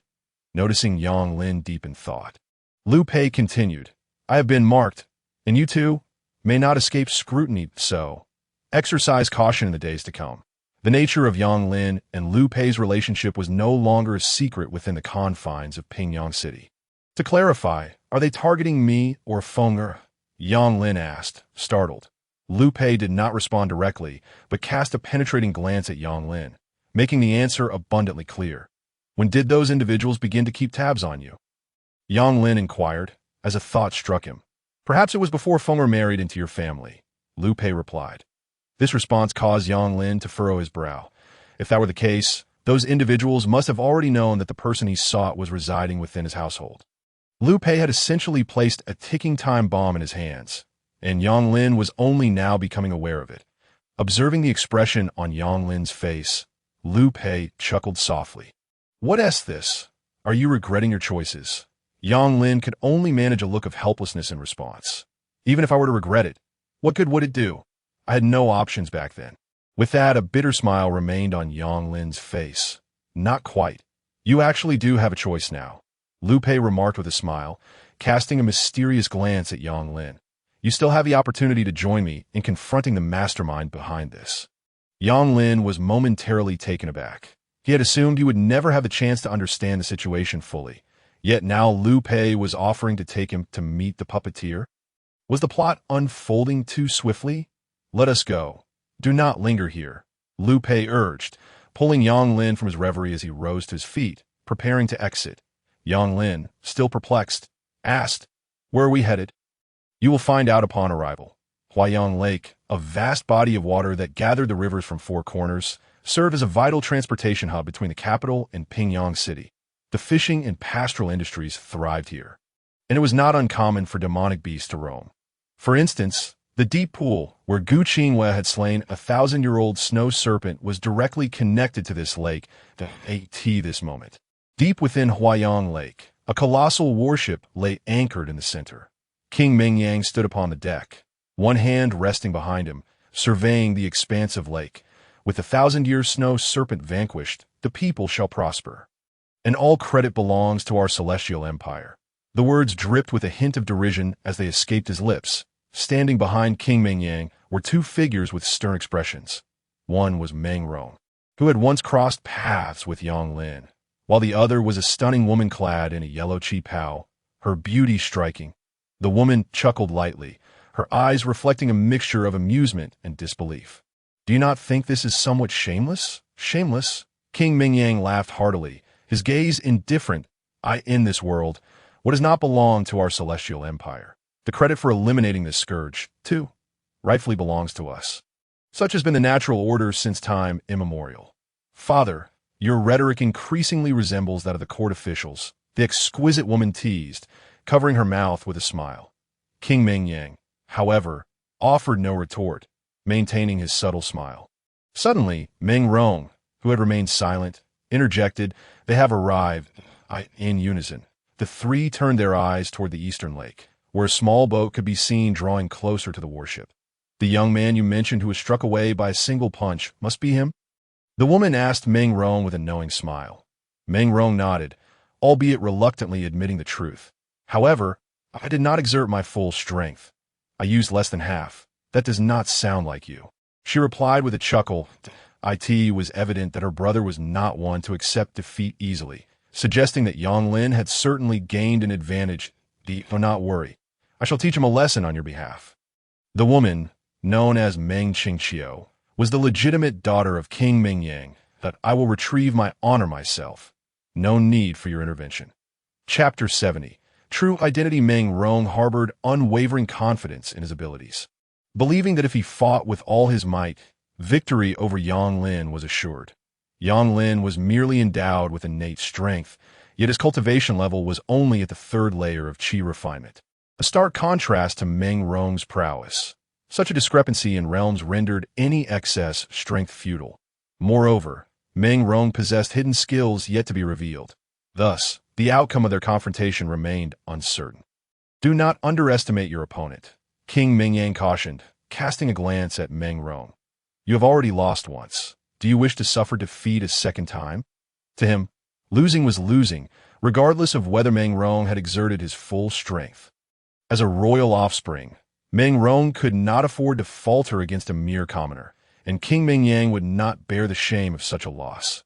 Hearing this, Meng Rong clenched his fists, his gaze resolute. "Today, I will not lose again. I shall prove to my father that I will not be bested by anyone. Sister, in the spirit of knowing one's foe, allow me to take the stage first," Meng Qingqiu suggested, her eyes fixed on the approaching boat, honing in on the youthful figure aboard. "No need," Meng Rong insisted steadfastly. Meng Qingqiu, disinterested in further debate, resolved to wait for the right moment to intervene and teach Yang Lin a lesson. It was imperative. Her brother had never faced defeat, and to succumb to Yang Lin would be intolerable. On the small boat, Yang Lin and Liu Pei soon spotted the three figures on the deck. Liu Pei began to explain. "The man in the center is King Mingyang. You should remember Meng Rong beside him, as he is the king's son. The other is Meng Qingqiu, the king's legitimate daughter." Yang Lin felt a jolt of surprise upon hearing Liu Pei's introduction. He had not realized that Meng Rong was the son of King Mingyang. While he had suspected the young man's status was not trivial, he now recognized he had underestimated it. However, in comparison to the other two, Meng Rong appeared somewhat lackluster. King Mingyang exuded a commanding presence, tall and imposing, leaving a lasting impression. Meng Qingqiu required no introduction. Her beauty was unparalleled. Unlike Gu Qingwei, who radiated an ethereal grace, she possessed a noble elegance akin to that of a royal princess, her skin flawless and her features striking, rivaling even Yun Luoxia and Xiaofeng. In stark contrast, Meng Rong seemed the most ordinary of the trio. If Meng Rong is indeed King Mingyang's son, how can his strength be so lacking? I should not have been able to defeat him. Yang Lin mused, reflecting on Meng Rong's dismal defeat at his hands. He was born into a prestigious family, especially one like King Mingyang's, known for its martial prowess. Surely, the expectations placed upon the king's son would be considerable. With the advantage of bloodline, how could he possibly be compared to an unknown like Yang Lin? However, The opponent suffered a crushing defeat at their own hands that, to be honest, Yang Lin found it somewhat perplexing.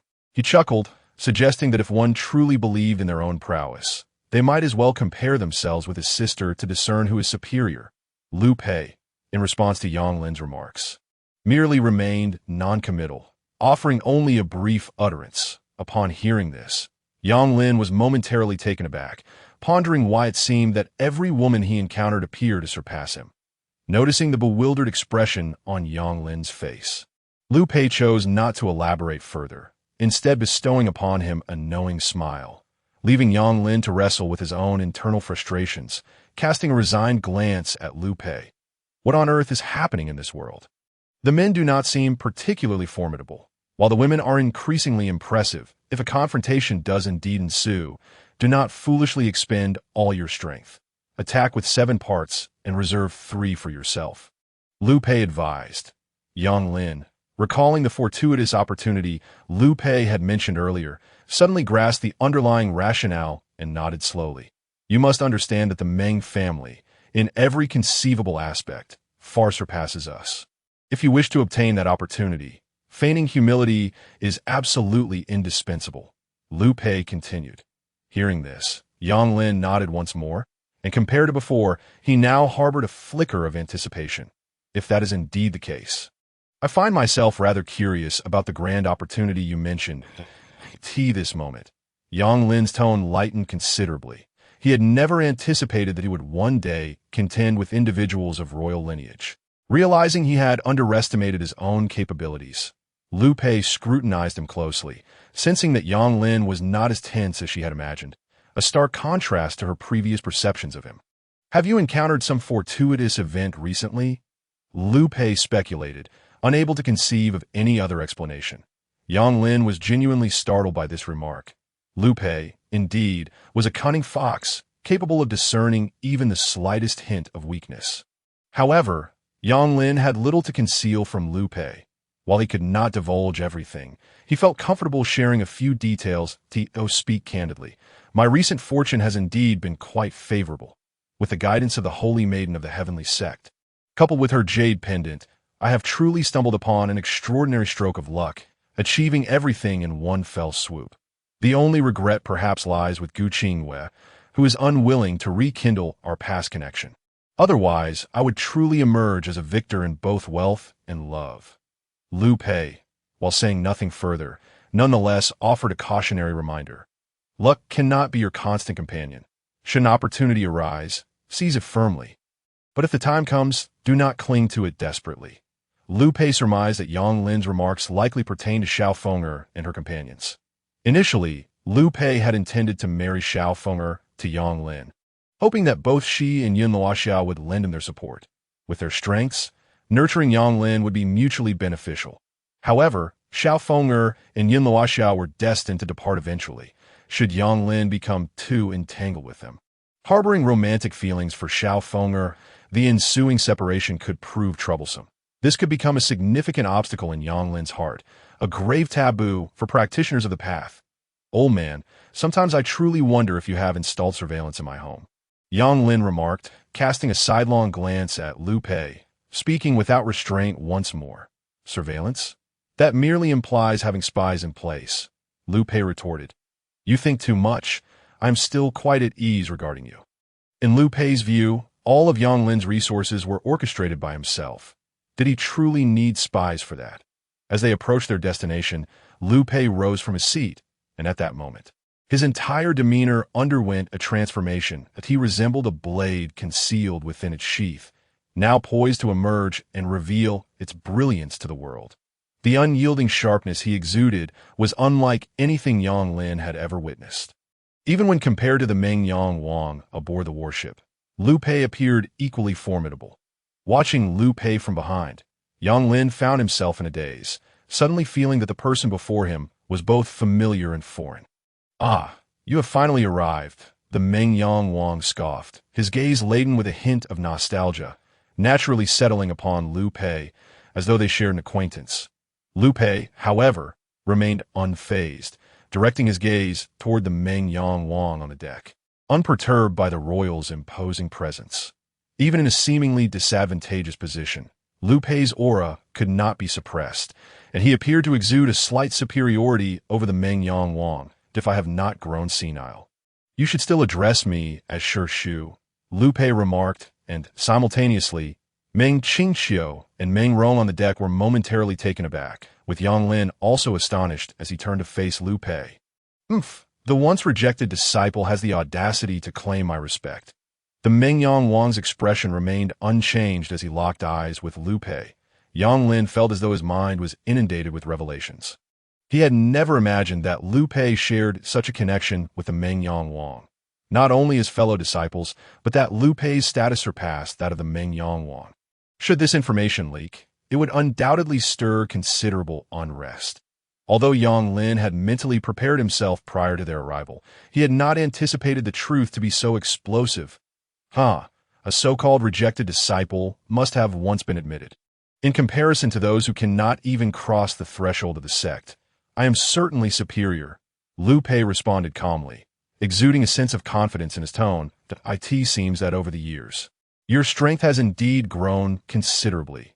Even your words now carry weight, the Meng Yang Wang remarked, scrutinizing Lu Pei intently. That my strength is not something that requires proof to you, is it? Lu Pei replied with a faint smile, their exchange brimming with a sharp undercurrent. Yet you, if I recall correctly, were already bested by your senior brother. Now, even your own son pales in comparison. No, he is truly far inferior. Lu Pei's words not only struck at the Meng Yang Wang's pride, but also served to embarrass Meng Rong, leaving Meng Qingxiu speechless. If memory served, the senior brother Lu Pei referred to must be his grandfather. Indeed, his father had always lived in the shadow of his grandfather. It was undeniable that his grandfather's prowess and achievements reached an almost unattainable level. And if his father could replicate his grandfather's path, even the court would have to regard him with caution. Both Meng Qingxiu and Meng Rong were acutely aware of this, leaving them utterly devoid of any rebuttal. Even the Meng Yang Wang did not bother to counter Lu Pei's remarks, simply smiling nonchalantly, as if he had come to terms with it, nodding slowly. I could see this moment. The one who felt most uncomfortable was undoubtedly Meng Rong, who found himself unable to retort. If it came to a comparison, he certainly could not surpass his own father. At least you possess self-awareness. However, your son, unable to rival the senior brother's son, likely cannot even match this humble disciple of mine. Lu Pei's words pierced through the hearts of the Meng family, each syllable akin to a sharp needle. That moment, Yang Lin had set aside the oar, standing beside Lu Pei, equally composed as he regarded the three individuals on deck. After all, he was now figuratively tied to Lu Pei. Incurring the wrath of the Meng Yang Wang was inevitable, and worrying further would be futile. It was better to face the situation with dignity. One must stand tall even in defeat. A true man cannot bow and scrape, merely prolonging his existence. Yang Lin possessed too much integrity for that. Victories and losses should be determined by merit, and swift resolution of grievances was the essence of the martial world. Indeed, a true talent. Yet regrettably, you have not aligned yourself with the right people, the Meng Yang Wang remarked with a cold smile after casting a glance at Yang Lin. To this, Lu Pei remained unfazed, replying, of course, while I can meticulously select my disciples from among countless candidates, the same cannot be said for siring a son. After all, as the saying goes, dragons beget dragons, and phoenixes beget phoenixes. As for the latter half of the saying, Lu Pei did not resort to complete annihilation. Instead, he chose to leave Meng Yang Wang with a semblance of dignity. Meanwhile, Yang Lin, who stood nearby, felt a flicker of joy in his heart upon hearing Lu Pei refer to himself as a successor, despite not voicing it aloud. After all, this old stubborn man had never acknowledged him as a disciple before, so this was a rare admission that, in stark contrast, Meng Rong on the deck wore an expression that could sour milk. Having always believed in the adage, a tiger father does not raise a dog son, he had followed closely in his father's footsteps, convinced that he would not fall too far behind. Yet now, through Lu Pei's words, he felt utterly devalued, unworthy even of his own surname. Meng Rong, proud by nature, found it unbearable to be so belittled, and his countenance reflected his indignation. Senior, some words may be better left unsaid. Meng Qingqiu, who could no longer contain herself, interjected, unwilling to witness her brother rendered speechless. But it matters not. Lu Pei responded nonchalantly, nodding slightly as the elder said, dragons beget dragons, and phoenixes beget phoenixes. My father's son is naturally a true dragon among men. Even if my brother has yet to showcase his talents, he is certainly not a mere serpent in a pond. His transformation into a dragon is merely a matter of time. Just wait and see. Meng Qingqiu held great faith in her brother, believing that Meng Rong's innate talent surpassed her own, and being the son of their father, he possessed an extraordinary lineage. A true dragon could not remain hidden for long. However, Lu Pei remained unperturbed by her words, calmly stating, the true dragon you speak of could not withstand a single blow from this useless disciple of mine. To this remark, Meng Rong, already troubled, felt as if he had been struck dumb, his face likely swollen from the verbal blows dealt by Lu Pei. Senior, it is said that even the best of men can falter, and even the finest horse can stumble. That M.Y. brother was tasked with the duty at the time and could not exert his full strength. Yet, your disciple, who claims victory without merit, clings to this hollow triumph, which seems rather unjust. Meng Qingqiu's words not only chastised Yang Lin, but also implicated Lu Pei, branding both master and disciple as unfair. Yang Lin, however, remained unfazed. He was shameless enough not to feel humiliated. Lu Pei, too, was not so petty as to quarrel with a junior. His previous insistence had merely been directed towards Meng Yangwang, responding in kind to the challenge laid before him. Nevertheless, Meng Qingqiu's eloquence bore a striking resemblance to her father's demeanor, surpassing that of Meng Rong. Senior, since last time there was no clear victor, why not allow me to experience your disciple's prowess today? Let us gauge his true capabilities. Seeing Lu Pei merely smile without intent to counter her, Meng Qingqiu clenched her teeth and continued. Yet, Meng Rong, who had been silent while being chastised, could no longer hold back. Allow me to take this on, he declared, fixing his gaze on Yang Lin with a steely glare, his anger simmering. He intended to settle the score with Yang Lin for the earlier affronts. Meng Yangwang did not intervene. In fact, he welcomed the prospect of a confrontation between Meng Rong and Yang Lin, eager to assess Yang Lin's strength in preparation for the upcoming competition. As the two of them vied to confront Yang Lin, Lu Pei appeared remarkably calm, maintaining a faint smile. They are eager to challenge you. As the party involved, shouldn't you express your stance? Lu Pei remarked softly. Yang Lin stepped forward, crossing past Lu Pei, and surveyed the three on the deck with unwavering confidence. If Lu Pei showed no fear of Meng Yangwang, then Yang Lin certainly could not appear timid.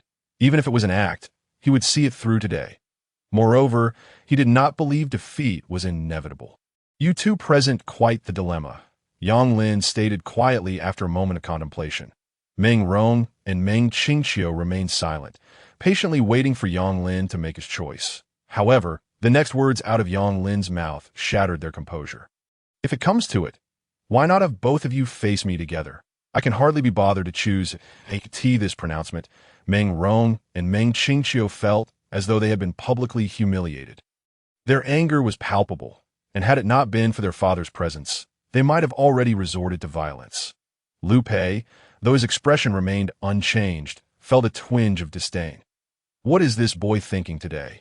Has his head gone awry, or did my earlier bravado give him the wrong impression?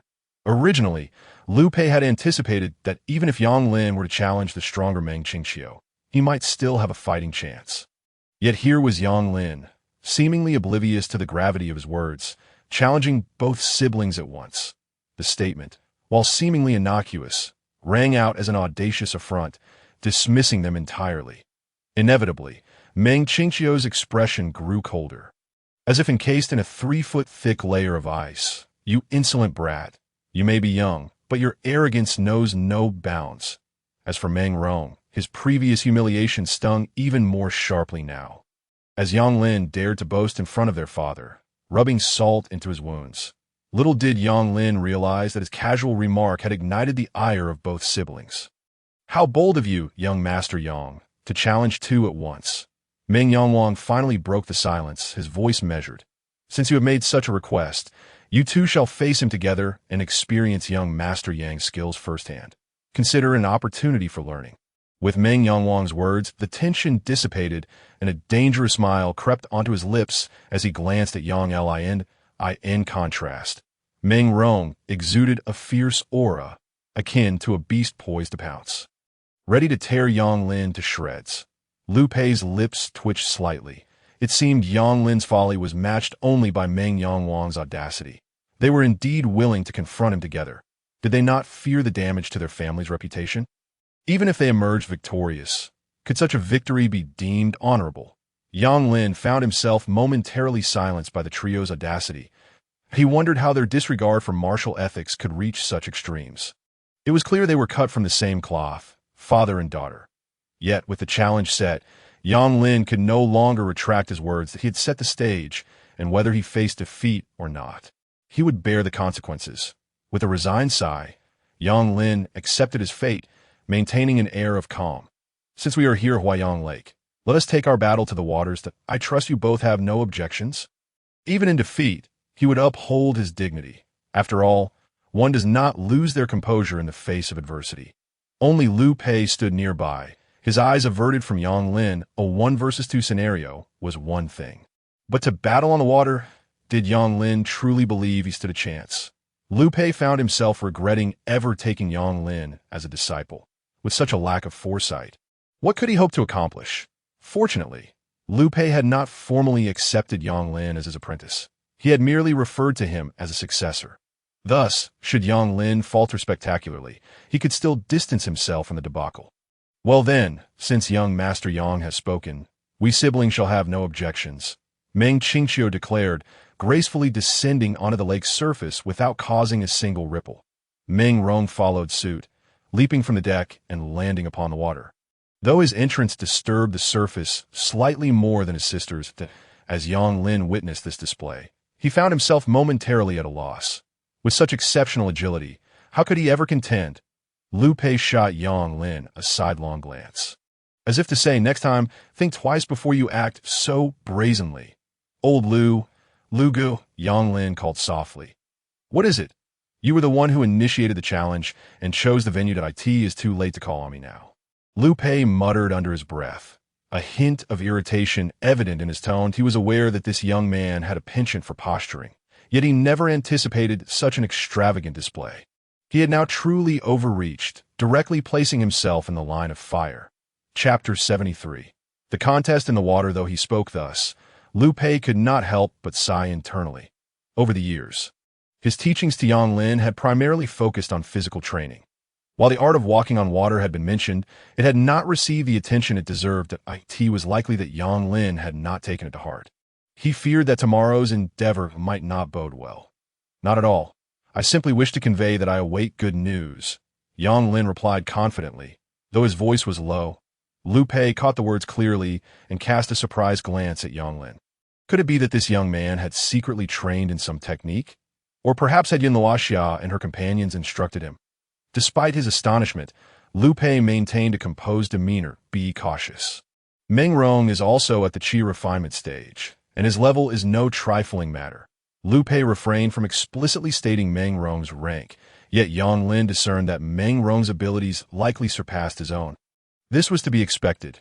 During their last encounter, Yang Lin had sensed that this individual had been holding back. In response, Yang Lin nodded and began to stroll forward, under the watchful gaze of the crowd. He positioned himself at the bow of the boat, his gaze fixed upon the brother-sister duo ahead, and then proceeded to remove his outer garment. As I mentioned earlier, we are in the lake, not merely on its surface. Therefore, I kindly ask you both to follow me. With that, Yang Lin leaped into the water, diving straight to the lake's depths. At that moment, Meng Rong, Meng Qingqiu, and Wang Mingyang all turned their attention toward Yang Lin, their expressions slightly unsettled. Lu Pei quickly grasped Yang Lin's intention and spoke up. Indeed, he specified the lake itself, not merely the surface. Wang Mingyang did not elaborate further, merely echoing Lu Pei's sentiment. "Since we have agreed, let us give it our all. Or not underestimate the opponent." Upon hearing this, Meng Rong and Meng Qingqiu furrowed their brows, gazing toward Yang Lin. who had already sunk to the lake's bottom, stirring up a cloud of silt that obscured his figure. In the next moment, the siblings were taken aback as a shadow shot up swiftly from the depths, hurtling directly toward Meng Rong. Not good.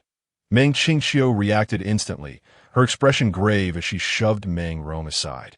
They both pivoted to the sides, narrowly avoiding the impending danger, and then a resounding thud echoed as a fist-sized black stone erupted from the lake's surface like a cannonball. The push had sent Meng Rong off balance, and he could no longer maintain his footing on the water, plunging into the depths with a splash. Fortunately, Meng Qingqiu was agile, quickly darting to Meng Rong's position and pulling him from the water. "This fellow is not right. We must be cautious," Meng Qingqiu whispered.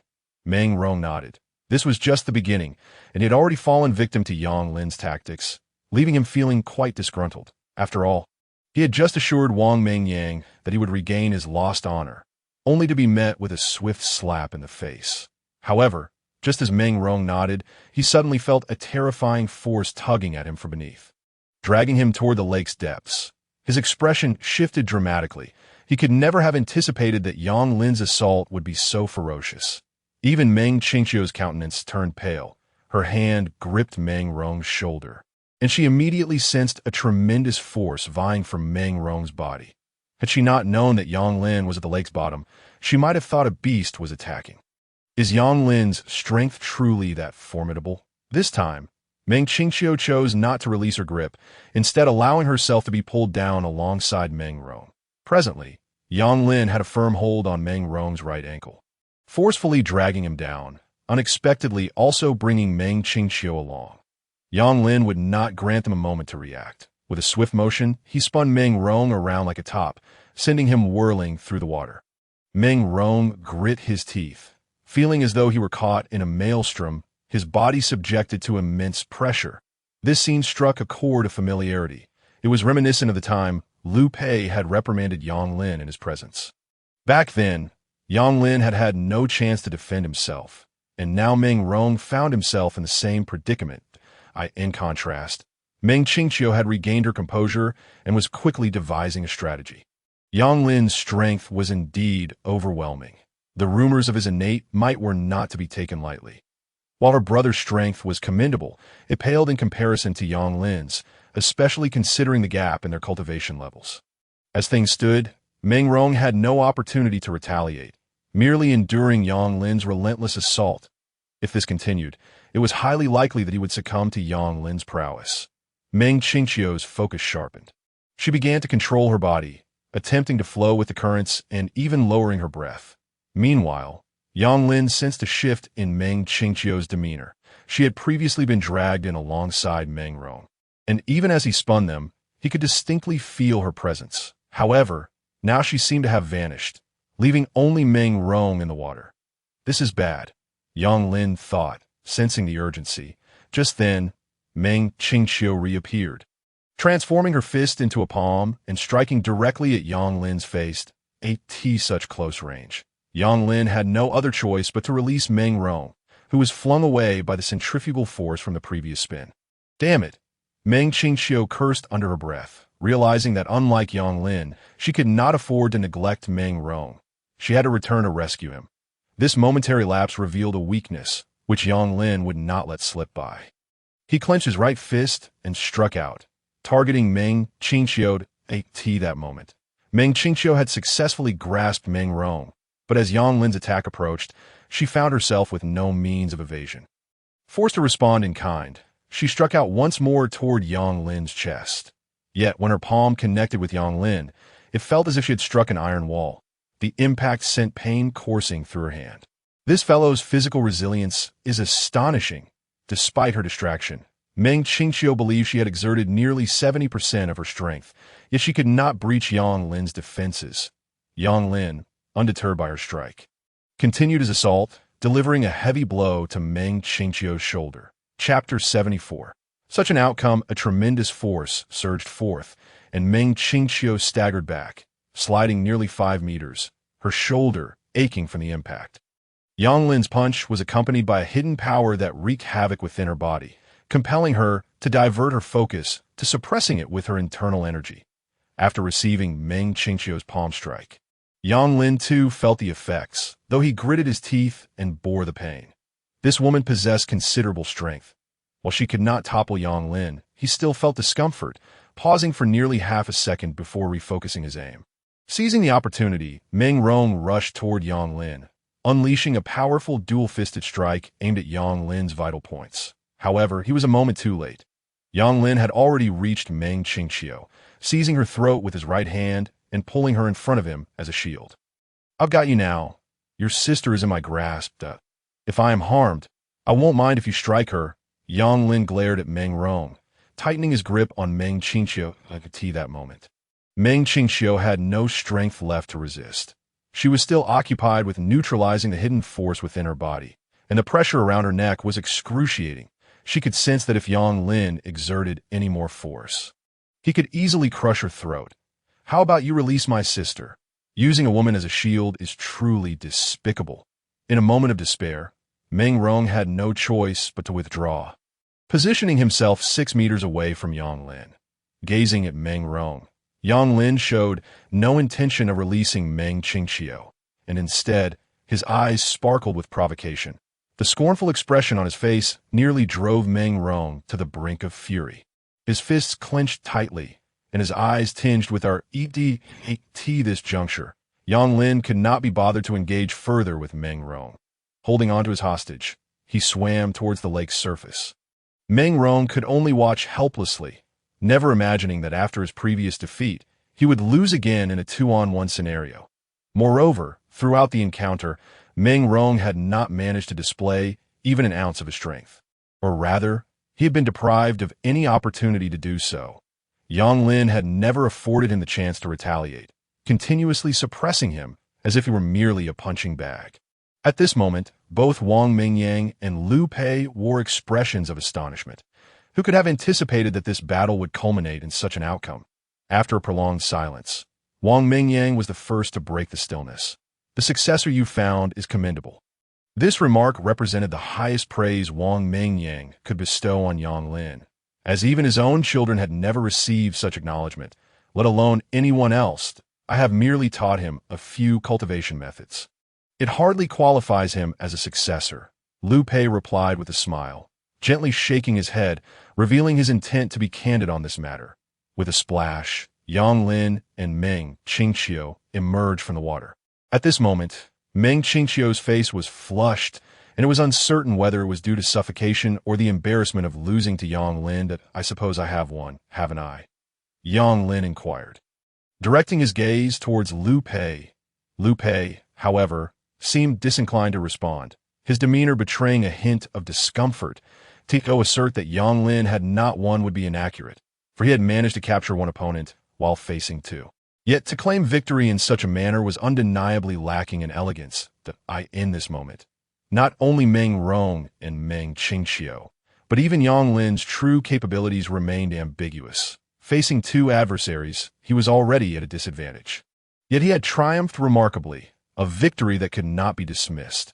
Before Liu Pei could voice his thoughts, Wang Mingyang had already declared Yang Lin's victory in response.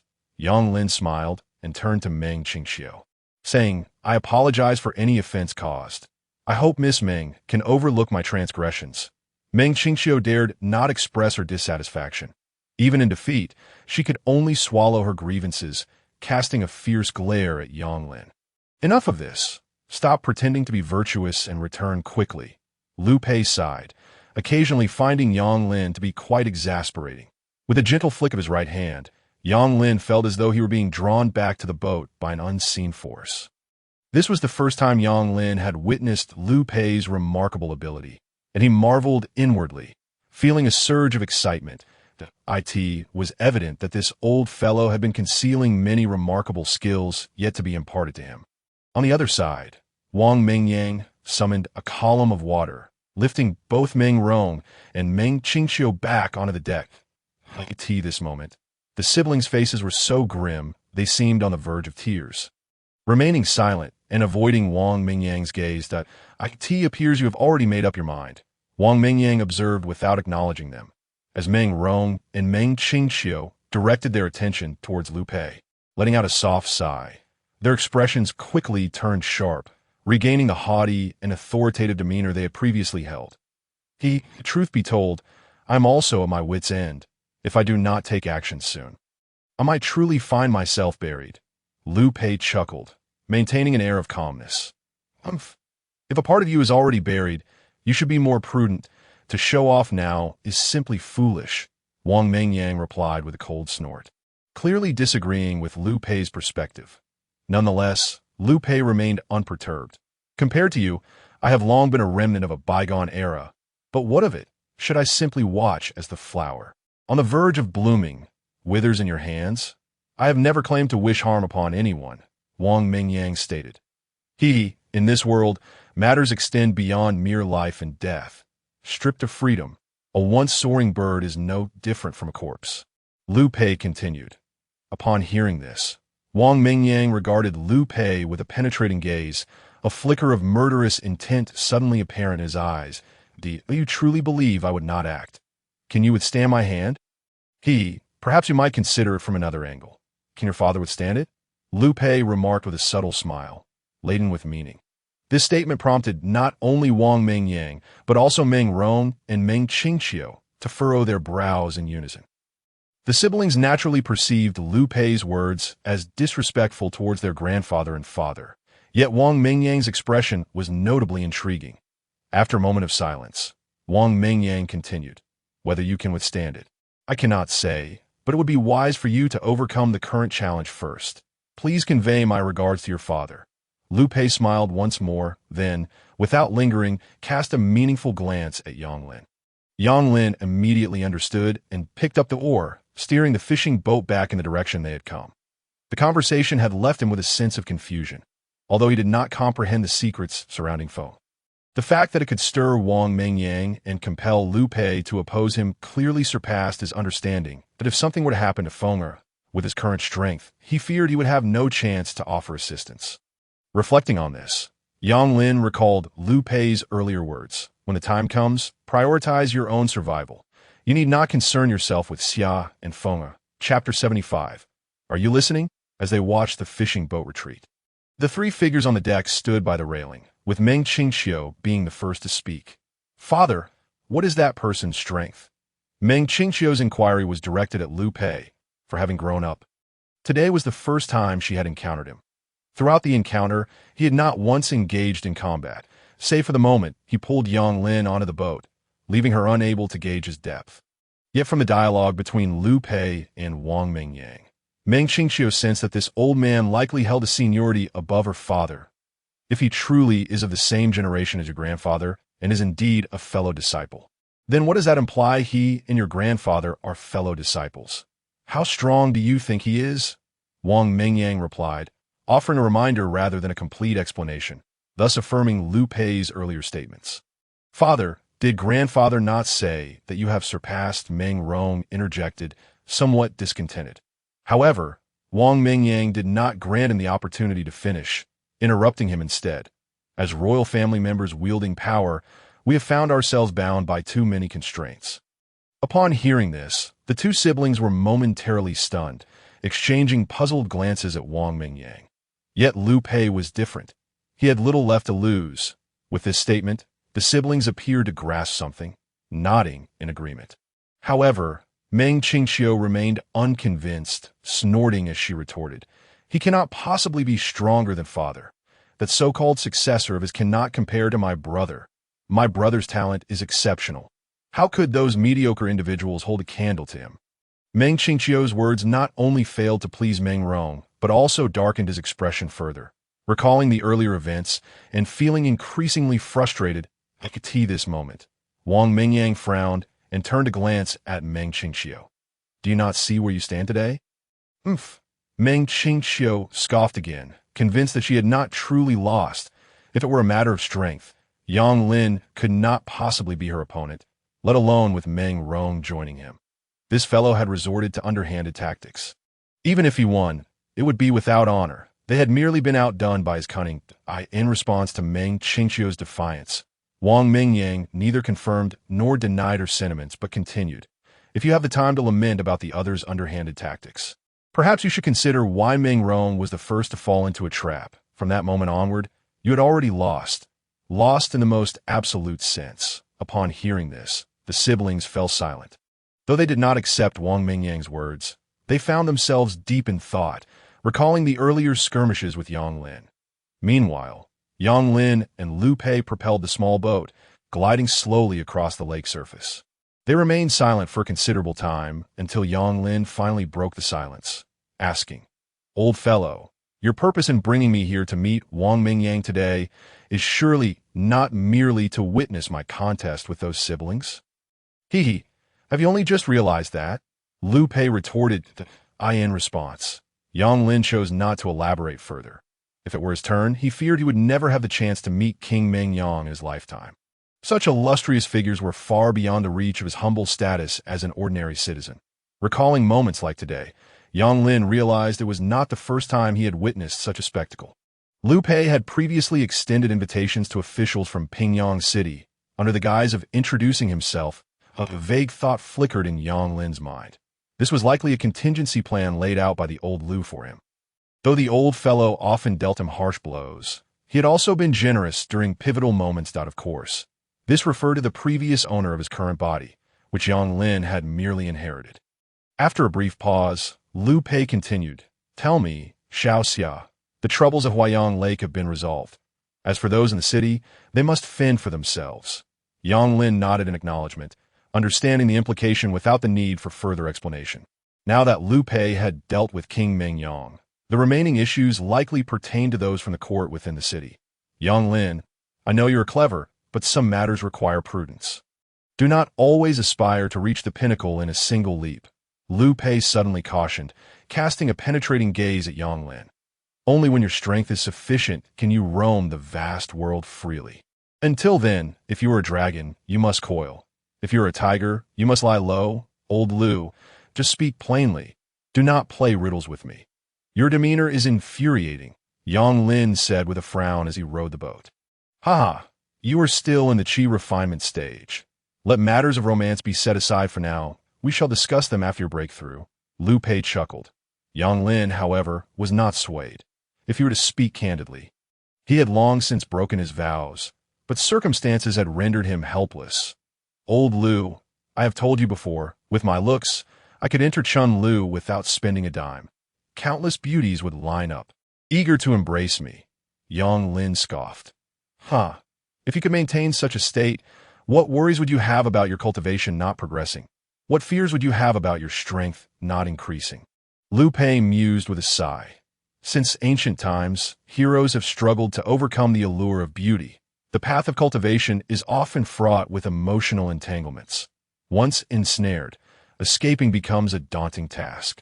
Think thrice, think thrice." Listening to Liu Pei, Yang Lin's curiosity was piqued, and he teased, "Look at you, old Liu. I never imagined you to be a master in the realm of romance.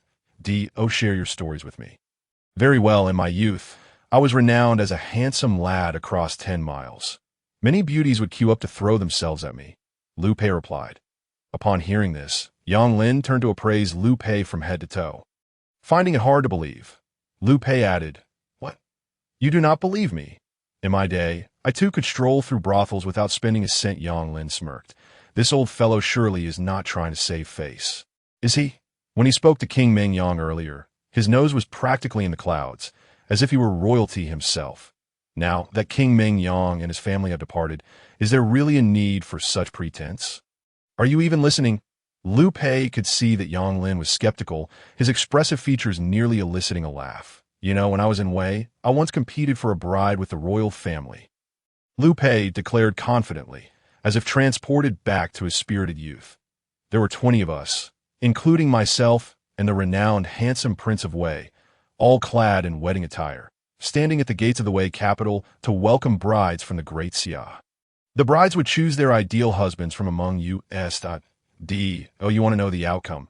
Liu Pei posed the question without continuing. Yang Lin rolled his eyes. "You don't mean to say that the bride chose you over the prince, do you?"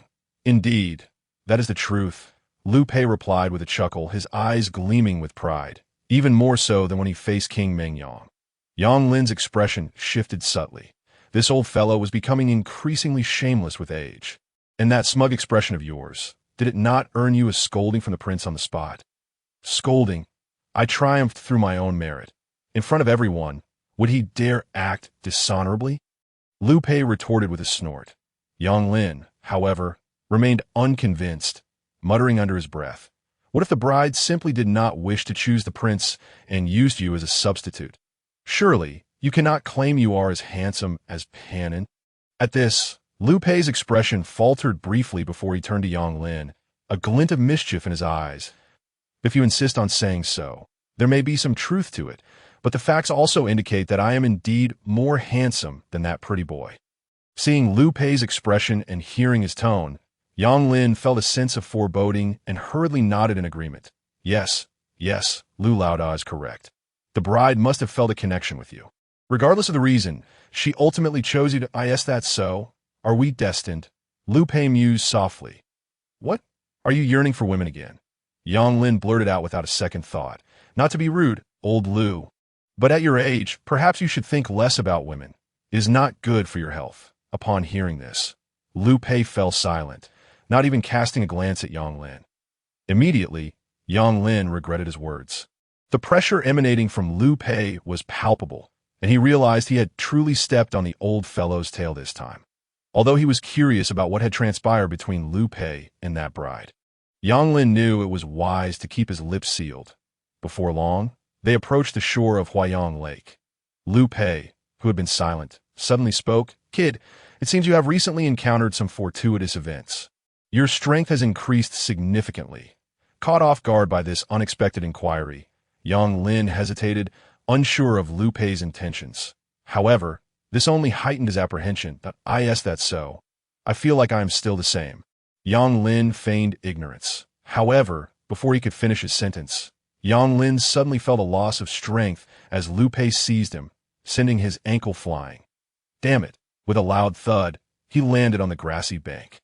Feeling dizzy and as if his backside might burst from impact, as one could imagine, the ensuing events were not kind. Liu Pei gave him a thorough thrashing, justifying it as a test of Yang Lin's training outcomes.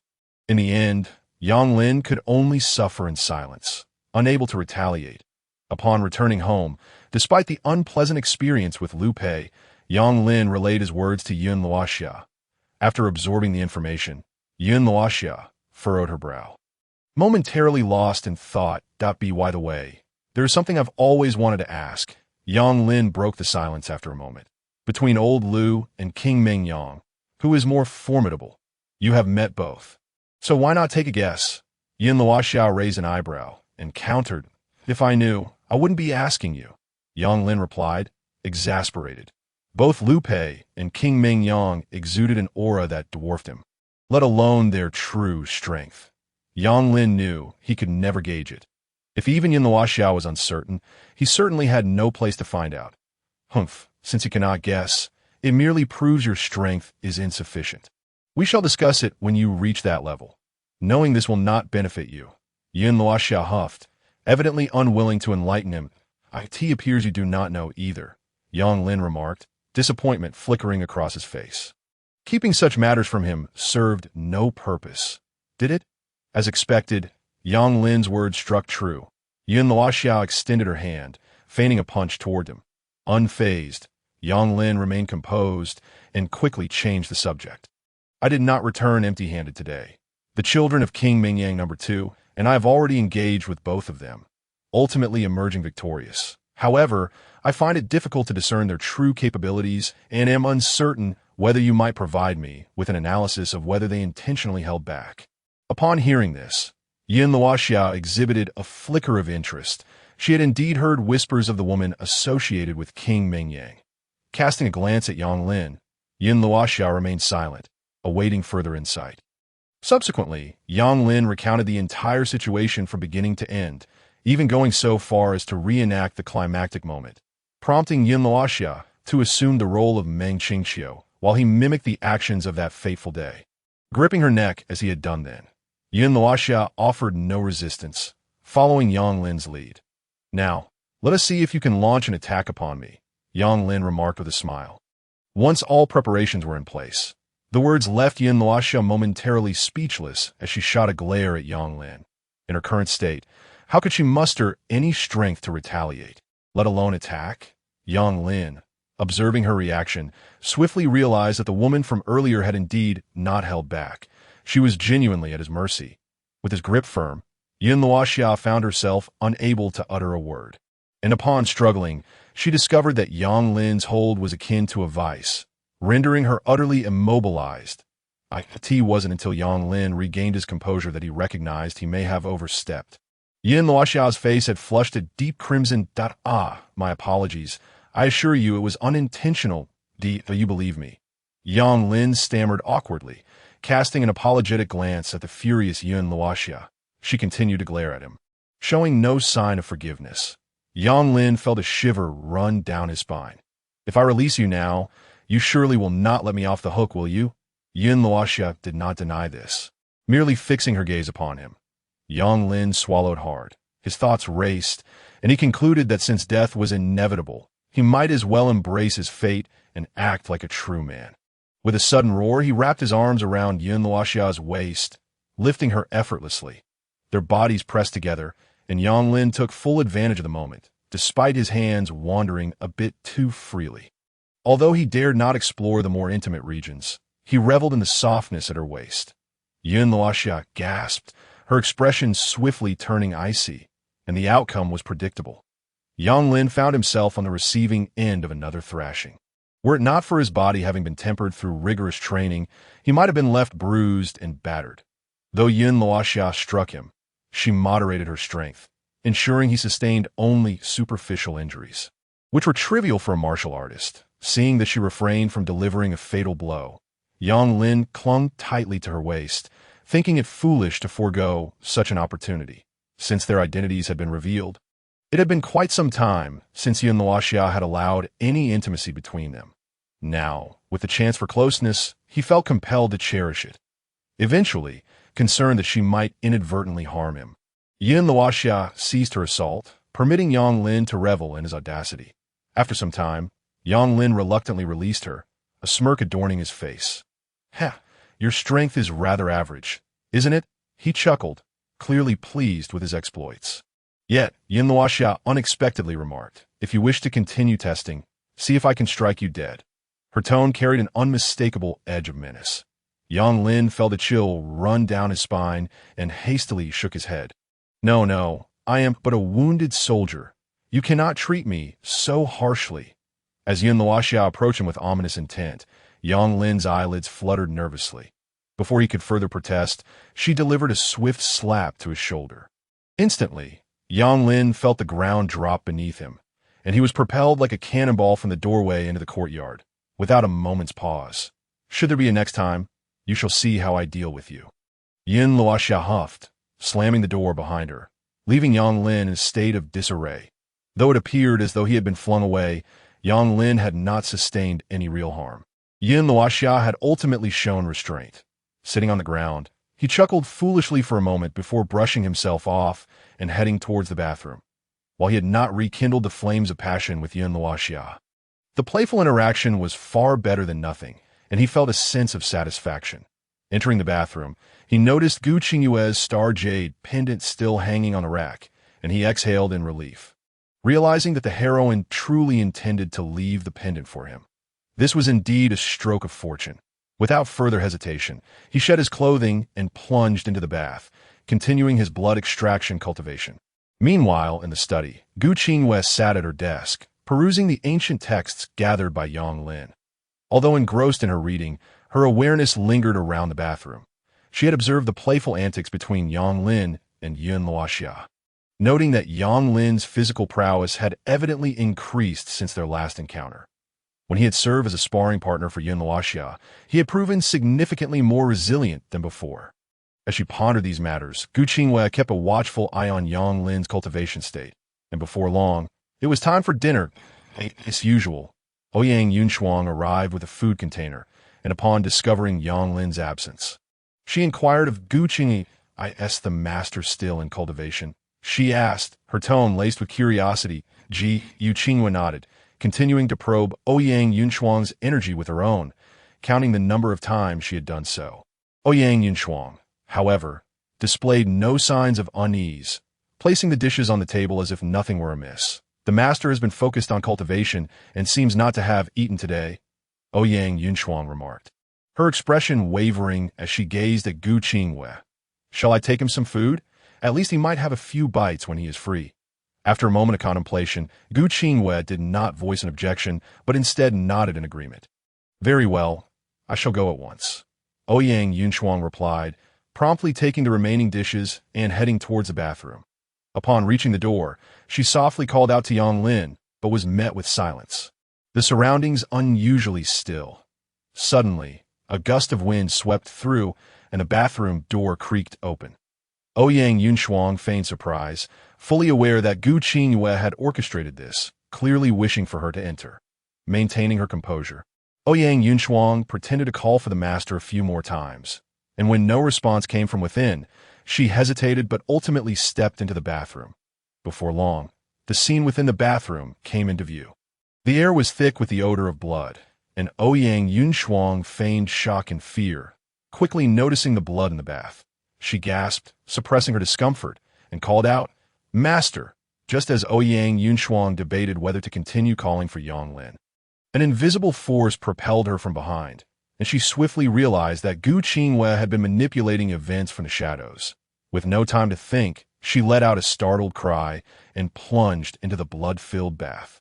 Yang Lin, who had been immersed in the blood, sensed the commotion and slowly opened his eyes, only to be met with the terrified visage of Ouyang Yunshuang rushing towards him. He recognized her immediately, his chef, Aziz, but wondered how she had ended up in this predicament.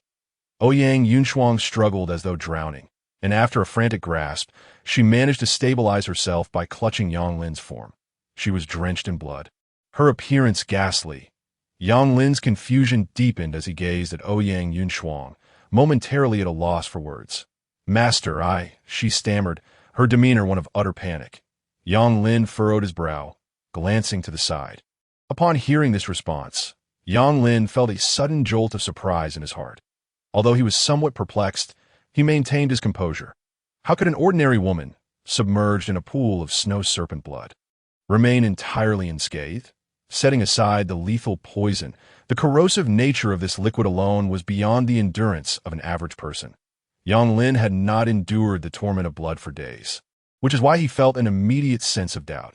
However, he chose not to confront Ouyang Yunshuang directly, instead shifting the topic. What brings you here? By diverting the conversation, Yang Lin deliberately delayed, urging Ouyang Yunshuang to rise, allowing her to remain submerged in the blood for a while longer. He estimated that he would soon discover whether any harm would come to her. It was the young lady in the study who mentioned that the master hadn't eaten all day. So she asked me to bring over some food, Ouyang Yunshuang recounted, her face still showing signs of shock as she described the events that had just transpired.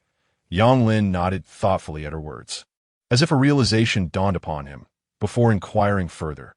Did the young lady say anything to you, or ask you to convey a message to me? Ouyang Yunshuang pondered for a moment before shaking her head. Not at all. Yang Lin, though not expressing disappointment, pressed on with another question. Has the young lady had her meal? She hadn't when I left, but I cannot say for certain now, Ouyang Yunshuang replied truthfully. Understood, in the future. Please prepare her meals with a lighter flavor. I believe she would prefer that, Yang Lin suggested, to which Ouyang Yunshuang nodded in agreement. When you arrived, what was the young heroine doing in the room? Reading? Yang Lin continued his inquiries. Yes, but I do not know what book she was reading, Ouyang Yunshuang replied, remembering her place as a mere kitchen maid, illiterate and uninformed. Actually, if you find the time, you might consider learning to recognize some characters. I would be happy to teach you, Yang Lin remarked casually. This moment. Ouyang Yunshuang began to harbor suspicions, pondering what exactly this man intended, as he continued to ask seemingly trivial questions. Yet, she felt compelled to respond, saying patiently, with my intellect, it would likely be quite challenging for me to learn. Not at all. The key is to find interest in it. If you desire to learn, you surely can. Otherwise, if your days are solely filled with cooking, you will have little to occupy your time. Moreover, should I be absent in the future, it would be beneficial for you to assist in overseeing the family business, wouldn't it? Yang Lin smiled, in response. Ouyang Yunshuang could only nod in agreement, conceding to his reasoning. Suddenly, Yang Lin shifted the conversation again. Do you think there is a possibility between me and the young heroine in the study? At this, Ouyang Yunshuang was momentarily taken aback, unable to discern Yang Lin's intentions. After a brief pause, she quickly replied, "The master is young and accomplished. He is more than a match for the young lady. The two of you, with your talents and beauty, sharing the same roof, surely indicates fate's design." Yang Lin chuckled in response. "Is that so? Are we truly such a match?" His gaze then fell upon Ouyang Yunshuang, and he added, "In truth, your beauty is not to be overlooked. You possess a delicate charm and an impeccable figure." Ouyang Yunshuang's face flushed deeper, lowering her head in modesty. "Master, such words should not be spoken lightly." However, as she lowered her gaze, she inadvertently caught sight of Yang Lin's bare form, causing her to mentally curse and swiftly turn her head away. Yang Lin feigned ignorance, then remarked, "If only the young heroine could be like you, then perhaps we might indeed have a chance in her heart." Ouyang Yunshuang wholeheartedly agreed, though her expression remained inscrutable. Yang Lin sighed wistfully. Alas, she aspires to greater heights. We are ultimately from different worlds. This moment. Ouyang Yunshuang nearly laughed aloud, finding Yang Lin's naivety amusing. What status did the holy maiden of the Tianzong possess? If she were truly to take an interest in Yang Lin, it would be nothing short of a farcical twist of fate. Ouyang Yunshuang could scarcely imagine the spectacle that would ensue should such a scenario unfold. Thinking back, it was she who first sought my attention, yet it has ended up as an unrequited longing on my part. Yang Lin lamented.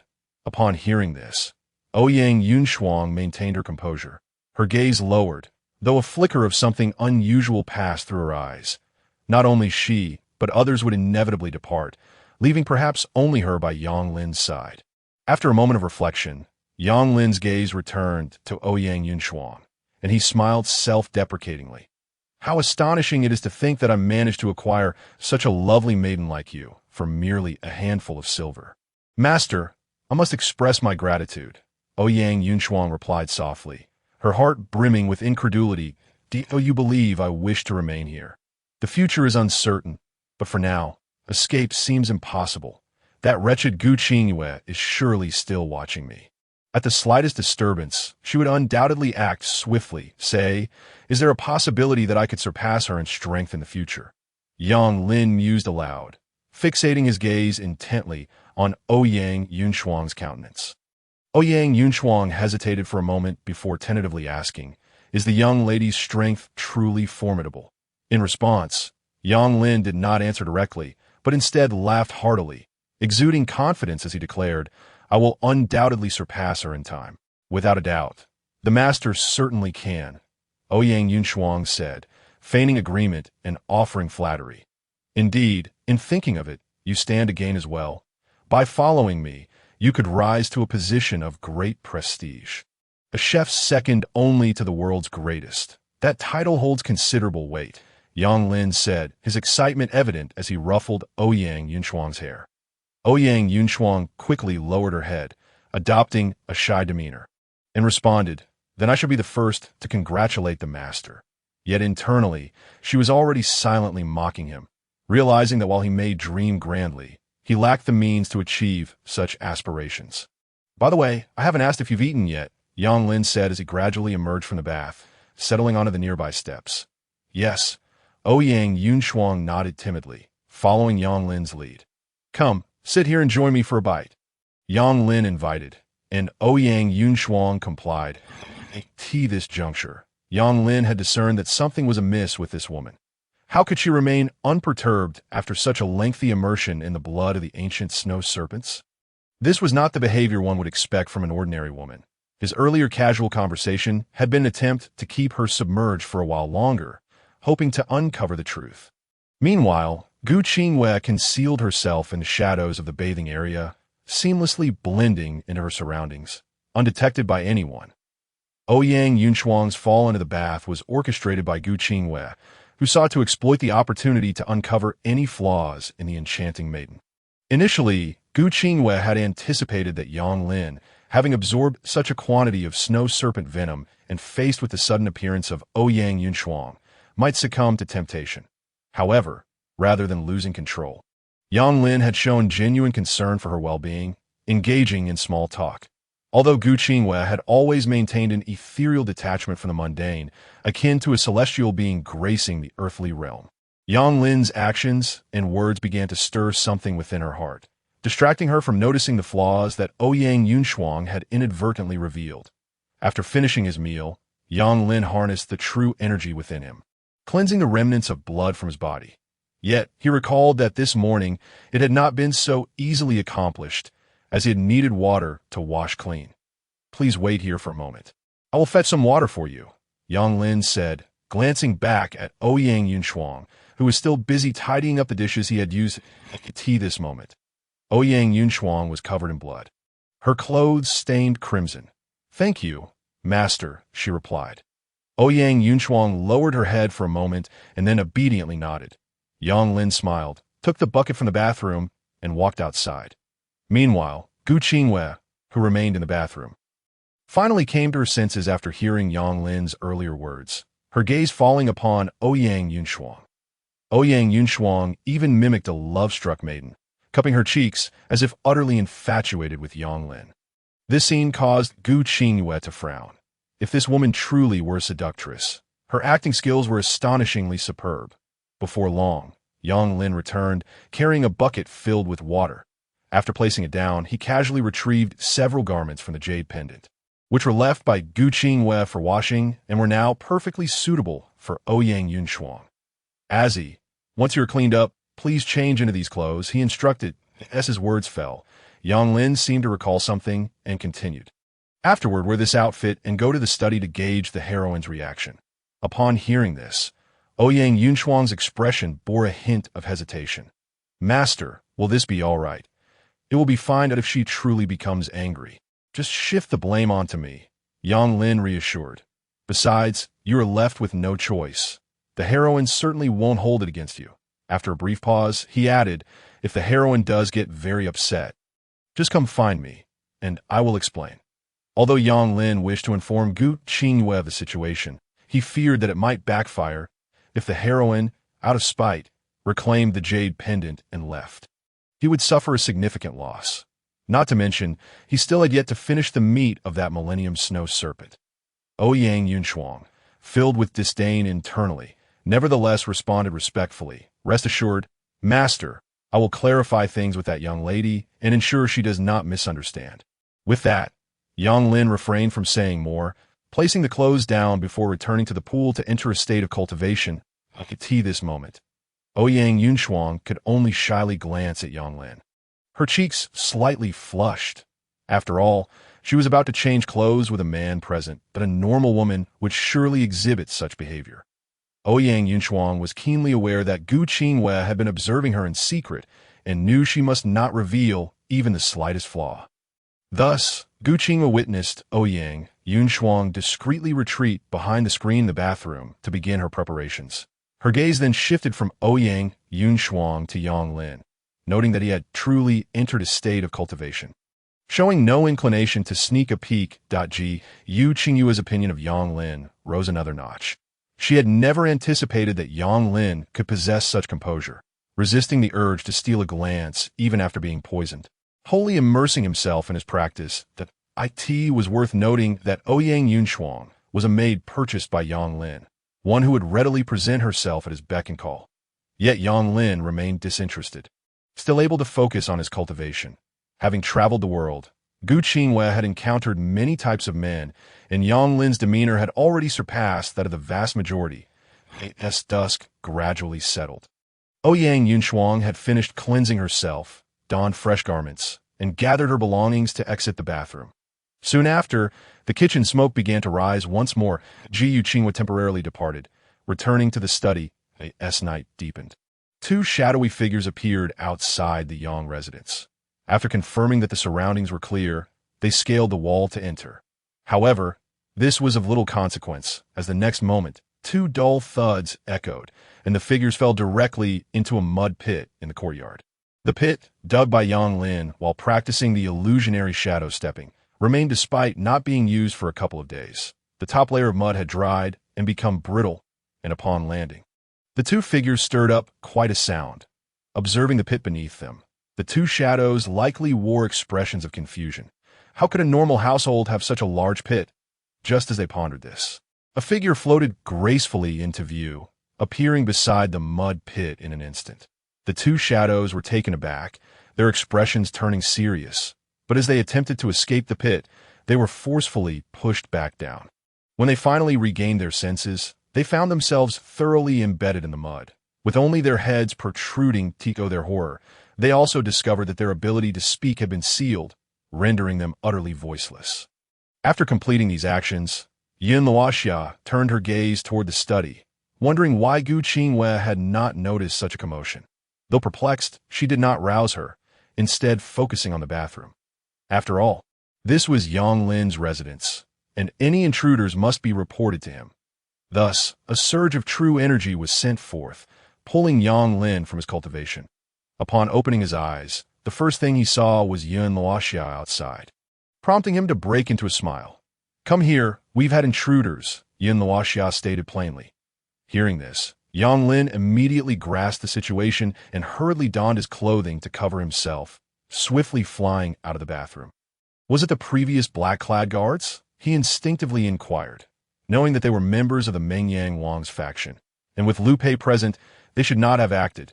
Indeed, Yin Luoxia shook her head, clarifying that the two individuals bore no insignia of the black-clad guards, suggesting they were likely servants from the great Xia court, possibly assassins. Upon hearing this, Yang Lin could no longer maintain his composure. It seems the court is preparing to take action. Remarkably, not a full day had passed since his meeting with Mengyang Wang, and already the court's agents had arrived. Although Yang Lin had anticipated impending trouble, he had not expected it to escalate so swiftly. "Speak. What can I do for you?" Yang Lin managed to regain his composure, a hint of gravity flashing in his eyes. Yin Luoxia, however, did not respond, her brows furrowing as she pondered for a moment before shaking her head. Her and the princess, Yang Lin, merely a Qi Refinement cultivator, could offer little assistance to. In fact, involving him might only draw him into danger, making the situation more perilous. Yang Lin could only sigh helplessly and then suggested, "In that case, how about I help interrogate these two thieves?" Yin Luoxia crossed her arms, glancing at Yang Lin with surprise. "I didn't realize you possessed such abilities." Bathed in moonlight, although Yang Lin had covered his critical areas, his well-defined muscles were undeniably enticing. Even Yin Luoxia felt her face flush slightly, quickly averting her gaze. Yang Lin, oblivious to Yin Luoxia's reaction, maintained his jovial demeanor. "One must try such things. Practice makes perfect, does it not?" This time, Yang Lin was surprisingly serious, refraining from unnecessary chatter as he walked toward the mud pit. "Old Lu has already mentioned that we needn't worry about Mengyang Wang, but we must fend for ourselves against these servants. This matter does not concern you. Do not involve yourself," Yin Luoxia remarked, pouting slightly with a huff. Yang Lin, however, pretended not to hear her, continuing, "In truth, when you and Fenger first appeared at my door, I thought the bride was you." At this, Yin Luoxia visibly froze, her heartbeat quickening, yet she maintained her feigned annoyance, retorting, "What does that have to do with anything at this moment?" "Nothing in particular, merely wishing to inform you that while your earlier fragility was an act, I now see you as quite the proud one," Yang Lin stated. Upon hearing this, Yin Luoxia's cheeks involuntarily flushed, though the darkness obscured it. Proud was a term she had never encountered before, and she mistakenly believed Yang Lin was complimenting her. "What exactly are you getting at?" "Nothing, just simply pointing out your pride," Yang Lin replied, shaking his head. "Humph." Yin Luoxia huffed, tossing her hair, her movements under the moonlight exuding a captivating charm. Yang Lin, witnessing this, found himself momentarily stunned. What was this woman doing? Was she suddenly flirting with him? After the interlude, Yang Lin and Yin Luoxia redirected their attention back to the muddy pit. Illuminated by the moonlight, Yang Lin could distinctly see the pale faces of the two individuals within the pit, their expressions fraught with panic. "You claim they are assassins. Surely they haven't prepared poison in their mouths already?" Yang Lin inquired, furrowing his brow. Such assassins, upon failing their mission, would typically choose to end their own lives without leaving a trace. Does it even matter whether they take poison or not? Yun Luoxia retorted, her tone laced with a hint of indifference. In response, Yang Lin nodded. Ultimately, their fate would be one and the same. Whether it came sooner or later seemed inconsequential. The only question remained was whether he could extract any useful information from them. Listening to the dialogue between Yang Lin and Yun Luoxia, the two individuals in the pit visibly paled, likely praying for their own salvation. Since we were to interrogate them, let us first relieve them of their mute acupoint, Yang Lin suggested. With that, Yun Luoxia unleashed her energy, deftly dispelling the mute acupoints afflicting the two. Observing her remarkable ability, Yang Lin could not help but feel a twinge of envy. This was the genuine manifestation of true Qi. How long would it take him to attain such skill? As soon as the acupoints were released, the two in the mud pit exclaimed, "You must be Yun Luoxia." Their faces were etched with terror, their voices trembling at the mere mention of her name. This was the first time Yang Lin learned Yun Luoxia's true name, and he glanced back at her in surprise. Seeing her offer no rebuttal, he took it as an implicit confirmation. Given the circumstances, it was unnecessary for Yun Luoxia to continue concealing her identity from Yang Lin. What a lovely name. Yun falling gracefully, with clouds adorning the sky. It possesses a certain charm. Yang Lin quipped poetically, prompting Yun Luoxia to roll her eyes in exasperation. Was he not here to conduct an interrogation? Had she come merely to hear him recite poetry? Yang Lin flashed a grin before turning his attention back to the two in the pit. "Pray tell, what brings you to my humble abode at such an hour?" The two, however, appeared so terrified that they failed to respond to Yang Lin's inquiry. Whether it was fear or willful silence remained unclear. Noticing their reaction, Yang Lin furrowed his brow and mused, "These two are likely insignificant pawns, performing the most menial tasks. I doubt they possess any valuable information. Burying them alive would serve little purpose. Since they have come for you, it might be more prudent to let them return with a message for their leader." Initially, Yun Luoxia had hoped Yang Lin would elicit some useful intelligence, but she was now left disheartened as he engaged in self-analysis. Meanwhile, the two in the pit, upon hearing Yang Lin's words, brightened with hope, their eyes gleaming. "What do you propose we say to take back?" Yun Luoxia queried, her tone tinged with disbelief. She regretted placing her hopes in Yang Lin. After all, he was merely an ordinary youth. What could he possibly do to oppose the court? Yang Lin smiled mysteriously and instructed, "You should inscribe a few words on one of them later." The group fell silent, momentarily taken aback. "The great Xia is on the brink of collapse. The Wei sun reemerges," Yang Lin stated leisurely. Yun Luoxia pondered his words, glancing at the two in the pit. They glared at her with resentment, evidently furious. Should they return inscribed with those words, their survival would be in jeopardy, and their entire clan would likely face annihilation. "It seems you two are not as dull as I thought. You can discern the implications," Yang Lin remarked with a smile, noting their expressions which conveyed the gravity of bearing such a message back. "Just kill me already," one of them declared, adopting a defiant posture. Yang Lin was unfazed, continuing, "Let us be realistic. Even if you wish to die, do not do so in my home. Speak your names, or I shall inscribe those words upon you. Even if you choose to take your own lives." The two exchanged glances, realizing that dying would implicate their families. Compliance with Yang Lin was their only option. Zhang San, Li Si, upon hearing their names. Yang Lin frowned. They were indeed mere lackeys, their names as arbitrary as their roles. "How much easier it would have been had you cooperated from the outset. Must you force my hand?" Yang Lin sighed, lamenting the obstinacy of some individuals. "Now, share your ranks or the names of those you serve." Initially, the two contemplated resisting further, but Yang Lin offered no leeway to go ahead and inscribe. "If someone wants to be the scapegoat in the family tree, I shan't hinder them." As he spoke, Yun Luoxia prepared to act, seemingly eager to proceed. Terrified, the two could only grit their teeth and respond, "We are lieutenants of the Dark Division." Yang Lin nodded slowly. The Dark Division resembled the court's spies, comprising assassins and infiltrators, with all manner of covert operations emanating from it. "Continue," Yun Luoxia commanded, her expression inscrutable, though she felt a flicker of surprise at Yang Lin's cleverness. To her astonishment, he had managed to extract such information without resorting to torture. If memory serves me right, Prince Mengyang should still be a Huayang Lake. You have a mission at hand, and time is of the essence. Yang Lin continued, casting a penetrating glance at Zhang San and Li Si, that I could release you. But at this juncture, returning would signify mission failure and exposure. You would surely find it impossible to escape the consequences. However, if you wait until the situation settles and return amidst the chaos, you may manage to slip away unnoticed, preserving both your lives and your skins. Though Zhang San and Li Si did not openly agree, they recognized the merit in Yang Lin's suggestion. They were acutely aware that failure and exposure would lead to dire repercussions. Nonetheless, I can offer you assistance in this matter, Yang Lin added, noting the wavering resolve in their expressions. Upon your return, you may conveniently shift the blame onto us, claiming we held you captive. Even in the event of repercussions, your lives would be spared. What exactly do you mean? Zhang San finally could not contain himself.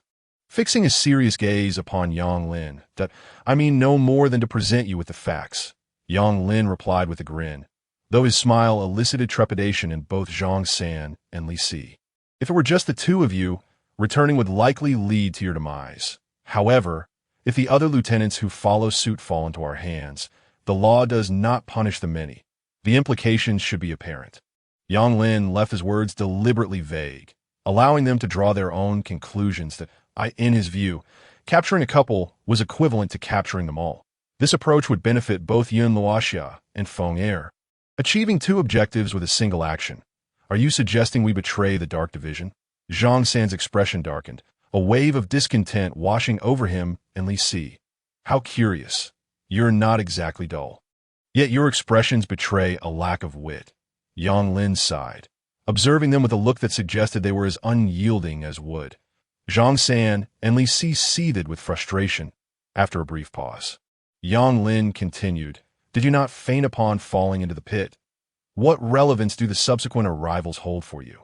Even if there were an infiltrator, that individual would likely be among those who come after.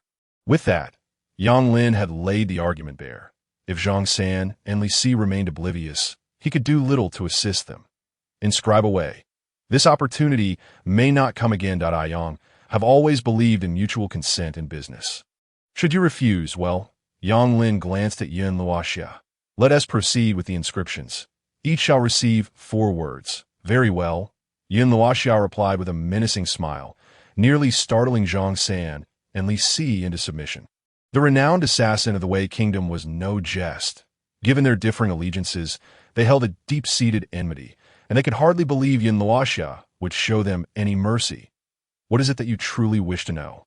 At this moment, Zhang San's face turned a deep shade of green, leaving him with no choice but to acquiesce to Yang Lin and Yun Luoxia.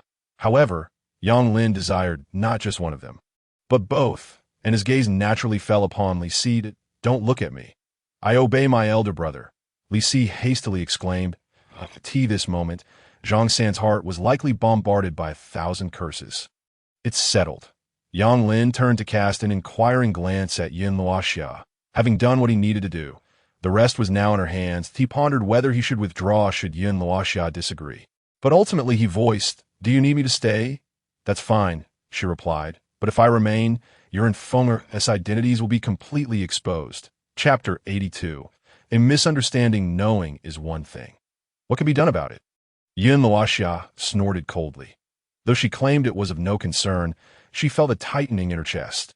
Realizing that Yang Lin had uncovered her and the princess's identities meant he was now entangled in this web, and she couldn't even fathom the potential consequences. Yun Luoxia was uncertain about the right course of action. Despite the pressing need for allies, she questioned what assistance Yang Lin could truly provide. Perhaps it would be akin to what had just transpired? Yang Lin, however, offered no further commentary, merely smiling nonchalantly, before redirecting his focus back to the 2 assassins in the mud pit. Zhang San and Li Si recounted all they knew, and in Yang Lin's estimation, there were no omissions. Both were sent by the secret division to apprehend the wanted Princess Xianfeng, with news indicating she was within Pingyang City. The entire city had been thoroughly infiltrated with their operatives, and nearly every street was now sealed off. They had even deployed the most elite troops of the secret division, with heavy forces lying in wait at the city lord's mansion and 3,000 soldiers poised outside. Not to mention countless others inside the city. Some experts from the court had also arrived in Pingyang. Moreover, Yang Lin was included among the targets of this operation, which explained why Zhang San and Li Si had come to the Yang residence. Given this, it seems you are still unable to ascertain the princess's whereabouts. Yang Lin observed attentively, contemplating Zhang San and Li Si's words. After a moment of silence, Zhang San hesitantly responded, "All I know is that the governor personally met with Liu Pei, and he seems to regard the head of the Yongsheng escort with a degree of trepidation. The current directive is to investigate without making arrests, and we are not even allowed to reveal our whereabouts. Everything must be conducted in secrecy." Yang Lin turned to Yun Luoxia, sensing that her intentions held a deeper significance, which likely only she could decipher. Seemingly struck by a thought, Yun Luoxia slowly remarked, "It is likely that some significant figures have yet to arrive." Yang Lin was perplexed, confusion evident in his eyes. Given the princess's status, they would naturally refrain from taking rash actions, she added. Yang Lin nodded in understanding, a look of realization dawning upon him as his gaze drifted towards the bedroom. Though Yun Luoxia's words were straightforward, he sensed there might be more hidden beneath the surface, which she was reluctant to disclose. Perhaps knowing such details would not benefit him. "What are we to do about these two?" Yun Luoxia inquired, having secured what she desired. Upon hearing this, Zhang San and Li Si grew tense, acutely aware that their betrayal of the secret division might cost them their lives, depending entirely on the expressions of the two before them. The critical point was that having divulged all they knew, they now held no value to Yang Lin and Yun Luoxia. The most straightforward solution was to eliminate them to prevent any future repercussions. Let them live for now. Anyone with some sense should know what to do and what not to do, Yang Lin stated nonchalantly. Besides, even if you wish to dispose of them with your strength, you could take their lives at any moment. Yun Luoxia nodded in agreement. Yang Lin's assertion was indeed valid, and these two were merely pawns, their lives or deaths inconsequential in the grand scheme. With that, Yang Lin and Yun Luoxia lost interest in the two assassins and turned to head towards the bathroom. Naturally, Yang Lin required Yun Luoxia's assistance to replenish his blood, as his reserves were nearly depleted after such extensive training. Yun Luoxia found it somewhat exasperating. Yang Lin seemed perpetually preoccupied with cultivation, unaware of his physical limits. Ultimately, she couldn't help but caution him, excess in all things is detrimental, especially in cultivation, as it may lead to obsession. Moreover, Liu Pei has likely warned you that overindulgence in medicinal baths could result in your body developing resistance. Yang Lin merely smiled faintly, unfazed by her concerns that I am quite aware of my own condition. I appreciate your concern, Miss Yun. The fact that Yun Luoxia was willing to express her care for him brought a sense of joy to Yang Lin's heart. I am speaking seriously, she replied. Her tone firm in the face of Yang Lin's jest. Yun Luoxia surprisingly did not react with anger, but instead regarded him intently. You are well aware of my current predicament. What if that white-clad heroine, in a fit of pique, were to take the jade pendant? What would I do then? Yang Lin sighed, speaking earnestly. Did you go and provoke her again? Yun Luoxia blinked in confusion, casting a baffled glare at Yang Lin. That is the holy maiden of Tianzong. If you truly infuriate her, even I might be unable to intervene. One could say Yang Lin had quite the audacity, daring to engage in such reckless behavior. Yang Lin, feeling a bit helpless, was at a loss for words. That it wasn't that he had intentionally provoked her. It was merely a failed confession, compounded by the earlier incident of Ouyang Yunshuang wearing her clothes. Aside from that, there was little else to recount. Take care of yourself, Yun Luoxia warned, casting a scrutinizing glance at Yang Lin. Seeing him fall silent, she knew it couldn't bode well. Upon returning to the bathroom, Yun Luoxia quickly noticed that all the scales from the corpse of the Millennium Snow Wyrm had vanished. She hadn't touched them. Surely they couldn't have simply disappeared. Has something happened? Seeing Yun Luoxia in a daze, Yang Lin hastily queried. In response, Yun Luoxia provided little explanation. Given Yang Lin's capabilities, acquiring those scales would be of no use to him. So, it was evident he had no involvement. The only other possibility lay with Gu Qingwei, who might understand the scale's purpose. Moreover, They originally belonged to Gu Qingwei. It was just unclear how they had ended up in Yang Lin's possession. With no further words, she extracted the blood from the snow WYRM and poured it into the bath. After completing the task, she finally withdrew her hand. Meanwhile, Yang Lin gazed at Yun Luoxia, reminiscing about those several nights they had shared. Perhaps it was due to the lingering effects of the poison, but he suddenly felt a strange heat coursing through him. Noticing Yang Lin's unusual gaze, Yun Luoxia was taken aback, causing her to hesitate in her motion of placing the jade pendant back. Yang Lin's eyes sparkled with excitement. Unable to resist stepping closer to Yun Luoxia, his hands instinctively reaching for his waist. Yun Luoxia's heart raced, and she felt a sudden panic, spinning around to glare at Yang Lin. This reaction was like a bucket of cold water poured over Yang Lin, instantly revealing that he had misinterpreted the situation. Chapter 83. The departure of the fairy. With an awkward smile, Yang Lin quickly turned and jumped into the bath with a splash. Hearing the commotion, Yun Luoxia muttered a curse under her breath. Yang Lin was becoming increasingly audacious, and he could see this moment. Yang Lin felt a tinge of dissatisfaction. If she refused, did she really need to be so fierce? Moreover, if she hadn't been so slow, he wouldn't have misunderstood. Growing weary of Yang Lin, Yun Luoxia turned away, while Yang Lin gradually entered a state of cultivation. Unbeknownst to him, Gu Qingwei, concealed in the shadows, observed everything with keen clarity, her gaze lingering before she stepped out from the darkness. Since merging with the scales, Yang Lin's pace of cultivation had significantly diminished. The strength of his blood, it seemed, could no longer accommodate his current physique. Yet, the scales were singular. Once expended, they would be gone, and if he were to exert himself further, there would be little left to draw upon. Pondering this, Gu Qingwei's attention shifted to the jade pendant, and with a flick of her right hand, the pendant floated gracefully towards her. She deftly traced a few mysterious symbols in the air, accompanied by a waft of fragrant aroma, and in an instant, the corpse of the Millennium Snow Serpent was reduced to fragments, which then coalesced into a swirling stream of crimson light, encircling Yang Lin under Gu Qingwei's guidance. Yang Lin practiced the star cultivation technique. The blood essence permeated his pores, and at that moment, he felt the pain throughout his body grow increasingly acute, escalating at nearly double the speed. Despite the furrow in his brow, excitement coursed through his heart. This was evidently a sign of impending physical breakthrough, and the absorption of blood essence was markedly faster than before. Yang Lin dared not be negligent, immersing himself fully in his practice, maximizing the speed of his technique. As time slipped away, he grit his teeth against the pain, his heart racing with exhilaration as he greedily drew in the surrounding blood and flesh. Although the sensations were painfully vivid, Yang Lin had long grown accustomed to them. Each pang was merely a testament to his physical enhancement.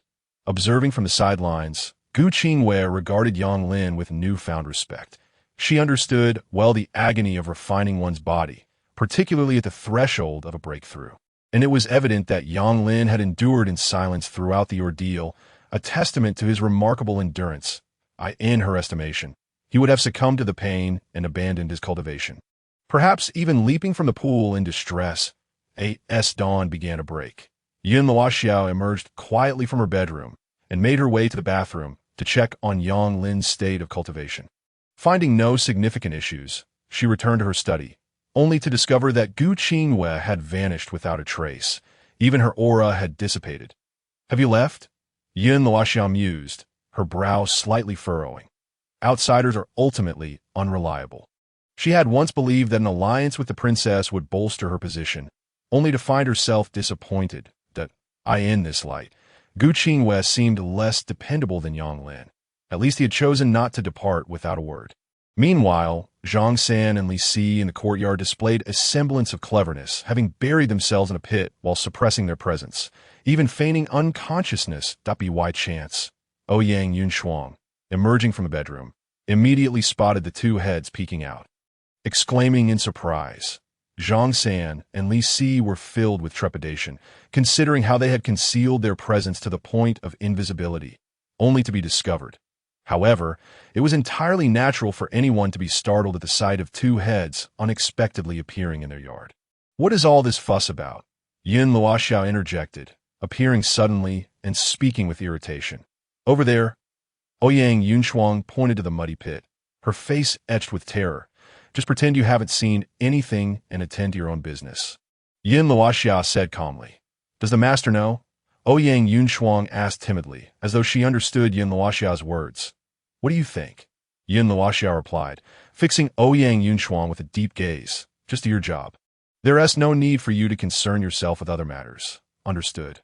Ouyang Yunshuang nodded obediently, lowering her head as she hurried away. Watching her retreating figure, Yin Luoxia felt a twinge of doubt. Had the holy maiden truly left at such a time? Though their acquaintance had been brief, it did not seem to align with her character. During breakfast, Ouyang Yunshuang, as usual, delivered a portion of the prepared food to the bedroom for Yin Luoxia and Xiaofo. Before heading to the study, only to find that Gu Qingwei had already vanished. Has she left so soon? I thought she would linger longer. Ouyang Yunshuang thought disdainfully. Just yesterday, Gu Qingwei had strutted into the study in her robe, making a show of her presence before explaining the events in the bathroom. Perhaps she had been driven away by her own irritation, Ouyang Yunshuang speculated. Yet Gu Qingwei was astute. She could not afford to let her guard down, for the consequences of revealing her whereabouts would be dire. Now is not the time for recklessness. Every action required caution. Without further hesitation, Ouyang Yunshuang returned to the bathroom with a meal box. She knocked on the door but received no response. Calling out to Yang Lin yielded the same silence. Feigning hesitation, she pushed open the door, just as she had the previous day, stepping cautiously inside to assess the situation. Finding nothing amiss, she turned her gaze toward the bathing pool. There was no trace of that wretched woman here either. Could it be that she had truly departed, with a flutter of anxiety in her heart? Ouyang Yunshuang called out to Yang Lin once more. Slowly, he opened his eyes, emerging from his meditative state. I could see that moment. His body was entirely crimson, save for his eyes, which were white. The blood had formed a crust upon his skin, and even the slightest movement produced a crackling sound. Ouyang Yunshuang, witnessing this, feigned horror, her complexion paling as if greatly startled. Yang Lin regarded Ouyang Yunshuang with an inexplicable heat coursing through him, a sudden urge to rush toward her surging within. Yet, Ouyang Yunshuang remained unperturbed, clad in her usual modest attire. This indicated that the issue lay within himself. Throughout his entire being, such a condition was decidedly abnormal. Yang Lin was aware that there was poison in the blood. But even when he exited his cultivation, he had never experienced such an overt reaction. He could usually suppress the lady awake. Yang Lin forced himself to endure the discomfort within, inquiring, his brow tightly knitted. The young lady seems to be absent from the study. Ouyang Yunshuang replied candidly. Absent? Chapter 84. Have you truly considered this? Hearing this, Yang Lin's expression faltered slightly, a hint of disappointment flickering in his gaze. Had she truly been driven away by his actions? Searching for the jade pendant, he found that Gu Qingwei had left it behind, a small comfort, allowing him to hold onto a sliver of hope. Master, there are 2 individuals buried in the muddy pit in the courtyard, Ouyang Yunshuang said softly. Yang Lin returned to the present, seemingly disinterested in these matters, even though he felt a searing heat within. His gaze on Ouyang Yunshuang seemed to calm him considerably. Let them stay there. It's of no concern, Yang Lin ordered. Upon hearing this, Ouyang Yunshuang nodded, understanding that there was no need for further inquiry. After a prolonged silence, Yang Lin regained his composure. Even the sight of breakfast failed to stir his appetite, and he waved his hand dismissively for Ouyang Yunshuang to take it away. Go ahead and eat. Yes, Ouyang Yunshuang acquiesced, clearly perceiving Yang Lin's despondency, likely stemming from Gu Qingyue's departure. Did he truly harbor feelings for her? Or perhaps it was the version of herself from that cave in the Tianshan Mountains that captivated him? Such questions would remain unanswered for Ouyang Yunshuang as she left the bathroom, the memories of that night lingering briefly in her mind. The bathroom fell silent once more, and Yang Lin let out a soft sigh. Ah, what is love in this world, that it compels one to surrender oneself? He lamented, suppressing further thoughts and submerging himself back into the pool to continue his cultivation. At this juncture, all he could do was strive to grow stronger, to become formidable enough to command respect from all. rather than remaining as insignificant as an ant. Meanwhile, Gu Qingwei had not truly departed. She merely lingered in a shop before the residence, perusing the surrounding calligraphy and paintings. Deep in thought that in this world, talents abound, yet those who achieve greatness are as rare as a needle in a haystack. And no matter how remarkable one's talent may be, if it is not applied to the righteous path, it is merely a waste of potential. As a practitioner of the way, one must focus solely on cultivation. Romantic entanglements will only hinder one's journey, that we must strive to transcend the mundane and dedicate ourselves to the pursuit of enlightenment. Gu Qingwei softly sighed. Just moments ago, Yang Lin had remained within her perception, and it was only after Ouyang Yunshuang departed that Yang Lin entered a meditative state, allowing her to reappear in the bathroom. Last night, Yang Lin had thoroughly absorbed the essence of the Xuejiao's physical form, elevating his physical strength to yet another tier. However, there was one crucial element that Gu Qingwei had refrained from integrating, namely the gallbladder of the millennium-old Xuejiao. In truth, aside from the inner elixir, the gallbladder held the utmost value. The reason Gu Qingwei initially withheld it from Yang Lin was her concern that his body might not withstand such a potent infusion, as beginning with the highest intensity could potentially disrupt his cultivation, leading to bodily destruction and the obliteration of his existence. That it was essential to progress from the blood, then to the scales, followed by the flesh, and finally to the gallbladder, in a gradual manner that would allow for adaptation. Should Yang Lin manage to endure this final step, it would signify that he had absorbed the majority of the Xuejiao's cultivation, representing a monumental boon for him. Yet, even the formidable Yaoji of the past had faltered before the toxicity of the Xuejiao's inner elixir, given that Yang Lin had now absorbed such an abundance of the Xuejiao's energy. The poison coursing through him was no less than what the Yaoji had once experienced. That Gu Qingwei harbored doubts about Yang Lin's ability to endure this trial. Nevertheless, it was precisely because of the challenge that the rewards awaiting him would be immense. Although hesitant, Gu Qingwei paused only for a moment. Having spent these days together, she recognized Yang Lin's unwavering dedication to cultivation. Even if she were to leave this choice to him, she was certain he would consent without hesitation. With a swift motion, she shattered the gallbladder, merging it into the blood pool as before, enabling Yang Lin to undergo the process of assimilation. In mere moments, Yang Lin, engrossed in his cultivation, sensed something amiss. He felt as though his body had transformed into a great furnace, flames raging intensely, nearly scorching him to the core. What on earth was happening? As he assessed the situation within, Yang Lin's mind swirled with questions. Could it be that he had absorbed too much poison, bringing him to the brink of collapse? Reflecting on this possibility, he felt a pang of regret. Had he known better, he would have first sought guidance from Gu Qingwei regarding certain techniques, at least to mitigate the effects. Now he could only rely on his endurance, gritting his teeth to push through. Meanwhile, in another chamber, Yin Luoxiao and Xiao Feng'er were also engaged in their training. After a period of recuperation, Xiao Feng'er had mostly recovered from her injuries. Given the uncertain environment in Pingyang City, both felt a pressing need to bolster their strength. The more powerful they became, the better their chances in the forthcoming confrontations. Ever since the fall of the Wei Kingdom, the two had remained inseparable, their synergy having reached an impressively high level. Thus, they based their training on their individual strengths to create a fusion of martial arts, aiming for a result greater than the sum of its parts, which was indeed the fastest way to increase their prowess. Sister Xia, do you think young Master Yang might be pursued by the Daxia court because of our connection? Xiao Feng'er, while feeling guilt regarding Yang Lin, was primarily concerned.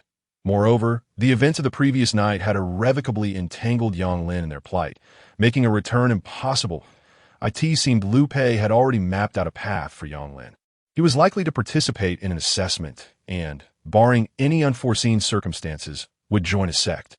After contemplating for a moment, Yin Luoxia calmly analyzed the situation for Xiao Feng, also recounting Yang Lin's encounter with the Wang of Mengyang under Liu Pei's guidance from the previous day.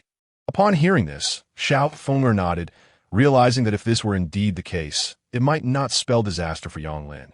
But Sister Xia, there's one thing I don't understand. Why did Lu Zongbiao want me to marry young Master Yang?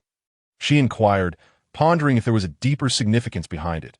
Upon hearing this, Yin Luoxia had already begun to grasp Xiao Fenger's intentions. Lu Pei's diligent nurturing of Yang Lin, even going so far as to keep a princess by his side, was indeed to provide Yang Lin with assistance.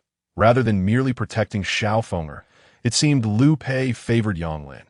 After all, in such a vast Pingyang city, why would he insist on remaining in the Yang family estate? Have you truly thought this through? Yin Luoxia asked with a calm demeanor. Yes, Xiao Fenger replied with a nod. Lu Pei's adversary is Wang Mengyang. I worry that he might fight to the death. Hearing this, Yin Luoxia furrowed her brows, a hint of uncertainty in her eyes that, in truth, she had previously mentioned this matter to Lu Pei. Although no definitive conclusion had been reached, she sensed that he was indeed prepared to fight with all he had. The crux of the issue was that Wang Mengyang was no ordinary foe. Compared to the court, he posed a far greater threat and would be more challenging to contend with. The turmoil caused by Lu Pei had arisen because of their two lives, and to claim that she felt no guilt would be disingenuous. As Lu Pei's successor, I wish to assist young Master Yang this time, Xiao Fenger continued. This time, even Yin Luoxia did not refuse. Instead, she slowly nodded in agreement. If that is the case, then it seems that fellow shall benefit. Upon hearing this, Xiao Fenger's eyes lit up with surprise. Sister Xia, are you truly in agreement? You've already made up your mind. Would it even matter if I refused? Yin Luoxia sighed. Although Xiao Fenger typically heeded her counsel, in this matter, she found little room for negotiation. Thus, Xiao Fenger smiled contentedly, a hint of shyness gracing her features. It seemed that during these days, young Master Yang had treated Sister Xia well, and it was not in vain. However, Yin Luoxia remained non-committal and reiterated, let me make this clear. While you're helping him, it is best to limit your interactions with that fellow. Sister Xia, do you truly find me so untrustworthy? Xiao Fenger responded with a hint of helplessness. Yin Luoxia had always been overly protective of her, attending to every detail. Yet, since the shattering of her family, she had experienced so much and lived a life of constant upheaval, her character and wisdom far surpassing her former self. How could she be so easily deceived by an ordinary youth? This has nothing to do with you, Yin Luoxia denied, proceeding to explain to Its just that this fellow is exceedingly cunning and devious. As the saying goes, it's not the thief you fear, but the thief who has designs on you. The more you engage, the more opportunities you give him, so it's prudent to maintain your distance. While speaking, Yin Luoxia recounted the events from yesterday regarding the interrogation of the two shadow operatives. However, upon hearing this, Xiao Fenger did not develop any prejudice against Yang Lin. Instead, she praised him. Young Master Yang is truly clever. He is clearly helping us. But who knows if this fellow is merely attempting to draw closer to you through this opportunity? Who can fathom what he truly thinks? Yin Luoxia remarked, looking at Xiao Fenger with a patient expression. What if one day this fellow reveals his true nature and leaves you with nothing but bones? Yin Luoxia herself was the best testament to this, yet she could not voice her experiences, keeping them buried within. However, what she could do was ensure that Xiao Fenger did not repeat her mistakes. Hearing this, Xiao Fenger recalled the moment they had painted together, and her cheeks flushed with a delicate hue. Yang Lin's gaze had indeed been overly intense, leaving a lasting impression. Yet, rather than feeling repulsed, she felt a certain shyness and found herself defending Yang Lin. Sister Xia, I understand your concerns, but young Master Yang is genuinely good. There is no need to speak ill of him. Faced with Xiao Fenger's earnestness, Yin Luoxia found herself at a loss for words. Unless she laid bare her own experiences, no amount of explanation would convince Xiao Fenger. Let us not dwell on this, she finally said. Our departure is imminent. Before we leave, you may assist him in refining his spirit once. After that, it is likely you will not cross paths again. The so-called spirit refinement involved harnessing the power of talismans to absorb the essence of heaven and earth, purifying the true energy within. Although spirit refinement might not necessarily elevate one's realm, it would enhance the purity of the true energy within, laying a solid foundation for those at the initial stages of cultivation, ensuring a steadier path ahead, along with numerous benefits. This process, however, required a certain level of cultivation from the talisman master. The higher the mastery, the the better the results. Agreed. There's no time like the present. Let us set it for tonight. Xiao Feng'er nodded slightly, pondering for a moment before speaking. Very well. I shall make the arrangements. Yin Luoxia did not anticipate Xiao Feng'er's eagerness, yet she nodded in agreement. Meanwhile, in Pingyang City, at the Lord's Manor, the overseer of the Dark Division, Chao Tianyu, had chosen this location as his base of operations. However, the news had not leaked, and aside from select few, no one else was aware of his presence. To maintain discretion, Chao Tianyu did not boldly occupy the Lord's Manor. Instead, he stealthily selected a lofty attic to conceal himself. The two who had gone to investigate Yang Lin had yet to return. As Chao Tianyu's trusted aide, Zhao Shi knelt before him, reporting the latest developments at tea that moment. Chao Tianyu stood by the window, gazing towards the distant Yang residence. His eyes narrowed slightly. The Yang Lin you mentioned. It seems he is quite the rare beauty in all of Pingyang City, as per the Lord's report. Indeed, judging by the portrait, he possesses remarkable looks, Zhao Shi affirmed, nodding before continuing. Oh, if that is the case. Even if Princess Xianfeng were to wed him, I presume the third prince would not be overly concerned. Chao Tianyu replied with a faint smile, his gaze carrying an unusual glint, leaving others to wonder what thoughts lay behind it. Zhao Shi remained silent, recognizing that such matters were beyond his purview. In truth, the third prince, whom Chao Tianyu mentioned, harbored peculiar inclinations, seemingly favoring men, and had kept numerous male concubines within the palace. While this information had not been openly discussed, it was well known among the noble circles of the capital that a figure like Yang Lin, possessing such beauty, would undoubtedly align with the prince's tastes. Any news from the abyss? Chao Tianyu inquired further. Not long ago, the Black Guards seemed to have received word that the former leader of the abyss, the Demoness, was spotted in Pingyang City, though she quickly vanished without a trace, Zhao Shi respectfully reported. Previously, the millennia-old Snow Jiao outside of Pingyang City was reportedly slain by the Holy Maiden of the Tianzong, suggesting a potential encounter between the Holy Maiden and the Demoness, leading to a fierce battle with both sides suffering. Is the source of this information reliable? The Holy Maiden's slaying of the Snow Jiao is indeed true, but the subsequent battle of life and death has been circulated by those within the abyss. Its veracity remains to be investigated. Chapter 86. This woman wouldn't be contemplating murder to silence witnesses, would she? The arrival of the third prince in Pingyang City is of utmost importance. I do not wish to see any potential threats arise. Chao Tianyu turned his gaze back, his eyes betraying a hint of indifference. Zhao Shi, taken aback, quickly lowered his head and replied, Understood. Continue to keep a close watch on the Yang family. Report to me immediately upon any developments. Chao Tianyu instructed, Before the third prince arrives, I wish for Princess Xianfeng to remain at the Yang residence. Yes. Meanwhile, within the Yang family's bathing chamber, Gu Qingwei ground the gallbladder of a millennia-old creature to prepare a body refinement potion for Yang Lin. Under her meticulous control, the essence permeated perfectly, pushing Yang Lin to his limits without overwhelming him to the point of losing control.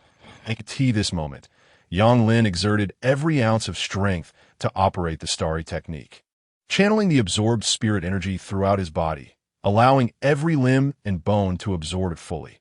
However, the spirit energy from millennia-old Snow Jiao carried a peculiar toxicity.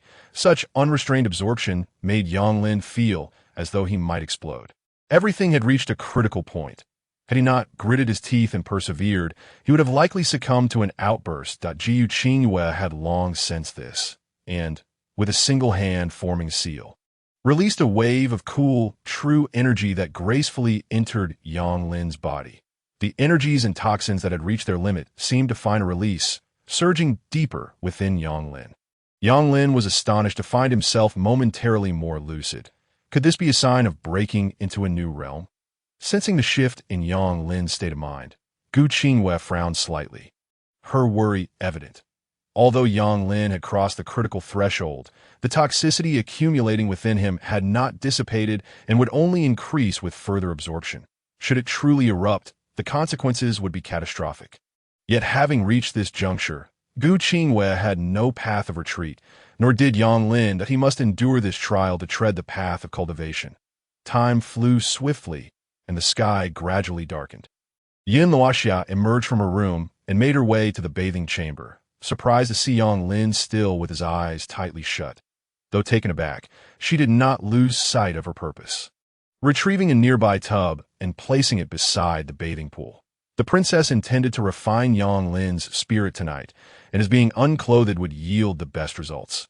This tub contained the finest selection. Soon, Yin Luoxia filled the tub with water and then called out to awaken Yang Lin. Slowly, Yang Lin opened his eyes, and upon seeing Yin Luoxia before him, his gaze lit up, the heat in his eyes almost palpable. Startled by his intense stare, Yin Luoxia felt a jolt, her eyelids twitching involuntarily. This fellow must be in a precarious state. Having absorbed so much blood, he likely had an overwhelming accumulation of toxins nearing eruption. Yang Lin was surely doing this deliberately, still thinking of her as his antidote. Yin Luoxia inwardly cursed, yet her expression remained composed as she coolly instructed, "Quickly cleanse the blood clots from your body and join me in the tub. There's an opportunity awaiting you." An opportunity? Yang Lin, intrigued, could not help but inquire, "Do not ask questions that do not concern you. Do you wish to partake or not? Hurry up, or you shall miss your chance." Yin Luoxia retorted with exasperation. "Very well, then fetch the water to assist me in my cleansing," Yang Lin replied, rising and huffing slightly. Observing this, Yin Luoxia felt an urge to slap him, glaring at Yang Lin before ultimately complying and fetching water for him. Yang Lin grinned, stepping out of the bathing pool, and instead of shaking off the blood clots as usual, he stood still, awaiting Yin Luoxia's service. Yet he too felt somewhat helpless. The toxicity from the millennial-old snow, Jiao, exceeded his expectations. At this point in his cultivation, he found it increasingly difficult to control his body's instincts. It was akin to a bomb that could explode at any moment. The repercussions of triggering it would be unimaginable.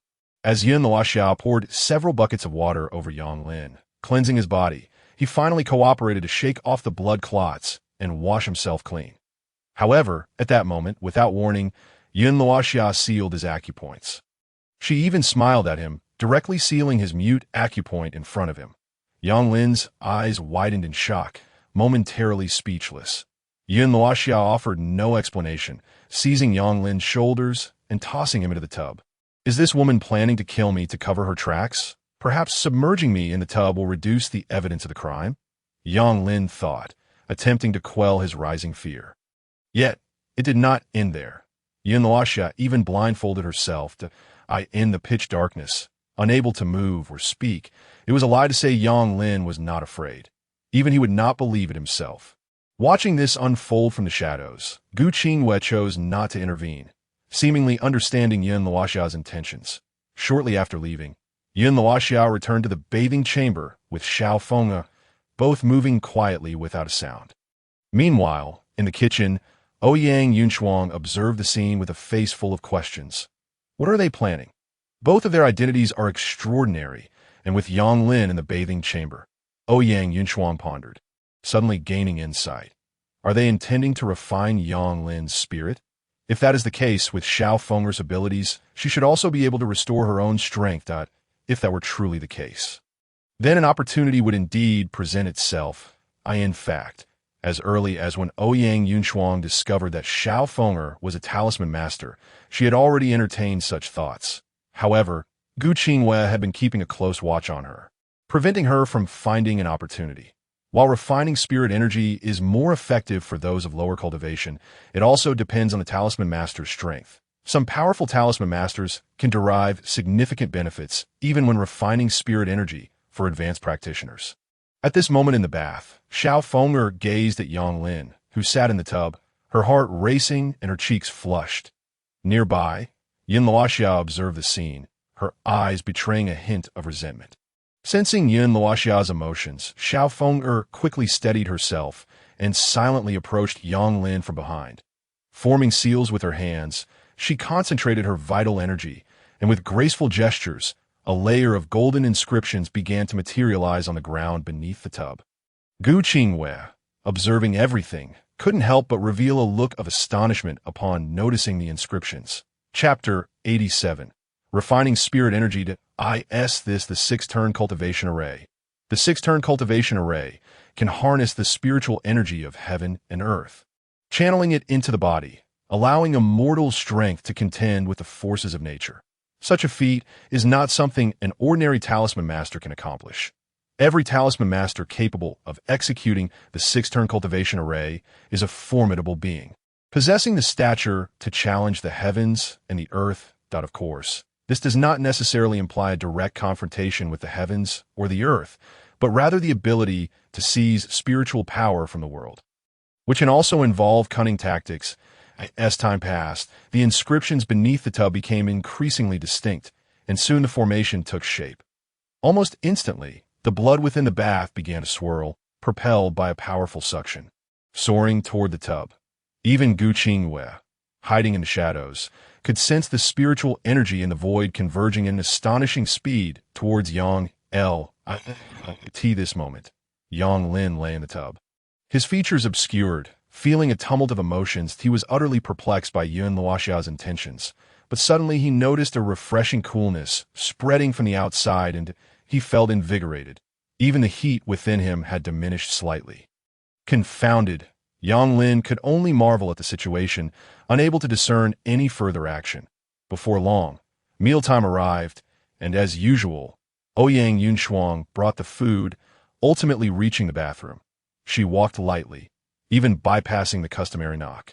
Gently pushing the door open. It was only upon her entrance that Yun Luoxiao realized Ouyang Yunshuang's presence. Clearly, it was too late to intervene, and Yun Luoxia could only gesture silently for Ouyang Yunshuang to remain quiet. Ouyang Yunshuang nodded in acknowledgement, her gaze shifting towards Yang Lin. The golden inscriptions on the ground and the surging spiritual energy directed at Yang Lin were nothing short of magnificent. Ouyang Yunshuang recognized the array, maintaining a facade of calmness while her heart was filled with astonishment. Suddenly, a slight disturbance echoed through the courtyard, drawing immediate attention to Yun Luoxia, who grasped Ouyang Yunshuang's shoulder, swiftly leading her out of the bathroom before she could react. At the same time, 2 figures clad in black stealthily descended in the southern courtyard, but before they could settle, 2 shadowy figures appeared before them. The black-clad individuals instinctively shrank back, wanting to flee. But before they could move, they found themselves submerged in a mud pit, their bodies nearly entirely buried, leaving only their heads exposed, reminiscent of Zhang San and Li Si before them. Furthermore, to ensure their incapacitation, Yun Luoxia had sealed several of their major issue points. As a result, the 2 black-clad individuals could only stare helplessly, unable to take any action. Zhang San and Li Si, trapped in the pit, were elated to see someone approaching. However, they were not foolish and quickly pretended to be unconscious, remaining still with their eyes closed. Ouyang Yunshuang, held by Yun Luoxia, sensed that these 2 individuals did not seem to be targeting Xiao Feng. Otherwise, their strength suggested they were not here to seek death. After completing her tasks, Yun Luoxia returned to the bathroom, leaving Ouyang Yunshuang outside. Watching Yun Luoxia's retreating figure, Ouyang Yunshuang surmised that this woman likely harbored suspicions about her identity. Otherwise, she wouldn't have taken her away just now, fearing that she might pose a threat to Xiao Feng.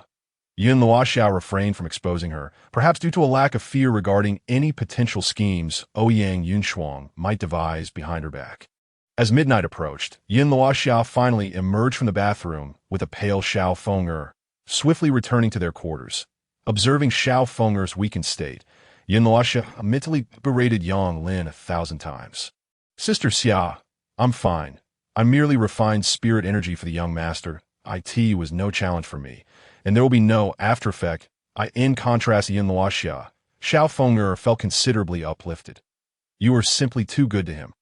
Yun Luoxia cast a deep glance at Xiao Feng, a hint of resignation in her tone. Upon hearing this, Xiao Feng blinked her large, watery eyes, a faint blush creeping onto her cheeks, leaving her thoughts unspoken. Remember, you and he are merely a pretend couple. Are you truly consider him your husband? Yun Luoxia remarked with a hint of melancholy. I could see this. Xiao Feng could no longer conceal her embarrassment, her face flushing crimson as she shot a glare at Yun Luoxia. Sister Xia, if that were the case, you would be the young master's concubine. Would you be willing? Although they both knew the pretense was unnecessary, Their current roles dictated such a dynamic. Humph, he can forget it. Yin Luoxia retorted, though a twinge of insecurity lingered. She was aware that Xiao Feng'er was merely jesting, yet she herself had genuinely fallen for Yang Lin's charms. The main concern was how Xiao Feng'er would perceive her face in light of this revelation. Sister Xia, you must understand, with your beauty, which man would not desire you. Xiao Feng'er teased unexpectedly. All right, I can't be bothered to argue with you. You must be too tired. You're starting to speak nonsense. While speaking, Yin Luoxia helped Xiao Feng'er remove her upper garment. Hurry and sleep. Rest well tonight and recover quickly. This time, Xiao Feng'er did not protest further, obediently nodding in agreement. Meanwhile, in the bathroom, Yang Lin felt an unprecedented sense of comfort. Perhaps this was the opportunity Yin Luoxia had mentioned. The sensation was truly exquisite. Yang Lin could surmise that in this grand estate, the only one with such power was likely Feng. After all, Aziz was merely a cook, an ordinary person. The female knight had departed, and as for Yin Luoxia, her abilities were likely martial in nature. Moreover, if it were indeed Yin Luoxia, there would be no need for such elaborate concealment. Nevertheless, Yang Lin found himself in a bit of a predicament. This opportunity wasn't entirely perfect, as he had yet to be freed from his own restraints. Yang Lin merely voiced a casual complaint, which hardly diminished his delightful mood. Ji Qingwei, lurking in the shadows, stealthily revealed herself. Noticing Yang Lin's smile, her gaze flickering with an unusual glint. What was this young man thinking? Xiao Feng'er or Yin Luoxia? Without hesitation, she beckoned with her right hand, a streak of vibrant red emanating from the jade pendant on the rack, surging towards Yang Lin. Just as Yang Lin was beginning to relish his newfound comfort, he was suddenly startled, hastily employing the starry sky technique to absorb the essence that he understood that this was still the Millennium Snow Serpent. Yet it seemed that he was on the verge of becoming even stronger. Beneath the veil of the black cloth, Yang Lin's gaze burned with intensity, as if he could pierce through the fabric itself. Chapter 88. The Heroine's Sacrifice. Witnessing Yang Lin's fervor, Gu Qingyue's lips curled into a faint smile, and her movements quickened. A substantial amount of the essence from the Millennium Snow Serpent swiftly coalesced around Yang L.I.T. This moment. Yang Lin had no time for contemplation. He was fervently absorbing the influx of spiritual energy. The earlier opportunity must have been granted by Xiao Feng'er, and now it was undoubtedly Yin Luoxia who had facilitated this. After all, she had always been the one to extract the serpent's blood for him. It was likely what remained in the pool. Seizing this moment, Yang Lin hastened his pace. Having finally broken through his bottleneck, he could not afford to squander it. Simultaneously, Gu Qingwei meticulously extracted every essence of the Millennium Snow Serpent, fully integrating it into Yang Lin's body. She had done all she could. How much he could absorb now depended solely on him. Based on her recent observations, Yang Lin's body was nearing its limits. Even Gu Qingyue was unaware that after absorbing a significant amount of serpent energy, Yang Lin's acupoints had already been breached, and he had long since regained his mobility. Feeling the pressure around him lessen considerably, Yang Lin gradually exited his meditative state, still shrouded in darkness, as the cloth over his face remained intact. Through the black fabric, his gaze was fixed ahead, and he was utterly certain that Yin Luoxia stood before him. What would her reaction be if he were to unveil the blindfold? Contemplating this, Yang Lin refrained from removing the cloth. Instead, he rose from the bath and stepped outside. That moment, he felt remarkably light, as if he could leap several meters with ease. Reaching out toward the front, Ji Qingyue's eyes flickered, yet she did not evade Yang Lin's hand. Instead, she allowed him to grasp her. Inside, she felt a mixture of anxiety. From her observations, Yang Lin had likely reached his limit. Absorbing such a vast amount of serpent poison without release could lead to either madness or catastrophic demise. Furthermore, after spending time with him over the past few days, she had developed an inexplicable affection for Yang Lin, a sentiment she herself had not recognized. As Yang Lin clutched Gu Qingyue's shoulder, excitement surged within him, his heart racing wildly, but he soon sensed something amiss. The height of the person before him seemed rather different from Yin Luoxia's. Her figure was tall and slender, whereas the woman before him appeared somewhat shorter. Upon contact, Yang Lin immediately noticed the discrepancy. Yet the sensation he experienced during his cultivation was unmistakably that of serpent blood refining his body. Could there be another person present? Alarmed by this thought, Yang Lin's pupils contracted sharply. A night deepened. Xiao Feng'er had already succumbed to sleep, while Yun Luoxia vigilantly stood nearby. Once Xiao Feng'er's breathing became steady, she finally withdrew her gaze. It was evident that Xiao Feng'er had expended considerable energy for Yang Lin, and her frail appearance tugged at Yun Luoxia's heartstrings. Thus, she had opted not to relieve Yang Lin's acupoints, intending instead for him to spend the night in reflection within the bath. Sometimes, Yun Luoxia found herself perplexed by what allure this scoundrel held, compelling the princess to treat him with such care. While pondering this, the image of Yang Lin's fervent gaze invaded her mind. She shook her head vigorously, attempting to cast it from her thoughts. But it proved futile. The moon waxed and waned. Dawn broke with a gentle light. Yun Luoxia slowly opened her eyes and quietly left the bedroom, heading toward the bathroom. Just as she reached the doorway, she discovered Yang Lin seated in the courtyard, engaged in conversation with several assassins. This sight startled Yun Luoxia. Could it be that Yang Lin had unsealed his acupoints by himself? If that were the case, she had underestimated him. In the pit, Zhang San and Li Si quickly realized Yun Luoxia was approaching and promptly fell silent. Yang Lin turned, smiling in her direction.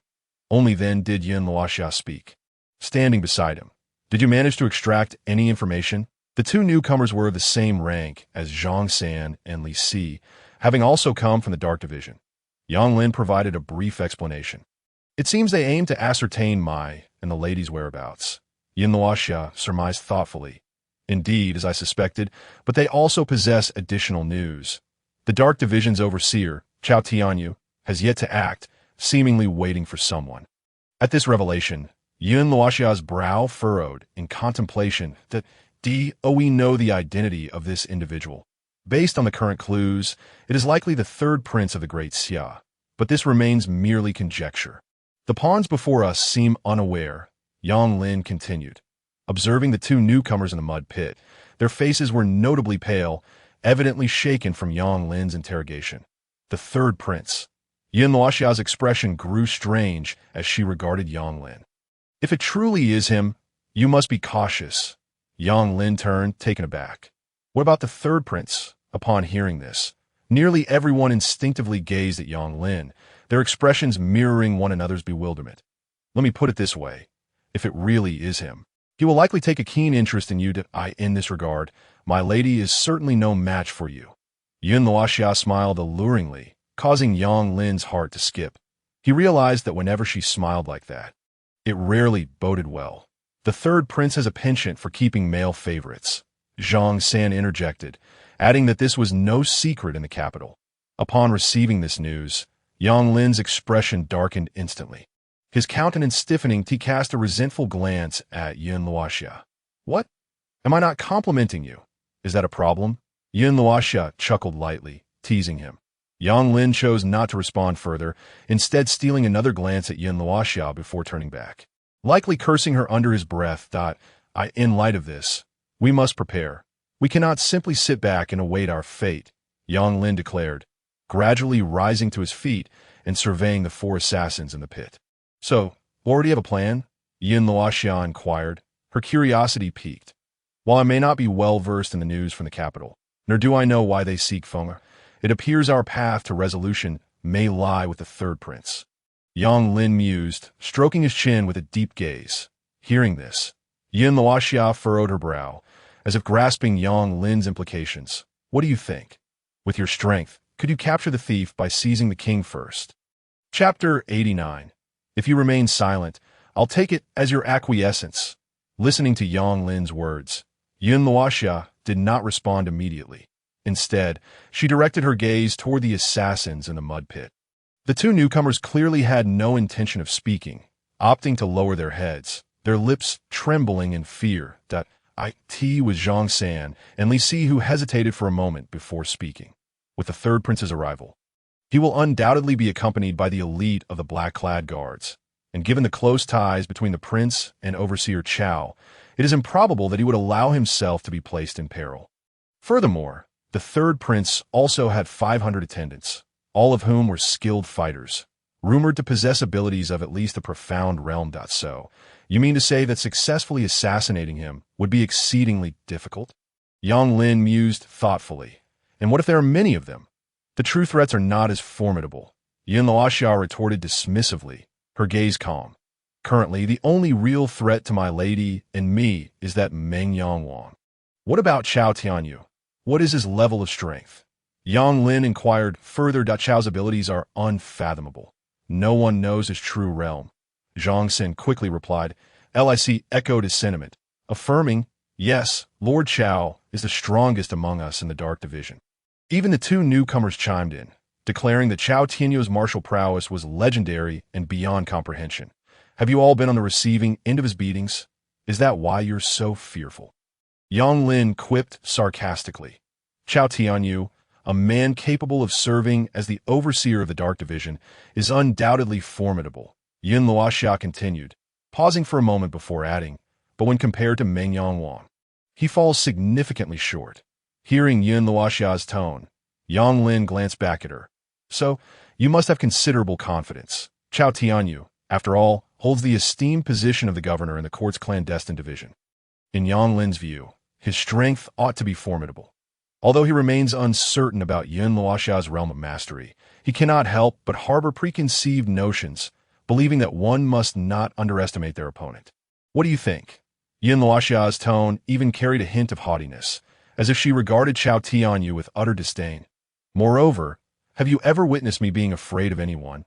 Upon hearing these words, Yang Lin pondered and realized that, throughout his acquaintance with Yin Luoxia, he had never seen her display fear towards anyone.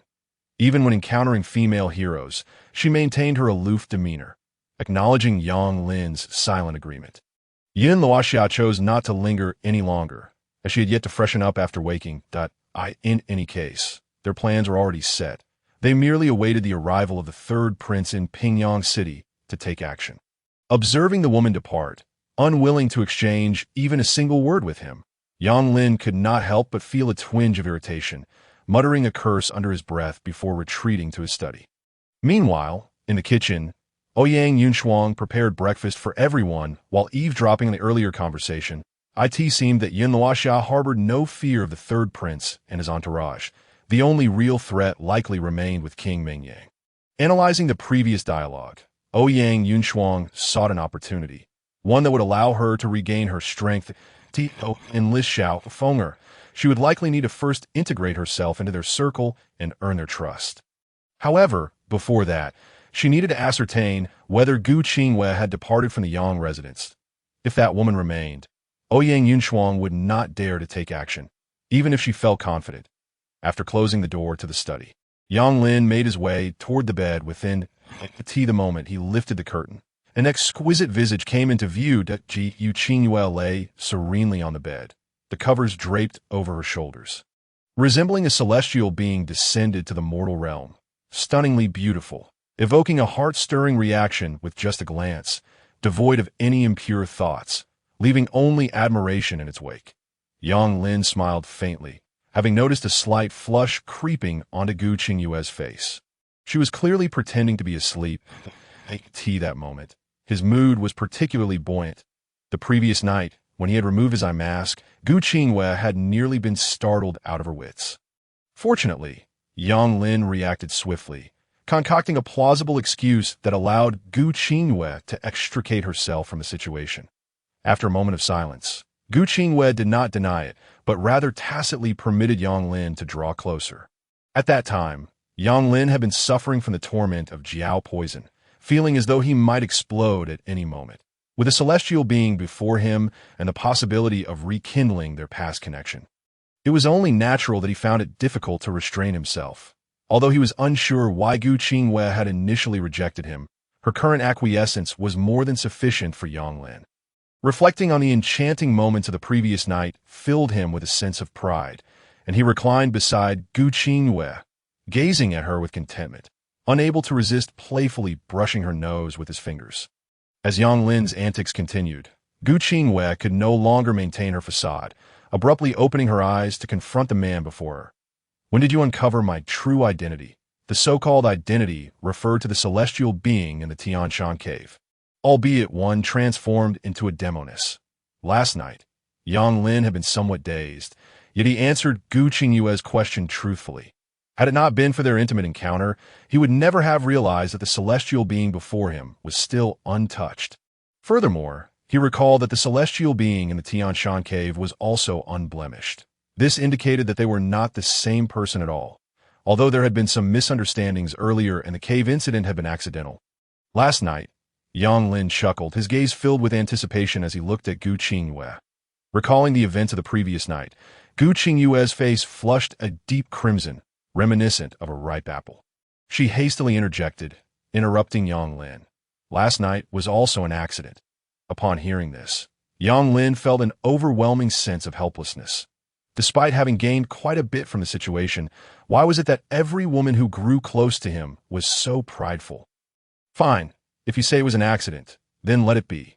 Yang Lin nodded, seemingly unwilling to argue further. However, upon witnessing this exchange, Gu Qingyue suddenly furrowed her brow and cast a resentful glare at Yang Lin. After a brief pause, Yang Lin spoke. Regardless, the accident has already transpired. You fell in my trap. Your martial prowess diminished, and now you must submit to my will, obediently becoming my woman without resistance. In response, Gu Qingyue maintained a calm demeanor, simply gazing silently at Yang Lin. No words. If you remain silent, I shall take it as your agreement. Yang Lin chuckled mischievously. Gu Qingyue shifted her tone. If you were to encounter that woman from the Tianshan cave, the one who impersonated me, what would you do? Yang Lin pondered for a moment, then earnestly replied to Gu Qingyue. What do you think I should do? To this, Gu Qingyue fell silent, lost in thought for a brief moment. Why don't you enlighten me about that impersonator? Who is she, and what transpired between you? Yang Lin gently inquired, genuinely curious about the kind of woman capable of impersonating Gu Qingyue and even stealing the star jade from her. Chapter 90, A Z. Do you understand needlework? The demoness, Ouyang Yunshuang. Gu Qingyue succinctly uttered a few words, causing Yang Lin's eyes to widen in astonishment, momentarily lost in thought as he began to comprehend various matters. So, your initial suspicion of Xiao Xia as the demoness was due to seeing me? Yang Lin asked, his expression unchanged. If he was not mistaken, Gu Qingyue must have realized the nature of his relationship with Yun Luoxia. Moreover, she had mentioned during their first meeting that Yun Luoxia was no longer unblemished. Reflecting on this, Yang Lin felt a twinge of anxiety. Indeed, Gu Qingyue nodded, observing Yang Lin with a mixture of emotions. Prior to this, Gu Qingyue could not fathom why Yun Luoxia would conceal herself in this manner, nor could she comprehend why she would endure humiliation. Today, Gu Qingyue found herself following in Yun Luoxia's footsteps, allowing this young man before her to disrupt her peace of mind, even stirring feelings of affection, leading her to willingly offer herself. However, Xiao Xia is not the demoness, Yang Lin murmured to himself. Yet the demoness still remains. The Gu Qingyue spoke again. Upon hearing this, Yang Lin was momentarily taken aback. Aside from Yun Luoxia and Xiao Fenger, it seemed only the cook he had purchased remained in the residence. Is it a Z? Yang Lin's heart raced slightly, his brows furrowing in contemplation. Have you noticed anything suspicious about her? Gu Qingyue inquired, regarding Yang Lin. Yang Lin was almost certain that a Z was no ordinary person. Having undergone the baptism of snow Jiao blood without any reaction, how could she be considered ordinary? Previously, I had consulted Liu Pei, the head of the Yongsheng escort agency, seeking his assistance in investigating a Z. Young Lin Muset,